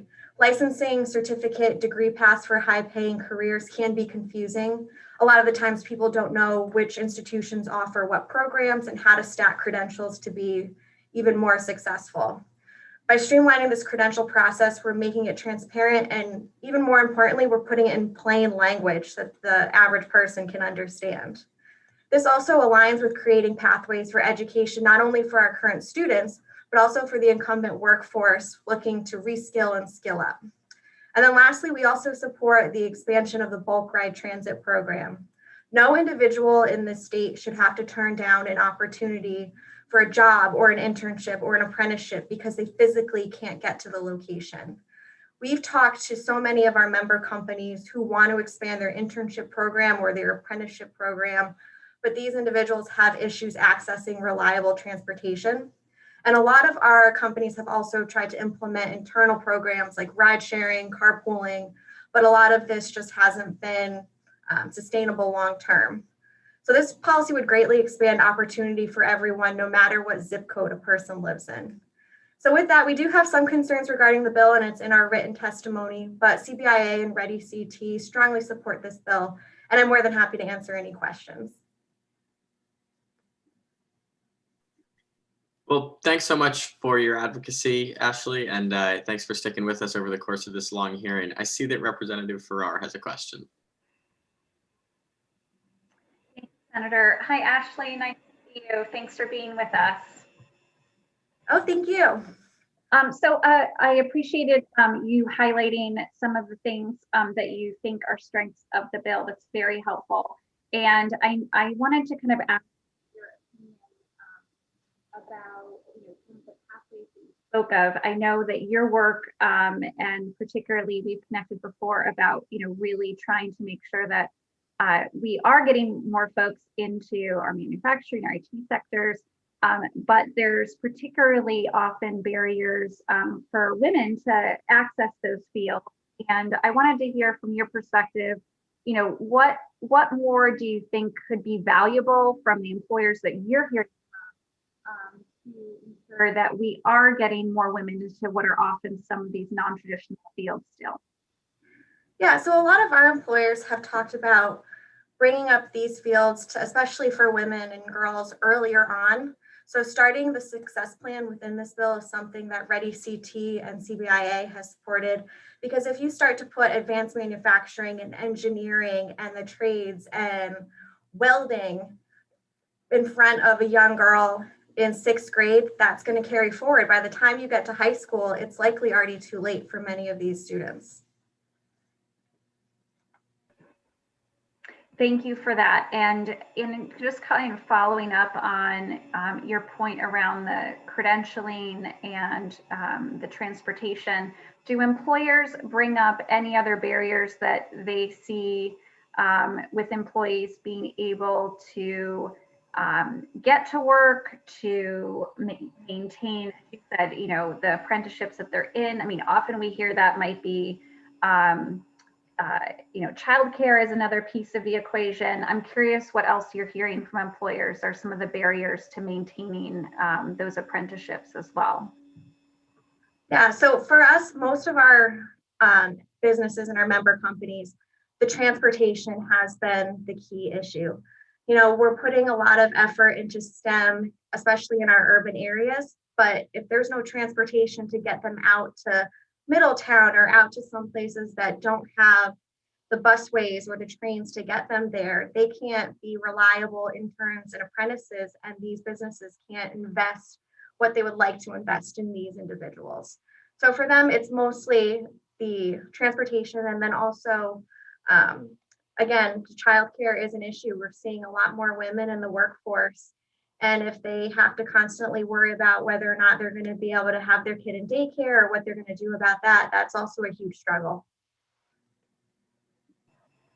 Thank you. Something that was brought up earlier around transportation was really this issue of the last mile, right? And so it sounds like that you and CBA would be open and interested in what creative solutions could really be not just the bulk transit ride option, but what further opportunities there could be in more options to achieve that last mile issue. Definitely, we would be very interested in creating public-private partnerships to get to that last mile for these individuals, for sure. Thanks, Ashley.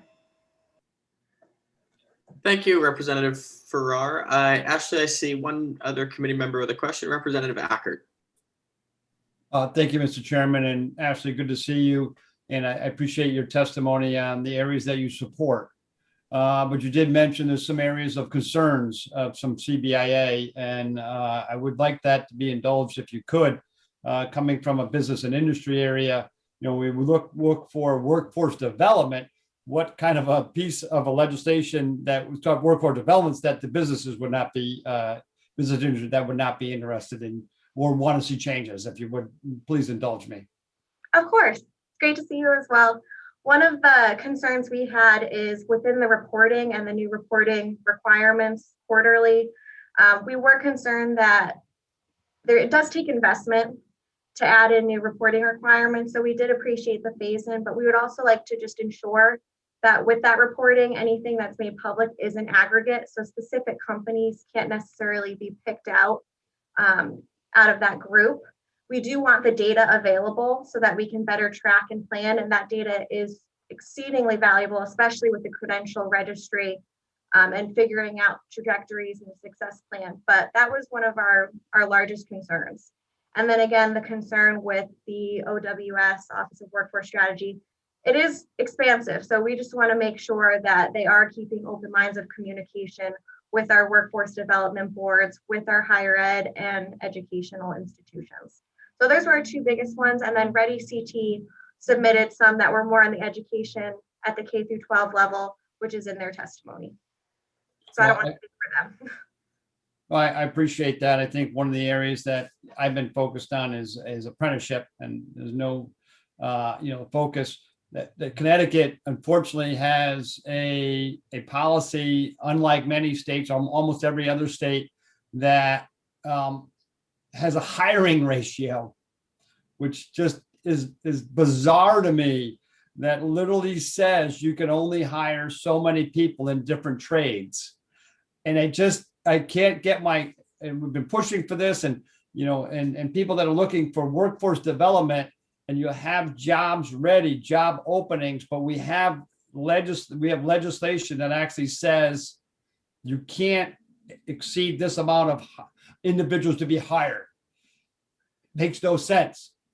In apprentices, you can hire as many manufacturing apprentices that you want, but in many trades, you are limited and handcuffed to actually hire people. And I would think that the governor and others would say, okay, enough is enough.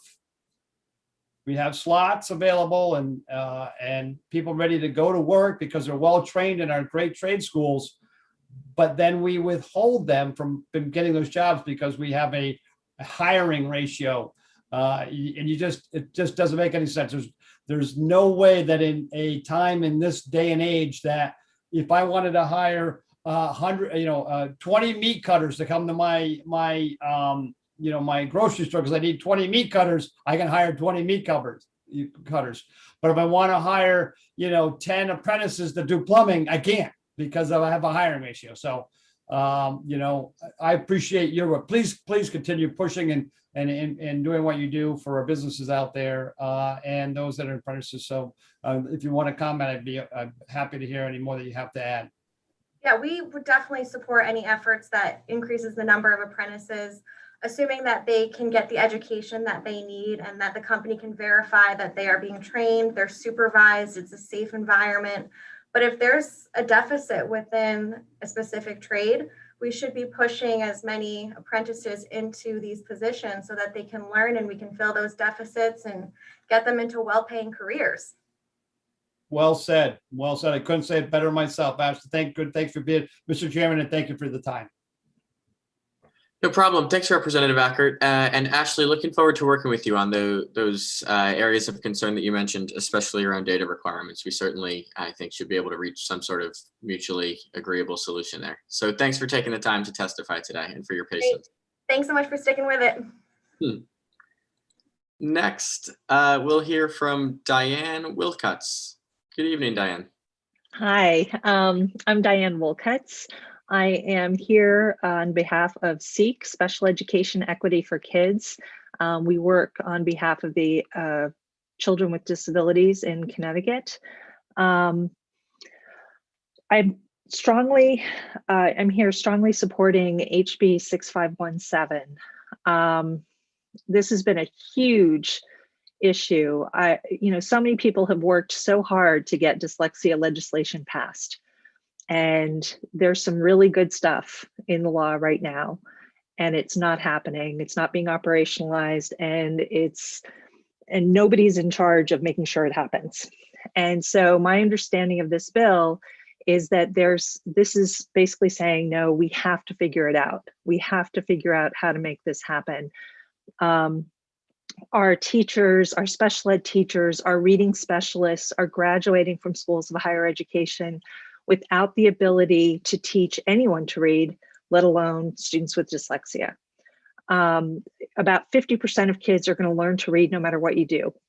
And that data is reflected in our Connecticut data, which shows that third graders, about 50% of them are learning to read. A lot of districts are using completely ineffective reading programs that actually are harmful to kids with dyslexia, like Reader's Workshop. The big issue for me is that if we address this, if we prepare our teachers, our reading specialists, our special ed teachers to instruct kids with dyslexia, we're going to be preparing them to teach any kid to read. We're going to make it 95% of our kids should be able to read on grade level, and that includes students with dyslexia. And right now we're just not doing it, and we can. That's what's so frustrating is we know there are decades of research telling us what to do.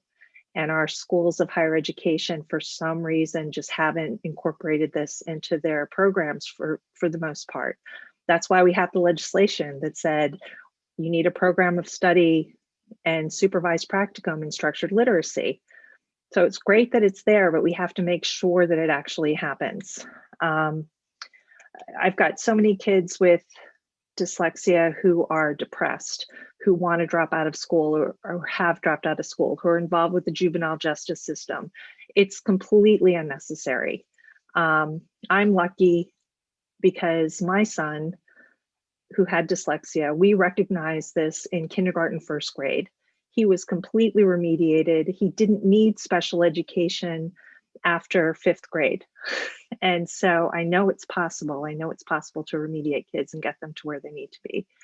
I'm appalled to hear that the State Department of Ed is saying we don't have the resources and we don't have the expertise to do this. I feel like we should not be saying we can't do it. It's how are we going to do it? We have to be creative. We have to come up with a way to do it. And SEEK is here. We're happy to be a resource. We've worked with lots of advocates, attorneys, professionals, lots of families of children with disabilities, and we're happy to share whatever we can. Thank you. seeing Jeannie's face, I think your timing was just perfect. Thank you so much for your testimony and for all that you're doing in this area. I personally speaking, I greatly appreciate it and look forward to working on this legislation. I don't see any questions or comments from committee members, but thanks for sticking with us tonight. Okay, thank you. Next, we'll hear from Kristen Cooksey Stowers. I'm so sorry if I mispronounced your name.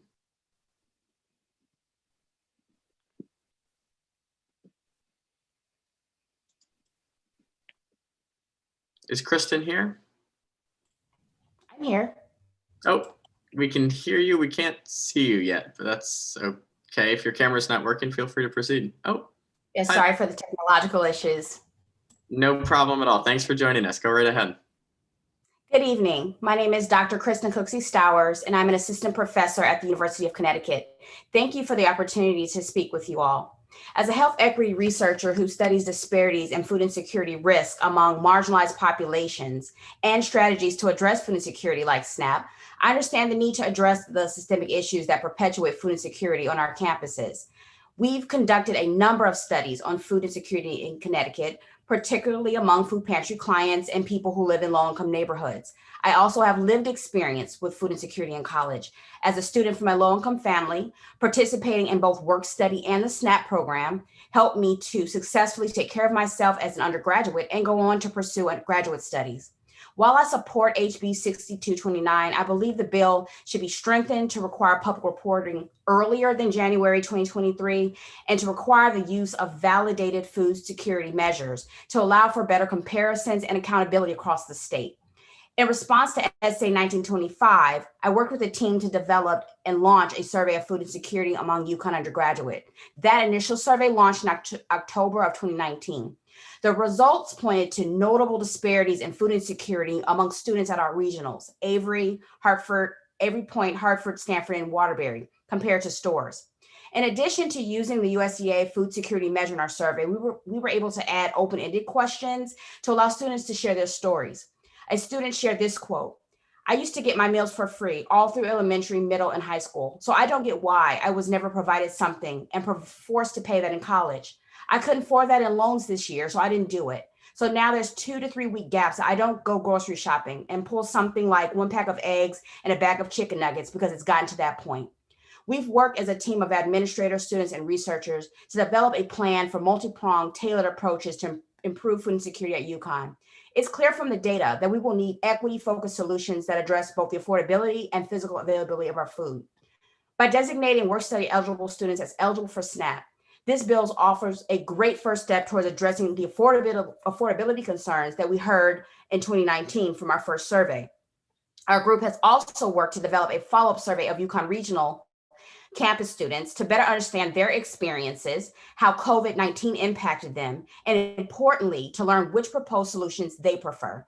At UConn, we are committed to continuing to track food insecurity among students and develop appropriate and sustainable interventions. We will make more progress across the state if we are measuring this problem using the same tools. Connecticut's institutions of higher education will also be able to benefit from each other's experiences and expertise if there's a structured mechanism for us to compare our findings and initiatives back to the legislator. Thank you so much. Thank you so much, Dr. Cooksey Stowers. Really appreciate you sticking with us tonight and weighing in with your expertise. I don't see any questions or comments from committee members at the moment, but I hope that you have a wonderful rest of your evening. Thank you. Have a good evening.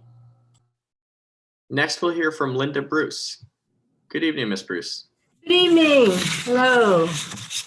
So, Linda Lewis Bruce. I am a 31-year resident of Westport, and I'm wearing 2 hats as I support SB 954.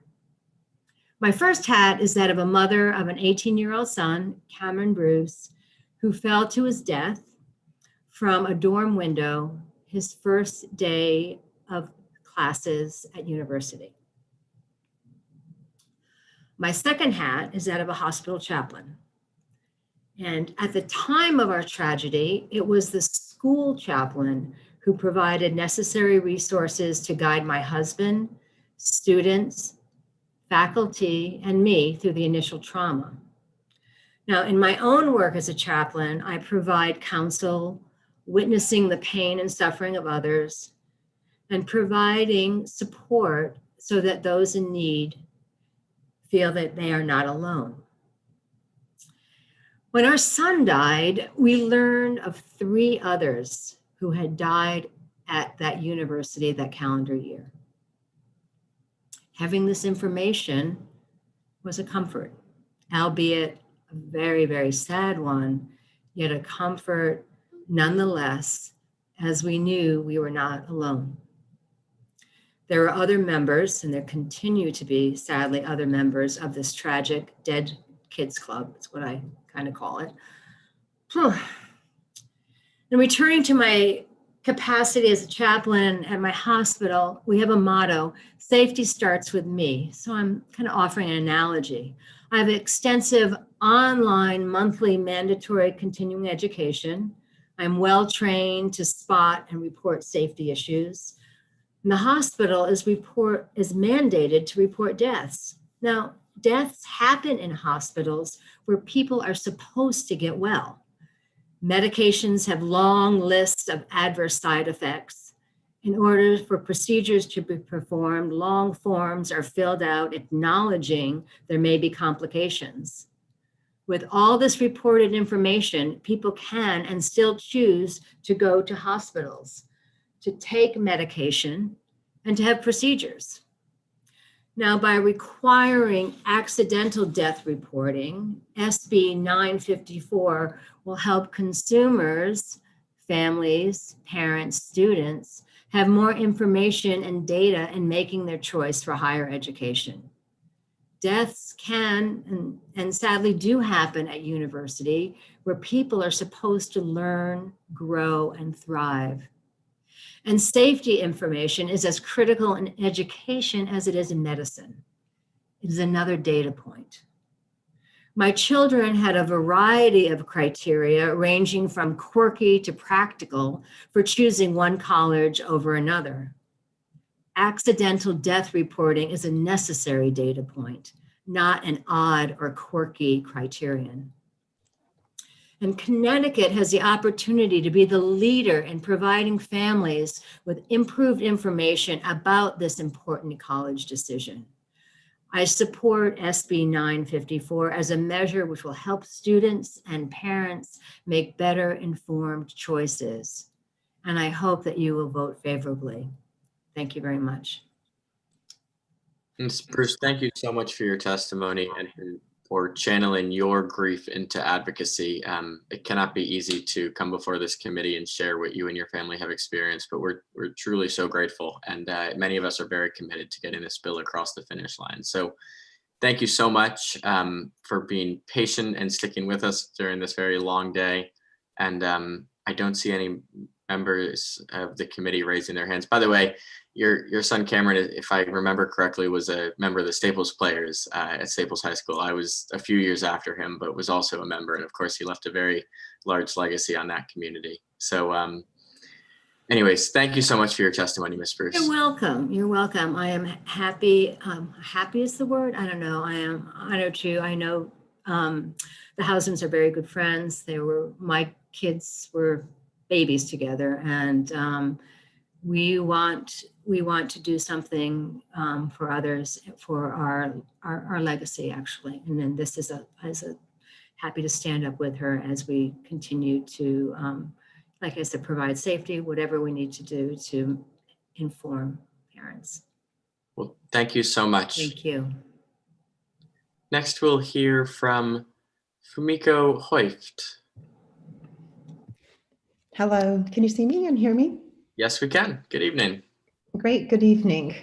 Good evening, distinguished members of the Higher Education and Employment Committee. I'm Dr. Fumiko Hoyft, a cognitive neuroscientist and psychiatrist with appointments as Professor of Psychological Sciences and Director of the Brain Imaging Research Center at University of Connecticut, and a senior scientist at Haskins Laboratories. I have been doing research in reading acquisition and dyslexia for the past 18 years. As a member of the task force to analyze the implementation of laws governing dyslexia instruction and training, I wish to offer my full support for House Bill 6517 with amendments outlined in my written testimony. I served on the K-3 screening subcommittee and would like to speak with you today about the CSDE's current approved K-3 universal screening menu. Universal screening is the process of administering brief, valid, and reliable screening measures to all students a minimum 3 times a year in order to determine risk for many things, including status for reading failure, and to identify those students who may benefit from additional targeted intervention in order to meet end-of-the-year grade level benchmark standards. With this approach, we know that we do not have to wait to fail our students, but instead we can significantly reduce the negative life outcomes of the students and their families, and also reduce financial burden to the community.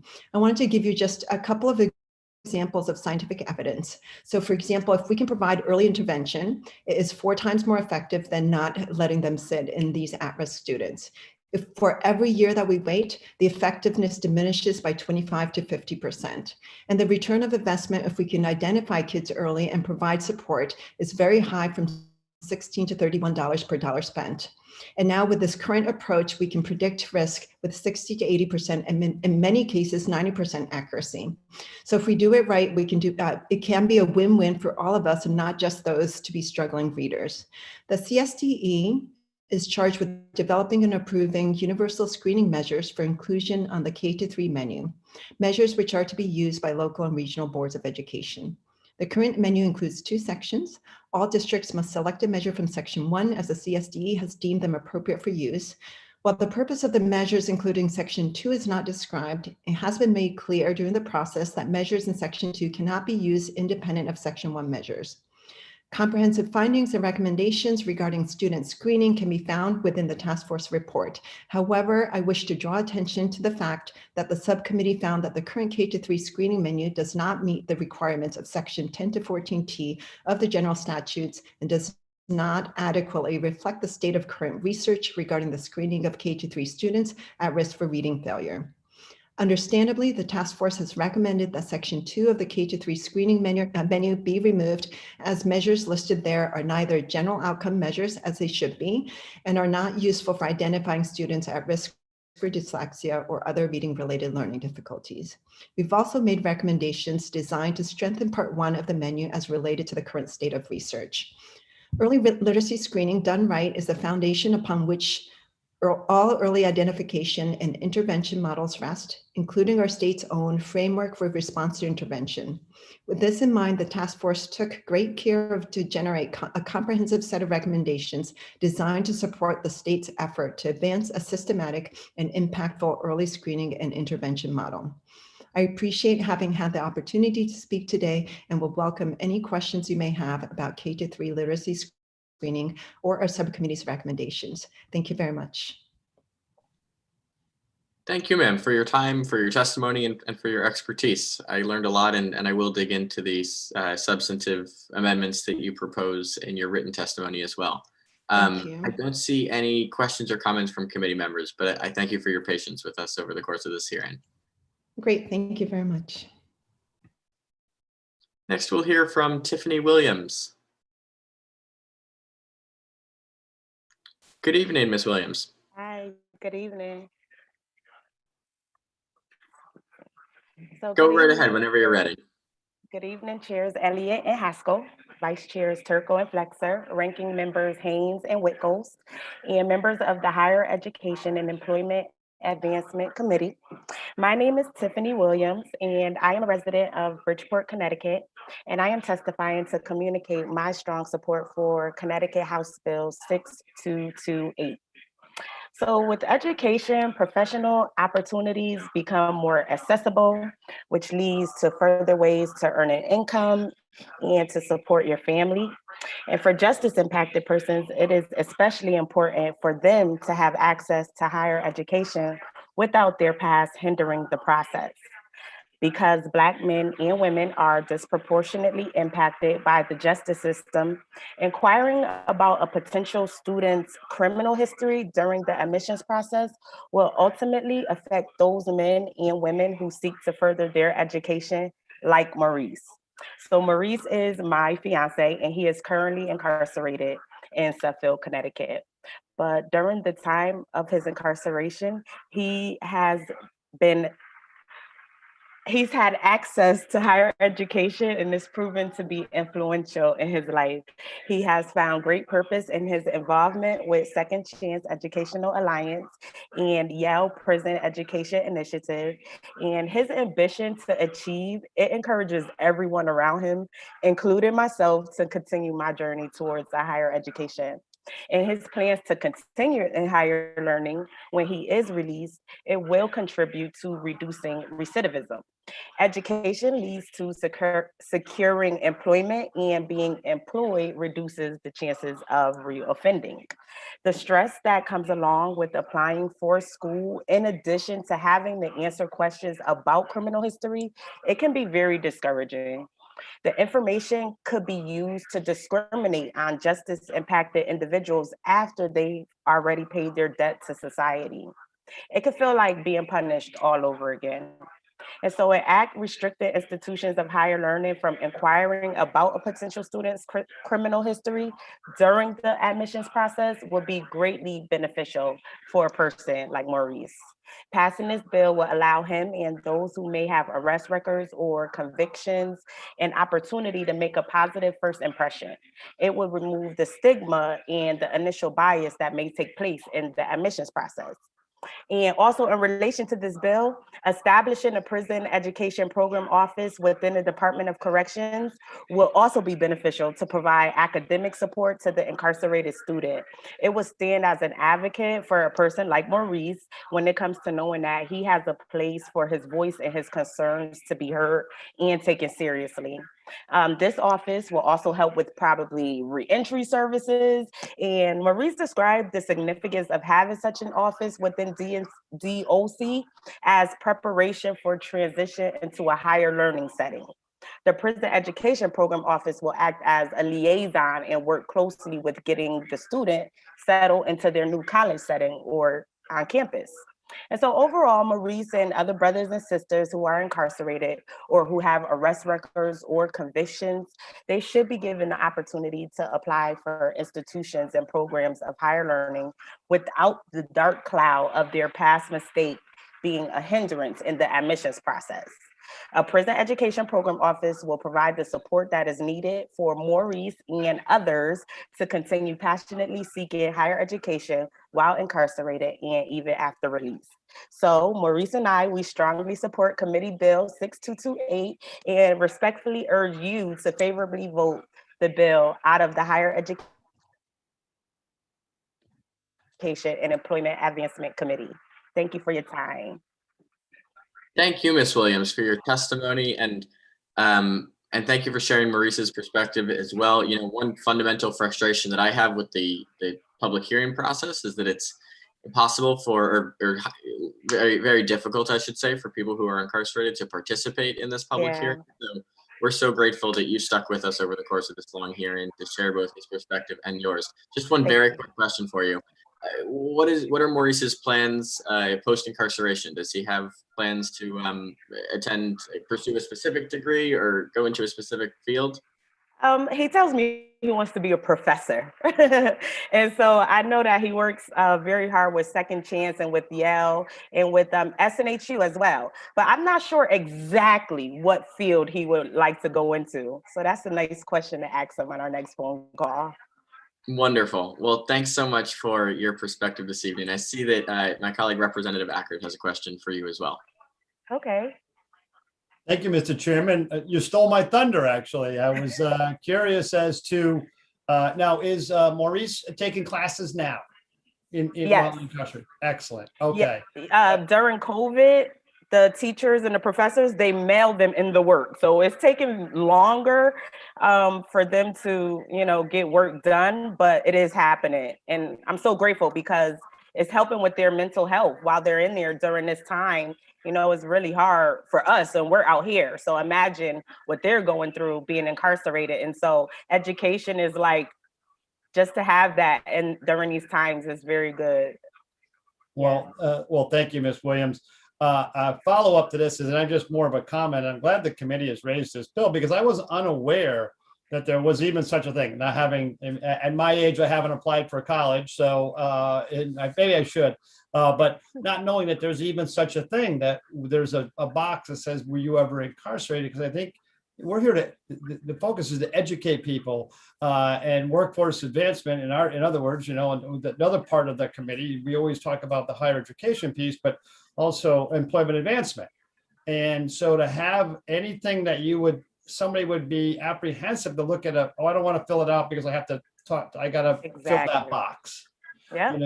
Let's get individuals, applying to college and leave, eliminate any impediment that we can for them to do that. So, right. Ms. Williams, thank you for your testimony. And I want to thank the chairs and ranking members for raising this bill.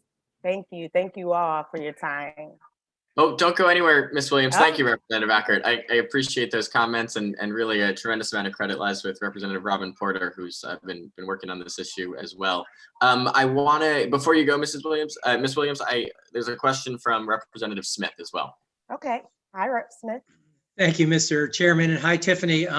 It's not really a question, it's a comment that probably builds off of my colleague, Representative Ackert's. I just wanted to thank you for the enthusiasm that you're showing both on your own behalf as well as Maurice's, and knowing somebody who's formerly was incarcerated and having seen the struggles over the years to, even get a job, never mind try to get into school and advance. It's just such an uphill battle. It just fills me with hope to see how inspired you and Maurice are, and just makes me and hopefully my colleagues want to do more to attack all the needed changes we have to make when it comes to social justice at every level.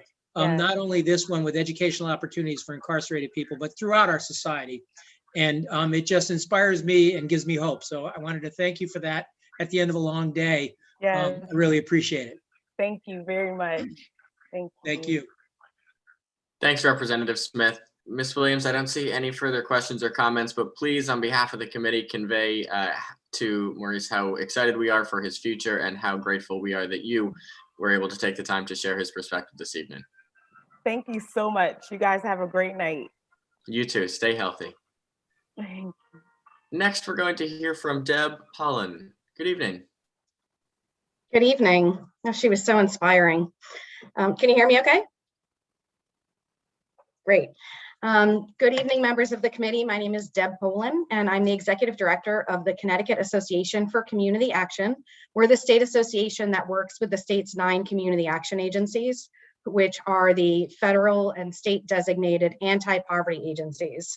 We serve about 200,000 people every year across Connecticut and every city and town, providing a variety of different services such as childcare, enrollment into energy assistance, enrollment into SNAP, and job training as well. And so today I'm here to provide our support for Senate Bill 881, an act concerning workforce development, specifically the sections which create the Office of Workforce Strategy.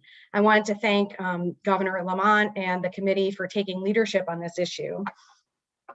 The community action agencies provide a variety of different types of job training, and it really does vary depending on what part of the state they're in.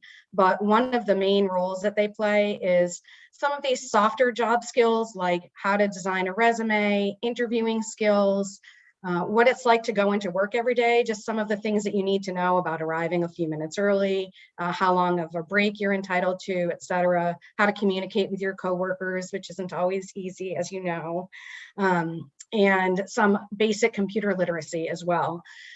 Depending on which community action agency, they have partnerships with a lot of their local companies. And so some community action agencies also offer job training that's related to healthcare if they have a partnership with a hospital, or manufacturing if they have local partnerships with manufacturers and so forth. So really trying to design programs that fit the needs of people in the area. We also have several leaders in the Community Action Agency Network who are serving on regional workforce development boards, and one of our executive directors actually serves on the Governor's Workforce Council as well. So we have a lot of great things that are going on in Connecticut with workforce development, but they're very fragmented. And that's why we support the development of this Office of Workforce Strategy. We really need a focused effort to coordinate what's going on regionally, locally, and statewide with a variety of different funding sources and a variety of different stakeholders, including the very people who need the job training themselves. So that is why we support this bill. And I will just thank you for taking the time to listen to everybody this evening, and happy to answer any questions you may have. Thank you so much, ma'am. I'm going to hand the proverbial gavel over to Representative Nate, who will take over at this time. All right. Happily, thank you so much. And thank you for your testimony. Sure thing. We'll give folk a few seconds to see if they have questions. And looks like we have none. Thank you so much for testifying today. Thank you. All right, take care. Next we have, let me bring up my participant list. Looks like we have Marlene Schwartz. Go ahead, Marlene. Hi there. Thanks so much for staying into the evening. It's great to be here. And I'm really appreciative of the opportunity to testify today in support of House Bill 6229. My name is Marlene Schwartz, and I'm a professor at the University of Connecticut in the Department of Human Development and Family Sciences and the director of the Rudd Center for Food Policy and Obesity. And one of our areas of expertise is food insecurity. And more specifically, we've been studying food insecurity among college students for the last couple of years. We strongly support the proposed act to address the needs of food insecure students, and I commend the committee on this timely bill, as there's evidence from around the country that food insecurity among college students is a serious problem that the pandemic has made worse. As you can imagine, when a student doesn't have enough to eat, it's difficult to succeed academically. So it's really in the best interest of institutions of higher education to address this issue. So as my colleague, Dr. Kristen Cooksey-Stowers noted earlier, we did a survey back in 2019 looking at food insecurity across our 5 campuses. And there were a number of really important findings. One was that more than a third of the 2,500 respondents reported low or very low food insecurity. We used a standardized measure, the USDA assessment tool. And what's important is that that number is so much higher than the statewide estimates of food insecurity in Connecticut. Here in Connecticut, the rates range from about 13% in Tallinn to about 17% in New London County. Second, the regional campus students reported higher rates than the students in stores, and within the students in stores, those on the meal plan had the lowest rates. So what that really tells us is that we need to pay attention to the availability of affordable food on campus. Clearly, having a meal plan is a protective factor, so we need to look at ways to make those more affordable and more accessible to students. If it's not feasible to have a comprehensive dining plan on campus, then we need to find ways to provide opportunities for students to purchase reasonably priced healthy food. And then the third thing was that we really found significant ethnic and racial disparities, with Black and Latinx students reporting overall higher rates of food insecurity than white and Asian students. And that really highlights that this is a problem, food insecurity, that is contributing to racial and ethnic disparities in this population. So we have one recommendation to strengthen the bill, and that is we think it's important that even though each university and college can use its own survey, they should all include at least the USDA's 18-item food insecurity module. That's a standard tool used across the country. It allows us to compare our data to other places over time and each other. We actually have come up with a lot of additional questions for a survey we're doing this spring that we'd be happy to share with any other universities or colleges that are interested in it. Thank you very much for your attention. Thank you so much for your testimony. Going to go to the committee for questions. Seeing none. Thank you so much for coming in. Okay, bye. All right, next we have Allison Ware. Allison, if you're here, you can go right ahead. Good evening, Representative Elliott, Senator Haskell, and members of the committee. My name is Allison Ware, and I'm an attorney and policy advocate with Greater Hartford Legal Aid. I'm writing in support of the intent of 6229, but urge the committee to correct the bill a bit to better accomplish the intent of expanding SNAP to availability to college students. SNAP rules are really restrictive about college student eligibility. The premise on the idea that middle-class students were taking advantage of the program while attending college. But if that was ever actually the case, it's certainly no longer the case now. students have to not only meet the income requirements and other certain requirements, but they also have to work 20 hours a week, which makes it really hard to attend college while working in order to qualify for SNAP. Fortunately, the Food Stamp Act allows states to exempt students from these restrictions if they're enrolled in programs that expand their employability in accordance with certain other federal criteria. And a number of other states have implemented these programs. The bill currently, as drafted, links qualifying state community college programs to the SNAP Education and Training Program as set forth in Connecticut General Statute Section 17B 105F, and specifies that DSS should seek federal approval. The SNAP E&T program is a very specific program that's available only to people who are currently in SNAP. And we think what you wanted to do, many more students could qualify, and they could qualify for longer periods if the language more broadly referenced programs with components equivalent to SNAP education and training programs.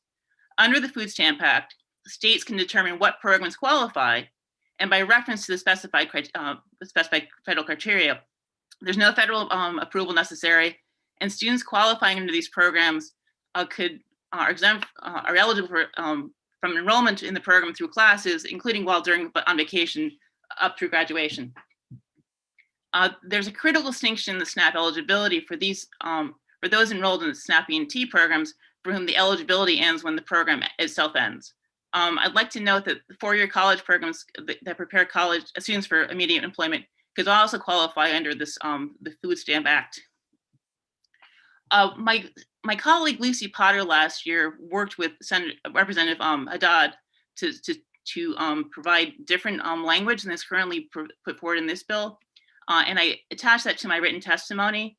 We'd be happy at Legal Services to help work with the committee in order to correct the bill so it better accomplishes the intent of expanding SNAP to other to all college students.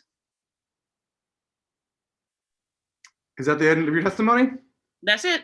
All right, sounds good. Thank you so much. I'll open it up to questions if anybody has any. Seeing none, thank you so much for coming in. All right, Take have a care. good evening.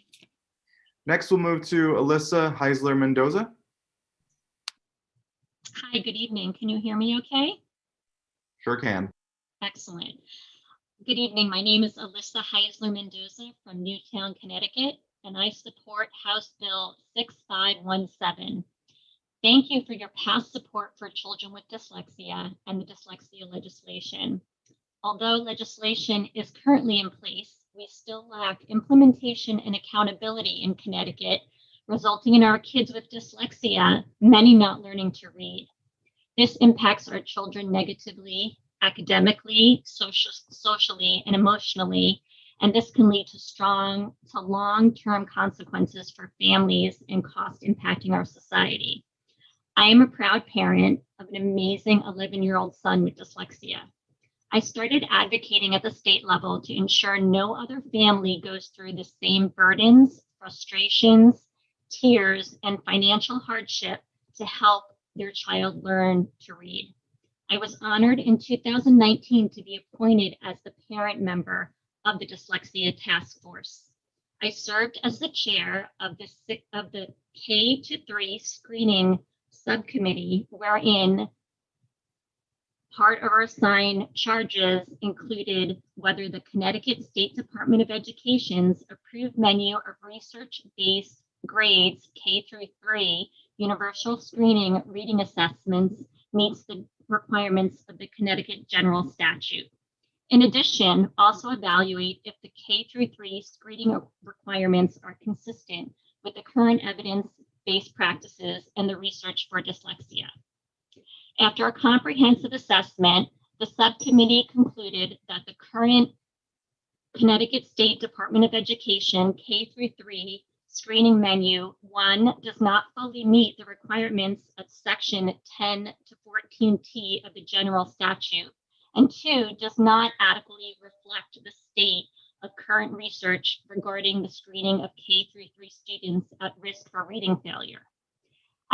As a parent, I continue to engage with numerous members within the community in the state who also are very frustrated, and they experience difficulties with the identification of not only their students, but their children. And this information coincides with the extremely low numbers of students identified as SLD dyslexic. Since 2015, Connecticut's dyslexia prevalence rate has increased by 200%. However, even so, this number represents less than 1% of the state's total student population, whereas research suggests actual prevalence estimates fall between 10 to 20%. This data begs the question, how many students who are not meeting the minimum reading achievement thresholds today are undiagnosed? I am hopeful that the recommendations in this bill can address these educational disparities and assist in the identification of and evidence-based services for our children with dyslexia. I also will work closely with our co-chairs on a response to the Connecticut State Department of Education. I appreciate your time today, this afternoon, this evening, and the opportunity to testify. Thank you in advance for your support of House Bill 6517. Thank you so much for your testimony. I'll kick it off to the committee, see if we have any questions. And seeing none, thank you for joining us tonight. Thank you. Take care. Next, it looks like we have Cindy Prizio. Hi, good evening. My name is Cindy Prizio. I'm here to support with strong qualifications raised Bill 6374, an act concerning sexual misconduct on college campuses. I am the executive director of One Standard of Justice, a statewide civil rights advocacy organization. We've been around 6 years. I've been very heavily involved at the LOB in the Capitol for the past 4. OSJ works with men and women arrested or convicted of sexual offense and their families. I also identify as a member of a justice impacted family on both sides of the sexual offending issue. In particular, our testimony is about Section 2, A through B, which describes suggested membership on a council to be established. We suggest the language in the bill be amended to include a primary stakeholder who will represent the person accused of the misconduct. We further request that One Standard of Justice be the organization appointing this individual to the council. The council is already large in its proposed membership, so one more person should not be an issue. We can't help but to observe there are some stakeholders with many seats at the table. For example, the Coalition to End Sexual Violence has 3 appointees, one from urban, one from rural, so we could take this 3rd spot there. OSJ's primary role is one of education. We introduced the first Vicarious Restorative Justice Conference for Sexual Harm back in April 2019, conducted by 3 national experts who identify as having been harmed sexually. Our webinar on April 12th, 2021 will be Experience from Practicing Restorative Justice for Sexual Harm, Trauma, Justice Needs, Participant Satisfaction, Equity, Law, and the Future. As a matter of special note, Dr. Mary Koss will be leading the panel. Dr. Koss was the first researcher to collect national data on campus sexual harm in 1987. We strongly encourage the committee to include looking at campus sexual assault through a restorative lens. A restorative practice is to ensure all voices are heard, all stakeholders are at the table. Restorative justice provides true accountability, which is responsible for changing behavior, unlike punitive models. It allows correction, reparation, and healing for all, including our communities. People who identify as having been harmed sexually have utilized restorative justice successfully around the country. One of our mantras is do no more harm.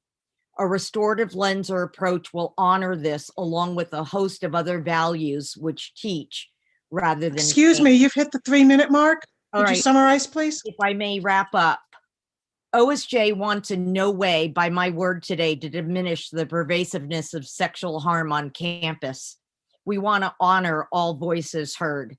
In Connecticut, we treat harm with harm, violence with violence.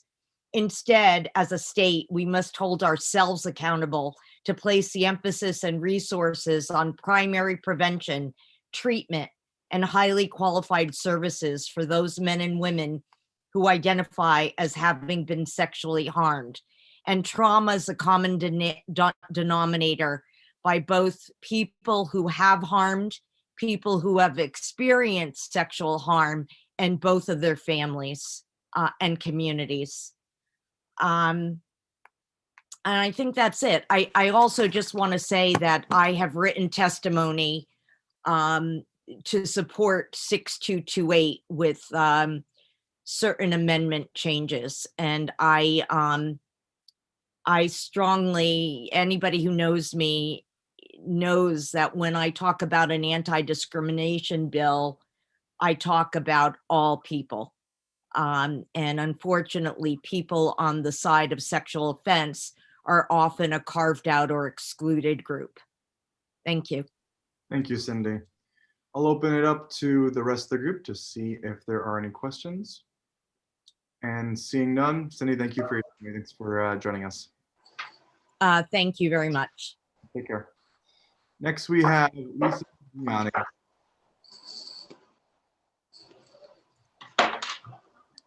Can you hear me and see me okay? Oops. I can see you, Lisa. Go right ahead. Okay, thanks.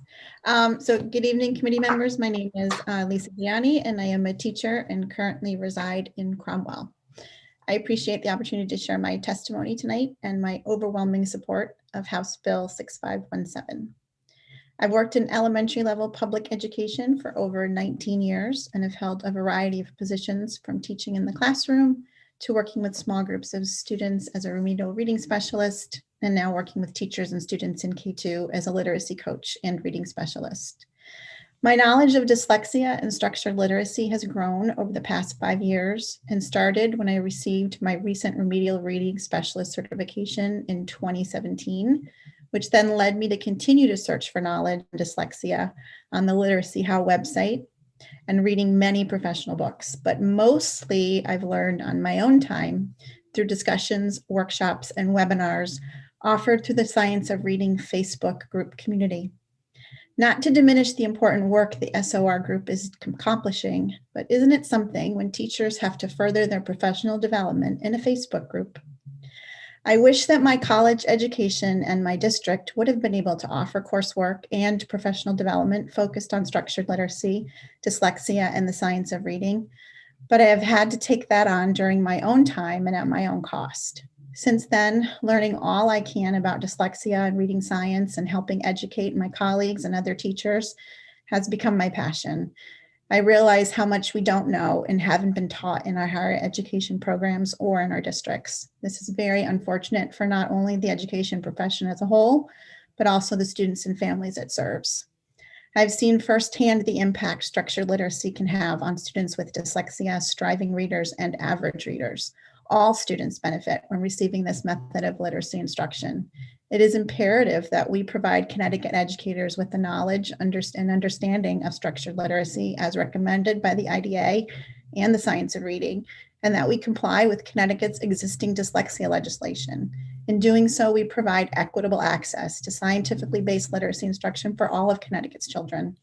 When teachers have an understanding of how our alphabetic writing system works and a deep understanding of how the tenets of a structured literacy approach work, to explicitly teach students how our spoken and written code is organized, they become proficient readers, writers, and spellers. Teachers have students with abilities, all levels of abilities in their classrooms, and they need to have the skills, knowledge, and instructional tools necessary to meet the needs of every child that passes through their rooms. We have an opportunity with this bill to make that happen. We have an opportunity to enrich the education of all students, to begin to close the achievement gap in Connecticut, to provide our EL students a systematic method of instruction for acquiring a second language, to provide our students with learning differences and learning disabilities a way to become successful as a reader, writer, and speller, And we have an opportunity to reduce the number of identified children in specialized instruction due to lack of appropriate classroom instruction. This is through no fault of the classroom teacher, but through the lack of compliance with current reading science initiatives, existing dyslexia legislation, and professional training opportunities provided to districts through the SDE. I fully support and urge you to pass House Bill 6517 today. Thank you for your time tonight. Thank you so much. And Susan, I do see you. You will be next. Opening it up to questions, we have Representative Napoli. Hi, thank you, Mr. Chairman. Lisa, thank you very much for your testimony. As I sat here and listened, I couldn't help but think, I'm also a public high school teacher, and, we are lacking professional development on this. And I want to commend you for going above and beyond to go find your own professional development so you can, give your students the proper techniques and scaffolding through literacy. So I really commend you for your efforts, and this is a good bill. And thank you for putting in some long hours with us today. Your testimony was very important. Thank you, Mr. Chairman. Thank you. Thank you, Representative. No other questions. We appreciate your time. Thank you, Lisa. Take care. All right, thank you. All right, Susan, I apologize for skipping you. No worries. Hi, good evening, everyone, and thanks for letting me speak with you today. My name is Susan Stewart, and I actually provided testimony last year on this very bill, which is House Bill number 6374. I urge you to reconsider and oppose House Bill 6374. This bill will not make Connecticut colleges safer, nor will it make students feel safe. The bill does not directly address the high prevalence of sexual violence on college campuses. Connecticut colleges and universities have actually taken a considerable financial hit from COVID-19. This bill will add to that burden by requiring costly climate surveys. You've heard from others today, these are expensive surveys. Climate surveys have been around since 2015, using very broad definitions of what constitutes sexual violence to generate inflated numbers that don't comport with reality. This is evidenced by what Ms. Spangler, from Yale certified, that the numbers that come out of climate surveys do not at all jive with the Clery Act numbers. The Association of American Universities, AAU, published a really damning results from a 2015 climate survey, and they failed to offer any follow-up advice of ways to actually prevent sexual violence on college campuses. Consequently, in 2019, when AAU did a follow-up study, the rates of sexual violence actually had increased. So the data continues to be collected without leading to any substantive change. Secondly, the affirmative consent portion of the bill. Affirmative consent is an impossible standard. There's no clear, specific definition. Frankly, it does not match how people have sex in regular real-world lives. I challenge each member of this committee to think about whether you've received affirmative consent for each an individual touch, every step of every separate sexual act in your personal life. Of course, you have not. And so to analyze each separate touch for college students is, in my opinion, absurd. Schools have, regarding the amnesty provision, schools have in place firm drug and alcohol policies to discourage underage drinking and drug use. The amnesty provision in this bill allows students to disregard the policy. When faced with a disciplinary action for a policy violation, the student simply claims that they've been the victim of a sexual violence and their own behavior gets excused. Finally, I echo what the woman two sessions ahead of me mentioned. The 16 council members required by this bill, they represent only one single point of view. This is not a council. Even the minority leader of the House has to appoint a representative from a victim rights center. It's not balanced. It's not fair. The bill creates confusion with detailed provisions and procedures. Since the bill was originally written a year or 2 years ago, the federal Title IX regulation has come out. And so the federal Title IX regulation, all of the rules and procedures will preempt any of the state laws that you guys try to write. So just keep that in mind as you're writing that whole section on procedures. The federal Title IX regulation preempts it all. So in conclusion, if 1 of 5 of your sons and daughters will experience sexual violence, as we heard many of the students mention today, then that means that 1 in 5 of your sons and daughters will be accused of perpetrating sexual violence, making Connecticut campuses being one of the most dangerous places to be in all of Connecticut. You're saying that 1 out of every 5 students is a perpetrator and or a victim. So rather than requiring colleges to collect more data and excuse underage drinking and drug use, I suggest that you propose legislation that truly addresses the problem. And I know you've heard from many people today that there are issues with these. Excuse me, you've hit the 3-minute limit. Excuse me, Finished it. 3 minutes. Thanks so much for your time. Thank you, Susan, for coming in and sharing your testimony. Do we have any questions from the committee? It looks like we do, from Representative Haynes. Hi, Susan. Thank you so much for being here this evening, and thanks for hanging in. It's great to hear your point of view. You kind of got stopped before you said you were about to say what you wanted to do in the alternative. So please carry on. Oh, last year when I testified, the same question was asked to me. And frankly, I don't have the answer. I just more want you all to really think hard when you have numerous students come in and you have numerous activists from various Every Voice Coalition and the sexual and domestic violence committees and all of that stuff. And all they keep saying to you is, we don't feel safe. We're not safe. We don't feel safe.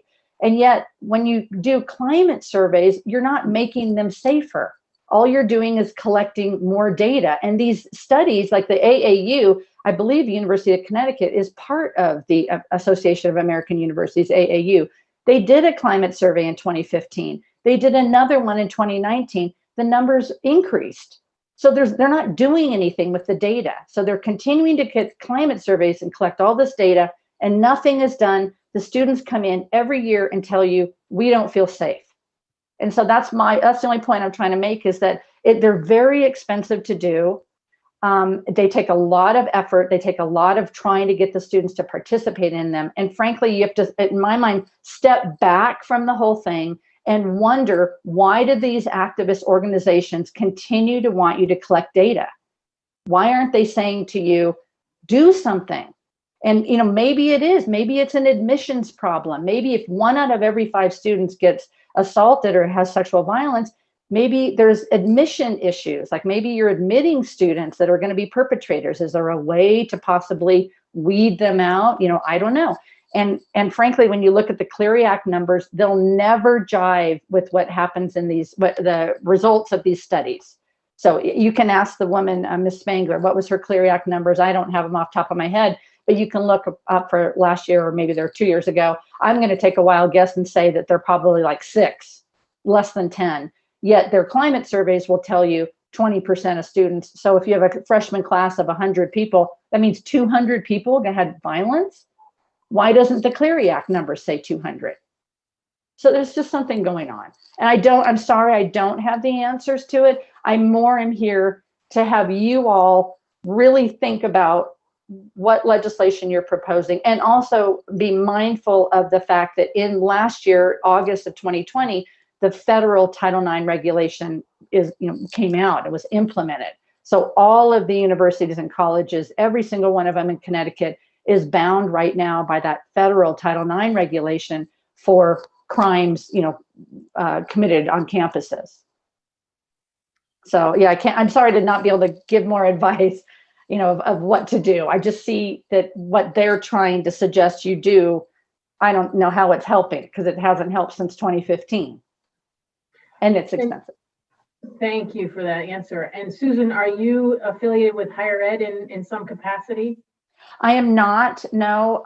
I work for an organization that is more involved with like abuse of individuals and all sorts of different individuals. It's a human rights organization. So I'm not involved in higher ed. I'm very well versed on Title IX and issues like that. And I'm more than happy if anybody wants to speak with me one-on-one. I think I put an email address when I registered.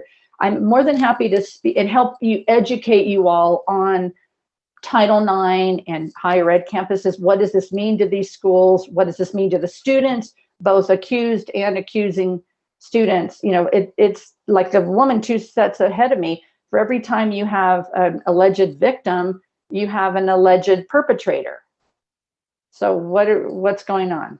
Just to make it fair and balanced. But yeah, sorry, long-winded. I'm not in part of higher ed. Okay, no problem. I appreciate the answer. And then just one last question, if I can, Mr. Chair. In regards to the surveys, and I understand, to collect data and not to do anything, I absolutely agree with you 100% there. If we were to get data on a more regular basis, even this goes through totally against what you said, but if you get it now every 2 years, which is what a lot of the proponents of the bill are talking about doing, then you have actually, in my opinion, you would have more responsibility, more wherewithal to actually react to that data, because you see more of it and how it's changing or it's not changing. When you look at it every 4 years, you're right, maybe you do see more, maybe there's more kids going to college, so that's why so you don't know that. But on a every other year basis, you have more opportunities to be more reactionary to the data and be able to do something about it. And the other thing about the every 2 years is that as a student, I show up in my freshman year and I do this survey and I explain how I feel, and then hopefully they did something. But if they didn't, when it comes around to my junior year and I do it again, I can slam them because they didn't do anything. Or I can say, hey, something did change. So there's more opportunity to be more reactionary to the data if there was more on a regular basis. And I just wonder how you feel about that. Yeah, I hear your point. I think a couple thoughts. Number one, I heard some of the students say that it makes them feel better to be able to, express that something's happened to them. And I think there's confusion between, and somebody before me mentioned, like maybe they need to have a forum. Maybe they need forums on campuses where students can come and they can, have a session or some sort of something that they can relieve their experience, not relive, relief, or get relief from their experiences.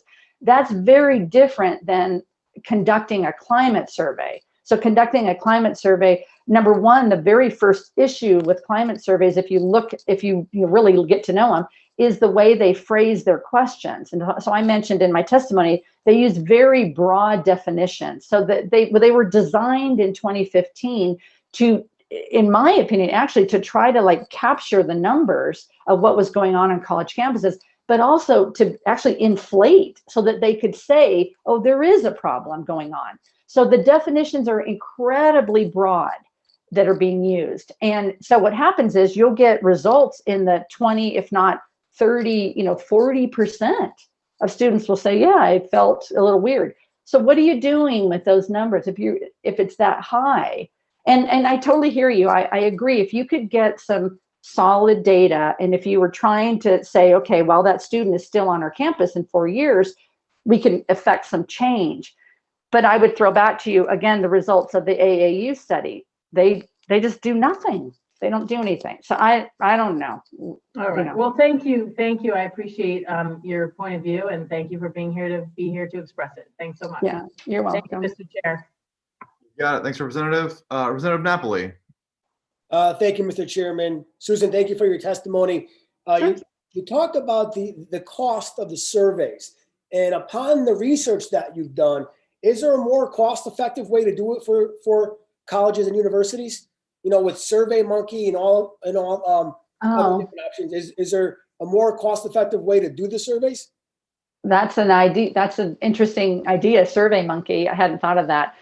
You might want to ask, there are professional people that are researchers that create these and stuff, and there might want to be something. Typically on a college campus, what they'll do is they will try to incentivize the students to take the survey. So they'll do gift cards, and they'll do massive emails into their inboxes, and they'll put signs all over, and they'll have rallies, and they'll do this and that because they're trying desperately to get the numbers up. I don't know what percentage of students actually take these surveys. I think they're low, actually, lowish. You could ask the Connecticut people, the UConn people would know, or the Yale would know. What percentage of your students actually participate in the surveys? I think it's lowish, I'm going to say in the 20s, maybe 30. But that's a really good point about SurveyMonkey or something. The kids this day are so technologically advanced. If you could do something that they can just go click, click, click, and that might be helpful. That's a good idea because you want data. The problem is that you get data and then nobody does anything with it. And you get data that, in my opinion, is a little bit vague.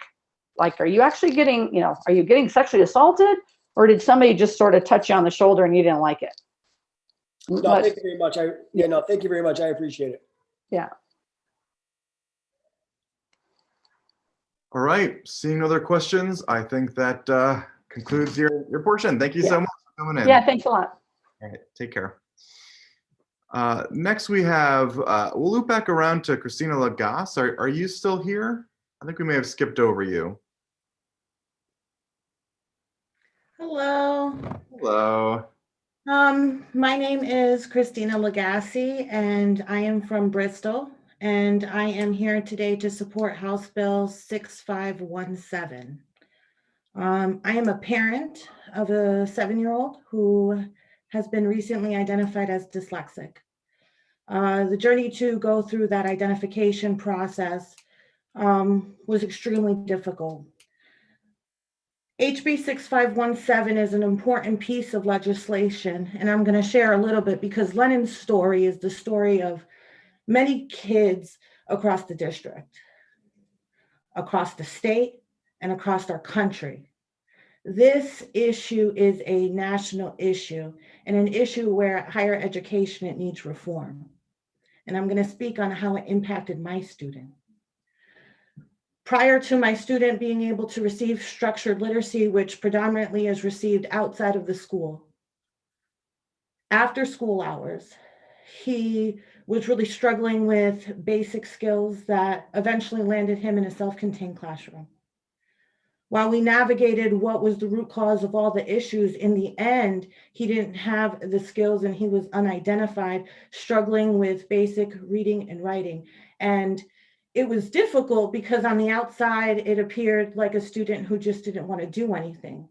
Most students with dyslexia are average to above average intelligence, and this was the case with my son. When he was really struggling, it was very damaging to his self-esteem. Well, when the appropriate resources and identification models weren't in place, my student felt as if he was stupid. It wasn't until this year when my son got access to structured literacy through an amazing tutor, where he realizes that he's not stupid at all. It wasn't the fact that he couldn't learn to read. He couldn't learn to read with the way that thousands and thousands upon schools are delivering reading instruction despite the science research. Like I heard earlier, 50-something% of the students will naturally learn to read irregardless of what anybody really does. But the structured literacy instruction not only supports dyslexic students learning to read the way they need to be instructed, but it supports and benefits all students, whether they have a learning disability, whether they're English learners, or whether they're mainstream students. This year, you've hit the 3 minutes. This year, because my student has had access to structured literacy, he's had the ability to move full-time out of the self-contained classroom.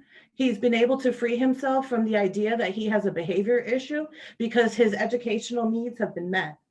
I am here to support HB 6517 is because there is a great need for a streamlined identification process. It is unconscionable to have bills where there is no accountability measures in place. The Connecticut State Department of Education now has this very detailed framework from the Dyslexia Task Force that should be considered and promptly move through this legislative body. Thank And you. if anybody has any questions, I encourage you to reach out to me. I would be happy to share more of our story. Thank you so much for your testimony and your advocacy, Christina. We do have a question from Representative Wood. Yep, thank you. Thank you so much, Christina. Heartfelt, perfect, spot on. It is about structured literacy, supports all kids, and your passion and your focus, I think, is very compelling. So thank you so much. I've been in those trenches. I understand, and you've said it in a very clear way. Thank you very much. No questions. Just thank you. Thank you, Representative. And seeing no other hands, Christina, thank you so much for coming in and talking with us. Next, we will move on to Ali Sislo. Hi there. Good evening, honorable chairs and distinguished members of the committee. My name is Ali Sislo, and I am the Program Manager of the Wesleyan Center for Prison Education. The center provides an accredited pathway to a Middlesex Community College associate degree, as well as a Wesleyan bachelor's degree to students incarcerated at Cheshire and York Correctional Institutions. I'm here to speak in support of House Bill 6228. Regarding the bill's first provision to ban the box, I will quote Dr. Erin Castro, a college and prison administrator and researcher, who writes that requiring criminal history as a factor in college admissions contributes to, quote, the submerged forms of social punishment that work alongside more visible forms of legal retribution, such as physical confinement, end quote. By requiring that applicants disclose their records, the university effectively extends a person's prison sentence and contributes to their continued disenfranchisement. Center for Prison Education students return home from prison having demonstrated again and again, not only their ability to excel at rigorous post-secondary work, but to participate as thoughtful and valued members of a college community.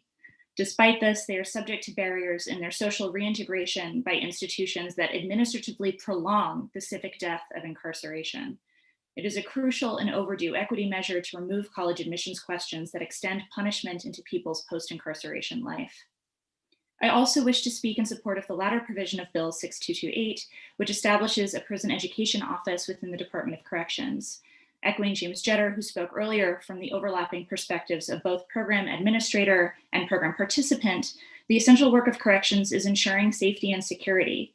In running a college and prison program, which attempts to fit the infrastructure of post-secondary education within that of the prison system, it is essential that educators be afforded the full opportunity to leverage their expertise for impactful, high-quality programming. This is not only to ensure that incarcerated students receive the same standard of coursework available outside, but also to reduce the burden on corrections to assume roles and responsibilities beyond their scope and mandate. We have seen from several of the other issues up for discussion today that higher education outside of the correctional context must be constantly subject to review and improvement, and that a lack of direct scrutiny can lead to harm, disenfranchisement, and exclusion. Incarcerated college students deserve the same opportunities as their main campus counterparts to engage rigorously with complex material, to petition for redress when a program fails to appropriately account for their needs, and to have equitable access to financial aid. The creation of a prison education office within corrections, rather than constituting university overreach, actually allows for a more natural application of higher education expertise for quality control, curriculum development and delivery, and for conferring the material benefit of higher education on incarcerated students and their communities on both sides of prison walls. Thank you. Thank you, Ali, so much for your testimony. It looks like we have a question from Representative Ackert. Thank you, Mr. Chairman. And Ali, thank you for being here and testifying. So just you, from the prison education, do you go into as Wesleyan professors or people working with people that are incarcerated now?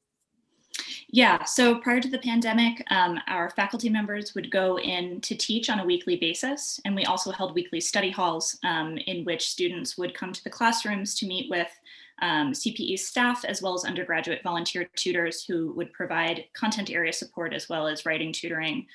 Since the pandemic has begun, we transitioned initially to a correspondence model, but actually are launching video conference distance learning courses this past week into the next at both facilities. But the courses are taught primarily by Wesleyan and Middlesex faculty. Well, thank you. Thank you so much. And I appreciate their efforts. Do you know if Wesleyan actually has on their admissions a question that says, have you been incarcerated or have you been in prison, whatever it may be that the term is used? They do. Has admission been approached by anybody in the administration or yourself or anybody that says, you know, we probably don't need this anymore? What are their thoughts? Have they been asked? I would say my diplomatic answer is that it's an ongoing conversation. Okay. What is because it just doesn't make any sense to me. What is the value of that on an admissions application? Well, in some ways, I'm hesitant to give people I disagree with voice through my own perspective. Okay. Okay. Fair enough. Yeah, I'm not sure I want to platform that answer. That's okay. And I appreciate that answer. And again, thank you for being here and testifying. Appreciate it. Thank you, Mr. Chairman. Thank you. You got it. All right, Allie, we appreciate your time. Thank you so much for coming in. Thank you all very much. Take care. All right, it looks like we have Amy Geary up next. Give me just a moment. I'm sorry, I'm playing with my, okay, thank you. You got it. Hi, I'm Amy Gary. I live in Gales Ferry, Connecticut, and I want to thank you all for hanging in there tonight with everybody else. I'm here to fully support House Bill 6517. I am currently the Director of Literacy Supports for Isaac School in New London. Before this administrative role, I was a special education teacher for 14 years and later a reading consultant for 6 years for a rural middle school in southeastern Connecticut. More recently, I served as a member of the task force charged with looking at the implementation of dyslexia legislation. I served on the Educators Competency Subcommittee.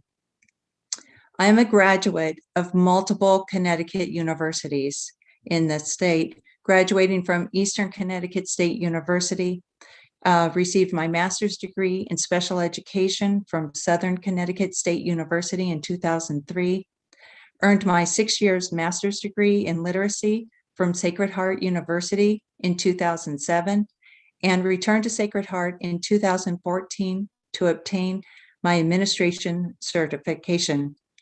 Despite all my years of education, I had not been prepared to teach the science of reading. Early in my teaching career, administrators and veteran teachers told me to accept the fact that some children would not learn to read, no matter what I did. With that underlying tenet, I became the middle school's special ed, self-contained reading teacher.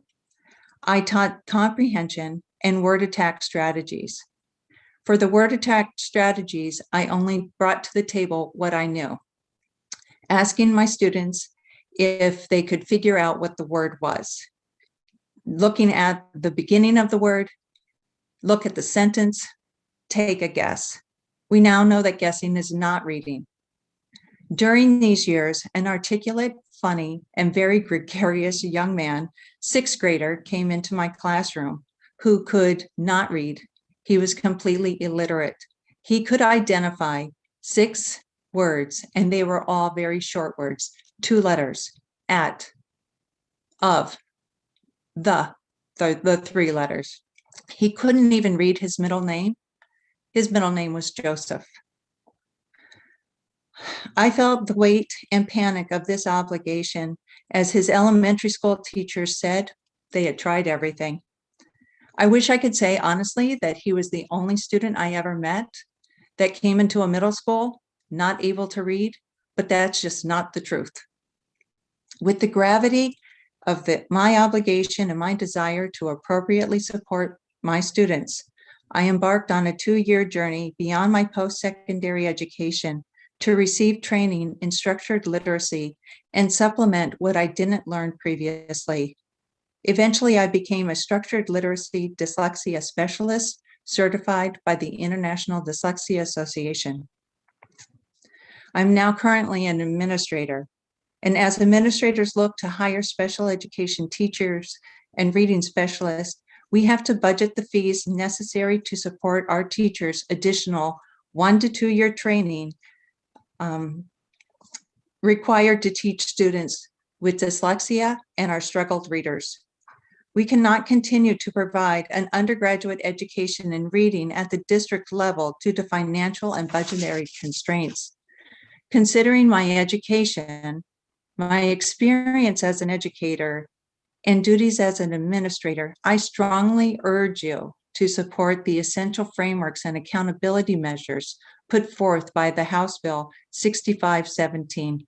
I hope I'm under 3 minutes. Thank you for your time. Thank you so much for your testimony, Amy. I'll leave it open for questions if we have any. And seeing none, thank you again for talking with us. All right, thank you. Take care, Amy. Next, we have Katerina Omelchenko. Hi, thank you. My name is Katerina Omolchenko. I'm currently a sophomore at the University of Connecticut. I live on my school's campus in Storrs, Connecticut. I am represented by Senator May Flexer and Representative Brian Smith. The bill that we are discussing today, HB 6374, is incredibly important to me. We have to face the realities of sexual assault on college campuses. Sexual assault affects thousands of people around the country every day. However, it affects young people the most. Undergraduate college students like myself are at the highest risk, and those rates only continue to rise. HB 6374 implements essential measures. The first being a campus climate survey every 2 years.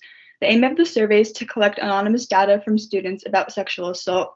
This data would allow for schools to better understand the issue at hand and implement the proper policies and procedures. A great deal of students don't report the assault that they experienced after it happened. I know this for a fact because many of my friends at UConn were victims to assault on our campus. While they didn't report it, they still continue to suffer from the trauma of that incident every day. You never think that someone that you're close with will be a victim of a crime like this, but the reality of it is that it is way more common than we think. If schools like mine were required to collect more data, my friends would have been given the chance to safely share their experiences. Sharing those experiences is incredibly difficult, but it is also extremely valuable because it gives schools the facts they don't have. It allows for the school to change policies and provide young people with the education and resources they need to both prevent and overcome the occurrence of sexual assault. The bill will also ensure that an amnesty policy is held by schools. This means that victims who are under the influence of drugs and alcohol will not be penalized when reporting their abuse. Nobody deserves to be sexually assaulted, even if they are under the influence, and it doesn't make it their fault. When we have to accept that drugs and alcohol will always be present around young people, especially in a college setting. Survivors shouldn't have to choose between reporting their abuse and not being penalized for being under the influence. It's simply unfair. I know this bill will only benefit students like myself. It will bring forth a platform where students can safely share their experiences, which in turn will help schools respond to sexual violence. Most importantly, it will help prevent it from occurring. The goal is to keep students safe, and that's exactly what this bill will do. Thank you for your time.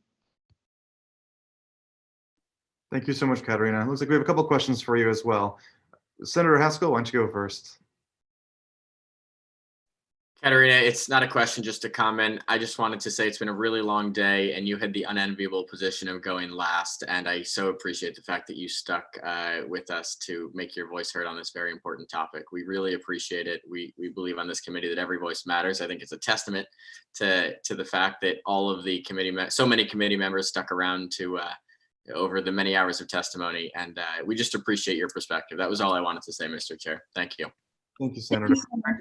Next, we'll have Representative Smith.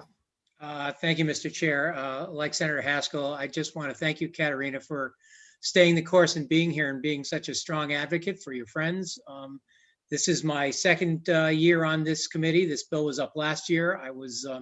It's one that got my interest very early on when it was put forward, and I'm happy that we've got the opportunity this year to carry it forward, and looking forward to get it passed for you. So thank you very much for your time this evening. Thank you. Thank you, Rep. Smith. And I echo my colleagues. Katerina did a great job, and I'm glad that you were the one to help us end this hearing with. So thank you for your testimony. It looks like no one else has any questions. And with that, we will conclude the hearing. Thank you all. Mr. Chairman, excuse me, we have a couple of people been having technical difficulties that are going to try to log right back in right this minute. So can we just wait We can. 2 minutes to see if they can get on? Absolutely. We've been trying to get them in all night, and I'm not quite sure what problems they're having, but No worries. I told them I'd ask if they could just try one more time. Thank you, sir. So You just got it. give them a minute. Just want to make sure we don't go past your bedtime, Jeannie. Mr. Chair, if I could jump in while we're pausing, I just want to thank Jeannie and her team for working incredibly hard over the course of this public hearing. For some reason, maybe power outages, Zoom technicalities, who knows? There were some technical issues. So for constituents who were passed over and had to re-enter the meeting, please know that our committee staff is working incredibly hard, and we appreciate what they're doing. Thanks, Senator. I echo that as well.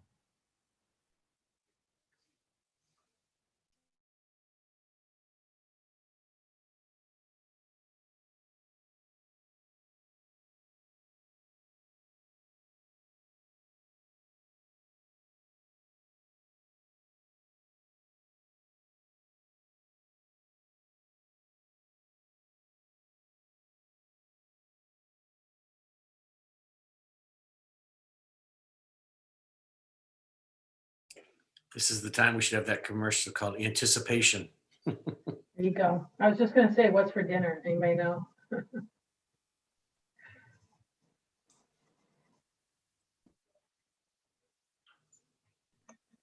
Thought you were cooking, Irene.